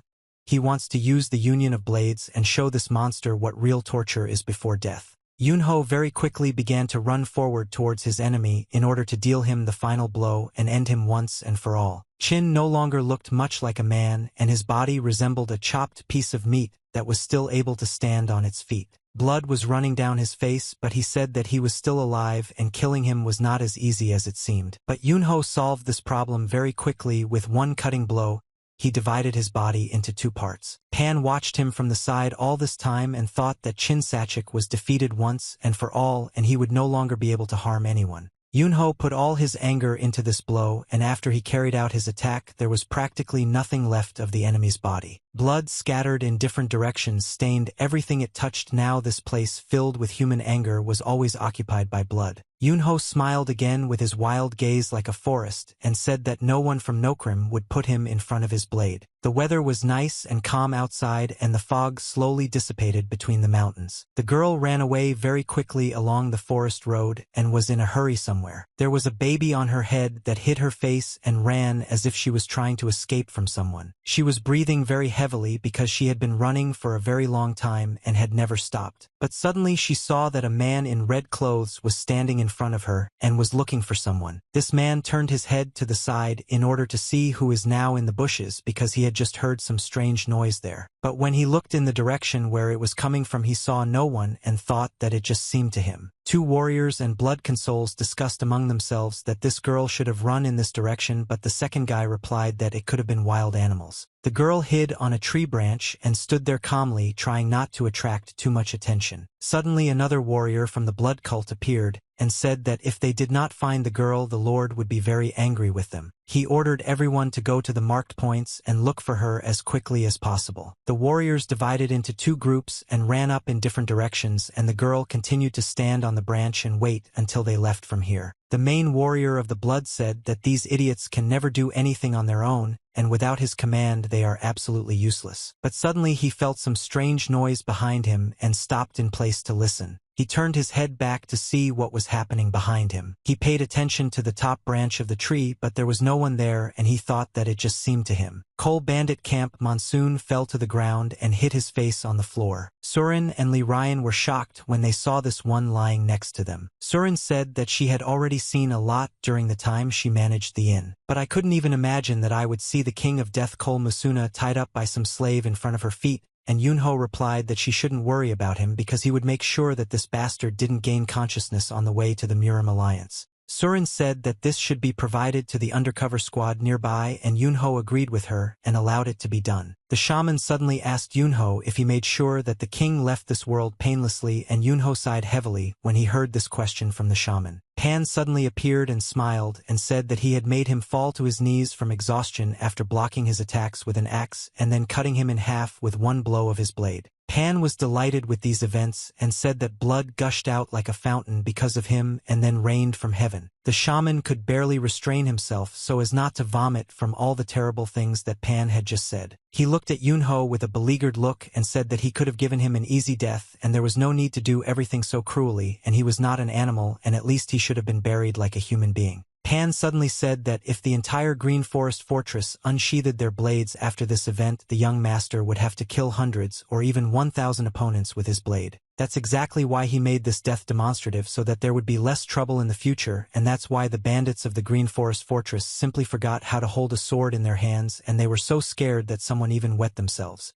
Yunho stood on the edge of the cliff and thought that if this was the main reason, then he had nothing more to add, and apparently he was simply destined to meet one or two idiots wherever he went. But suddenly he noticed something very strange below and immediately turned his attention and decided to take a closer look. He saw how you were a strong man standing in front of you and looking straight at him. At that moment clouds were flying in the sky and creating some incredible patterns and images of their forms. This man sat in the lotus position and calmly waited for the young gentleman to approach him. Yunho stood right in front of him, crossed his arms over his chest, and looked at this man in surprise, trying to understand why he was sitting here. Yunho listened carefully to this man and then asked if he was really asking to be accepted into Yunho's team. He said that he definitely didn't expect this. The man replied that he was no longer part of the Green Forest Fortress and told the king of the forest that Alsib was chosen for what after he was branded a traitor. Yunho asked if he should accept him just because he is now homeless, but the man replied that he is not just some beggar. The man said that he realized that the young gentleman was an unusual person as soon as he first saw him, and now he was finally convinced of this. He said in a very loud voice that the young master is the one who is stronger, cold-blooded, and more merciful than any other person, and the one who is worthy of his loyalty until his last breath. Yunho answered in a dissatisfied voice that he wanted this man to tell him the benefits of loyalty to a bandit who made his living by extorting money, and not his opinion this bandit is absolutely useless. The man said that his name was Li Jagwan and he was a soldier before he became a bandit, and he was a fairly competent general before he ran away from the imperial court because he could not accept the corruption of his commanders. He said that he is absolutely sure that there will be some use for him, and he will allow him to join, but Yunho answered for that he does not have a suitable place and has no intention of using the skills of this bandit. Pan suddenly said that this bandit would be a good cab driver because he used to serve in the army, but Yunho asked him how long he would continue to complain about this topic. Pan asked him to accept this guy. Finally, it's not so easy for a man to just bend the knee of his own free will, and Yunho told Pan that if he wants to accept this guy, then let him take it for himself. Pan smiled and invited the robber to join the Penga clan. Vicha writes well because their family roots go back to the army. Jagwan replied that he really appreciates this offer, but he has already decided everything for himself and chose his master and is not going to change his decision. Pan said that this guy is a real devotee, and Yunho began to get angry because this damn bear is constantly pressuring him for pity. Some strange sounds were heard in the forest, as if someone was asking for help. This someone was running very fast, trying to escape pursuit and save his life. Yunho was thinking about this bandit and thinking about how he should make his decision, but suddenly he felt that he had a very bad headache. When he touched his face with his finger, he felt a strange sensation in his body, as if someone was in danger. Yunho turned his head towards the forest and looked carefully there to understand what was happening there now. Pan of the young master, why did he stand up like that, as if something very terrible had happened, and what was happening to him now? Yunho continued to look towards the forest and thought that this feeling was very familiar to him. He had experienced something similar several times before. The blood cult was chasing a girl who was trying with all her might to run away from them and did not throw blows with their swords after her. The girl had difficulty dodging these blows. She understood that she would not be able to dodge for long, but she must do everything possible to stay alive. She looked back and thought that she would definitely be captured, and if she didn't throw them off now, she was bragging. Then, when reinforcements arrived, she would have serious problems. She decided to turn around and run to meet them and get out. It seemed to her the only solution that could help get rid of them. But unfortunately, she was unable to get through the penetration and received a very strong blow to her face with a fist and then fell to the floor. She felt very severe pain in her body and spun in the air several times and hit the ground as she fell. The warrior looked at her with his red eyes and realized that he had finally managed to grab this damn girl. She hit a tree trunk with her back and then received a severe wound that did not allow her to run further. She rolled down the tree trunk and fell on the floor, after which she lost consciousness for several seconds and could not move. She opened her eyes and saw that the opponents were approaching her closer and closer,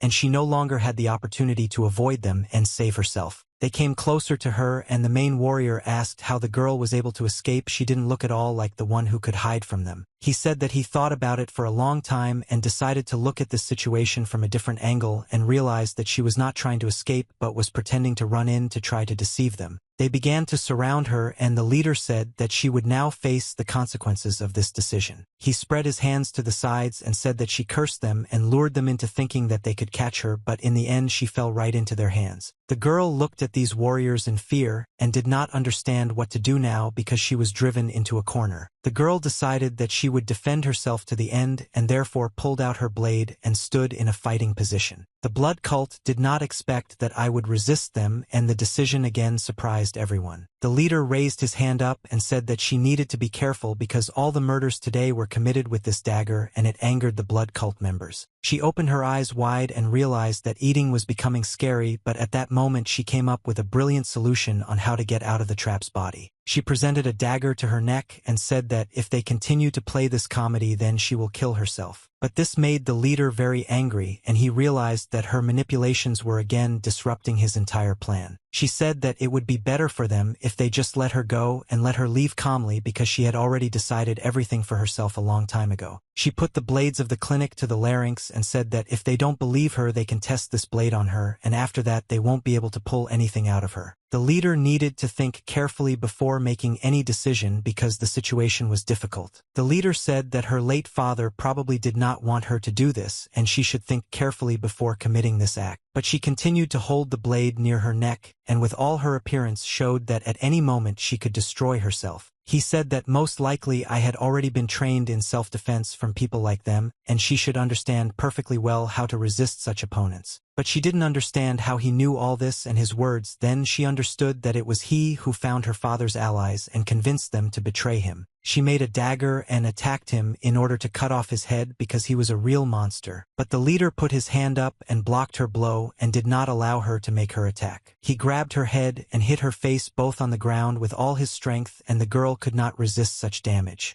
The leader said that after he saw all her useless attempts to escape, he was really convinced that she was her father's daughter, but she screamed and ordered him to let her go immediately. A man suddenly appeared in the forest and ran very quickly to meet this place. He looked at her with an angry look and said that the Bloodlord told him to catch her and bring her alive, but if during the delivery process her arm breaks or something else, the Lord is unlikely to object. Yunho runs to this place at incredibly fast speed in order to understand the situation that is happening there. She screamed very loudly in pain and said that she would kill for this idiot, but the leader said that after he broke some part of her body she would not be able to resist. He grabbed her hand very tightly and tried to break her bones. But suddenly he saw before his eyes some guy who ordered him to immediately release this girl. Yunho stood in front of him and looked with his glowing blue eyes which had absolutely no fear, and his hair fluttered in the wind. He raised his head up and looked at this guy carefully and asked who he was. The leader said that no idiot in the world would call himself an ally of this stupid girl,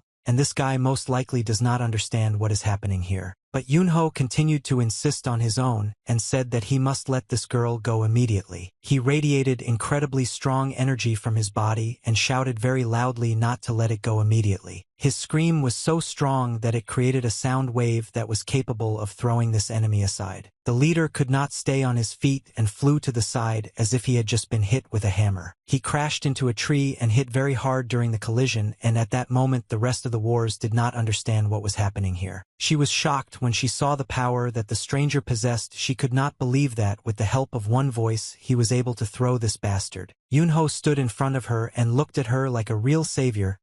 He couldn't allow a squad of these bloody monsters to harm this girl. She looked at him with delight and admired him. She did not believe that there were people who were capable of doing something like that. Yunho looked at her with his blue eyes and thought that his intuition had not let him down and this girl actually needed help. He remembered the moments of his past life and thought that even though 1,000 years had passed, he began to live a human life that was completely different from his past life. But he felt that this was very familiar, as if the situation was repeating itself because of his life, and could not remain indifferent. He asked her if she had really been reborn and said that he didn't even know that it was she who was being chased by a blood cult. But the girl didn't understand at all what he was talking about and asked him again what he meant. In a past life he didn't look at her the same way he does now and said that his name is Yunho. He decided to introduce himself to her and did it exactly the same as in his previous life and said that his name was Yunho. She looked at him with a surprised, frightened gaze and could not believe that he had come to save. Yunho asked this girl what her name is now in this new life,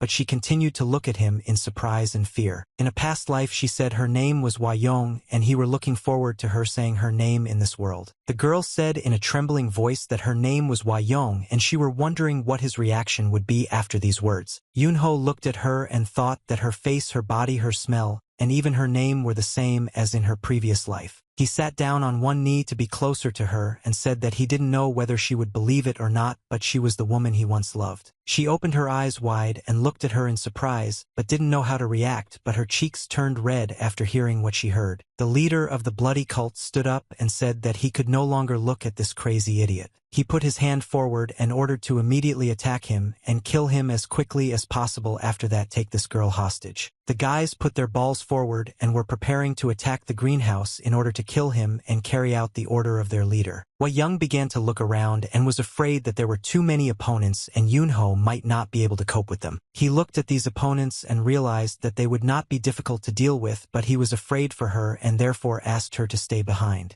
Yunho pulled out his sword to launch an attack and finish off these opponents as soon as possible. Powerful explosion occurred in the forest after using the blade owned by Yunho. The explosion destroyed a lot of trees and few could survive after such an attack. Particles of grass and leaves that suffered from this blow began to fly into the air. Young stood near the tree and trembled because she had never seen anything like this before, and could not believe that Yunho was able to deal with all the opponents with one attack. Yunho stood in the center. Around him lay the cut bodies of enemies, of which practically nothing remained. Yunho said in a confident voice that this time he will protect her and will not allow anyone to offend her or cause her pain. He looked at her with a loving gaze and smiled so that she felt calm. Young doesn't understand what's going on, and this whole situation would raise 100 questions in her head, to which she couldn't find the answer, but for some reason she felt calm next to him, and he seemed very familiar and dear to her. The carriage went back to the city and brought all the team members home. Jagwan was accepted into the team and took the place of the coachman to drive the horses and take the cart to the city. He was incredibly happy that he was accepted into the team and sang songs all the way. The assassin was sitting on the roof of the carriage and dissatisfaction was clearly visible on his face. Surin was also very unhappy with the situation that had developed, and there were many thoughts in her head that did not give her peace. The shaman noticed that Surin's head was bothered by some thoughts. He became interested in what was happening to her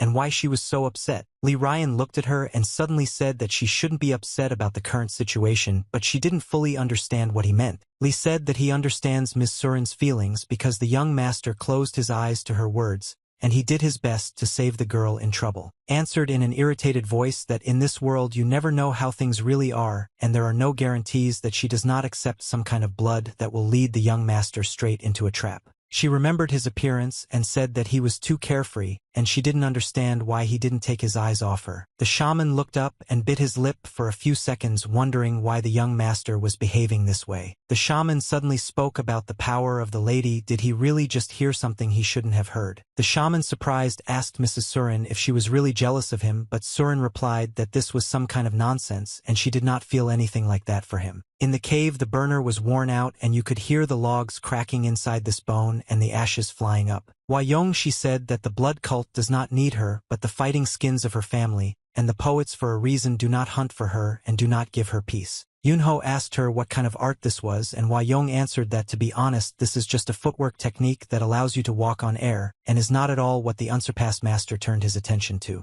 She sat with folded hands near the fire and said that they, through the stubbornness of the rams, were trying to give away their secrets for a reason unknown to her. Yunho thought about her words and said that they still want to get her despite the mediocrity of the technique, and maybe there is some secret way to strengthen the internal energy of Qi. At that moment she thought about the words and thought that he might actually be right. Young asked him in a surprised voice where he learned about all this, and Yunho realized that his guesses were correct. Yunho said that a side effect of studying the art of blood cult makes their Qi instability is most likely the main reason, and their internal Qi did not have Yin at all, but there was so much Yang in it that even he was surprised. Martial arts based on only one type of energy often have limitations. If they are looking for a way to balance their internal energy, they will not necessarily find it. Young asked him if her family's technology was the solution that they had been looking for so long, and Yunho replied that these were just his guesses, there was no evidence about them. She lowered her head down and said that after this she found out it was possible, and the reasons it only made her even more furious, and did not sacrifice her father and family just to go beyond the limits of her capabilities. Yunho, I looked down and realized that she had to go through a lot lately, and it's very difficult for her now. Yunho said that she was going to the Murim Alliance for help, and the girl replied that this is exactly what she wants. Yunho asked her what she plans to do after they accept her request, and she replied that she plans to restore her family. Yunho asked what she was going to do after her family was restored. Young said in a trembling voice that her father died, and she would take revenge on those who forced her family to go through all this horror. Yunho asked her in a calm voice if she really thought that they would sit with their hands folded and watch her hatch a plan together. Yunho thought that she was as careless as in her previous life when she sent Yukai to the world because of her brother, and therefore decided to tell her that they will remain a threat even after the hookah agrees to help. Yunho explained to her that it is the poets who need to put revenge for their family first. Wayong, she said that she really wants this, but she doesn't have enough strength to make it happen. Yunho replied that she was very lucky because his teacher asked him for something when he was still alive, and he asked him to cut out the entire blood cult if I ever managed to reappear in this world again. He said that it was an honor for him to help her, and besides that he would fulfill the promise he made to his teacher, and Wayong, surprised, asked him if the young master would help her again. Yunho was a little upset and asked if she was against him helping her, and she replied that she was not at all. Wayong hung her head down and said that sometimes she feels like there's nothing she can do to help anyway, and besides she literally just said that she has nothing that she could give in return for the help of someone as great as Yunho. He turned around as soon as he heard these words and said that the main thing was that she was not against it and that would be enough. Yunho turned his head and said that he would not be able to sleep peacefully if he knew that he was constantly being followed, but now he can do so because from now on he will look after her. Wayong thanked him for agreeing to help her and said that she would try to sleep peacefully. Yunho looked at the moon and turned to God Tathagata and said that he felt that God was somehow involved in what he and Wayong met again. He said that God could have been more generous, but his act is already some kind of miracle. Yunho said that it would be much better if she experienced much less pain in her new life and blamed God for having such great power and such a tiny brain. Well, suddenly he heard some strange sound and decided to stop. He turned his head to see what was happening to her now, but she was already asleep because she was very tired today after everything that happened to her and fell asleep as sweetly as a baby. Yunho looked at her and thought that she needed a good rest, but he did not expect that she would fall so quickly. He covered her with a blanket so that she would not freeze and adjusted her pillow so that she could sleep more softly. He raised his head up again and began to look at the moon and thought that if he had not had memories of past lives, he would definitely have mistaken himself for a madman. Yunho thanked her for being able to trust him and allowing him to help in this difficult matter. But suddenly clouds began to cover the moon and the sky turned black. The sky darkened and smoke and steam appeared, and there were only sharp rocks around. Inside the rock there was a geyser with bloody water in which there was a man. This man had an emaciated body, his spine and ribs were visible on his body. A man came up to him with his hands behind my head and watched him splash in this bloody water. This person said that the celestial network was interrupted and they lost track of the girl,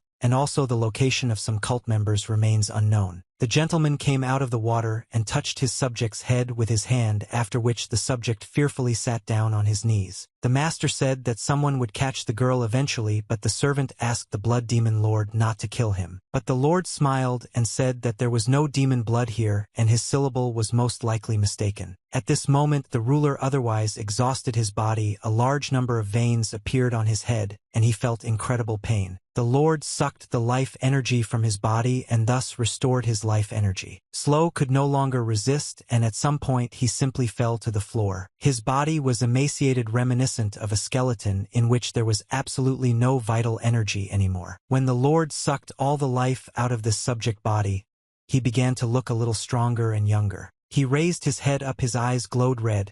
He said that he was reborn as a blood lord by the will of heaven itself. At this moment black clouds covered the moon, more and more red energies radiated from it so strongly that it almost reached the sky and touched it. The next morning the weather was wonderful and clouds floated across the autumn sky as always. Suddenly a strange noise was heard in the mountains, as if someone was making an incomprehensible sound. A guy with white hair in a black jacket sat on a stone and did not understand what had just happened. He felt that there was clearly a stench of blood in the air which he absolutely did not expect to hear, and did not understand where this smell was coming from. The man who stood on the edge of the cliff said that he just wants to go down from the heavenly mountain, but this will not happen, and the guy with white hair replied that it is true and he feels it. The man looked at him with a dissatisfied look and said that before the movement of the heavenly demon they would immediately put all their forces on their ears, and the tension from this would cause big skirmishes that would develop into huge problems. He said that the history of their cult of the heavenly demon would be over, but a guy with white hair sat on a rock and asked why it would suddenly remain in history. He smiled and said that he just wanted to enjoy the remnants of her youth, and that nothing else interested him now. This story began in this very place. The Martial Union is an organization created with the assistance of Murim. It is well known that the goal of the Union is to maintain peace and order and justice in the world of martial arts. On the red sign it was written that this building belongs to the Murim Fighting Union. Young Master Yunho raised his head up and looked at the sign. He said that he couldn't believe that he came here of his own free will, but the girl asked him in surprise what he meant. Taeho came out of the gate and joyfully with a smile on his face said that he was glad to see the smart gentleman and said that his only desire was to meet the gentleman if at least once, even if he could not come to them in person. Yunho asked this man what he forgot here and why he is not on Mount Mutin now, but Taeho answered that he is just happy to welcome the young master here. Yunho looked at this old man and said that apparently witchcraft is not the only talent of this man, and his interlocutor smiled and lifted his son from his lip. He said that he certainly has a lot of talent, but not one of them he would not think of showing off to the heavenly bloody one blade. Yunho made a dissatisfied expression on her face when she heard that this man called him Heavenly Bloodblade and said that everyone called him that after he appeared here. The old man looked at the boy in surprise and didn't understand why he was so surprised by this. Yunho ordered to immediately explain to him why they call him that, and Taeho asked the boy a question: didn't the blood of the Steel King of Death flow because of him like rain from heaven? He narrowed his eyes and said that there are rumors that the young master at such a young age surpassed 4 kings from the list of the 4 strongest and sent the Steel King of Death to the underworld with just one swing of his blade, and the fact that such a great man does not yet have his title found a difference with the opinion of their higher ranks. Yunho put his hands on his chest and said that the fact that they chose heavenly blood seems unacceptable to him, and his father does not scold him for this. Well, the man replied that he is sincerely grateful to the young master because now the fighting union has fewer problems. Taeho smiled when he looked at the girl next to him and asked who this lovely lady is standing next to the young master. The girl looked at the man with joyful wide eyes and said that her name was Sol Wayung. She looked like a real angel. Sol Wayung bowed to this gentleman and said that it was an honor for her to meet the elder, but Taeho immediately replied that there was no honor in meeting an old man who had been making pills on the top of the mountain all his life, and told her his name. He asked this girl a question in what relationship she is now with the young master, and why they are in love with each other, but Yunho didn't like it, and he said in a dissatisfied voice that they were already waiting for them and they needed to hurry up. Taeho walked next to him and talked about how he could hear the young master passing by and about how he destroyed his opponents. Yunho replied that it all happened to them on the way to the land in the spring of the king, and he came here just because he wanted to tell something about those guys. But Taeho slowly said that they want to question the young master of the Blood Clan, but they need to go through everything in order, and he is sure that they will have a long conversation. They sat on the summer veranda at the table and talked with each other for a long time. He put the empty cup on the table and said that it was still a real miracle that the young master was able to survive and preserve the future of his clan. He reassured him and said that there was nothing more to worry about, and he would guarantee full support from his side, for which Yunho thanked him. After that he took the cup in his hand and drank the contents from the cup and asked what he wanted to ask him about.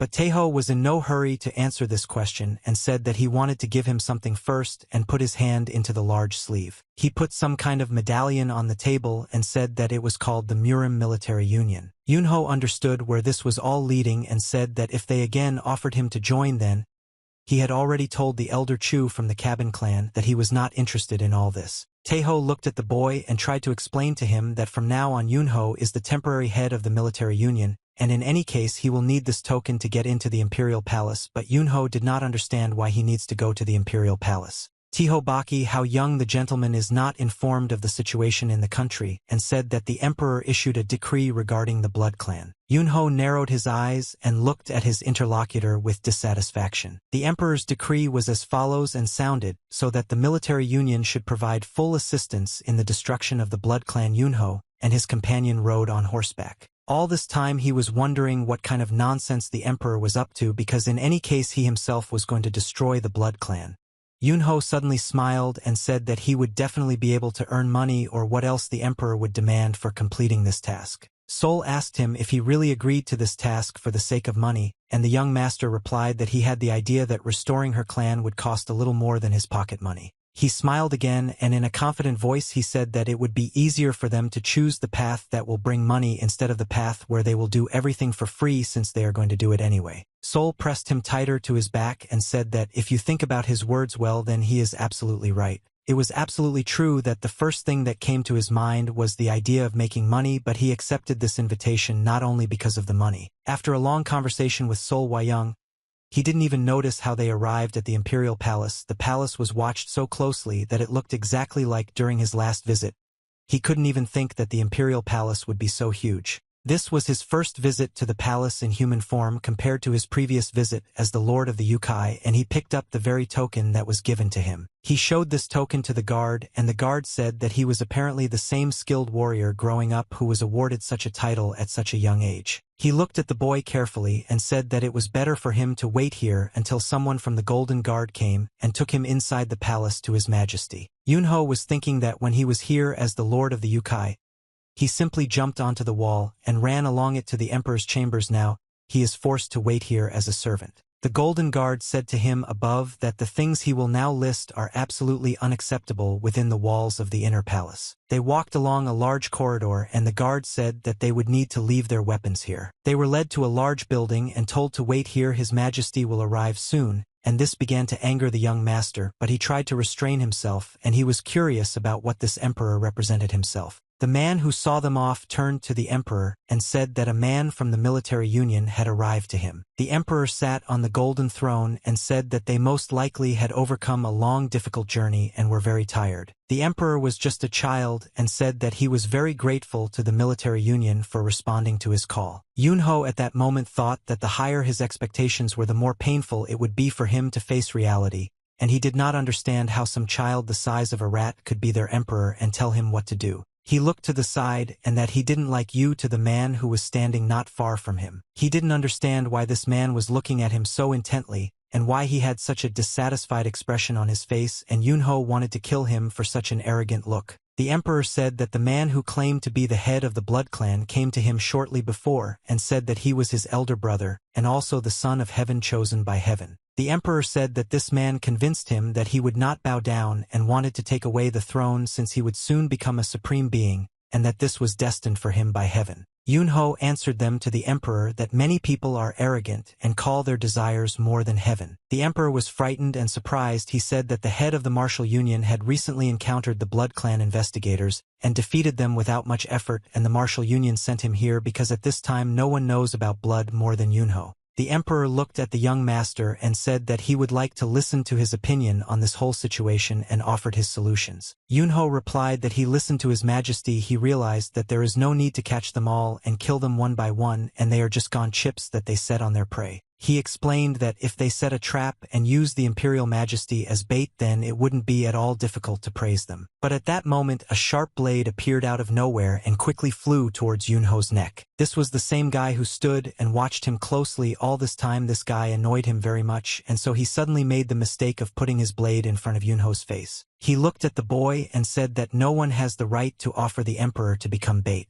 But Yunho started to get even angrier and his gaze became cold and hard as metal. He looked at this guy like he was trash that just needed to be thrown away. When this guard saw the cold gaze of the young master, he became scared and his body began to tremble. Yunho continued to look at him with his gaze, and the guard began to think that he was not going to kill this guy, but his attack should have made him at least twitch. But this man stands motionless like a statue, and he does not understand what kind of incomprehensible force is overtaking him in trembling. Yunho silently thought to himself that he will kill this man if he does not retreat in 3 seconds, otherwise do a countdown. But suddenly the emperor ordered General Dongqin to immediately remove his blade and go as far as possible from this guest. The emperor got angry and said in his childish voice that the cries of their people are getting louder every day due to the fact that the blood clan is destroying them, and without the safety of this body is not worth a penny if it is necessary for the calm and peace of his people. Yunho looked at this boy in surprise and smiled.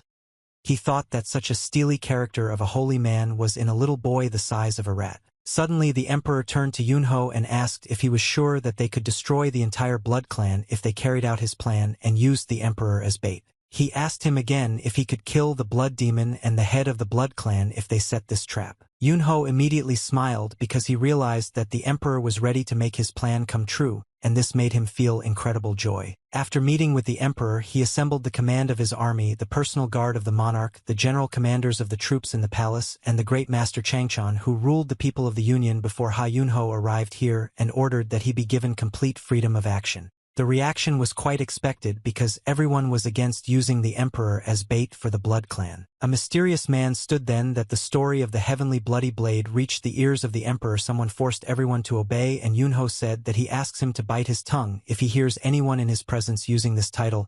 He began to bend with him in battle training ground. He taught the court soldiers several useful tricks in battles against the Blood Clan that his teacher once taught him. He explained that the most important thing is to pierce the enemy's neck or heart with one blow, and the second rule is to cut off the enemy's head and make sure that he is definitely dead. He was careful and made sure that everything needed was deeply imprinted in their memory, and when the number of experienced warriors in the thick of the battle increased, it would be very important for them to bide their time until reinforcements arrived to their defender. Yunho said in a joyful voice that this will be enough, and it doesn't matter how hard they attack because they won't be able to resist it even with the current numbers. And all we could do was wait, but suddenly we didn't receive a report that at the moment the young emperor was hunting far from the palace. This is both suspicious and infuriating because how can this one move freely around the country after receiving a personal warning from their head, and this could be a trap, or so they want to show that they are not afraid of threats. He suddenly shouted in a very loud, dissatisfied voice that he didn't care, and whether it was a trap or not now no one could stop him after he had achieved perfection. He smiled and ordered everyone to get ready because he personally delivered his brother's head to the imperial palace.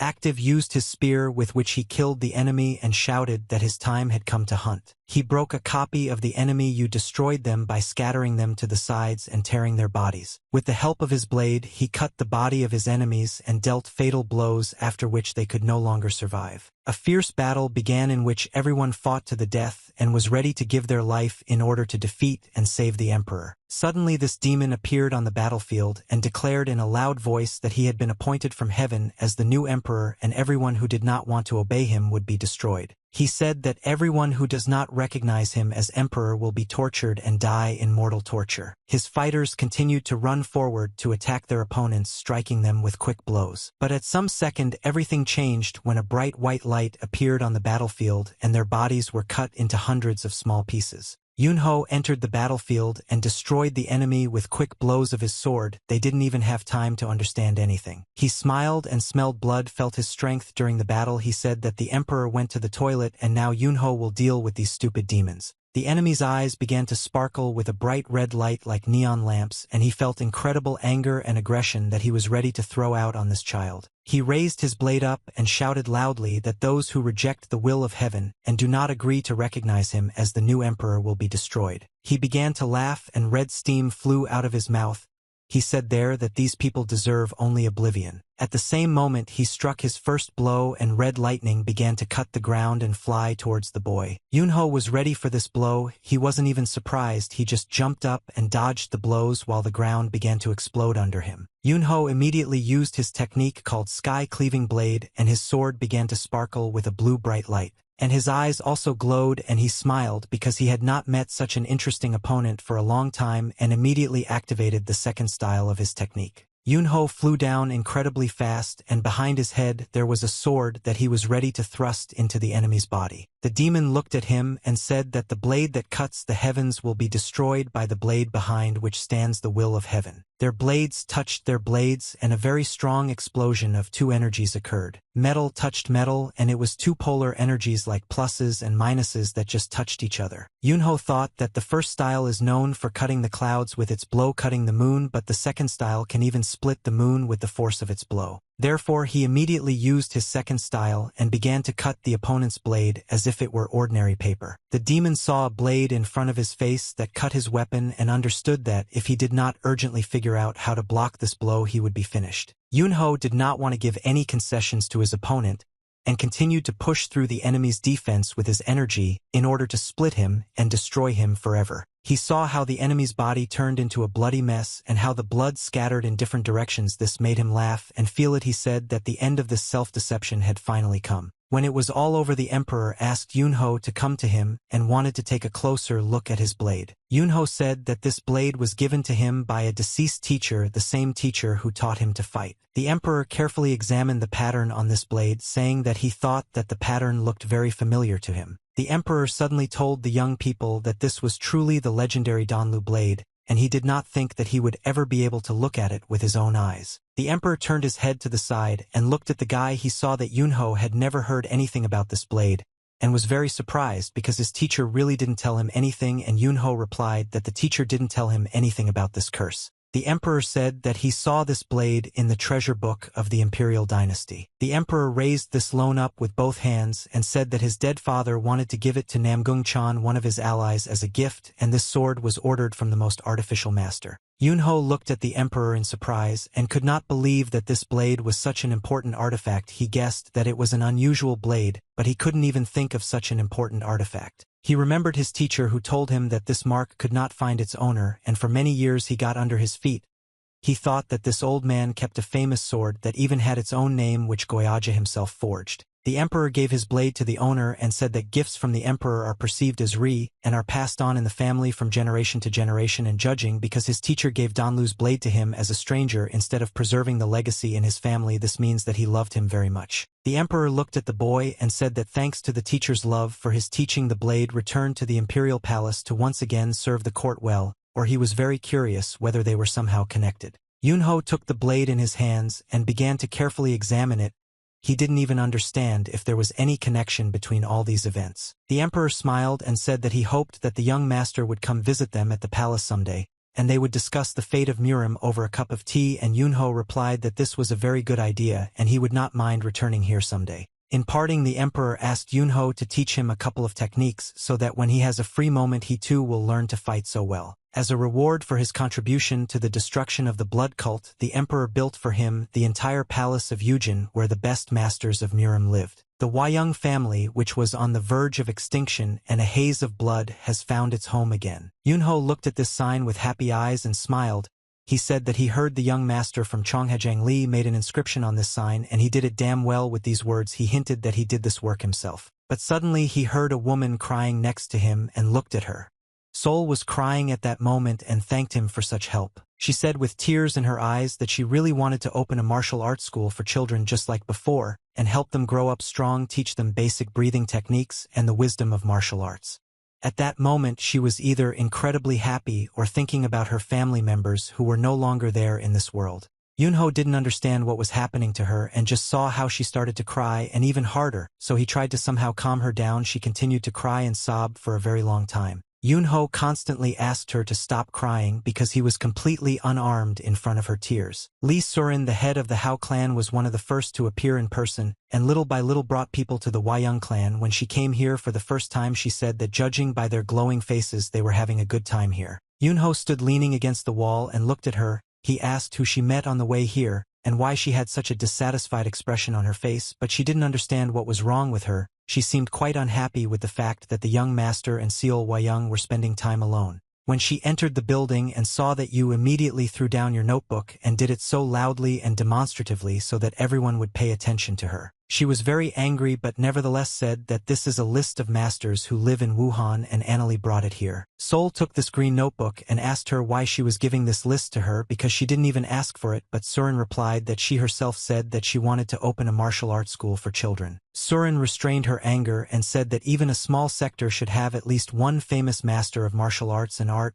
and she would need him so that people would trust her with their children or something like that. Sol opened the notebook and at the same moment said with delight that it was amazing and not so systematic. They just wrote down everyone, that even the first time everything was clear. Yunho decided to intervene in the dialogue and said that all of them on this list are probably scum who will only eat free food and do nothing, but Surin replied that she had already weeded out such children at the stage of creating this list. Yunho said that in any case if he lets someone in here it will only be someone he knows well. And the first who joined the Wayang sect was the head of Amion Gu Wai. When he took off his hat and put it to his chest he said that if they accept him he will protect everyone who is Wayang from dangerous people. Surin looked at him and said that everything is fine, and he doesn't have to humiliate himself in front of her. Surin said in a confident voice that from this day on she also plans to stay here. She said that the head of Amion should always be by her side, so it is better for her to stay here, and she has no other choice, so Surin also joined along with the head of Amion. Surin said that there are many empty rooms here, so there is enough space for her and she doesn't see any problem here. But Surin was not the only one who got here by pure chance, and suddenly a man came to them who called himself Myung Jin from the Mutant clan,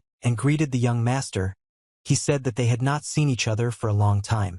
Yunho again stood near the wall leaning his elbow on his shoulder and said that if he wanted to study he had to study on his own, and there was no need to always come. But Myung suddenly handed him a yellow bag with Sakatan inside and said that teacher Taeho asked him to give it in exchange for being accepted into this academy. Yunho was very surprised when he saw such a generous gift and didn't even know how to react to it all. Yunho walked towards the gate and thought only that this guy would fail, and he chose the wrong person at whose expense he wants to improve his martial arts. Myung confidently said in a dissatisfied voice that teacher Taeho packed another similar gift just in case. Yunho turned to him and stopped in place. He asked in a sly voice if it was really this rice cake, and Myung answered him that he would not refuse tea after a long journey. After some time another guy came to them and knocked on the gate for a long time so that someone would meet him. Yunho again went to the door near the gate and leaned his shoulder against the wall. He saw this guy and immediately ordered him to get out of here. They attacked, explained that he would gladly refuse but his father would kick him out of the house. Yunho said that the young master from Mutin brought him to Sakatan. I beg him to accept, and thus was able to get into this place. This guy cannot be accepted because he is sincerely not enough and he should not have come here empty-handed. He actually didn't want to accept this guy Peng Jik from the Hebei Peng family, but when he saw his gift he still couldn't refuse. Yunho put the gifts that the guests brought him on the table and said that appetite comes with eating, but Sol answered him that he should be ashamed, and with that kind of money they can pay salaries for services and workers for 10 years in advance and there will still be money left. After some time another guy came to them and sat on his knees in front of the collar. Yunho crossed his arms over his chest and said that he doesn't like such stubborn idiots, and despite the fact that he shaved off his beard they still recognized him, but the guy replied that he would live here if he was allowed or he would die here, so if he was driven away now by such in case they can kill you immediately. Sol asked her lover to accept him because this guy is very stubborn and it will be difficult to convince him. Yunho didn't want to accept it, but nevertheless he understood that this was his beloved's request, and he didn't have any choices, but first he wanted to test his determination. Yunho went with this guy to one of the large rooms that would be used for training in the future. Yunho said that he would give him a test task and he would need to fill this building with firewood to the very ceiling in 5 days, but the guy said that it was impossible to do this in 5 days. Yunho turned his head at him, looked at him with a dissatisfied look, and said that he was right and 5 days is too much, so he gives him 3 days to complete this task. Lee Chagwon, the former head of the Aso clan, carried out his master's order and filled the barn with firewood to the very ceiling in 3 days, and was also accepted into the team. Yunho raised his head up and looked at the clouds. He said that he had not seen anything more beautiful for a long time. In any case, it's not so bad to smell the familiar smells again, the presence of people in the once empty rooms, and finally it felt like a place where people live. He was delighted with this thought. Yunho remembered his little friend the monk and thought that it was necessary to bring Lee Ryan here and install protective information, and now there is someone here to protect. He wants to sleep peacefully within these walls. All this time he did not show his concern, but nevertheless something has been bothering him very much lately, and has not begun to thicken with red clouds. He felt something after he destroyed the blood demon. Something strange and incomprehensible was disturbing him. When that monster's body was chopped up and destroyed and the energy stored in it scattered in different directions, he finally felt something inhuman. Red lightning flashed between his fingers and flowed like water between his fingers. It was demonic energy, and he felt it for the first time in his entire life, and it was a very strange feeling. He wondered how a person could gain demonic power, or was it just one of the Yukai who remained in the human world? But after a few seconds he abandoned this theory and said that this couldn't be true and that the problem was probably something else entirely. Suddenly Sol came up to him and asked him if Master Myung and Master Jake always train so fiercely. Yunho replied that the first company dragon tournament will soon begin, in which the best martial artists of this generation are fighting, and it is held by the combat union to determine the best of the best, and they are participating there, and Sol replied that she now understands why they train so fiercely. Yunho took a cup in his hand and drank rice wine. He said that they still had a very long way to go and would have to train until one day I would be one step away from death, but Sol replied that they are such good warriors they don't understand why they need to train so much. Yunho drank the rice wine to the bottom and said that when her martial arts will soon happen these brats will seem like ordinary weaklings. Yunho asked her if she knew why he completely redesigned her training methods, and she assumed that it was because she lacked experience. But he smiled and said that this is not at all true, and with the unique style that is inherent in her family, and the technique of the Moon Lotus Heart Blade, he will make her an empress and a sword. She looked at him in surprise and said that she didn't understand why she should become the Sword Empress, but Yunho replied that giving her the strength to stand up for herself was a great way to protect her. He looked forward and thought that the horror of the possibility of losing her was something he never wanted to experience again. She lowered her head down in a frustrated voice and said that she appreciated his desire to help, but she was far from a genius and did not become stronger with training. Yunho smiled again and said that she herself may not notice, but she has become much stronger thanks to her new training. Yunho said that if she doesn't believe him, then she can also take part in the tournament and the original dragon and try her hand. He was thinking that he already had a lot of work to do. He didn't want to worry about problems in the Yukai world because he was now dealing with the Wayang clan. He came to a member of his team and said in a joyful voice that the Wayang clan was now also taking part in the tournament and they would take places in the original dragon tournament. The warrior asked if he really wanted them to not take first, second, and third place in this tournament because this is impossible and this time many outstanding martial artists are taking part in the tournament. But Yunho smiled again and said that no matter who they are, they will use them as another step on the way to the top, and if the students take the highest places in the tournament, they will simply be kicked out of the sect. But at that moment they were shocked and could not believe that they would be expelled from the sect if they did not take first place. It seemed unfair to them. But Yunho continued to look at them with a steely gaze and smile.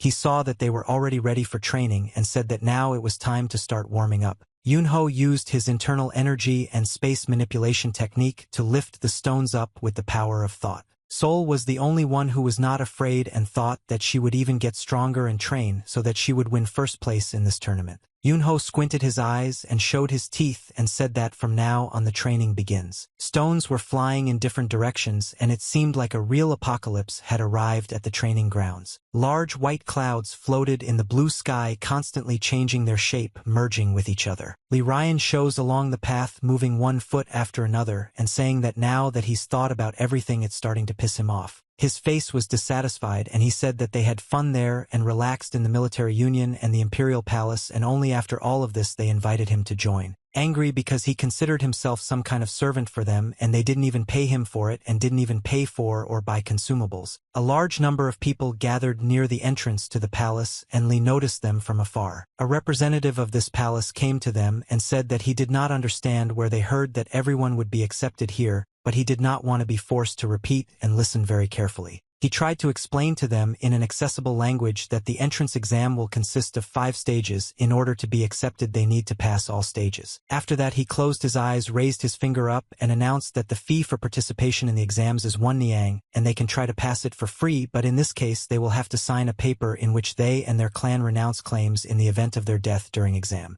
The applicants were outraged. They shouted that demanding a whole niang as a fee was already too much, but forcing them to sign a waiver of claim in the event of death was going beyond all limits. They started screaming and asking the stranger to come out to them, but Lee Ryan stood behind them all this time and watched him. He said that wherever the young master went, chaos began to happen everywhere. Yunho stood with a dissatisfied face and said that he couldn't even think that the announcement of the original dragon tournament would attract so much attention. Sharam answered him that winning better than the best of the best will not be easy at all, and in any case at first there will be a huge flow of applicants, but given the cloud of monstrous price that they set as a contribution, at least 7 out of 10 will immediately be eliminated. The thugs said that in any case those who agree to pay the money can receive a field to the person and be sent back, and he himself does not fully understand that there is actually a martial arts school or business here. Yunho replied that most likely it won't come to that, but just in case let Gui take the 4th exam, and he bowed his head and accepted this offer. Yunho said that Jake would take the 1st exam and the 2 of them would share the 2nd and 3rd stage, but the guy didn't understand why he would take the 1st exam and got angry because of this.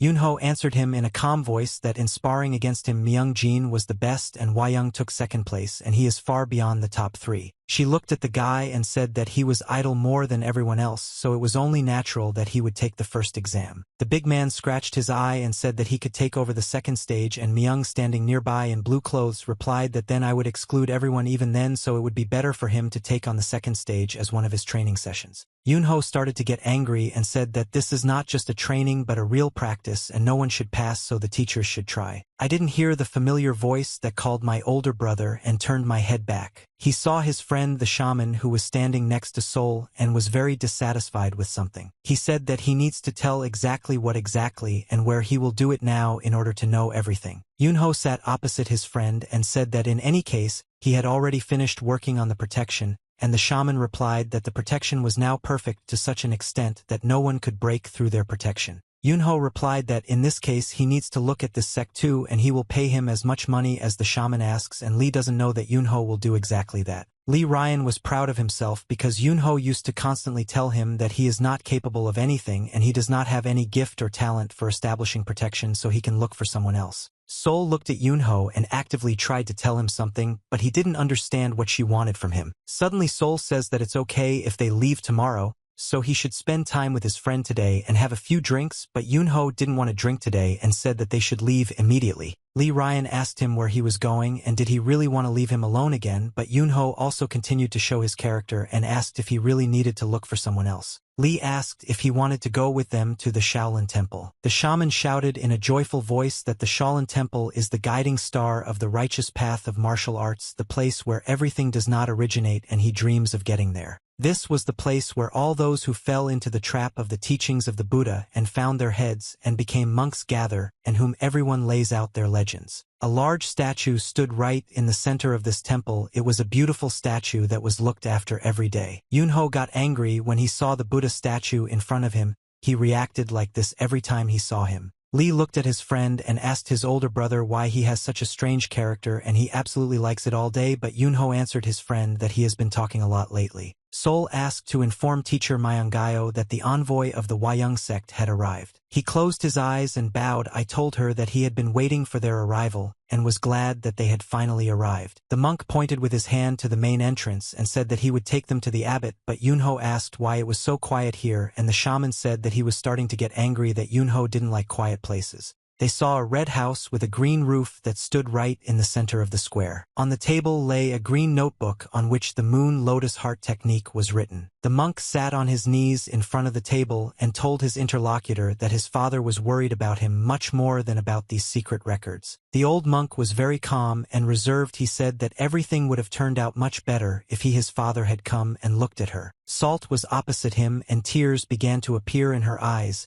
and she remembered about her father. She became very painful. Yunho stood all this time and looked at the sky. He was thinking about the technique and the moon lotus heart blade. He stood near the stone fence and said that the entire Wayang family was destroyed by the blood cult from the secret energy management technique that this book contains, and the shaman finally began to understand what was happening here. At that moment Yunho thought that now that he was thinking about it again, something didn't add up. He remembered this monster and thought that judging by the martial art of the bloody demon they found another solution, and it should not have been a technique for controlling internal energy that would allow him to maintain balance. Poet's reason. He was very curious to know why this monster, who was even able to absorb demonic energy, really wanted to master this technique. Suddenly, I heard someone's voice saying that the teacher had a new guest. The teacher walked out onto the square, stopped, put his hands behind his back, and looked at the sky. The shaman reported that she felt a huge amount of strength from him and asked her older brother if he knew who this man was. The old man turned his head to the left and looked carefully at the guys. He looked at them with his eyes very slowly and carefully. Yunho looked at the old man and immediately thought that the head of the fighting union, the King of Swords Namgung Jin, was standing in front of them, but he did not understand what this man had forgotten here. He looked at this old man with long gray hair and a long gray beard and thought that he couldn't come all this way just to meet him, and he thought that he was going to pretend that they didn't know him even though they already met several times in a past life. Starry said that he had heard a lot about the blood cult and he learned about this unpleasant incident between the Cream and the Heavenly General after the death of Chin Sachik. The old man said that the martial union owed a debt to Yunho for a lot of what he had done, but the young master replied that it was just trifles and there was no need to even thank him for it. The old man said that his brother constantly mentioned Yunho they met, and he very clearly remembers the smile on his face every time he did it. Yunho said that he became very curious how much the old man knew about him and how much he had heard about him. The teacher replied that he himself was curious about all this, and that was the only reason he came here to meet young Master Yunho. The guy squinted his eyes and a shadow appeared on his face. He couldn't believe what a great man he was. He wanted to meet him, and suddenly he saw some kind of teacher's gesture. The teacher extended his hand towards him, and this was like the greatest reward for him because such a great man really wanted to get to know him. Suddenly the old man said that he wanted to look at his blade and asked the boy for permission. Yunho was wary because he didn't understand how this old man knew that he was going to the Shaolin Temple, but the fact that he came all this way to test how strong Yunho was made him wary. but nevertheless he simply smiled and looked at him with a sly look. He said that he agreed and did not mind collaborating with him. Yunho shook the old man's hand and thus agreed to this old man's tyra, but he did not know what exactly this man was planning. For a moment he closed his eyes and completely concentrated on the handshake, as if the world around him began to disappear. The old man using telepathy conveyed a message to the guy that if he had studied martial arts in addition to wielding a blade, he would have achieved much more because he had an ideal body. The old man felt the energy of this boy and was surprised and could not believe that such a young man had such a large amount of internal energy. He was impressed that this child could perfectly use such a large amount of energy, and he understood that this was the power given to him from the higher world, and perhaps the words of his brother that one day he would surpass even himself turned out to be true. But the old man suddenly said that this was still not enough and he must make sure of this during the fight with a blade in his hand. Yunho continued to look at him carefully and did not take his eyes off him. Little by little this old man can be very dangerous. Yunho suddenly asked the old man why he was so indecisive and acting like a modest girl, and these words angered the old man and made his eyes sparkle with rage. Yunho looked at him with his signature steely gaze and said that in order to start fighting you don't have to ask permission. At that very second he used his internal energy and his hands began to emit bright lightning that scattered in different directions. The old man watched all this and couldn't believe that it was actually true. It turned out that it was some kind of fiction. Around them the space began to change and the power of this boy stopped incredibly large, as if he was purifying everything around him with the help of his energy. Yunho said that there are many ways to show him what he has achieved even without using a blade. At that moment the old man's eyes lit up and began to laugh. He said that he had become too cautious in his old age. Ice was extremely stupid when he limited him to just one click. Their fists crossed and rivalry began between them, and they wanted to measure their strength and prove to each other that one of them will still be stronger. At this moment they emitted such a large amount of energy that lightning began to appear in the sky, and two energies, blue and black, at that moment touched in one place, and even the stones under their feet began to crack and break. The old man looked at him with his narrowed cold gaze and said that it was not because he looked at him from high. Yunho exhaled blue steam from his mouth and said that the old man should have prepared himself in order to know all his strength.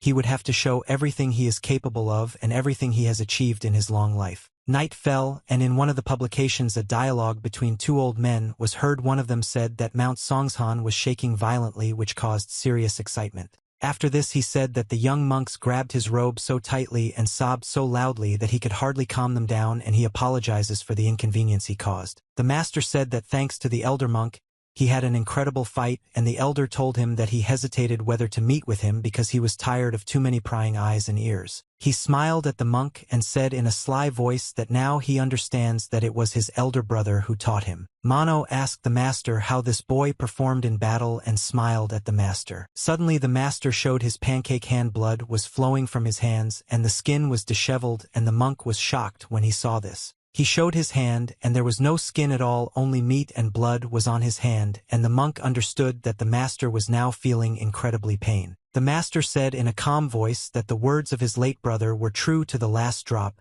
and he was convinced of this with his own eyes today. The master said that this boy surpassed him, and he cannot even be compared with the first heavenly demon because this guy is an incredible genius comparable only to teacher Jean Sanfen. He remembered the moment when a large amount of energy was released from his hand and said that perhaps he had even reached the level of the founder of Zen Buddhism Damo, and he would become comparable to me and the greatest martial artist in history. Before his eyes there was constantly that same memory when this boy looked at him with his glowing eyes, and this steely gaze did not give him peace. Even though he was the greatest master in Murima at the moment, he still felt weak when he was around this boy. When the traveling energy touched, the explosion was incredibly powerful, and this happens very rarely when two such strong energies are nearby. Yunho informed his opponent that his energy had reached its limit and asked him to stop because he might hurt himself. But the master perceived this boy's words as a mockery of himself and asked him not to worry because these are just trifles and he is not afraid of such threats. I used my internal energies a little more to show my true strength,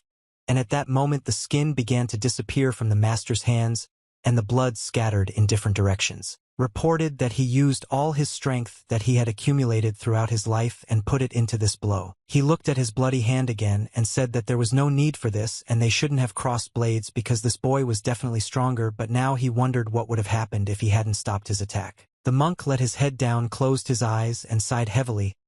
He said that if everything that the master said was true, then this is all very serious. The monk asked the master in a curious voice what the master was going to do next with this boy, and the master answered that he himself did not understand yet. The monk looked the master straight in the eyes and by the light of a candle told him that the monks would no longer be able to fix everything on their own because it was too late, and in order not to leave difficult times for future generations they desperately needed his strength. The master closed his eyes and also sighed heavily. He said that even if they need this power, do they have the right to ask this boy for help? The monk began to get a little angry and said that there was no need to reproach himself for this, although their choice then was not the right one, but it was better than solving the hopeless situations in which they found themselves. He looked at his interlocutor and said that they must do everything possible to keep this boy around, and he thinks this was also one of the reasons why their brother mentioned this boy. The master looked at the monk carefully and did not answer him. He had to think about what to do next. Yunho was in some strange place. He was a grandfather in white clothes, and his hair was loose. He heard a voice that said that they had not seen each other for a very long time. Yunho saw a silhouette approaching him and said that he was familiar with this voice, and that the same Buddha was now in front of him. It was a small child who was flying in the air. He was also dressed in white clothes and there was a red dot on his forehead. Buddha asked him how he was doing. Yunho sharply turned his head away and asked the Buddha what these strange places were and where he brought him this time. Buddha answered him that it was just a dream. We are now in medicine, so worry about it. Yunho got angrier and asked the Buddha who he thinks he is wandering into other people's dreams without permission. Little God started laughing and said that Yunho is still the same as he was before, and he has not changed at all. Buddha flew closer to him and offered to take a little walk in his dream, but Yunho didn't understand why on earth they should walk together, and he doesn't even want to see this brat next to him in his dream. Yunho turned around and started to leave. He said that he was tired after using internal energy and now he was just imagining this. This is nonsense, and he should have guessed that he would have nightmares in which Buddha would come to visit him. Suddenly he stopped and froze in place. His arms were crossed on his chest and he was very unhappy. A bright light appeared behind him. He narrowed his eyes and continued to stand with a dissatisfied face. No matter how much he wanted to, he still had to walk with the little god, and Buddha said that he had been watching him for a long time and saw that the guy was having a good time, but Yunho asked him what he wants to hear words of gratitude, and if this is so then he better get out of here. Buddha smiled again and said that according to the law of causality he and that child met as a result of certain reasons, and he only observed all this without interfering at all. Yunho began to get even angrier because it all seemed like some kind of nonsense to him, and he didn't understand why this flying child even clung to him. Yunho said that Buddha was trying to prove to him that he was simply forced to live a human life in this weak body, and most likely Buddha had a hand in this, and the child did not deny this. He said that he influenced such a decision of the gods. Buddha smiled and said that this is also the result of the law of causality, and Yunho should know this law perfectly and understand how it works. Yunho looked at this arrogant god and thought that his facial expression remains unchanged even when he openly lies to him, but Buddha suddenly said that he can read minds, and it is unlikely that it will be possible to hide such thoughts from him. Yunho answered that he came across something interesting, so since they have already met, he wants to ask one question and find out what it is. He asked Buddha what was happening now in the Yukai world because it seemed to him that something had happened there, and Buddha replied that he didn't understand why he asked exactly such a question and why Yunho couldn't get rid of his attachment to that world. Yunho explained that to Buddha that he understands everything and asked this question for a reason because the bloody demon absorbed some dark energy of unknown origin. The Buddha looked straight into the eyes of his interlocutor and said that if he thinks that the answer to this question lies in the world of Yukai, then he must return his fox pearl and find out for himself. Buddha said that when he returns his pearl he will regain his powers and become a Yukai, but he cannot become human again after that, and the path to the human world will be closed forever. But Yunho wasn't particularly upset after hearing this. He rather looked at this child with his eyes and thought why he didn't know about this before. Yunho said that Buddha knows perfectly well what he had to go through to become a human and still invites him to return to that world. He wanted to hit this stupid child, but Buddha did not want to hear such words from him. Yunho raised his head up and said that he doesn't miss the Yukai world, and he's only worried because clouds have appeared in the human world.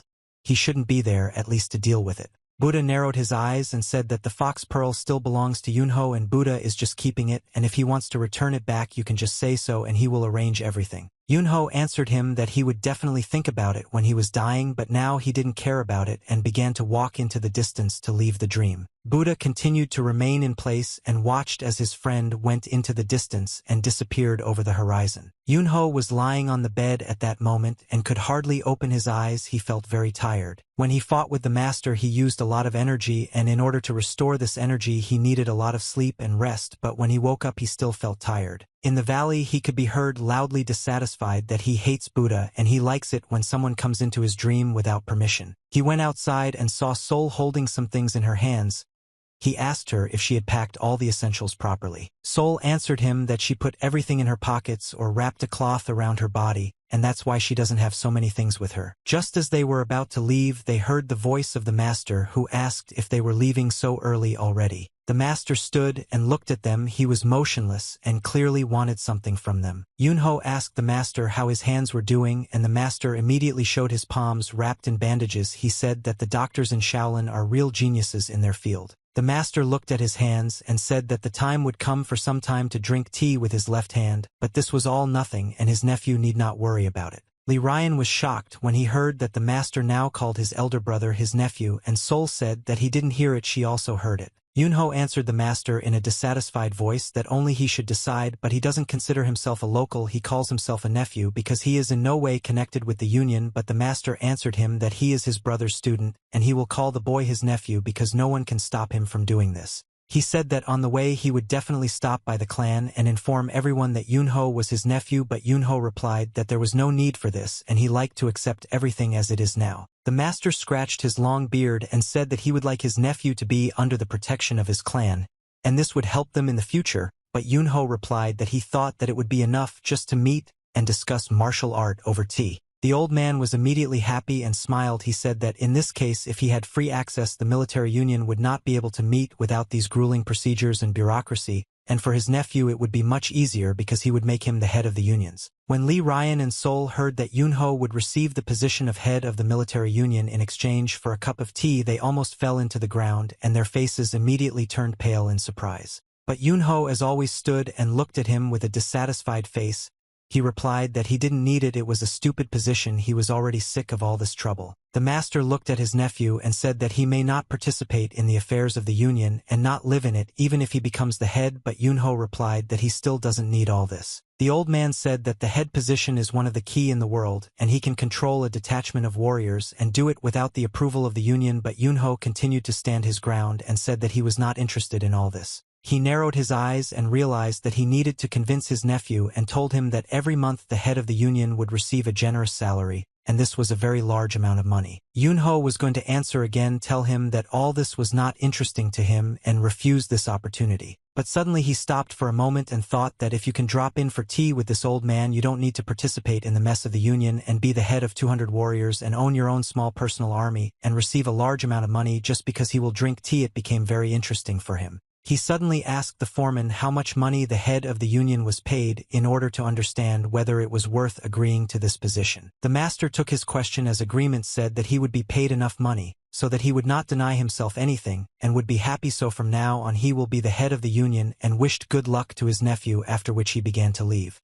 Li approached him and asked his older brother if it was normal for the most important positions in the union to be handed out just like that, and Sol thought that they should congratulate Yunho on receiving such an important position. But Yunho didn't feel joy, and he understood that there was a catch hidden here somewhere, and he didn't even understand whether he should be happy or upset. The master at that moment realized that he had succeeded in achieving his goal, but he had to go to extreme measures to betray the most important position in the union just so that I could get this guy next to me. Instead of action, it is transferred to the Huayang sect, which was currently undergoing training and recruitment at the combat academy. Scar at that moment made a rapid dash forward and struck with his blade. He is very fast and controlled, swinging his weapon, trying to strike his opponent and attack him. But suddenly the enemy disappeared somewhere and he didn't even have time to see how quickly this guy moved too. After 1 second, he noticed that his opponent was to his right and made another quick blow to damage him. This time the guy was able to dodge the blow and flew back. This guy stopped for a moment and said that he expected me that the 4th test on a different level would be so difficult. Sharam looked at this guy and told him that he was the first to reach this test, and after all everyone else failed much earlier and were not able to try it for themselves. The guy smiled and said that he would be the first to face the heavenly bloody blade in battle. But Scar thought differently and said that this would never happen and took a fighting stance with his sword outstretched in front of him. The guy looked at his opponent with a stylish look from under the hood and smiled because he was absolutely not afraid of him. He penetrated despite the fact that he was very strong.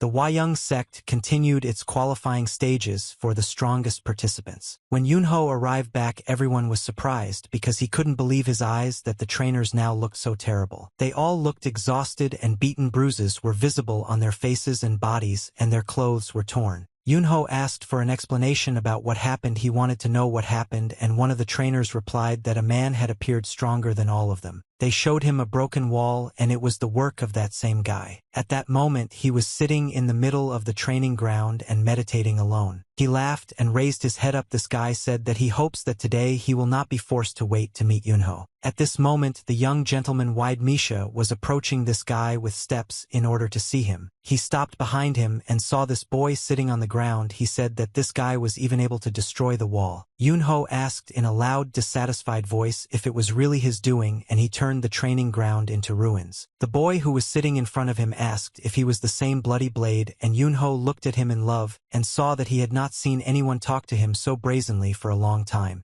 Yunho asked this boy who he is, how does he even allow himself to communicate with him like that, and the boy said that he just asked a question and wants to hear the answer. He turned his head towards him who was wearing a hood and asked if he was the most famous heavenly bloody blade here. Yunho at that moment was already starting to get angry and showed his sharp teeth and dissatisfied eyes because he would be used to putting such insolent people in their place. The guy in the hood is in love looked at Yunho. I didn't understand why he was running so quickly towards him. Yunho used his punch to push this guy away as much as possible and show him that he has no right to communicate with him so brazenly. After this blow the guy flew into the wall and crashed his back into it, after which an explosion occurred and the wall shattered into a pile of small stones. Yunho asked him how he even dares to call his young master so brazenly in his own presence. Lee Ryan noticed that a large cloud of smoke appeared in the center of the training grounds. Lee said that he will now destroy everything while he is fighting and needs to be stopped before they destroy everything there. Seoul didn't Master Gui say that the battle would be a little difficult, but he didn't say that everything would be much more serious, but Lee Ryan replied that we don't know anything at all, an elder brother. He turned his head to her and said that he would now quickly deploy a protective barrier so that the entire surrounding area would turn into ruins, and Seoul asked to do everything very carefully so as not to get damaged and called him a master. But Lee Ryan smiled at that moment and said that he was not a master but a real shaman and asked to call him that. Yunho looked at this boy with a dissatisfied look and waited for the smoke to clear so he could see what was happening to him. Yunho said that if this guy Tutu had created a real mess he would have been a real corpse, but for now he was lucky. He slowly began to approach this guy saying that in any case it wouldn't cost 1 coin to restore the training ground, and he didn't care whether this guy had money or not, he would squeeze everything he needed out of him when this bastard woke up. But as soon as he thought that the battle was over this guy suddenly stood up. Yunho heard strange sounds and turned his head. He wanted to see with his own eyes that this boy was able to get up after such a strong blow. The guy smiled and brushed off the dust from his clothes. He said that even in Baku he began to tingle after this blow and did not even remember the last time he received such a strong blow. Yunho was extremely surprised when he saw that this guy was able to survive such a powerful attack so easily. In a loving voice he once again asked this boy who he was. The boy slowly began to come closer to him. The guy said that Yunho belongs to that group of people who first punch in the face and only then ask what the person's name is. Suddenly he made very fast movements and disappeared. He moved as fast as air. Yunho felt that this guy was able to teleport behind him in a split second and did not expect that someone could move quickly at his age. He instantly turned his head back and saw this boy behind him who was already preparing to hit him. Yunho understood that this guy took him by surprise and only poets were the reason he was able to strike him with his own blow and throw Yunho back. The young master managed to block this blow with his hands, but nevertheless he still received it, and he could not believe that someone was able to move so quickly and deliver such strong attacks. Yunho thought that this guy moves so fast that his body seems to disappear from space at the moment of his movement. He looked at this unfamiliar boy and realized that he was superior in speed to the head of the Pong clan, and did not understand where he got such a deadly blow from his fist. The boy smiled again and looked at him holding a fist in front of his face. He said that he couldn't believe that Yunho remained intact after he felt the heavenly demonic fist, and it seems that all these rumors that were circulating in him were actually true. Yunho is not the first time I heard the technique of heavenly demonic fist. This is the highest martial arts technique of the celestial demon cult. Yunho asked why this boy is the head of the heavenly demon cult. The boy smiled with his sly smile and his eyes began to glow with a yellow light. He said what would happen if this turned out to be true, and would Yunho really be scared and not fight with him? He immediately made a rapid lunge forward, pushing off the ground with his foot. Yunho suddenly realized that this guy is actually the head of the Sky Demon cult. He put his hand forward to block the guy's fist and prevent him from causing damage. The head of the cult was very young, but nevertheless he could deliver very quickly and powerful blows. His technique was special. Yunho remembered that his teacher mentioned this guy several times, and the heavenly demon is not a bad person, but he has a rather strange character. Yunho understood this perfectly well, but nevertheless we began to wonder why this eccentric decided to come here right now and why he started this battle. Yunho dodged his blow and realized that this guy's speed was incredibly fast and he had to spend his internal energy to fight him. He pushed off the ground and jumped up to fly over this guy's head and stop behind him. The boy looked at how he was penetrated and dodged and said that he would not be able to cope with him if he fought with only one hand and he would have to use all his strength. Yunho landed on the ground and thought that he needed to come up with some kind of strategy, but the infiltrator was already quickly running towards him and preparing his fist to strike and said that Yunho should draw his sword. Yunho put his hand forward and tried to grab this guy by the fist, saying that he only has one try and he can't make a mistake. Yunho waited for the right moment and was able to grab this guy's fist with his palm and stop him. Yunho was already starting to get angry and dissatisfaction was clearly visible on his face and he was ready to fight someone today. Yunho threw this guy aside and said that no one can call him your blade because this is a sign of disrespect for him. He threw this guy several meters away from him, and after that they did not stand opposite each other and waited for the right moment to start the battle again. This boy looked at him and talked about what he saw in the eyes of his opponent. He turned to him again and called him the blade that cut the bloody demon in half. He said that Yunho was powerful enough to pass through to hurt even him, and if he was worried that this would lead to a war with the Sky Demon, he might be right. Yunho held his sword in his hands and said that the battle of the heavenly demon was already interesting and he didn't even think about it. Yunho looked at his opponent and ordered him not to be mistaken in his abilities because the reason he still hadn't taken out his blade was just because he wasn't going to fight anyone today. Ryan continued to read the spell at this very moment and remove the temporary barrier. Suddenly the heavenly demon felt some strange sensation in his body and a bright light began to appear around him. He saw that the barrier over the training ground was beginning to disappear and they were left here absolutely unprotected. Ryan asked his older brother to stop because Ms. Seol Wayung was starting to get very worried. Lee said that he couldn't guarantee that this barrier would last long, and Yunho praised his friend for doing a great job. Yunho was happy because they finally untied his hands and gave him freedom. He said that they wanted to draw their blade because they were afraid that the estate would suffer. But now he realized that the barrier had disappeared and immediately took out his blade to begin the battle. Yunho laughed and said that this petty upstart thought that the young master fought only because he was afraid of him, but he was deeply mistaken at that moment. The heavenly demon at that moment began to laugh loudly and said that he had never met such funny guys as Yunho. He laughed and said that in the battle against the head of the heavenly demon cult Bei Wiang, he did not draw his sword because he was afraid of damaging some house. Ryan suddenly realized that the head of the heavenly demon cult was standing in front of him and opened his mouth in surprise. Yunho began to get even angrier.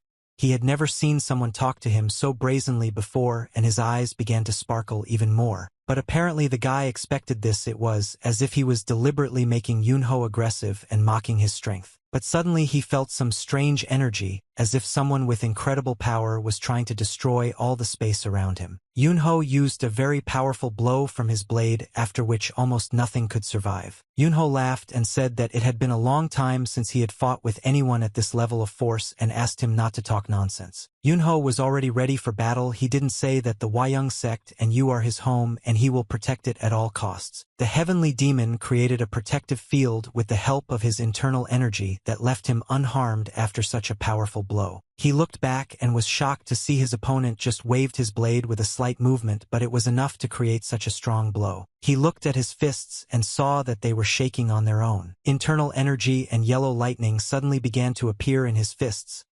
He said that this was what he needed, and this was the answer to the question that he had been looking for so long. He said that a man who had reached the pinnacle of mastery had finally appeared, and he was now standing in front of him. Yunho continued to smile because he was preparing for a serious battle and asked this demon not to blame him for his death because if he died then that was his fate. Yunho took a fighting stance and used a technique called Sky Cleaving Blade. The heavenly demon began to laugh because he had not heard anyone use this technique for a long time and received incredible pleasure from the mere mention of this technique. He also began to emit a large amount of energy and said that this and the technique had such a wonderful name that he would not even be sorry to die after this technique. Two strong opponents stood opposite each other and prepared for a mortal battle. The heavenly demon made a rapid leap forward and wanted to get to his enemy as quickly as possible. Yunho also didn't want to stand still and made a quick dash in order to quickly fight him. They were in the air, and after a few seconds they could not touch their spinners and blades in one blow. This guy was using his strongest technique called Heavenly Demon Fist and was preparing to put all his power into it. Yunho used the second style of his technique, which was called the Moon Cleaver Strike. When his blade and the enemy's fist touched, an incredibly powerful explosion occurred that was unlike anything before. This explosion was so strong that it could be seen several kilometers from this place. After the explosion, nothing was visible for several minutes because smoke and dust were flying in the air after a powerful blow. Lee Ryan hid in his ruined stone walls and watched it all from afar. He wiped his face from dirt and dust with his hand and was glad that he remained alive after such a strong blow. He came closer to see what was happening to them, but he didn't see anything because of the smoke. He asked his older brother if he was okay. Yunho answered him a few seconds later and said that he was standing here and everything was fine with him. Lee asked his older brother if he is alive and has not received any injuries, and Yunho replied that the shaman can rub his eyes and you will see with your own eyes that everything is fine with him. Lee asked what was happening to the head of the Sky Demon cult and did he really just die after being hit. But Yunho looked at the shaman with a dissatisfied look and didn't answer anything. He was just silent. After that, he looked back and saw that his infiltrator was still standing and in a fighting stance. Yunho said that he is the only one from the list of masters who is able to challenge the Sword King Namgung Jin, and even the bloody demon could not withstand the blow of his blade. He smiled and said that I am a very strong guy. He has not met such interesting opponents for a long time. This guy was able to stand on his feet even after losing knowledge, and this is his value. The doors to the room were closed. You could hear some snoring behind the doors. The heavenly demon was sleeping in bed after he fought with Yunho. He spent a lot of energy. He needed to rest. He slept very soundly and no one disturbed his sleep and no one came into his room until he woke up. From the central meeting room, the voice of teachers could be heard who could not believe that this guy was the head of the heavenly demon cult. Yunho looked at the teachers with an unwavering gaze and said that he doesn't know how true it all is, but this guy himself told him so. Yunho explained that this guy said that his name is Bei Wyan and he is the head of the heavenly demon cult and that's all he knows at the moment. Surin over his words and began to scratch her chin with her index finger. She said that the very fact that the head of the celestial demon cult appeared alone in the central plane begins to worry her, and such cases in the past can be listed on one hand. She looked at Yunho with a dissatisfied look and said that if he managed to defeat this guy then he probably better know this guy's martial arts level and how true it is that he is the head of the heavenly demon cult. Yunho looked at her in surprise and asked why she really wanted to know if he was who he said he was, and one of the teachers said that this guy could be an ordinary imposter. Yunho smiled and explained that if he were at the level of an ordinary martial artist then one would suspect such a thing, but this guy does not seem so simple at all and he was at least on the same level as the head of the martial union. I decided to ask Yunho for health when he had already fought with the head of the fighting alliance. Scar at that moment stood behind Mrs. Surin and said that if the young master made such a conclusion then he must really not be lying. One of the teachers narrowed his eyes and said that comparing the skill level of the head of the union and the head of the heavenly demon cult with such indifference could be taken as an insult. The big guy decided to ask Yunho how strong he really was. The guy sat silently and looked at them displeasedly and did not want to answer this question. When the guy woke up he went outside and met Mr. Yunho there. The guy smiled and closed his eyes, after which he said that he now has no money at all. He explained that now he only has 1 silver coin which is all his money, but Yunho at the same moment showed him the exit and said that he had to pay for the restoration of the training ground and had to find the money somewhere. The guy smiled and explained that the heavenly demon would soon find him and then all problems would be solved by themselves, so you shouldn't worry. He leaned his elbows and hands on the step that was slightly above his back and said that he was damn hungry after fighting at full power for the first time in a long time. He looked down on him with contempt and asked again why this idiot came here. The heavenly demon replied that he would like to come up with a good reason for this, but he doesn't have any reason and just wanted to make sure that the rumors he heard about Yunho were actually true. Heavenly Demon said that ordinary rumors greatly exaggerate everything, so he thought that Yunho could not be as strong as they say about him, but he could not think how wrong he was. Yunho, you listened to all this nonsense that he told him and said that the Heavenly Demon must be completely confused.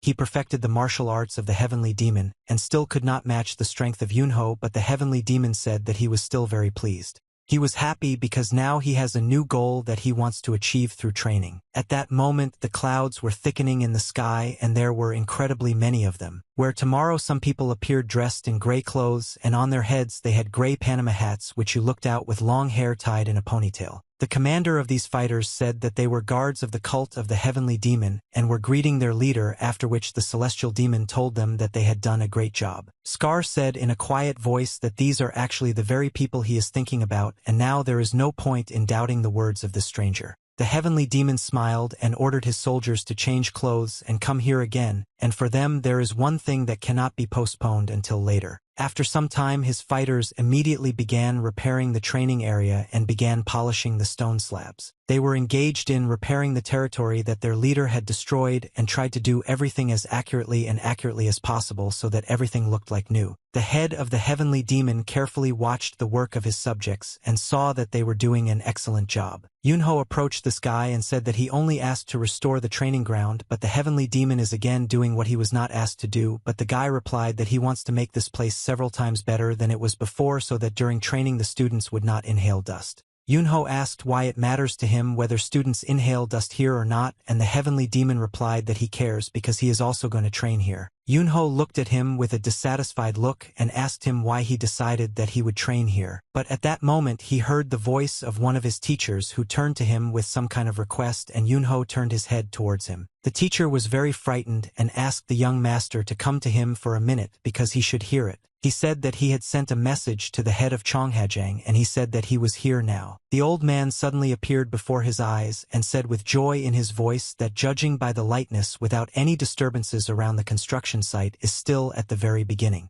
Yunho was shocked when he saw this old man here because he didn't understand why the hell he came here, and the teacher standing behind her replied that he warned that this was not a joke. Yunho think about this moment that it doesn't matter how friendly the head of the union is to him because he definitely won't be happy that the head of the Heavenly Demon cult is here now. Yunho took his friend by the shoulder and said that he can do what he wants, but he shouldn't. He's releasing the Heavenly Demon and must definitely hide it somewhere. They went to the central room where they always greet guests and conduct basic negotiations. The old man looked at the medallion that was lying on the table and said that his nephew is now the head of the military union and the conditions under which he will take control are the same as discussed before. Fno picked up the combat union token Murin, examined it carefully and said that the old man could just send someone here and don't come with me. The old man replied that he didn't think it was right to force someone to take a position against his will, and besides everything otherwise give the head sign through a third of the hand. Yunho stood up from the table, folded his hands, bowed to the old man, and said that if they had completely figured it out then it was time for the old man to leave because he had a lot of urgent matters here, he couldn't waste time.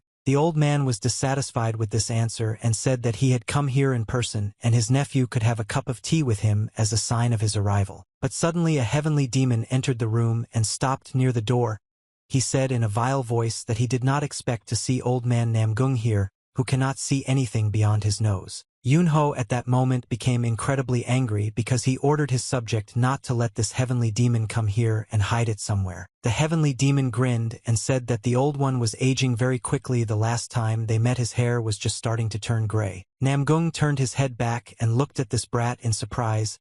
He didn't understand what the Heavenly Demon was doing here and how the wind brought him here. The guy began to slowly approach the old man and said that if Namgung planned to link the Heavenly Bloody Blade with a military alliance, then it was already too late. He smiled and stated that the Heavenly Blood Blade had recently passed his test and he had already agreed to become the next head of the Heavenly Demon cult after he left. These words made the old man feel furious and did not turn to the young master and ask whether what this impudent person just said is true. Yunho waved his hand and told his uncle that it was better to step back a little because now it will be hot here. After 1 second, a heavenly demon flew into the face of this arrogant brat and broke it when it crashed into his face. Yunho was incredibly angry and said that if he comes here again to insult his people and bother them, then he better get out of here right away, and if he came for you to drink tea, then he should close his mouth and sit quietly in the corner and be silent. The heavenly demon at that moment felt very guilty and blood began to flow out of his wear and tear.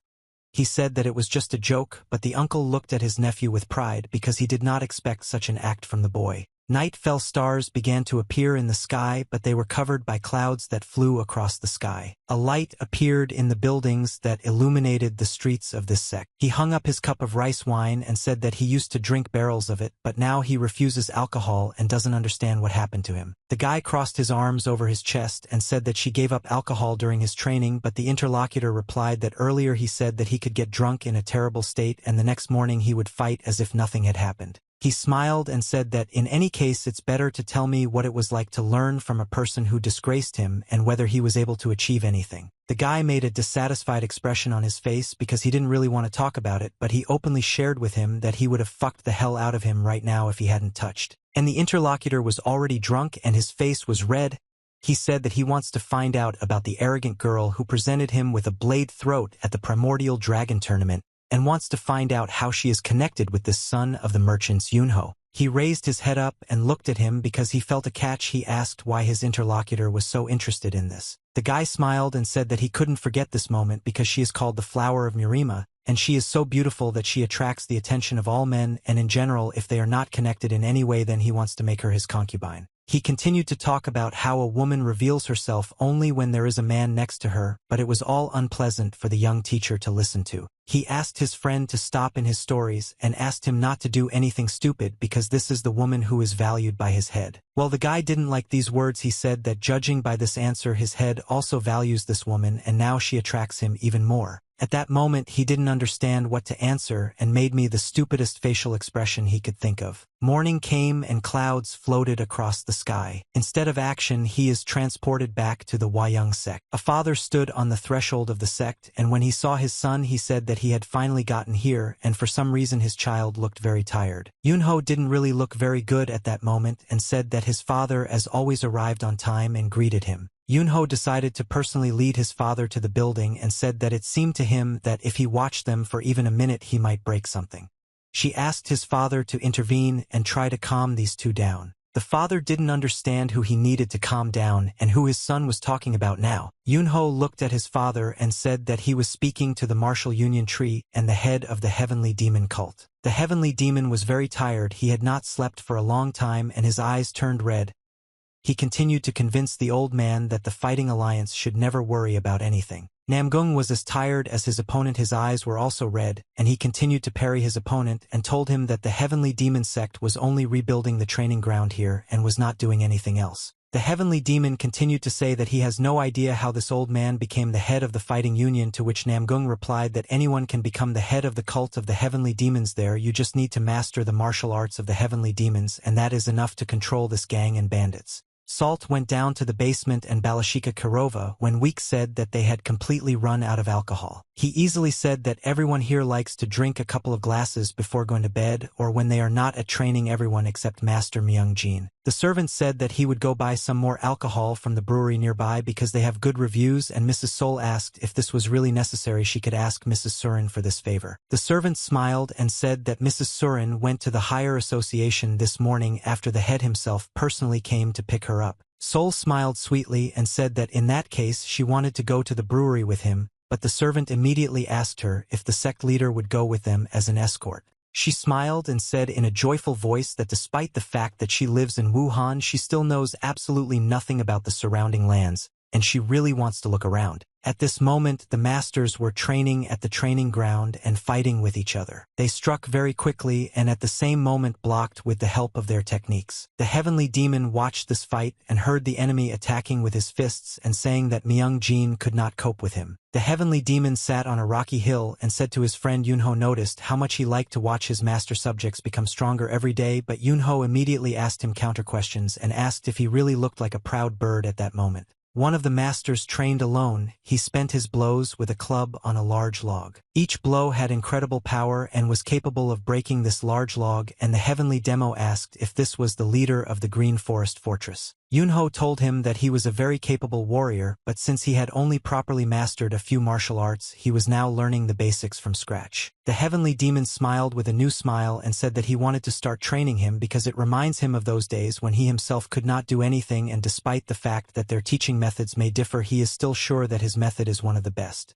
The heavenly demon said that if he just used brute force, the angle of the strike would constantly change and he would not be able to hit the same place. At that moment he came closer to this guy to give him some advice and asked him to relax his muscles and slowly strike the same place at once. Yunho was not very pleased that this guy was interfering with his own business, but nevertheless did not stop him. Yunho asked Myung-jin why Miss Sal Wayung didn't come to training today, and Myung, not distracted from the battle, said that she had gone somewhere with her aunt this morning. Yunho really didn't tell anyone that she left and didn't even tell where exactly she went. The servant answered the young master that they told him that they were going to go to the Chu brewery. It seems to him that they left about an hour ago. Yunho replied that they should have already gone back if they were only going to look at the Chu brewery, but the servant replied that they could decide to wander around the market a little. Yunho turned his head to the side and in a thoughtful voice asked if it was worth going to look for them and asked the rumor to go after them and see what happened to them. At that moment a strong wind rose and began to tear leaves from the trees. A man lay dead in the forest and was bleeding. There was a large cut on his hand. Blood was leaking from the person's body and she was unconscious and lying on the ground. One person approached the barn and stated there that the women who accompanied her no longer had any problems because they took care of her and offered to go back because the master of the Dragon Wind Blade put on a real show. The guy stood near the door and smiled. He said that this girl had become much stronger after the original dragon tournament. She was lying in an abandoned barn, her hands were tied, and her mouth was bandaged with a dirty rag. This man said that looking at her tied up like this could leave the impression that she was just a weak and helpless girl. He looked closer at her face and said that she could bring them a lot of problems because the same merchant's son was constantly following her.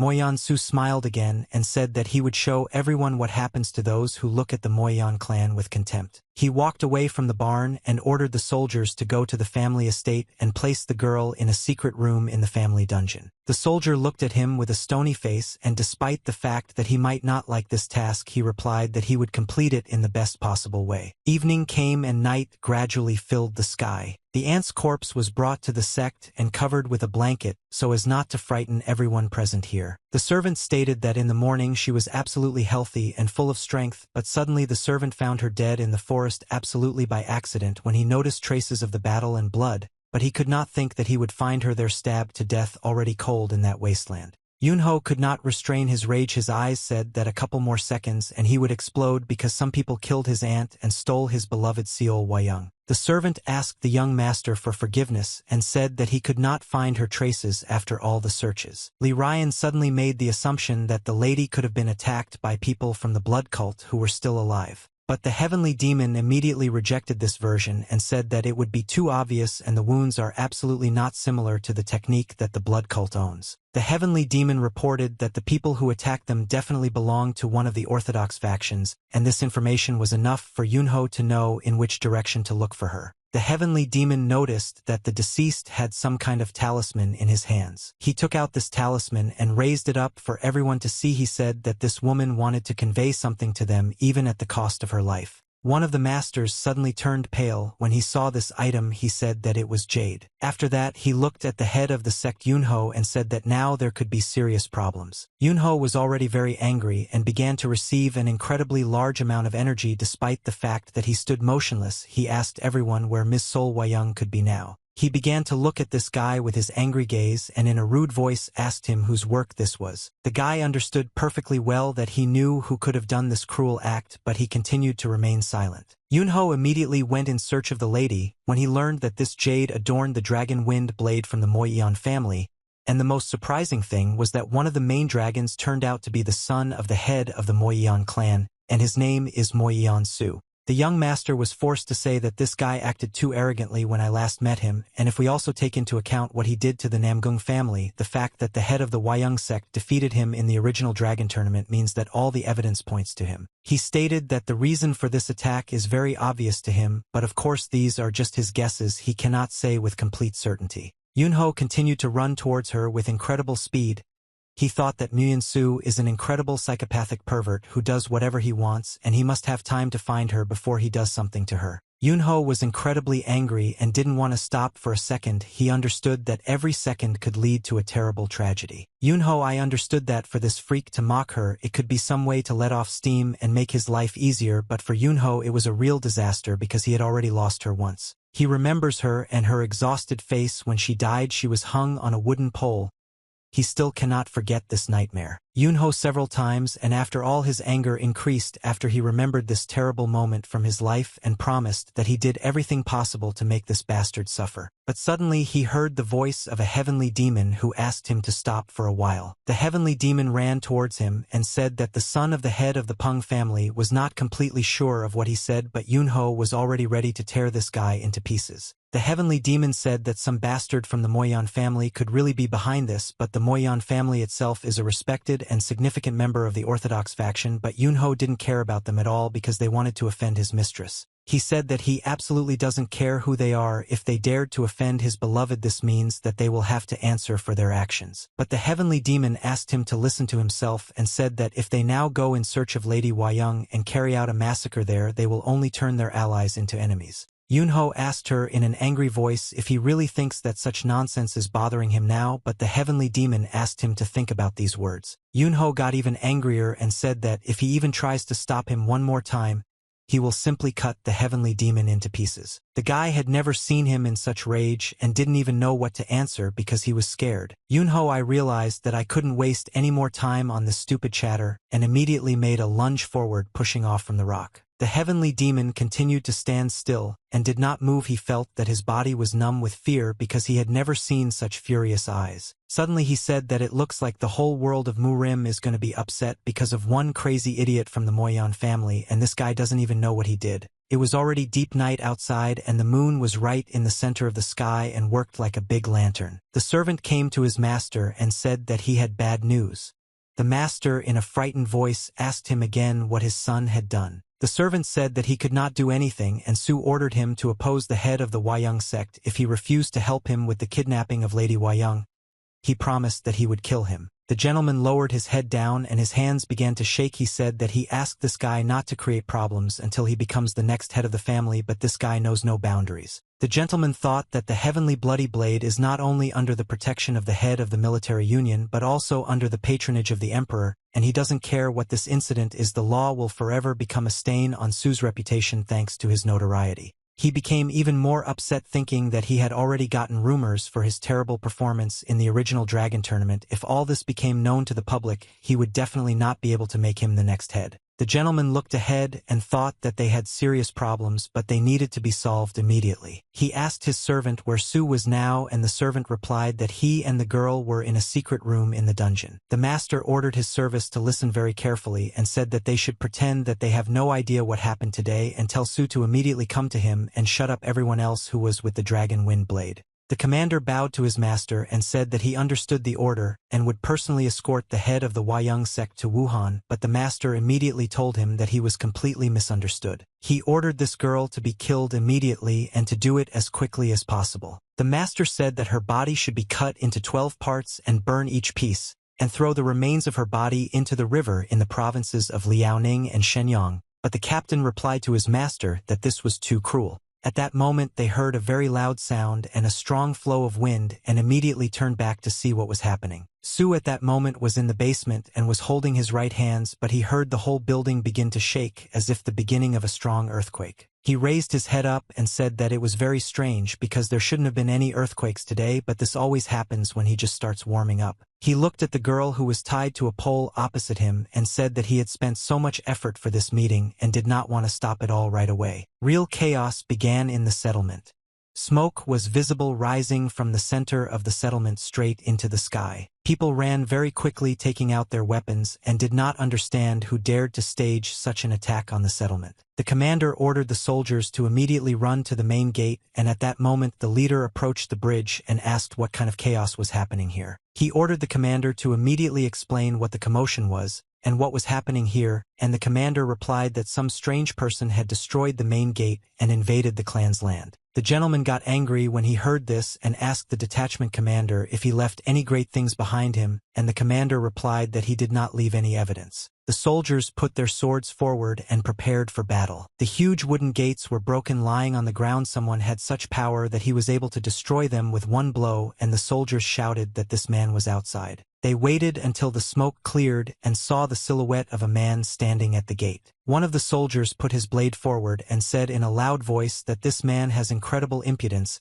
He must immediately explain by what right he does such acts in the middle of the night. Yunho said in a quiet, hoarse voice that he felt that she was here and no one could stop him. He ordered these soldiers to immediately hand over Moyan-su to him.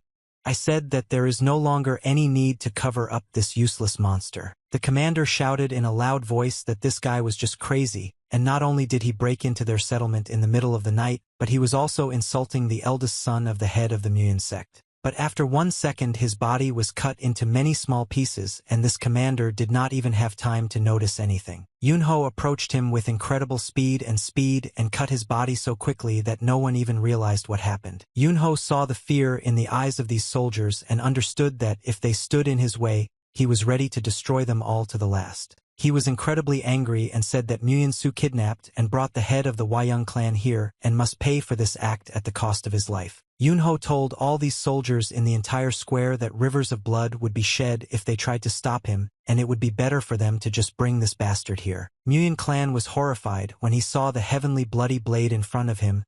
He couldn't believe his eyes because this guy was already here. The detachment commander told the gentleman that it was better to do everything as this man says before the situation got even worse, but the gentleman replied that he intends to obey whoever you are, so the commander needs to hurry up and deal with everything. He understood that the gentleman was going crazy and did not understand all the difficulties of this situation, but he had no choice and he had to obey him. He very quickly began to run using all his speed and thought that the most important thing now is to ensure the safety of the young master, since the heavenly bloody blade unsheathed his sword and came to their settlement. He stopped in front of the door that led to the dungeon and thought that he was already sick of having to carry out these stupid orders all the time and listen to these idiots. He opened the doors in a loud voice and told the young gentleman that he needed to go outside because now there was real chaos going on there. Well, the young gentleman stood motionless and didn't even turn around when I came here as the squad leader. He continued to stand in one place and looked towards the pillar. A few seconds later, the young gentleman fell to the ground and blood began to splash out of his body,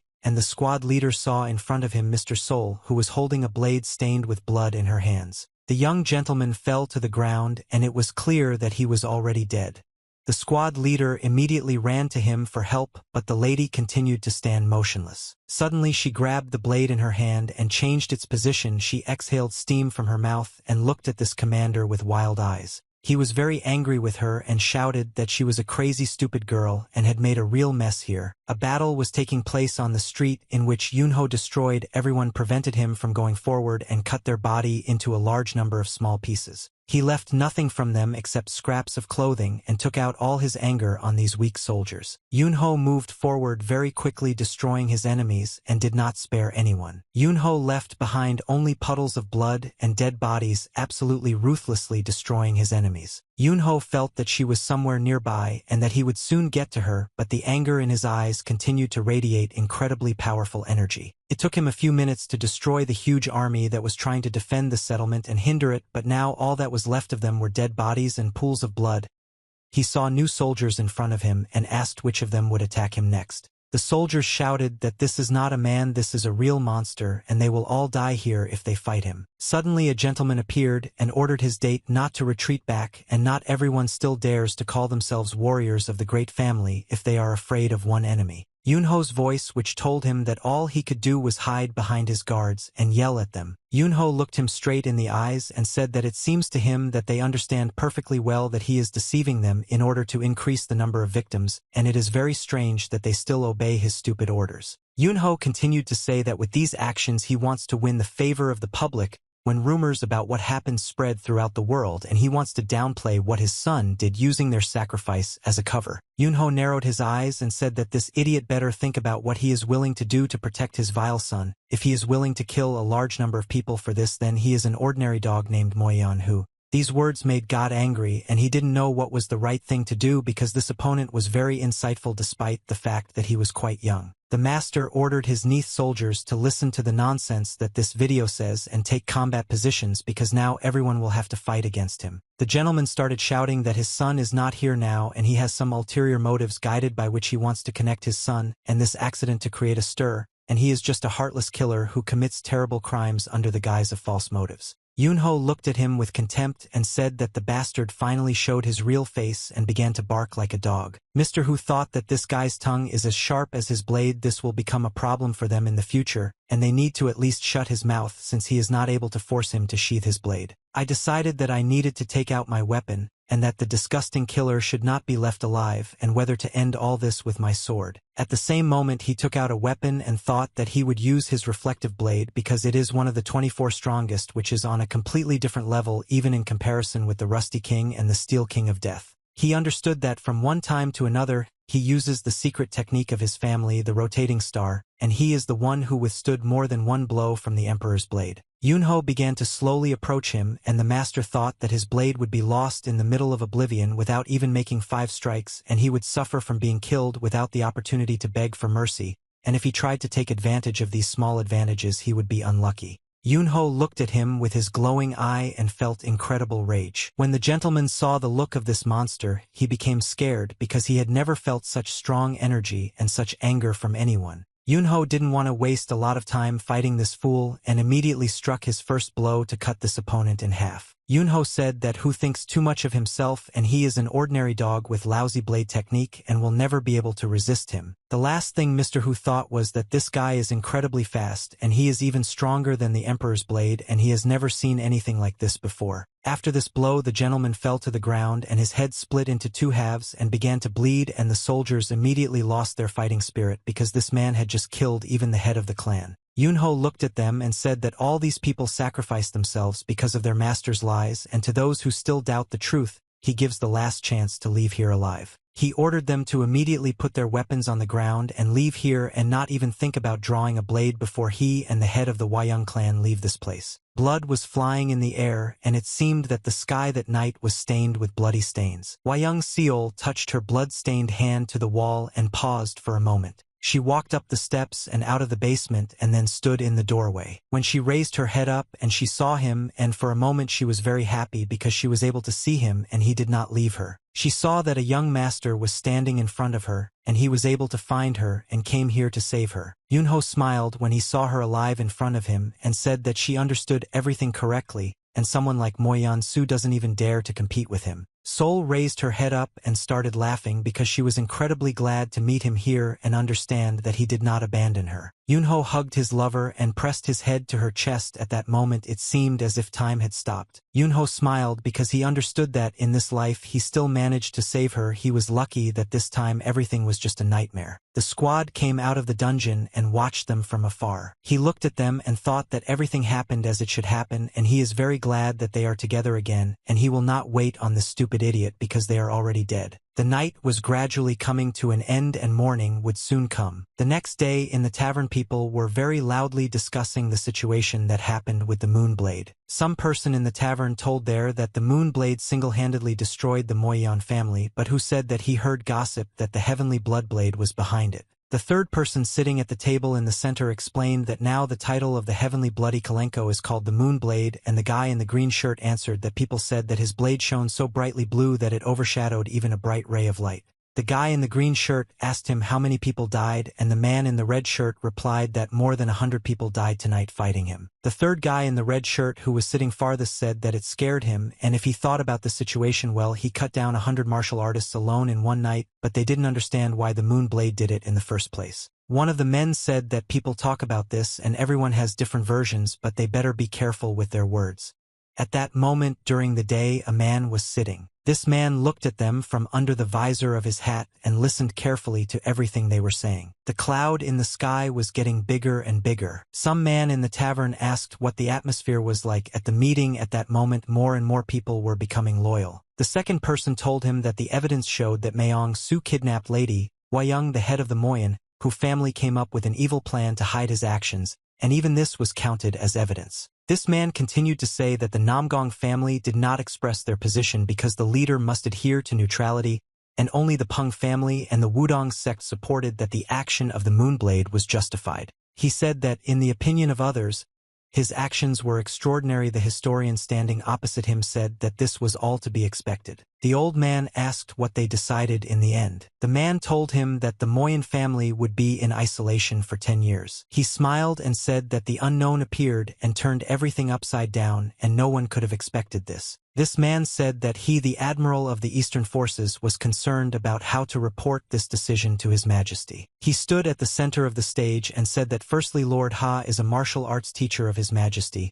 and he was personally appointed by him as a great master of the third rank, and he did not understand how they dared to bring to justice a great master without the permission of the emperor. He raised the tone of his voice and said that also after studying the circumstances of this case, they did not find that Lord Ha was simply trying to save Lady Wayang kidnapped Moyan. It seems to him that the head of the Moyen who family has developed a plan against Lord Ha to cover up his son. He turned his head and looked high at everyone present, and then said that therefore this tragedy should be considered as a consequence of the wrongful actions of the Moyen family, and still intend to hold Lord Ha responsible for it. When the old man heard all the information, he was beside himself. I was surprised and couldn't believe my ears. Well, after a few seconds he calmed down and said that it looked like he was the emperor who directly intervened in the Murim matter, and this was very bad, to which his interlocutor replied that in any case it was lucky that it all ended without chaos. He narrowed his eyes and thought about everything he had just heard. He said that this can be considered a successful outcome of circumstances and take advantage of it. The heavenly demon said that when Yunho burst in there with a crazy look, he thought that everything would be destroyed, but he only killed hundreds of people and returned back home. The heavenly demon said that this did not upset him a little, but nevertheless he still killed a large number of people, but Yunho just continued to silently sit next to him. Yunho suddenly said that at first he intended to do the same as the heavenly demon told him, regardless of whether she was alive or not. He remembered his teacher and remembered the words that the teacher told him about not shedding too much blood, even if bloodshed is inevitable and it is necessary to reduce the number of victims. Yunho said that he was gradually growing up, and this phrase was in his head that evening, although before he would not have even thought about it. Heavenly Idea smiled and said that he was talking about this, and said that Yunho was a great guy for being able to restrain himself, and a sea of blood would disturb his sleep. In the courtyard of the sect, some loud screams were heard, as if someone was constantly in a discussion. Yunho said that his subjects know that because of these incidents he is hated by the arrogant bastards and orthodox factions, so being around him will be very dangerous, and will not bring any benefit, to which one of the teachers said that his concern for their position makes him upset. Peng said that his family absolutely doesn't care about these injections of reptiles. I don't absolutely not listen to their words, and Myung said that regardless of the place of his training, he believes that this has nothing to do with their attitude. Yunho, tired of these constant discussions, he said that there were things that they should learn from the sect leader and the head of the family, and it doesn't matter if it's martial arts or something else, such times it would be nice to study them. Peng asked what would happen to him if he refused this, and Yunho replied that he didn't mind and would just beat him half to death and send him home in a carriage. Yunho went to the negotiation room and told everyone that he thought he needed to go to the Green Forest for a while. He looked at his subject and said that he was ready to bury himself, just not to return back, and the subject replied that he was not going to return there, but recently the new leader of the group, Asolidu, who replaced him, came to see him. He said that some leaders of the forest entered into conversations and committed treason, and therefore he needed his help to deal with him. Yunho looked at him with a dissatisfied look and said that a tough battle was ahead, and why not go to Tula with Lord Amion, and the servant replied that he thought that he would not need his help since the Aso group would help them. The heavenly demon smiled and asked him why don't they go to the forest and look at the results of Li Jagwan, and Yunho's training replied that after such a heap of blood he would start having nightmares. Yunho, he said that if they couldn't hold out then there was no point in returning and would simply die there, but his subjects, and said that now he would definitely use all his strength to go there. But the last word was with the subject. He replied that he was also going to the forest. Myung bowed to his master to everyone present and said that when he is there he will definitely contact them. Yunho said that there is no need to contact him and there is no point in it, and Li Ryan wished them a good journey. Yunho began to go inside the building and asked the little shaman if he wanted to go with him. The shaman was scared because he didn't understand what he wanted alone. Li Ryan said that he completely forgot that when his owner calls him he must fly at the first call like a butterfly. The heavenly demon was drinking tea in his room at that moment and enjoying the moment. He talked about how Lord Haomuna always made tea and in comparison it always tasted like medicinal water, and Surin told him that he was too kind to her and she was wondering why this was happening. The heavenly demon looked at the scar and addressed him by the name Amian. He asked him to sit at the table and enjoy tea. Our Scar replied that he could not drink tea with them because they were his masters. Sol at that moment was training alone on the training ground, practicing her strikes. She moved very quickly like the wind, honing each blow and trying to speed them up. She was already very tired and her face was glassy, but nevertheless she continued to put all her strength into the next attack. Her movements were incredibly fast. She quickly moved forward, striking. One of the elements of the blows was a lunge, after which she made an injection with her blade. At that very second she dodged the blow in order not to take damage, and suddenly she noticed his hand against which her sword collided with its blade. Yunho suddenly appeared in front of her and blocked her weapon movement. He smiled and called her stupid. Yunho said that her sword loses its sharpness if her mind is occupied with other thoughts. She lowered her head and bowed to him and asked for forgiveness because she was thinking about how she could not protect her mother, but Yunho told her that she did everything she could do, and that tragedy was inevitable. There is no need to blame herself for it. Yunho asked her to calm down. Her late mother would not want to see her in this state, and at that moment she smiled and she said she won't be sad anymore. After which they began to train from the very beginning, and this time he watched her movements and suggested how to improve it. A month appeared in the sky which shone very brightly, and that night a lot of stars fell from the sky. The next day there was a strong wind that blew leaves from the trees and made the blockades move very quickly. This wind was a real element that raised dust, dirt, leaves that lay on the ground into the air. Some strange sounds were heard in the grass, as if someone was walking very quietly, trying not to make unnecessary sounds. Suddenly someone's foot appeared wrapped in rags. This foot stepped very hard on the ground, after which the stones flew into the air. Some guy quickly found the front, stepping from foot to foot. This guy's eyes were filled with rage and his smile was very creepy, and if some stranger looked at him he might get scared. Shara saw this guy and immediately drew attention to him. He didn't understand what he did here, who this man was. He took a closer look at it and realized that something very strange was happening here. Scar turned to the heavenly demon and asked him to also look at this guy, and the heavenly demon said that he felt a very strong aura. He smiled and said that he had not seen such a fighting spirit for a long time, and apparently he, like the heavenly demon, could not overcome this attraction. The boy continued to walk with a confident step forward, despite the fact that there was a very strong wind and dust was flying straight into his eyes and was ready to blow the man away. This guy walked out onto the central alley with wide, confident steps and walked forward, approaching the central gate.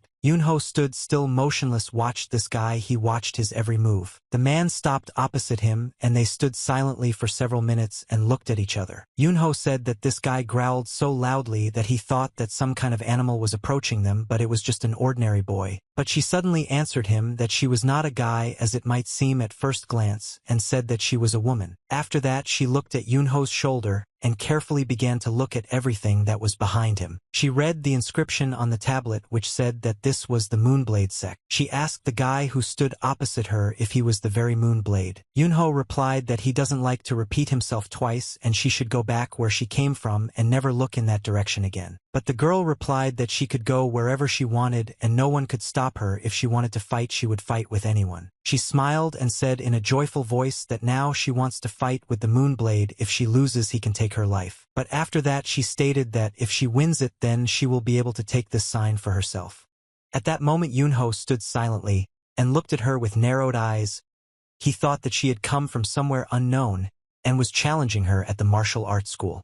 She smiled in a joyful voice and asked what decision he had made and whether he was ready to fight her. Yunho started to get angry because he doesn't like such upstarts who come to him and tell him what he should do. But suddenly he felt that she struck him with a blow and varnished right in the rib and did not even have time to react to it because everything was very fast. She started laughing and said that for a swordsman he has a very strong body and most would start to choke after being hit in such a place. She started laughing joyfully and said that he was strong enough to fight for as long as he fought the heavenly demon. Yunho began to get angry and even more angry because this girl annoyed him. He didn't understand why she was behaving so brazenly and didn't understand if she was really ready to lose her life just to fight with him. Yunho remembered when she punched him in the stomach and he realized it caught him off guard. He couldn't even imagine that a woman could develop external chi energy to such an incredible state. He remembered the words of his teacher who told him that the shortcomings of a small amount of internal energy are very visible. He closed his eyes, smiled, and said that in exceptional cases it is possible to surpass this practice to the limit of external chi energy, and it can be said that using internal chi is not the only correct answer. He looked at his teacher with a distrustful look and asked who was the strongest warrior among those who practiced external energy. The teacher got drunk and answered him that there was one master who had reached the realm of transcendence. He is this warrior, the king of wolves, and the girl who stood in front of him was very reminiscent of this very warrior. Yunho got into a fighting stance again and thought that the teacher probably knew that the wolf king was a woman but didn't tell him about it in order to tease him. She smiled and shouted very loudly that from now on she would fight seriously. She made a swift dash forward and hit him with her fist, but he managed to quickly dodge this blow. The wolf king turned his head back and couldn't believe that her piercer was able to dodge such a fast blow. But Yunho decided not to waste time and immediately dealt an attack to damage her, but she jumped up and dodged. The girl looked at Yunho with delight and was happy because she had never met such strong opponents before. She struck again with her fist, but he quickly dodged again and began to close the distance between them in order to attack her. The girl thought that it would be the right decision to hit him again. He dodged this blow again and jumped up. She started to get angry and asked him why he was constantly dodging her blows. This started to make her very angry and she decided to punch him right in the face so that he would finally feel pain and start fighting. But Yunho was prepared for this blow. He saw that she was angry and acting on emotions, so he simply put his hand forward and grabbed her fist, not allowing her to strike. When he blocked her hand, he punched her in the ribs with all his might. After that, he punched her right in the cheek and she felt incredible pain because this blow could be compared to a large sledgehammer. Yunho put his palm forward. You were preparing to make another blow and told her that to challenge someone to a fight you should have the right atmosphere for it. He hit her with his palm with all his might and threw her back several dozen meters. She flew through the air and periodically fell on her back, hitting large stone slabs on the ground. Despite the pain she had just felt and the damage she had to absorb, she was still able to stay on her feet and stop. The Wolf King pointed her index finger forward and began to laugh very loudly. She pointed her finger at her subscriber and said that he was actually very strong. A few seconds later, she simply fell on her back and hit her spine very hard on the stone slabs. At that moment, she lost consciousness. Yunho continued to look at her, squinting his eyes. He understood that this girl was very impudent and narcissistic, but nevertheless she still could not defeat him. The guy standing behind him smiled and said that Yunho's martial arts skills help him beat up both men and women, and there is no discrimination in this, but this could be expected from the Moonblade. The doors to the room were closed, but behind the doors you could hear someone snoring very loudly. The Wolf King was lying on the bed covered with a blanket, fast asleep with large bruises on her face. Her cheeks swelled to an incredible size. It turned out that just a little more and it could simply burst like a big inflated pimple. A female voice could be heard from the building asking in surprise how this could have happened. The lady looked at her interlocutor with surprised eyes and said that she could not believe that the same woman turned out to be the king of the wolves. The guy replied that Lady Surin understood everything correctly, but after that he added that he was used to calling her just a wild dog. Yunho looked at the guy with a displeased look and asked what he meant by saying that this girl is a wild dog, and the guy replied that she doesn't give up until the very end, bites and rushes into battle like a wild dog. He started laughing loudly in front of everyone and said that once he fought with her for 3 days and 3 nights and he was so tired of it that he even pretended to be dead. He looked at young Master Yunho and said that he was glad to welcome Master Yunho, the fangs of the Wolf King, and Yunho replied that he would go crazy soon. Yunho looked at Lady Surin and asked her if she had any information that would help them. Will you escort her out of here? Surin closed her eyes from coughing several times into her hand and said that this girl wanders through the battlefields appearing out of nowhere and fighting until she wins and then disappears, and they don't know anything, just that she is a mysterious person. Suddenly the voice of that same girl was heard in the room, who suddenly entered the room and said that she had found that same moon blade. The girl was very happy despite the fact that she had a large hematoma on her cheek and a swelling.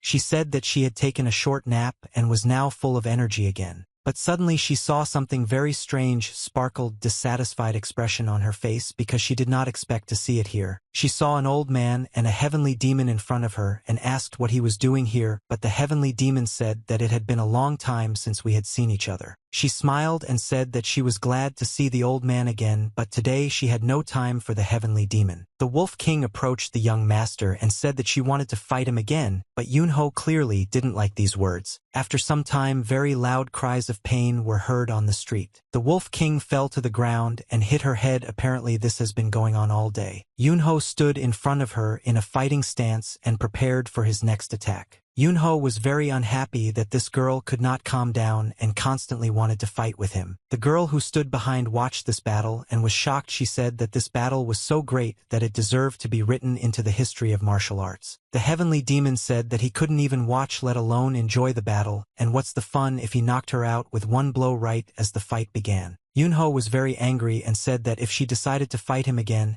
he would simply cut her with a real sword, and the girl at that moment turned to the Shadow Lord and asked him to take the Wolf King to the bed again. The heavenly demon said that this girl was the only one who could reach the limits of external energy practice and achieve transcendence, and killing her would be a waste, but Yunho did not want to continue this whole farce. The heavenly demon looked at him and said that he thought it would be better for Davletovo to answer her requests several times and then stop at the right moment. A voice was heard from the building saying that if you fight the weak, they will either give up or die, and so Yunho will get bored very quickly. Her face swelled even more, but she still continued to say that if he fights with strong opponents, he can fight for a long time, and when he wins he feels delight. If he loses, that's not bad either. Yunho was still unhappy and said that if she died she wouldn't be able to enjoy her stupid fight, and King Volkova replied that this was the only downside to this situation. Yunho ordered her to immediately decide to attack him again like an idiot and die immediately, losing the chance to fight in the future. She became wary when she heard this, and after that he suggested a second option to politely ask him to fight. If he agrees, then there will be a new fight between them again. The Wolf King immediately asked him if she would politely ask him to fight, and he would agree. Would she be able to fight for her own pleasure? And he replied that if she wanted to be beaten half to death, that was her business. This proposal interested King Vako. She said that she agreed, but such a proposal, but in return she would also have a condition. She said that in the Huayang sect there are two strong masters who are capable of killing her, and she does not want to kill her no matter what. She stated her demand that she wants to stay here with them, but Yunho replied that it would be problematic to fulfill her request and she could stay here for just one day, but for her this was not a hotel and she could not just eat and sleep here.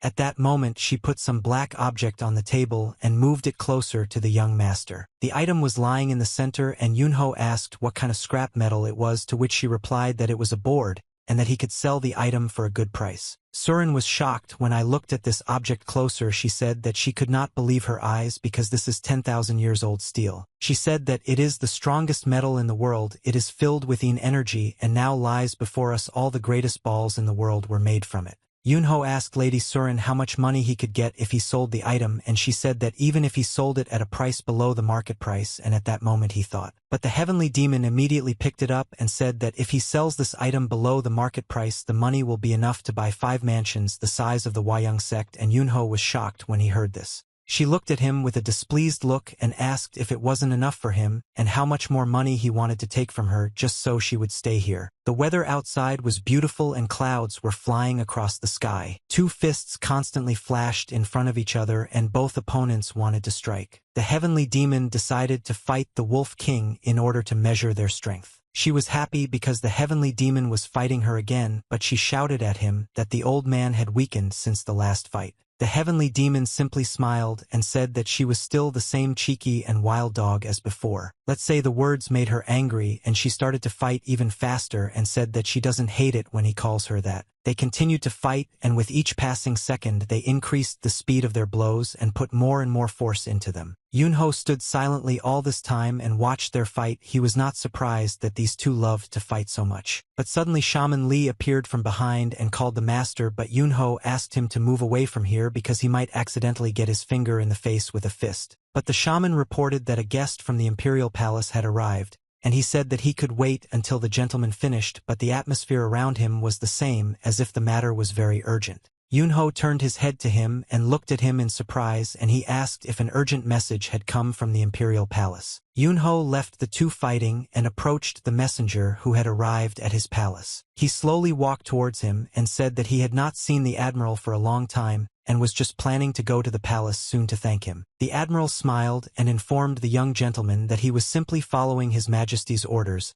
and that he would be pleased to hear the gratitude of such a great warrior. They came into the room, and the voice of the young gentleman was heard saying that even if it was just an order, the admiral still served His Majesty diligently. Yunho said that they had come all this way just to see the young master, and it was strange, but the admiral replied that the affairs of the imperial family were classified in narrow circles. After that he lowered his head and added that to his shame the situation was so urgent, and that he had to turn to young Master Yunho. He looked at the boy and said that the princess was missing, and that this was His Majesty's only sister, and for this reason they had to take emergency measures. He said that she constantly leaves the palace to visit her people, and that on that day she was accompanied by twice as many soldiers as usual. But the time at which she usually returned home had already passed, and only the princess's horse and one of the soldiers had returned. She said they were passing near the town of Ichang in the province of Ubai when the princess noticed a child running into the forest. She was worried that something might happen to the child in this terrible forest, and leaving all the horses led the soldiers into the forest where the child had run away. She didn't return for a long time, and the remaining soldiers also went there to see what happened to her and protect her if anything happened, but they left and didn't return. After listening to the soldier, they did not send 1,000 soldiers there to find her and began searching for the princess. Nog Big Massage Linnea, when the soldiers went to that place, they found only a huge pile of corpses of soldiers on the mountain. Yunho asked in a surprised voice if the princess had died, and all the soldiers who followed her had fallen to their deaths from the cliff. Well, the admiral got angry at this point and asked the young gentleman if he didn't find this story very strange. The admiral explained that in order to understand what happened they were sent to a neighboring village called Jinmun, which is next to a forest and a mountain of ghosts, and when they asked them, the people said that every year local women who visited that mountain disappeared.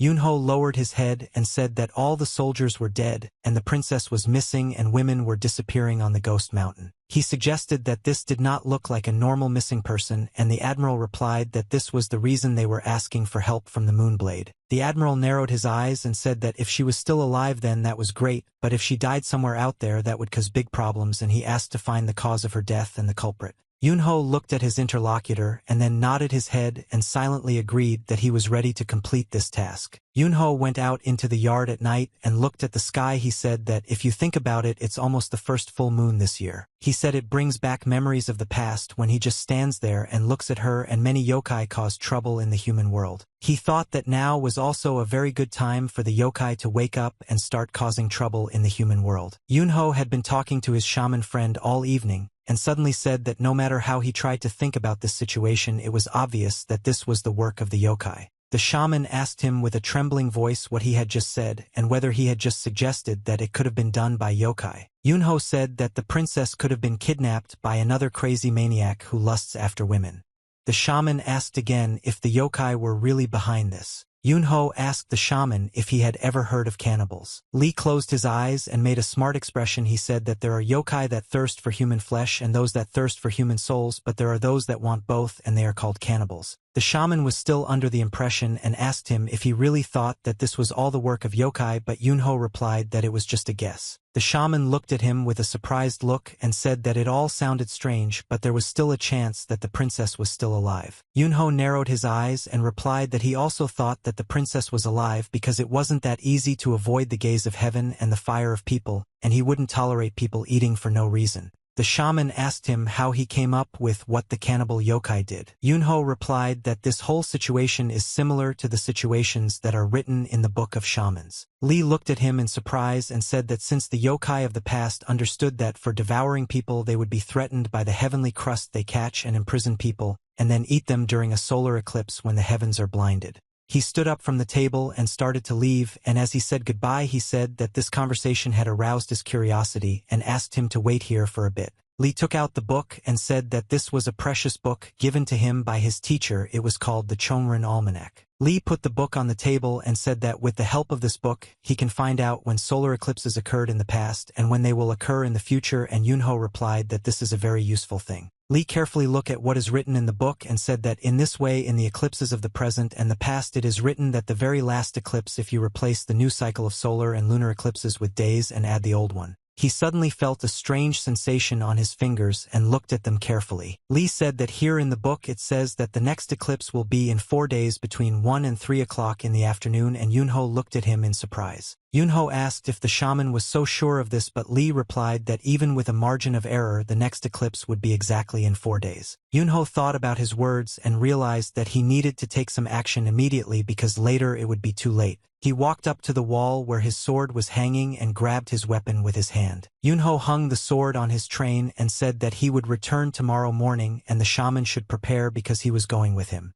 The shaman asked if he was so sure that Yukai did all this and why did the shaman need to go with him. Yunho narrowed his eyes and asked the shaman in a teasing voice if he was scared and afraid that they would actually encounter a yokai. But these words angered the shaman, and after that he said that in front of him stood a better exorcist in Murim who was not afraid of such monsters. Yunho flew into the air and after that said that the shaman should prepare, and at that moment he went to one place. Yunho flew through the sky and thought that he died because he slid 1,000 soldiers at once and nothing would happen if he went to sea. He thought that time was running out and it would be nice to use the girl as bait so that he would show himself. It was already dark in the mountains and fog surrounded the mountains, and the only light was from the windows of the houses. The sign said that this was a demon cave and that it was forbidden to enter. But Yunho was not stopped by this inscription and continued to move forward. He went down into the cave and found his chest there, which he hid so that the saws in this chest would feed on the powerful energies. Yunho took one of the capsules and said that he felt his yokai energy in each of these capsules. He looked at the capsule that held his hands and said that he would take some with him. But suddenly he threw both the capsules back into the chest and said that it was enough. His energy was not as mediocre as that of the blood demon, and besides he did not convert the energy of the yokai into his own internal chi.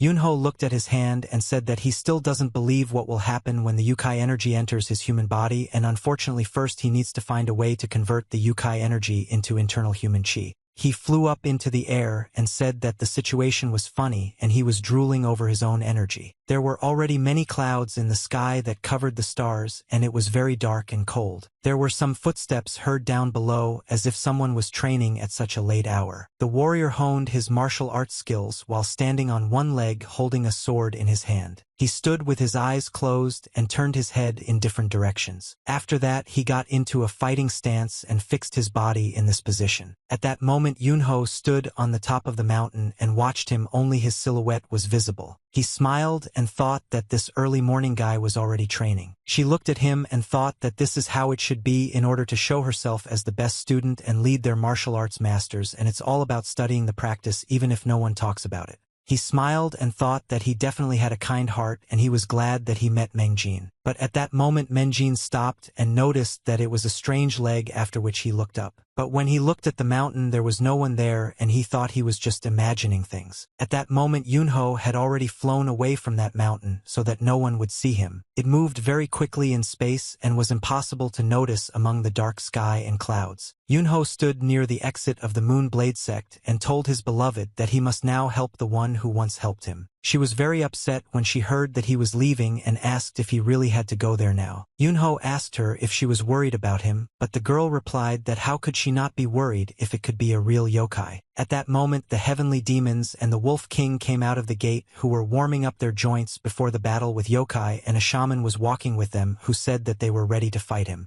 Yunho asked them if they really wanted to go there. The Sky Demon smiled and said that he dreamed of seeing what a yokai looked like in real life, and the Wolf Queen replied that she couldn't just let this battle pass her by. Yunho agreed with them and said that he would still need bait if he had to get out of there. Yunho turned to Goi and asked him to keep an eye on the sects while he was not here, and the guy replied that there was no need to worry because it was not Surin who ordered the guards to be placed around the estate. He thanked Lady Surin for already taking care of this, but the girl only turned her head to the side and involuntarily sighed. As a parting word, she asked to be careful and take care of yourself in this battle, after which Yunho promised that everything would be fine. Yunho put out his hand and ordered Li Riang to immediately assume his usual position on campaigns. Yunho took the shaman by his hand, and after that they set off on a journey. She looked at them in surprise and couldn't believe that they had already left so quickly. The mountain valley was very foggy that day. A soldier came up behind the admiral and told him that he was worried that too much time had passed. The admiral made a displeased expression and told him that if this continued he would have to tell the emperor the bad news. He really didn't want to do that. The soldier answered him that he believed that they would soon be able to drag the princess away because the soldiers were looking for her day and night, and the admiral answered him that he knew how hard the soldiers were trying, but because of his anxiety, he could not restrain himself and said harsh words to the soldiers. Suddenly a squad of moon blades appeared behind them, and they did not hear Yunho's voice, which informed the admiral that the princess was still alive. Yunho said in a joyful voice that of course she is alive only if his guesses are correct. The admiral was delighted and could not hold back his positive emotions. He began to smile and said that he was very glad to hear this from the young master. They moved to a military tent that was in the garrison, and Yunho said that it was necessary to recall all the soldiers from the forest before sunset, and they would only distract from completing the task. Yunho said that they would climb the mountain when the moon was high in the sky. The admiral said that if the princess was alive then every second counted and they couldn't waste time, but the young master replied that they just needed to keep that fact in mind, and going up the mountain right now would be a waste of time. The admiral was dissatisfied with the KGU, heard this order from the young master but nevertheless agreed with him. He said that whatever the reason it must be very important. The admiral came out of the tent in a loud voice and informed all the soldiers that they needed to remain ready in the barracks, and he ordered them to stop climbing the mountain. The heavenly demon stood on the top of the mountain and said that there were a lot of people here, and Queen Volkova replied that it was just a bunch of nobodies. The sky demon smiled and said that despite this they fought bravely against the blood cult, but the wolf queen was again dissatisfied, and she said that there was nothing great about the blood cult scum. Li Ryan pressed his lips together and began to whisper something. He raised his eyes upward and looked attentively at the sky while simultaneously chanting some spells. He looked at the mountain that was opposite him several hundred meters away and said that he felt that there was something there and that it was definitely not a person. The moon came at night. A big bright lantern was right in the center of the sky. There were many memory roots in the forest that seemed to move through space on their own. But Yunho quickly dealt with these roots by cutting them with his sword. The heavenly demon walked along with the detachment along this thorny forest and said that the soldiers were probably looking for the princess everywhere, but they missed this thorny bush at the very entrance to the mountain because it was not even touched, and this is not normal.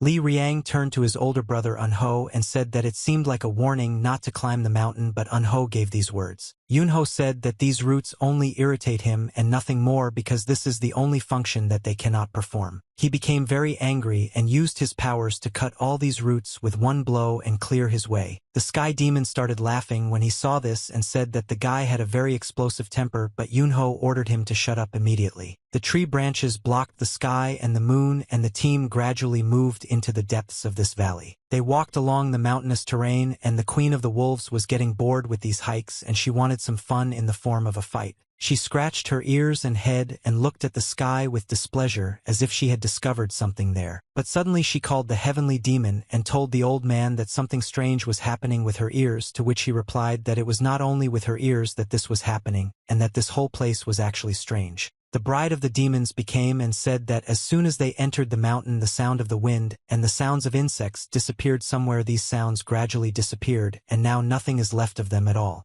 Li Ryan watched his older brother simply walk forward and ignore their chatter. Yunho suddenly stopped and said in a dissatisfied voice that their enemy was already close. After that they all looked into the dark misty valley in front of them, and the elder brother said that it seemed like he was watching them in the darkness, and it seemed like he didn't want to show himself, most likely because of the recent pursuit by the soldiers. The heavenly demon lit a fire with his hand and said that he had come all this way to see the yokai that he had only read about in books. He began to smile and in an arrogant voice, "Here is this creature, where is he hiding and why doesn't he come out to meet them? The heavenly demon will personally pull him out with his flame of the heavenly demon." Yunho was happy when he saw what the heavenly demon was doing and said that the women and princesses he kidnapped must be somewhere on the mountain, unless his plan was to burn the entire mountain and kill everyone. He looked at him with a displeased look and ordered him to stop immediately, after which the heavenly demon extinguished his fire. Yunho continued forward and said that because of this fire he tries to hide even more and ordered everyone to wait here. Lee Ryan didn't understand what his older brother had come up with and wanted to ask him what he had in mind, to which Yunho answered him that he wanted to kill this monster with the help of bait. After that, he took out a small box of capsules filled with the power of the yokai from his inside pocket.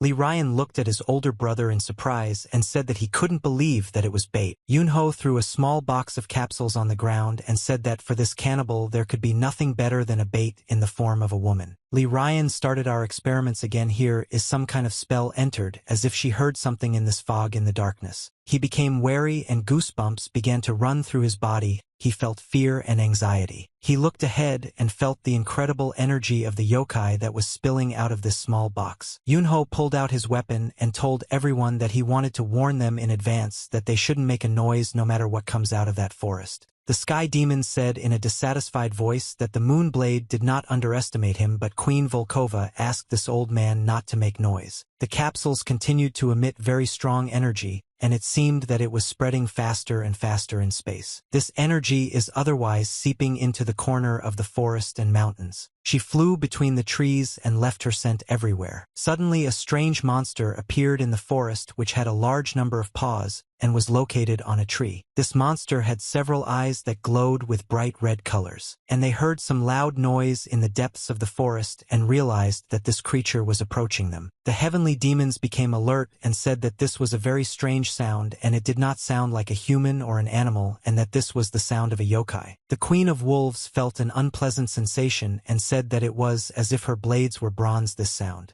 But only Yunho was delighted that he would now meet this monster.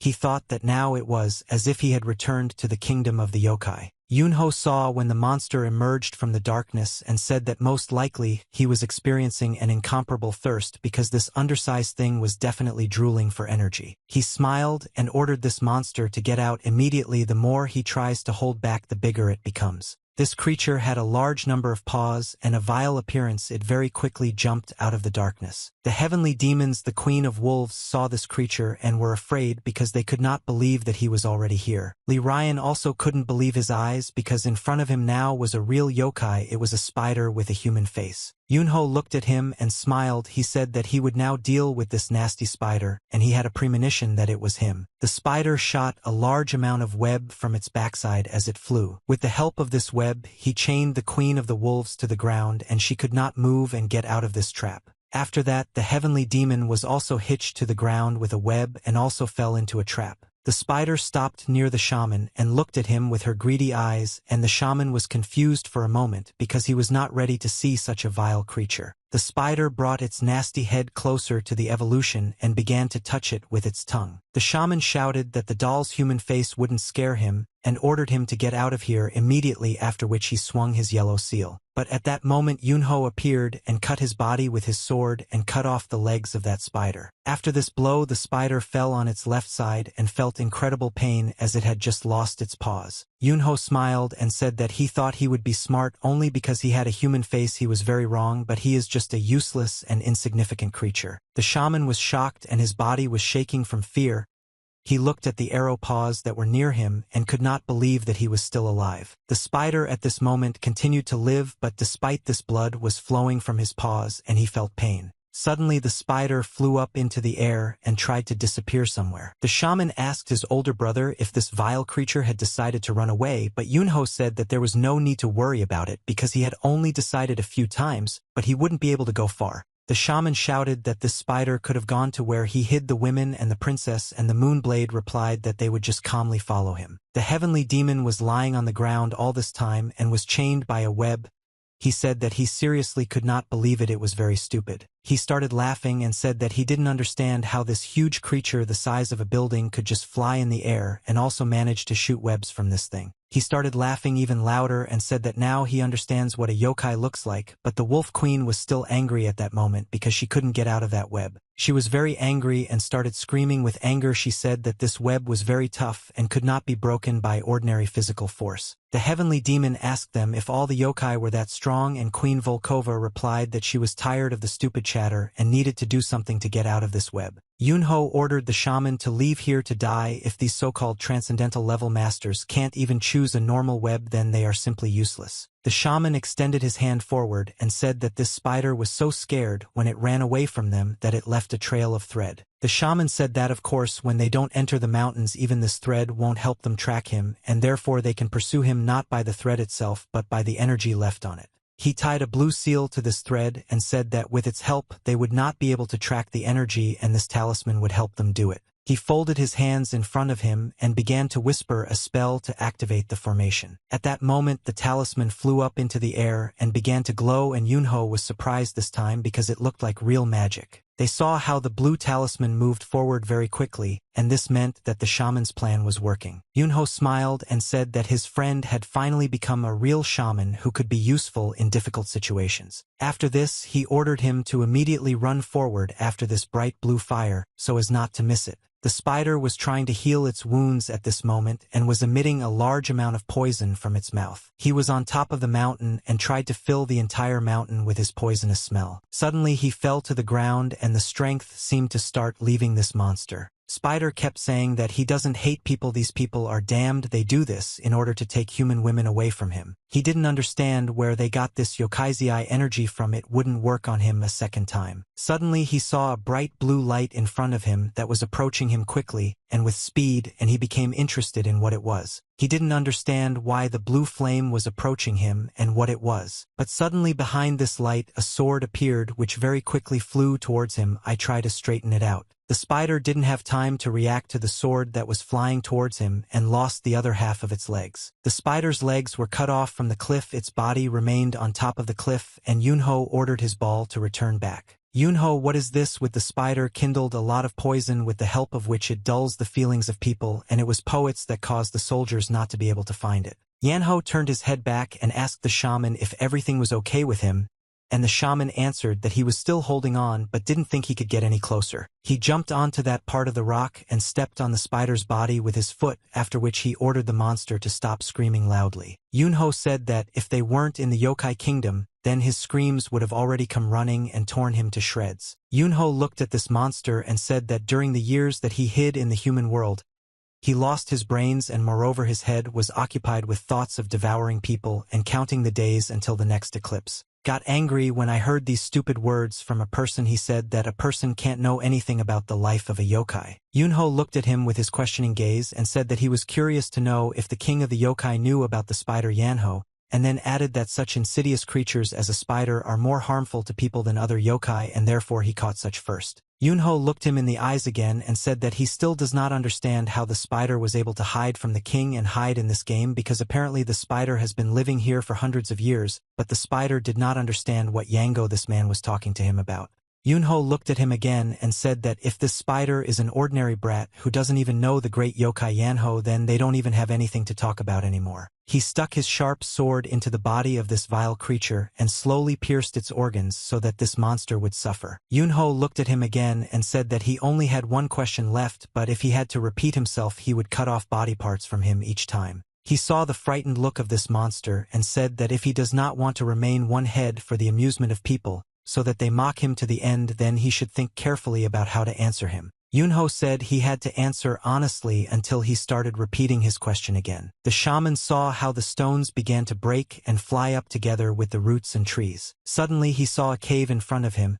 He said that the stone's tree branches were so cleverly intertwined that they blocked the entrance to the cave, and now it was no wonder to him that so many soldiers passed by and did not notice anything. When he entered the cave he was shocked and scared after what he saw above. He raised his eyes up and saw many cocoons inside which were women, and it became creepy because he could not even imagine how many women this terrible spider had caught. The shaman immediately ran to his older brother and said that the guy had found the princess and the other women. The shaman said that all these women are now unconscious due to the effects of the poison, but not okay, and Yunho said that this is very good news. Yunho asked if there were other women he hid in other places, and the spider replied that there were no other places and the person should believe him. Yunho smiled and said that he believed this nasty spider, but it still wouldn't save his life. The spider began to scream in fear and say that he did not want to die and asked for mercy. But Yunho couldn't just spare this monster and destroyed it with one powerful blow. The shaman was surprised when he saw such an incredible force of attack from his older brother. The shaman looked at him and thought that it didn't matter who was in front of him, a human or a yokai, because everything turned into a mess when meeting an older brother and his strength was incredible.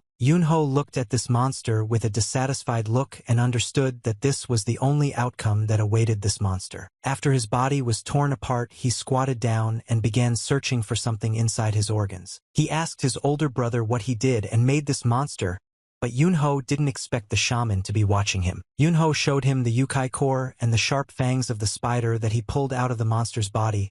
He said that it might be useful to him in the future. The shaman shouted very loudly that the older brother should wash his hands 3 times before eating, and he touched this abomination. Morning came and the fog gradually began to dissipate, and it became light in the mountains. The admiral began to shout in a joyful voice that he could not believe that they were able to find the princess. "Admiral, what did they do, and how does the princess feel now, and what is she like in principle?" Yunho replied that she was with the local women and they were all safe, and after these words the admiral said that he felt incredible relief and he always knew that the Moonblade could handle this. Yunho pimpled his eyes and said that he would tell the details later, because for now he doesn't really want to remember it. He marked the location of the smoke cave, so the admiral should send soldiers there to bring women and clothes they should also take in order to dress them. Yunho stood on top of the cliff and told his squad that the princess had come here to find out why local women were disappearing. He said that she unfortunately learned from her own experience that yokai is behind the disappearance of women. The heavenly demon scratched his head and said that this is a very brave girl,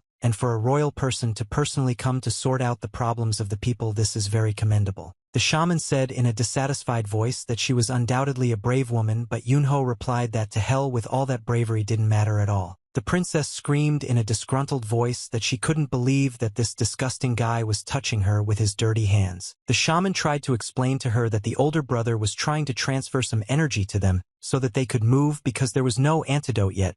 But the girl still continued to scream and was unhappy, and Yunho already wanted to kill her himself because she irritated him. The sky demon started laughing and said that now it was clear why he didn't bring her here with him, but the wolf queen said that if he had hit her a couple of times she would have become more obedient. They decided to go back, and the shaman said that there would be a great hotel on the way, so first they should have a tasty snack there. But Yunho stopped and told everyone that he needed to go away for a while to one place and they should go forward without him. The heavenly blade asked the guy where he had suddenly decided to go, but the guy did not answer that he would tell about everything only when he returned. The heavenly demon didn't think long and simply decided to go forward, after which he told the shaman not to delay and to catch up with them. The shaman looked at his older brother and thought that it was unlikely that he would go and beat the princess for her sharp tongue, although he was definitely capable of that. Yunho went to a big city that was located near these mountains. He met with the emperor in his palace, and the emperor said that the girls would get better as soon as they were given an antidote according to the recipe of their shaman. Then Yunho added that this would definitely help them because he is a very talented shaman. The young emperor smiled and said that the Moonblade had once again provided great help to them and the imperial family. The emperor said that the Moonblade had only taken his sister but many sisters and daughters from other families, and he was very grateful to him, and Yunho replied that it was his duty and there was nothing special about it. But suddenly the young emperor said that there was another side to this situation, and the Moonblade became embarrassed when he heard this. The emperor lowered his head and said that it was hard to believe that all this was the work of the cannibal yokai, and that he had only read about these creatures in ancient records and did not think that they actually existed. Yunho replied that yokai exist to this day, they just rarely appear in the human world, to which the emperor replied that it was now clear to him, and that it still exists and that it was strange. Yunho said that there is no need to worry about it because in the future he is thinking about paying more attention to this issue. The young emperor said that he was now much calmer and would provide any possible support. Yunho asked the young emperor if he could ask for something in return. The emperor curiously asked what he wanted to ask for the Moonblade. Yunho said that he wanted to meet Guyaja, and his face became cunning ear small. The young emperor was surprised when he heard such a strange request to meet with Master Guyaja, but the Moonblade asked not to ask the reason for this meeting. The young emperor was embarrassed and said that in this situation his hands were tied, and he would hardly be able to help with anything. Even at his request, there was no guarantee that he would agree to meet with the Moonblade. Yunho continued to smile and said that there was no need to worry about it and that he would definitely want to meet him. Guyaja, when he heard this name from Surinado, it seemed very familiar to him, as if it was the name of someone from the distant past that he vaguely remembers. Yunho saw a bamboo forest in front of him on top of the traffic police and said that the forge is at the very end of this road. He walked forward and held his hand over his shirt to look neater. He said that he would find out everything that was going on there as soon as he met him and would see if he was the topic he thought he was. He walked forward and saw in front of him a large wall that enclosed a small settlement inside. On top of one of the houses there was a long chimney from which smoke was coming out. On the street, blacksmith Bill hammers a hot piece of iron, making a weapon out of the piece of iron. Suddenly a red-hot piece of metal was restored to its original state in the hands. An assistant approached him. He looked very strange and his body was blue, and he did not look like an ordinary person. He told the master that His Imperial Majesty had again sent some person to meet the master. The blacksmith said that she had told him 100 times to decline such idiotic requests, and the assistant said that he always does so. Suddenly a man knocked on the door and the knock echoed throughout the entire settlement. The assistant turned his head towards the gate and said that he was interested in who had managed to get so far despite the barrier. The blacksmith said that it was precisely because of his assistant Vupion that there was no progress, and he himself saw that because of his soft refusals they were already breaking down the doors like this. The blacksmith himself went to the doors and opened them with his own hands in order to see who had come to him. He got angry and started shouting, but in his rough voice, he said that this was some ordinary forge in the wilderness. If he wanted to leave the whole head, then he should get out of here immediately. But when he saw the guy in front of him, he paused for a moment and opened his mouth. He saw the sword that was on this guy's belt and couldn't believe that it was that same Donlu. Yunho stood in front of him with his hands behind his back, and the blacksmith remembered that Donlu's sword had recently changed its owner. The blacksmith came closer to this guy and asked him if he was the same Moonblade. Yunho was happy when I realized that the blacksmith recognized him and began to smile. Yunho looked closer at the man and said that his face refreshed his memories. Yunho smiled again and said that he now remembered exactly, and he broke the balls that this blacksmith offered him and used them as a mirror, and then asked if he was the one who begged to forgive his sins for offering him broken swords. The blacksmith was shocked when he heard such a story from his life from the lips of this guy. He could not believe that this was the same creature. He fell to his knees and began to bow to this great being and said that he could not believe that the Moonblade had visited such a nonentity as he. Yunho smiled again and asked if he really knew who Yunho was. The blacksmith smiled and said that he always recognizes Mr. Yunho. Moonblade stood in front of him and said that he hadn't seen Guyaja for a long time. In this bamboo forest it was very nice and calm atmosphere made me think that there is a settlement where a blacksmith lives. He poured a glass of rice wine and said that the shamans had long begged him to make balls for them, and one day he agreed, so he made several swords for them when he had free time, and they were happy. He also liked doing it. He sat opposite his guest and said that this is why he established his forge in this place and is doing what he loves, but Yunho replied that he found it very funny that the shamans turned to him with this request. Guyaja said that he heard that the Moonblade ascended and became immortal, but Yunho wondered who told him that. Guyaja replied that absolutely everyone thinks so and there is nothing secret about it. Yunho made a dissatisfied expression and said that he was interested in how he got from being a shaman to the world of yokai. He started laughing very loudly and said that it doesn't matter whether he is immortal or human, his powers have reached an incredible level anyway, and the Moonblade replied that he is just making fun of him because he is now much weaker than when he was a yokai. Yunho didn't like the way he spoke to him and said that all this doesn't stop him from cutting off his head at any moment, and the blacksmith asked him not to do that because it's just a joke. After that, he asked the Moonblade what brought him here. Yunho took out the package and opened it. After that showed that the package contains 2 sharp fangs core. The blacksmith said that these were the fangs of a spider core and he had already seen them, and it seemed that this creature was about 100 years old. Yunho asked to make a yokai sword from these items, and the request surprised the blacksmith. Yunho said that when he was dealing with this spider, an interesting thought came to him. He said that if he wants he can destroy the yokai hiding in the world of people, but there may be too many of them. The blacksmith was shocked when he heard this and said that he had permission to be here and his student also had permission to do so, but Yunho said that he had no questions for him. Yunho said that he wants to prepare for this event just in case, and among them there may be 2 powerful yokai that you will have a hard time dealing with. He thought about it and said that Donlu is a very good sword, but when he created it he did not take into account the battle with the yokai, and he will make a sword that will be stronger and cut deeper into the yokai than Donlu.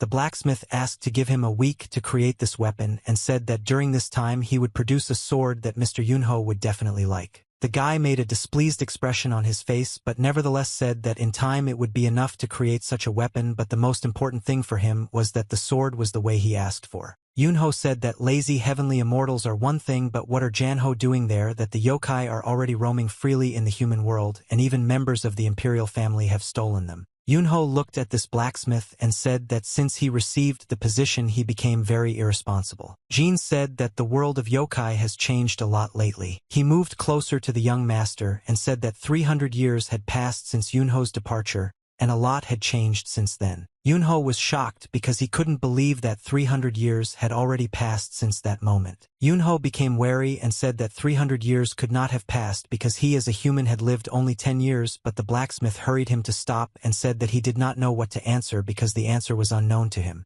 Yunho became very curious as to why there was such a big time difference, or if it was because of something related to this damn cause and effect relationship and Tathagata. The blacksmith exhaled and said that no matter what years had passed since he left their world. The guy lowered his head down and sighed heavily, saying that he didn't care because now the change in the yokai world had nothing to do with him. But the blacksmith did not know how to react to these words and simply looked at him with his eyes. There were a lot of bamboo trees growing in the bamboo forest and they were walking between them. Yunho looked at him goodbye and said that he would come back here in a week and they would see each other again. The blacksmith bowed to him and wished him a good journey and a good road, and Yunho asked him to take care of himself. This creature said that he heard that the Moonblade is not an unrivaled martial artist, he is just a human, so why does the master bow his head forward? The blacksmith smiled and asked Wupyeong to watch his tongue since he was the one who ruled the yokai world before he was born. He even commanded the great yokai like a dog, and even the heavenly immortals were afraid of this nine-tailed fox. Wupyeong got scared and turned pale. He asked if this was the same nine-tailed fox that makes up legends. He asked his assistant to pour coal into the furnace to make a fire because now they won't be making the most powerful sword in the whole world. He said that they must work day and night to make better weapons against the yokai. In the bamboo forest, the hammer struck iron. The master tried tirelessly. He constantly worked on this weapon in order to surprise the master of the moon. Yunho returned exactly a week later as promised. When he saw this weapon, it was Shakurova. He couldn't believe that in front of him was the very sword that he asked to forge for him, and this sword looked magnificent. The blacksmith said that he specially gave it the appearance of an ordinary ball so that it would not attract people's attention, but when Yunho took your weapon he said that even a woman could use it and the video is very easy to use. The blacksmith asked if Yunho was happy with the weapon that had been forged for him. Yunho looked at him, narrowed his eyes, and understood that this sycophant wanted compliments. He immediately pointed the sword at his neck to threaten him. The blacksmith did not understand what he had done and why Mr. Yunho was behaving like this. But Yunho enjoyed the fact that he was bullying this guy and could show him his strength. Yunho smiled again and said that he must have done a great job since he was scared by the sight of that weapon. He threw him a box with, as in straw, said that now it belongs to him and it is a gift from the Moonblade. The blacksmith grabbed the box with both hands and began to look at what it was. He put the box in front of his face and asked the gentleman what was inside this box. She answered that there was a gift for such a powerful weapon. Yunho said that there is a pill there that contains the remnants of energy that he left in people when he was a Yukai. The blacksmith said that he could not accept such a valuable thing, but this did not interest the moon of the blade, and he slowly left the room. Wupyeong asked the blacksmith if he liked this weapon, and the blacksmith replied that he was absolutely sure that he was delighted with this ball. The blacksmith said that in return he gave him a thing worth more than this weapon. He stood and looked into the distance and said that he was incredibly happy now. He turned to his assistant Wupyeong and told him just in case not to even think about telling the other students that Mr. Yunho would return as a human and he would dig up a sword of such power for him. Wupyeong replied to the master that he had not mastered Kuni for long and was quite smart. He said he was worried that they might harm him if they found out about it. He turned his head to his student and asked him if he knew about this, and the student replied that he knew. He said that I am crazy people are not afraid of anything, and he did not meet with them because it seems to him that soon they will create a lot of problems.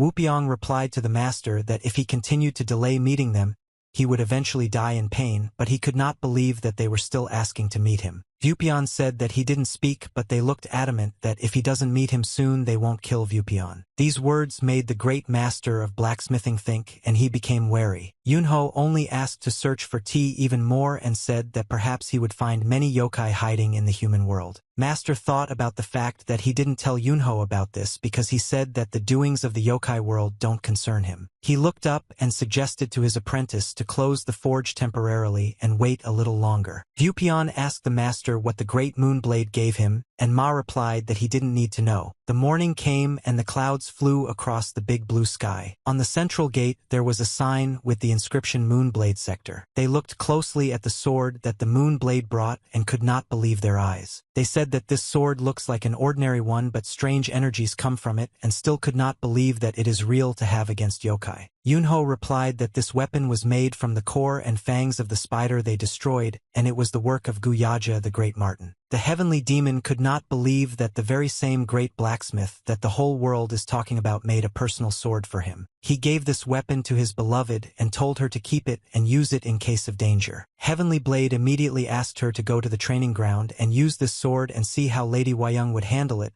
but the Wolf Queen couldn't miss it. I said that she also wanted to see and would go with them. Scar at this moment quietly told the lady that he also wanted the training ground for a short time. Surin screamed in a dissatisfied voice that she really couldn't believe that he defeated Yoyai. But when she saw that the famous master forged a yokai sword for him in 1 week, she still. But Yunho doesn't understand why she scolds him and she wants from him, and she answered that she doesn't scold, she saw him asking questions because it's hard to believe. She said that everyone knows that Guyaja does not make balls for every passerby, and it does not matter who he is the emperor, the greatest martial artist in the world.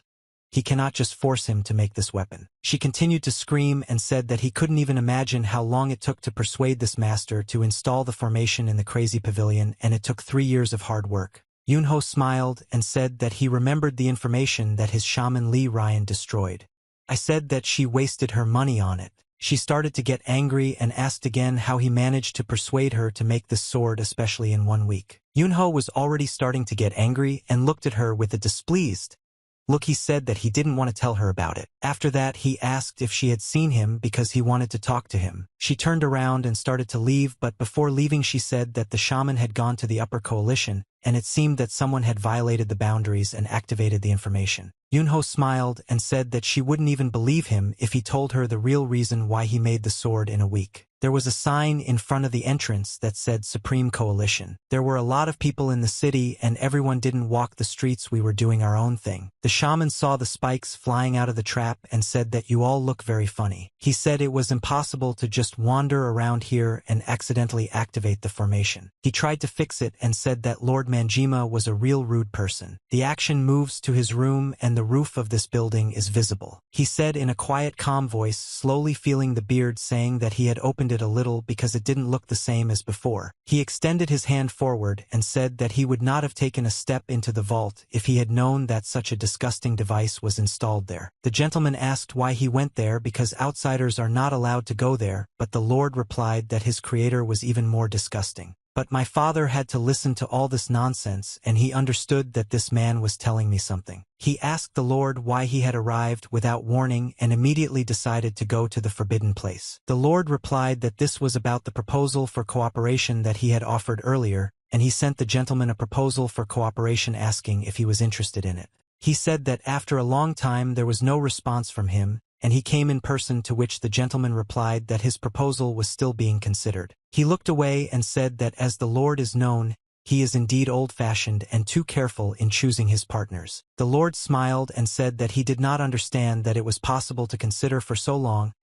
He should not have any concerns because the proposals came personally from him, from Lord Mangyam Han Yunwu. The Lord said that if he doesn't trust him, then their conversation will go to another plane, but the Lord started laughing and said that this can't be because they haven't known each other for so many years. He smiled and said that this is a large-scale project involving the Imperial Palace and trade unions by sea, and I just think that one should be extremely careful before taking such a step. He narrowed his eyes and looked at him with displeasure because he understood that the gentleman did not want to have any business with him. He spread his hands to the side and said that it was easier to pierce the bull's skin than to fight with the master and his stubbornness. A shout could be heard from the building that he couldn't wait too long and asked that his proposal be considered as soon as possible. The lady turned her head to the side and asked in a surprised voice what kind of guest had decided to come to visit them. The maid replied that Master Han Yunwoo of the 10,000 Gold and Young Masters Association Han Jinsun had decided to come to them. The lady replied that she had not seen her brother for a long time, so she would like to visit him together with her father. They will punish her, nothing will come of it. The maid replied that she could personally go to the Moon Clique sect and ask him to come to the gas station.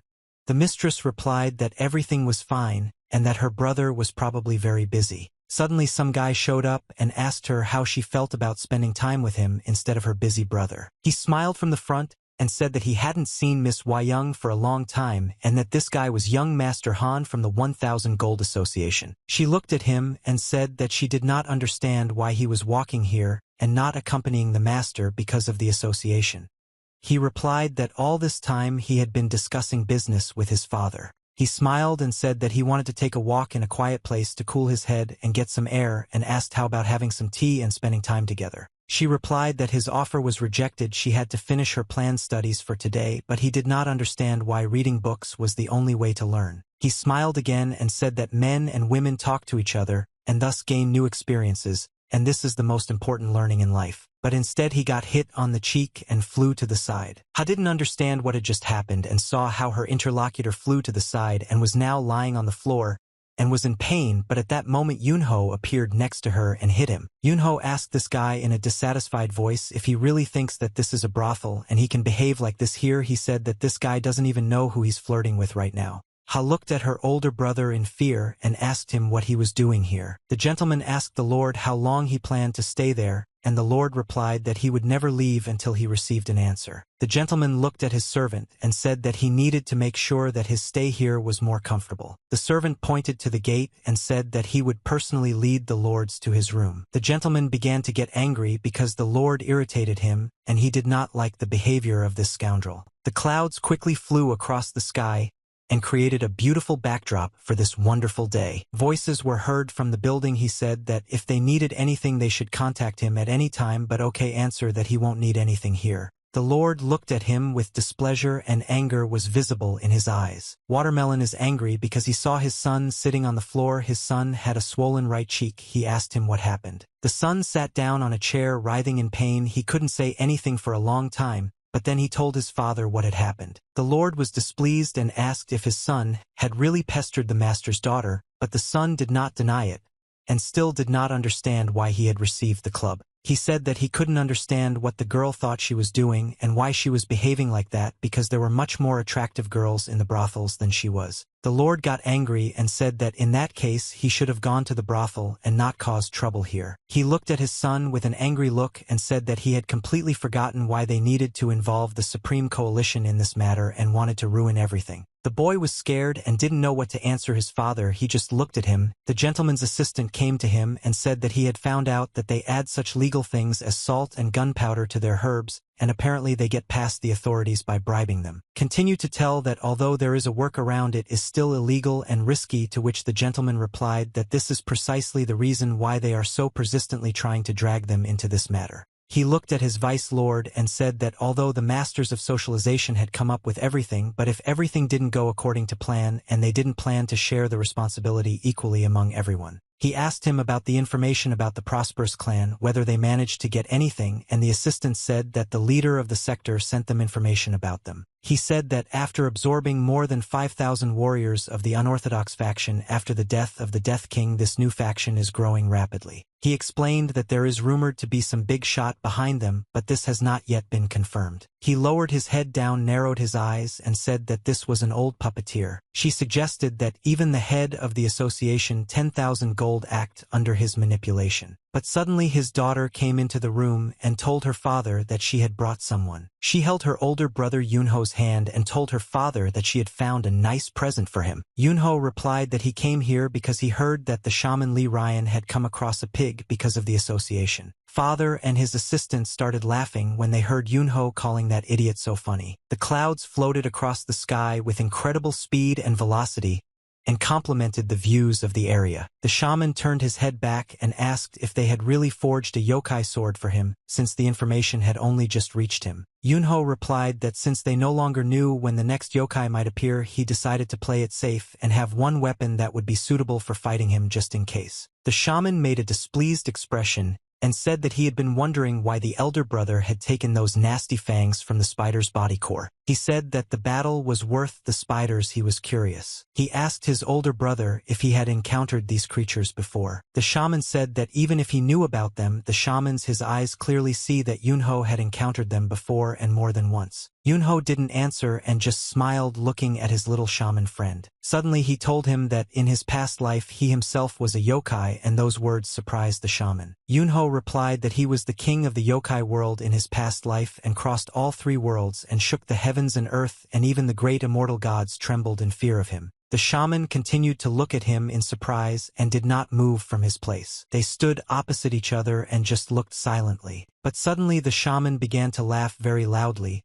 and it immediately became clear that I especially believed in the words of his older brother. The shaman began to laugh even harder and he said that if the older brother wants to tease him, then he should come up with a better story because the king of the yokai world is very funny. Yunho looked at him and thought that he knew perfectly well that he wouldn't believe this story, but it still pisses him off because no one believes him. On the central gate hung a sign with the inscription Moonblade Sect. He reached forward and said that this was the latest information about the prosperous clan. He added that some information deserved her attention, and Miss Surin replied that it related to the Supreme Coalition. She opened the letter and began to carefully read what was written there. Suddenly her voice was heard from the building, and she shouted that she could not believe that this information was a prosperous plan. The heavenly demon looked at her attentively and said that he had never heard anything about this clan before. She looked at him too and said that this is a newly formed clan that has absorbed about half of the members of her orthodox faction of the King of Death, and their rapid pace of expansion worries them, so they do not take their eyes off. She also added that they are not involved in the smuggling business that the 10,000 Gold Association started, so they do not provide information to the Lord of the Supreme Coalition. Yunho replied that his father only does legal business, so why should it bother him, but she replied that it was relevant to the matter, that he wanted to know why the 1,000 Gold Association keeps asking him for partnership. She said that in any case we agree with the recently received information that I have something to tell. She explained to them that the Prosperous clan was currently trying to absorb the Green Forest faction, and they had already attracted their leaders. Yunho said that if this is not a simple rebellion of the leaders, Jagwan must be having a hard time right now. He asked how green it was now, and she replied that more than half of the warriors of the non-orthodox faction were there. Yunho said that if he was too worried about this and did not retreat, but the heavenly demon replied that he had not met someone who was fun to teach for a long time. It would be sad if he died. After that he looked at the guy and asked how the Moonblade felt about it and whether he would regret it if he was involved in countless battles and died senselessly. But Yunho just smiled at him and didn't answer. They ran forward quickly as if they were afraid of being late somewhere. The heavenly demon tied his hair into a bun with a red elastic band and tried to overtake Yunho all the way. But the Moonblade just kept running. Don't pay any attention to it.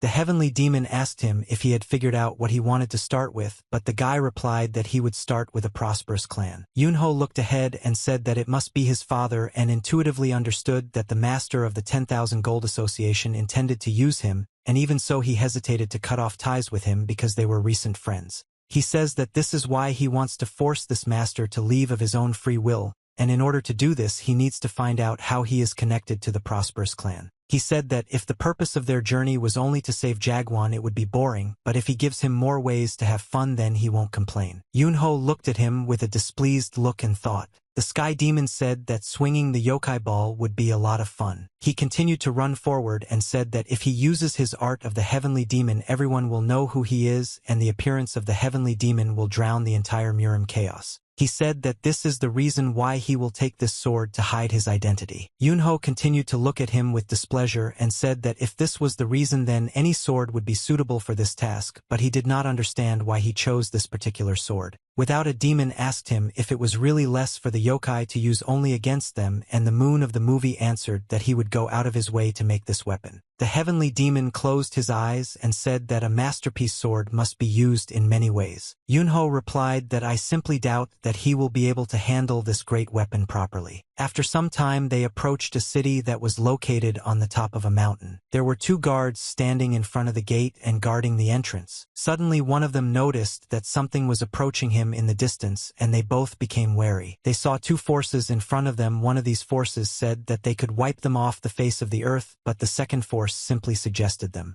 The guard extended his hand forward and ordered the bridge to stand in place and said that I do not understand, I did not appear prosperous clan. Yunho asked if that was enough, but the heavenly demon started laughing and replied that it sounded very good. He started waving his hand and said that the leader of a prosperous clan must be inside and they wanted to meet him. But the guard didn't like these 2 people and they ordered them to stay put and not move.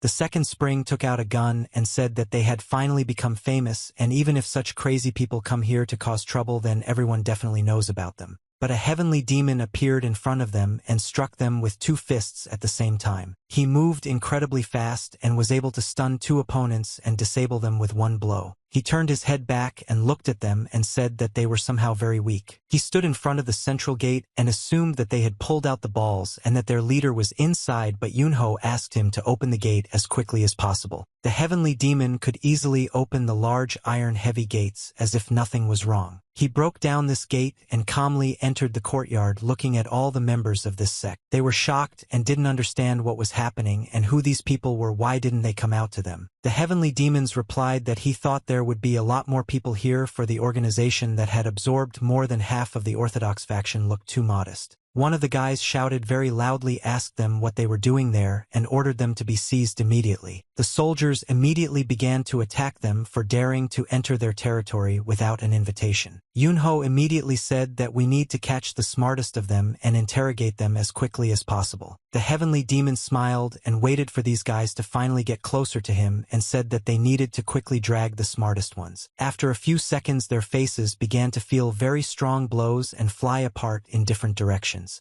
The heavenly demon said that judging by everything they spend a lot of time on me. He continued to fight alone against all opponents and was glad that he could finally stretch his fists. The soldiers didn't understand how one guy could defeat a large number of soldiers from their faction. One of the guys shouted loudly that if it was hard to catch them alive, then you just need to kill them. They immediately took out their swords to begin fighting the enemy to the death. Yunho said that it was time to take out the yokai sword and see how it works in a real battle. But the heavenly demon stood in a fighting stance and said that the time had not yet come, and how could the great sword be used in the fight against ordinary subordinates. They tried to attack him and damage him, but it was all useless and the blows simply missed. He grabbed the shirts with both hands in mid-flight and lifted them into the air. The heavenly demon said that at least I should not be able to cut his deed. After he lifted them into the air, he threw them as far away from himself as possible. Their body crashed into the rest of the guys and half of the soldier fell to the ground, and the heavenly demon said that these weaklings could not deal him a single blow. Yunho looked at this guy and thought that the heavenly demon was a real crazy idiot because he couldn't stop at all during the fight. But suddenly in the crowd of people he saw one guy who didn't look like a warrior at all and was holding a book in his hand. This guy looked like a smart member of this faction and he fit the description like no one else. Yunho said that this was exactly the one he needed, and so he immediately went to praise him. He jumped on their heads, stepping on their faces with his boots. Yunho said that this guy looks very smart and suits him. He grabbed him by the neck with his hand and did not let go until he told him everything he needed to know. Yunho said that he wants to chat with him and hopes that this guy is also not against such a nice conversation. But at that moment he felt like the air stopped flowing into his brain and his face began to turn red. One of the athletes was almost able to touch the face of the heavenly demon with his ball, and the sharp blade was already near his eye. But the heavenly demon was able to dodge this blow in time and did not receive damage. He punched the soldier right in the lower jaw and knocked out all his teeth. After a couple of minutes, there was not a single enemy left who could continue to fight with him. After all, did anyone really live on Earth unconscious? He looked at them with a dissatisfied look and said that he didn't know how many reinforcements would come to them, but he doubted that he would have to press that sword. He said that the fact that these weaklings captured more than half of the unorthodox factions is very strange. Yunho looked at this guy and said that then they shouldn't hear an explanation that makes sense or this guy will have to be killed. The soldier said that those people who were just beaten were those who guarded this area and were not ranked masters. He continued to tell them that most of the elite masters had gone to Ingwan Fortress to attack the Green Forest. The heavenly demon came closer to him and in an angry voice asked when I did not go there, and the guy answered that they went there 2 days ago. The sky demon assumed that if they had gone there 2 days ago then the battle had probably already begun. But Yunho smiled and said that these guys weren't the type to die so easily and he better hurry if he wanted to make it.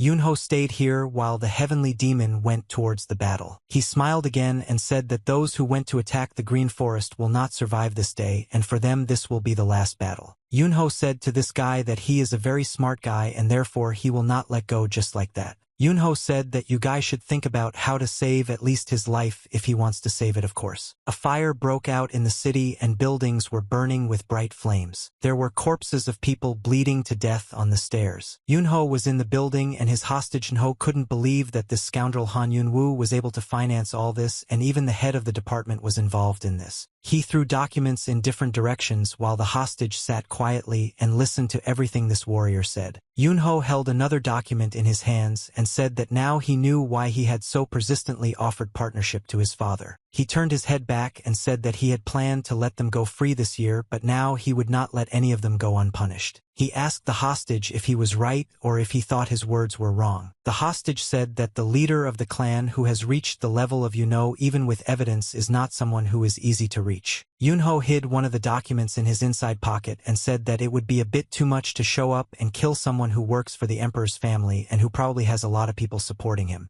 He said that in that case he would go directly to the emperor. He looked at the guy, smiled, and said that after all he is the emperor's martial arts master and a third-rank great mentor. The hostage thought that the great mentor of the third rank was teaching the emperor martial arts. If this turns out to be true then everyone will definitely come to an end. Yunho suddenly looked at the guy and asked him what he was still waiting for. After that he smiled slyly and told him to show him where to go because he needed to take care of the clan's prosperity. The guy at that moment realized that they had gotten involved with the wrong people and now he has big problems and now he doesn't even know if he can even save his life. On this day in the mountains there were a lot of birds flying in large flocks. This was due to the fact that there were a lot of corpses in the mountains and scavenging birds flew here from all the nearby territories. One of the guys stepped forward and informed the leader that the leaders of the 5 squads had made several attacks. Although their side had not suffered major losses, he assumed that it would be difficult to capture the Inwan Palace in the time allotted by the deputy chief. The guy in the mask said in a dissatisfied voice that the leader of 5 squads had joined the defense of the palace, but his interlocutor interrupted him and said that everything was not quite so and only part of the squads had joined them and all the leaders were dead.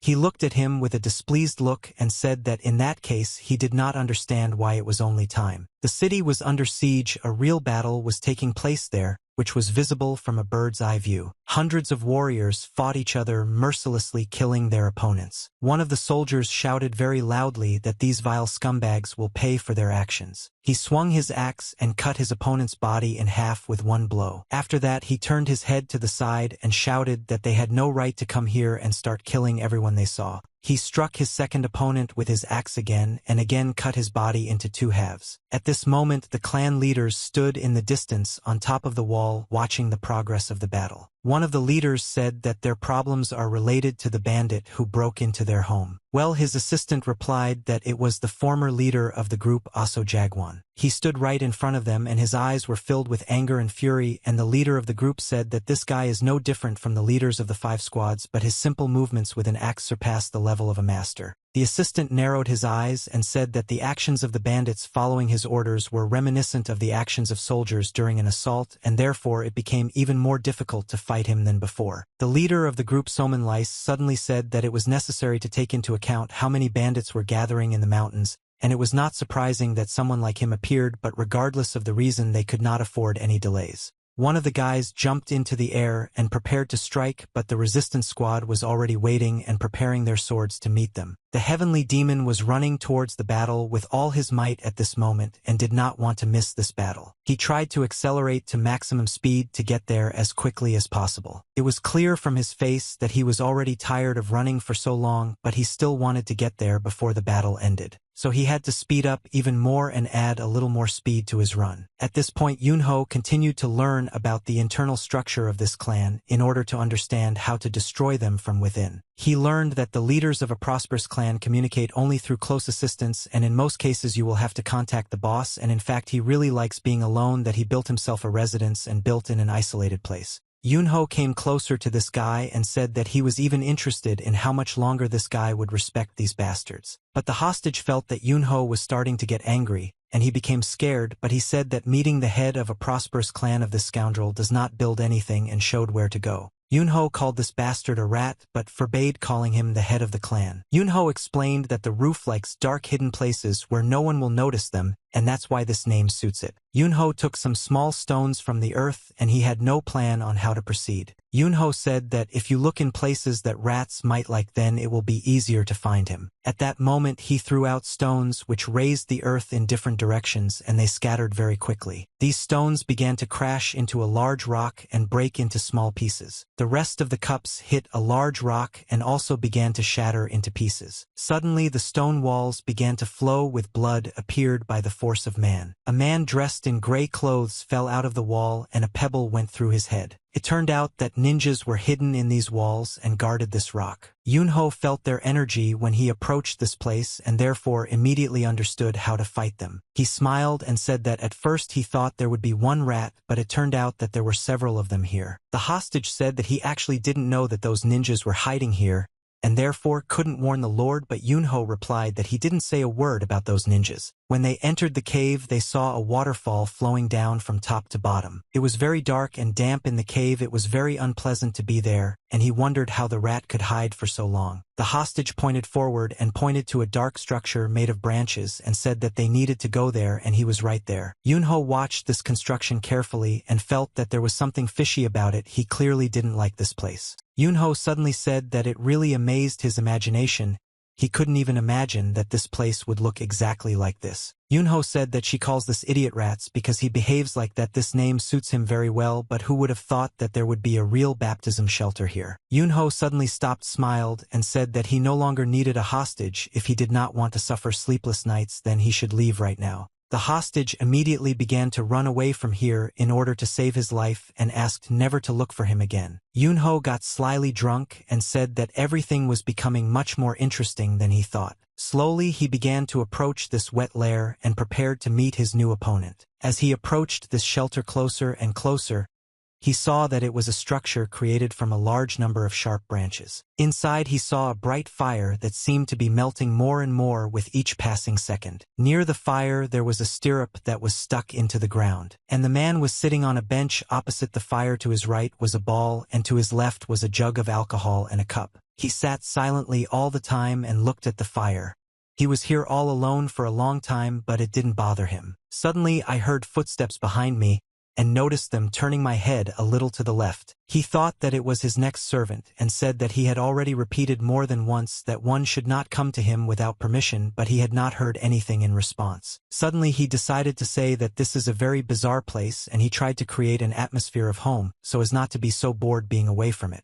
Blade looked at his weapon and asked why his stick was stuck in the ground like that, and then pretended that he didn't immediately realize it was a sword. Yunho asked the roof if he really practices martial arts, but he was already starting to get angry. Suddenly he grabbed the hilt of his sword with his hand in order to start the battle. He ran forward to make the first strike and cut down his opponent. But Yunho had anticipated such a hot-tempered measure of battle from his enemy and immediately blocked his blow. Yunho said he was impressed, but he was actually hoping for more. Yunho looked into his enemy's eyes and said that for an ordinary yokai he fights quite well. The rat jumped to the side when he heard these words and decided to separate himself as far as possible from his enemy because he clearly knew more than the others. They stood opposite each other and were silent for a while because the rat did not understand who was standing in front of him now. He looked at him with his evil gaze and asked him who he was and where he came from. But Yunho didn't answer him, she just looked at him and smirked. Yunho said that most likely in the yokai kingdom this rat was simply thrown into the mud,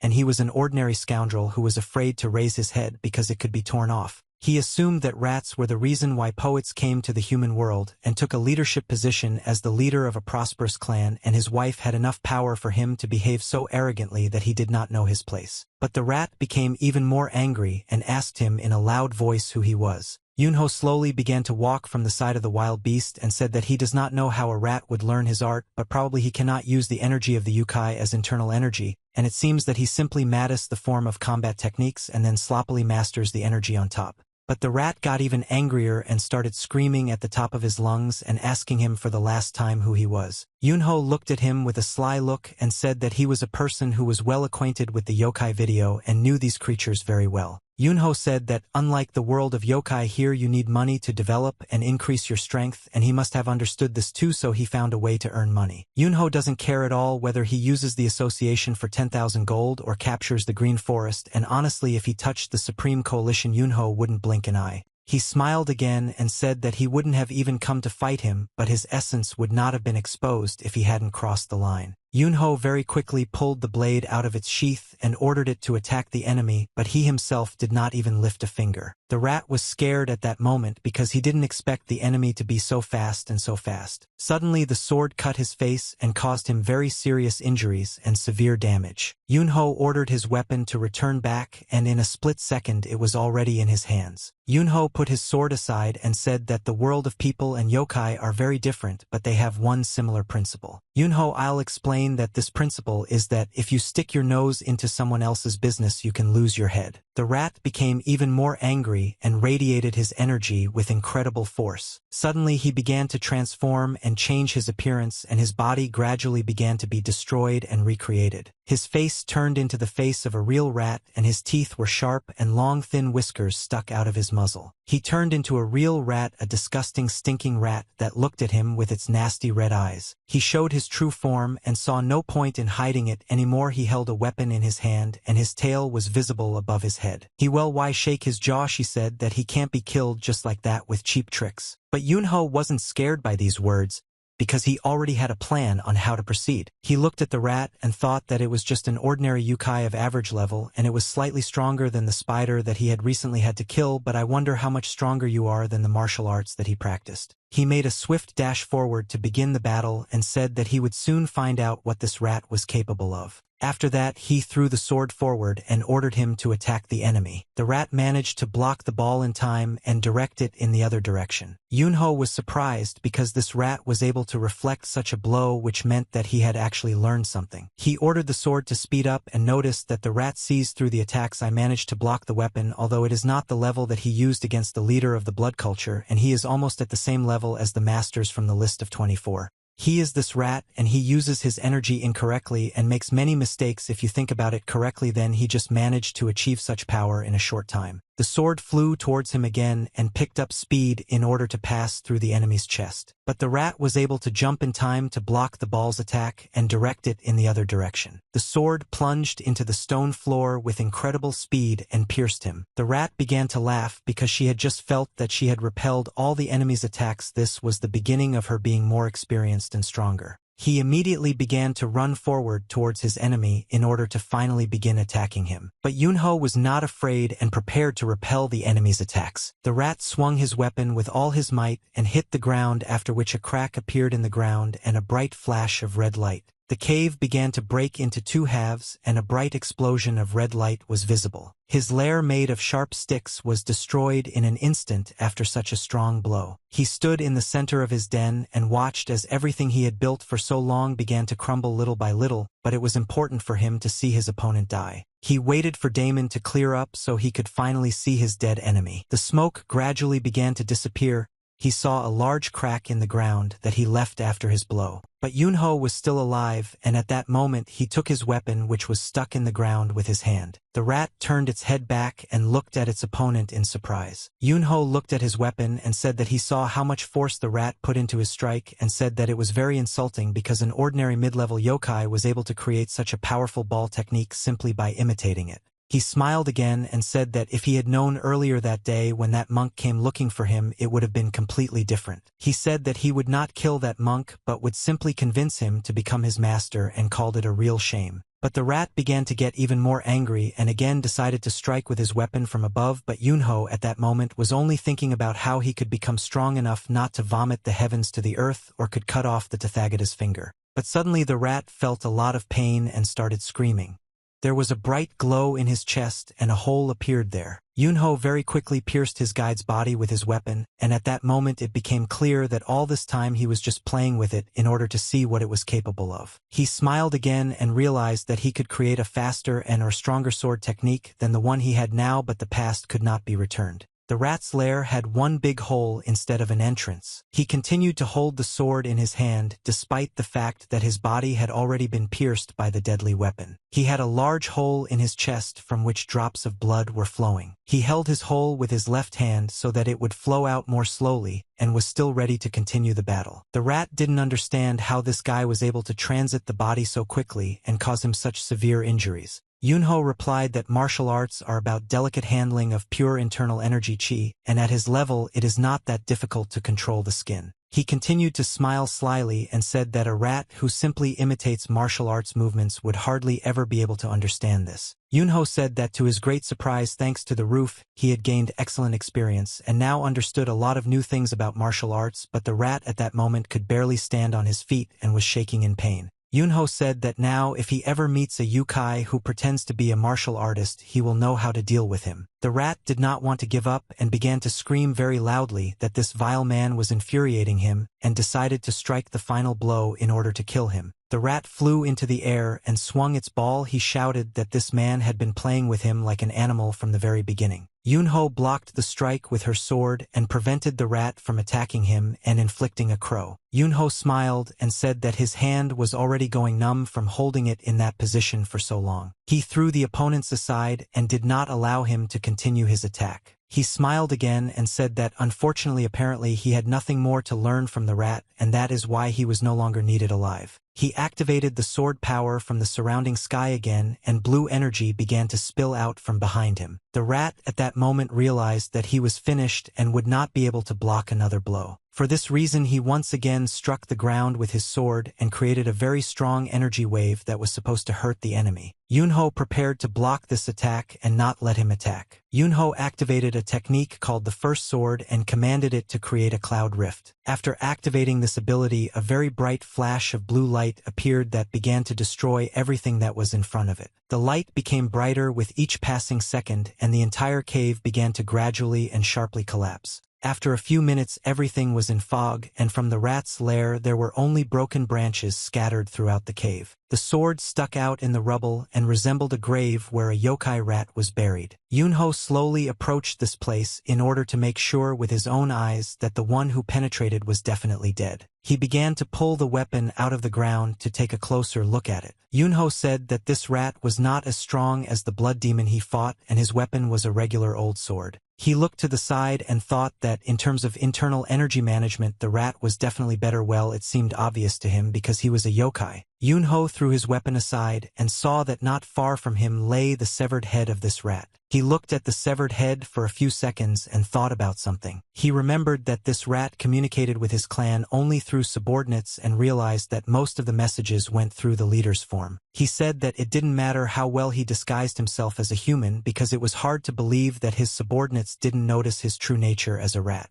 Yunho slowly started to leave this cave and said that judging by how difficult it was to contact him, they must have known who he was, and at least the vice leader in whose hands all the messages were. But suddenly we felt as if we felt something very strange and decided to stay here. He turned his head and looked back in surprise as if he noticed movement behind him. He looked at the rubble that was left after the battle and thought that the vice leader could also be here. Dark clouds were ringing in the sky and the remains of the battle were flying in the air. Evening came and it was getting on for the night, but the battle continued. It was already dark in the mountains, but despite this the groans and cries of soldiers could still be heard. The ground of the battlefield was stained with blood, the blood of the body and body of each of the warriors. A man along the path that was on the cliff watched a pile of corpses that lay on the sides of this path. He looked at the dead people and couldn't believe that the battle was so brutal. The siege was coming to an end, and around this village there were a large number of dead people who were piled up in one big heap. The guy was angry and grinding his teeth. Blood was running down his face, but he was still ready to continue the fight.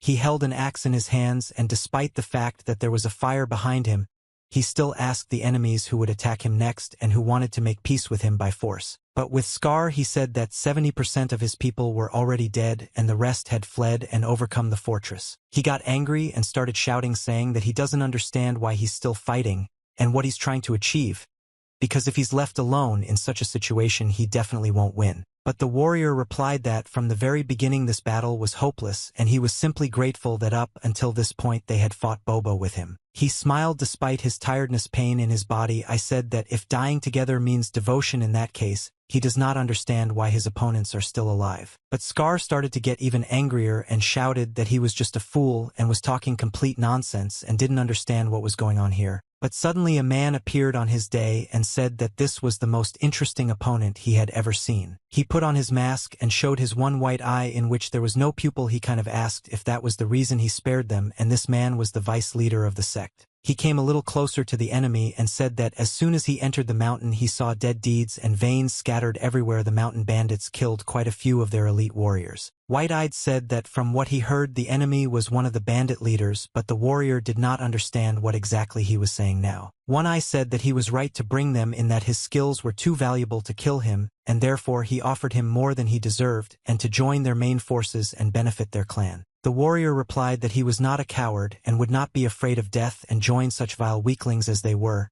and even if they generously fed him as if he were in a garden it would still be dog food, and he understood this perfectly well. The one-eyed man was surprised because this guy actually decided to refuse his offer, and the warrior replied that he had nothing to lose and he had already resigned himself to his death. The one-eyed man said that there would be no more offers, and if he doesn't agree now he will definitely have no other option but to die. But the warrior said that if he gives him his severed head and shoulder only then will he think about whether to agree or not. One-eyed began to merge because this guy was actually very stubborn, but he understood that he himself chooses his share. He turned to Scar, who was standing behind him, and said that apparently he did not spare this war, I just could not cope with him, and Scar replied that he was only going to convince. The one-eyed man said that he already understood human nature, that it was completely different from the world from which he came. The warrior saw that this one-eyed enemy was incredibly fast and began to approach him with speed, and he moved as fast as an animal. A few seconds later part of his broken shield flew into the air, and that was the last thing I had from him.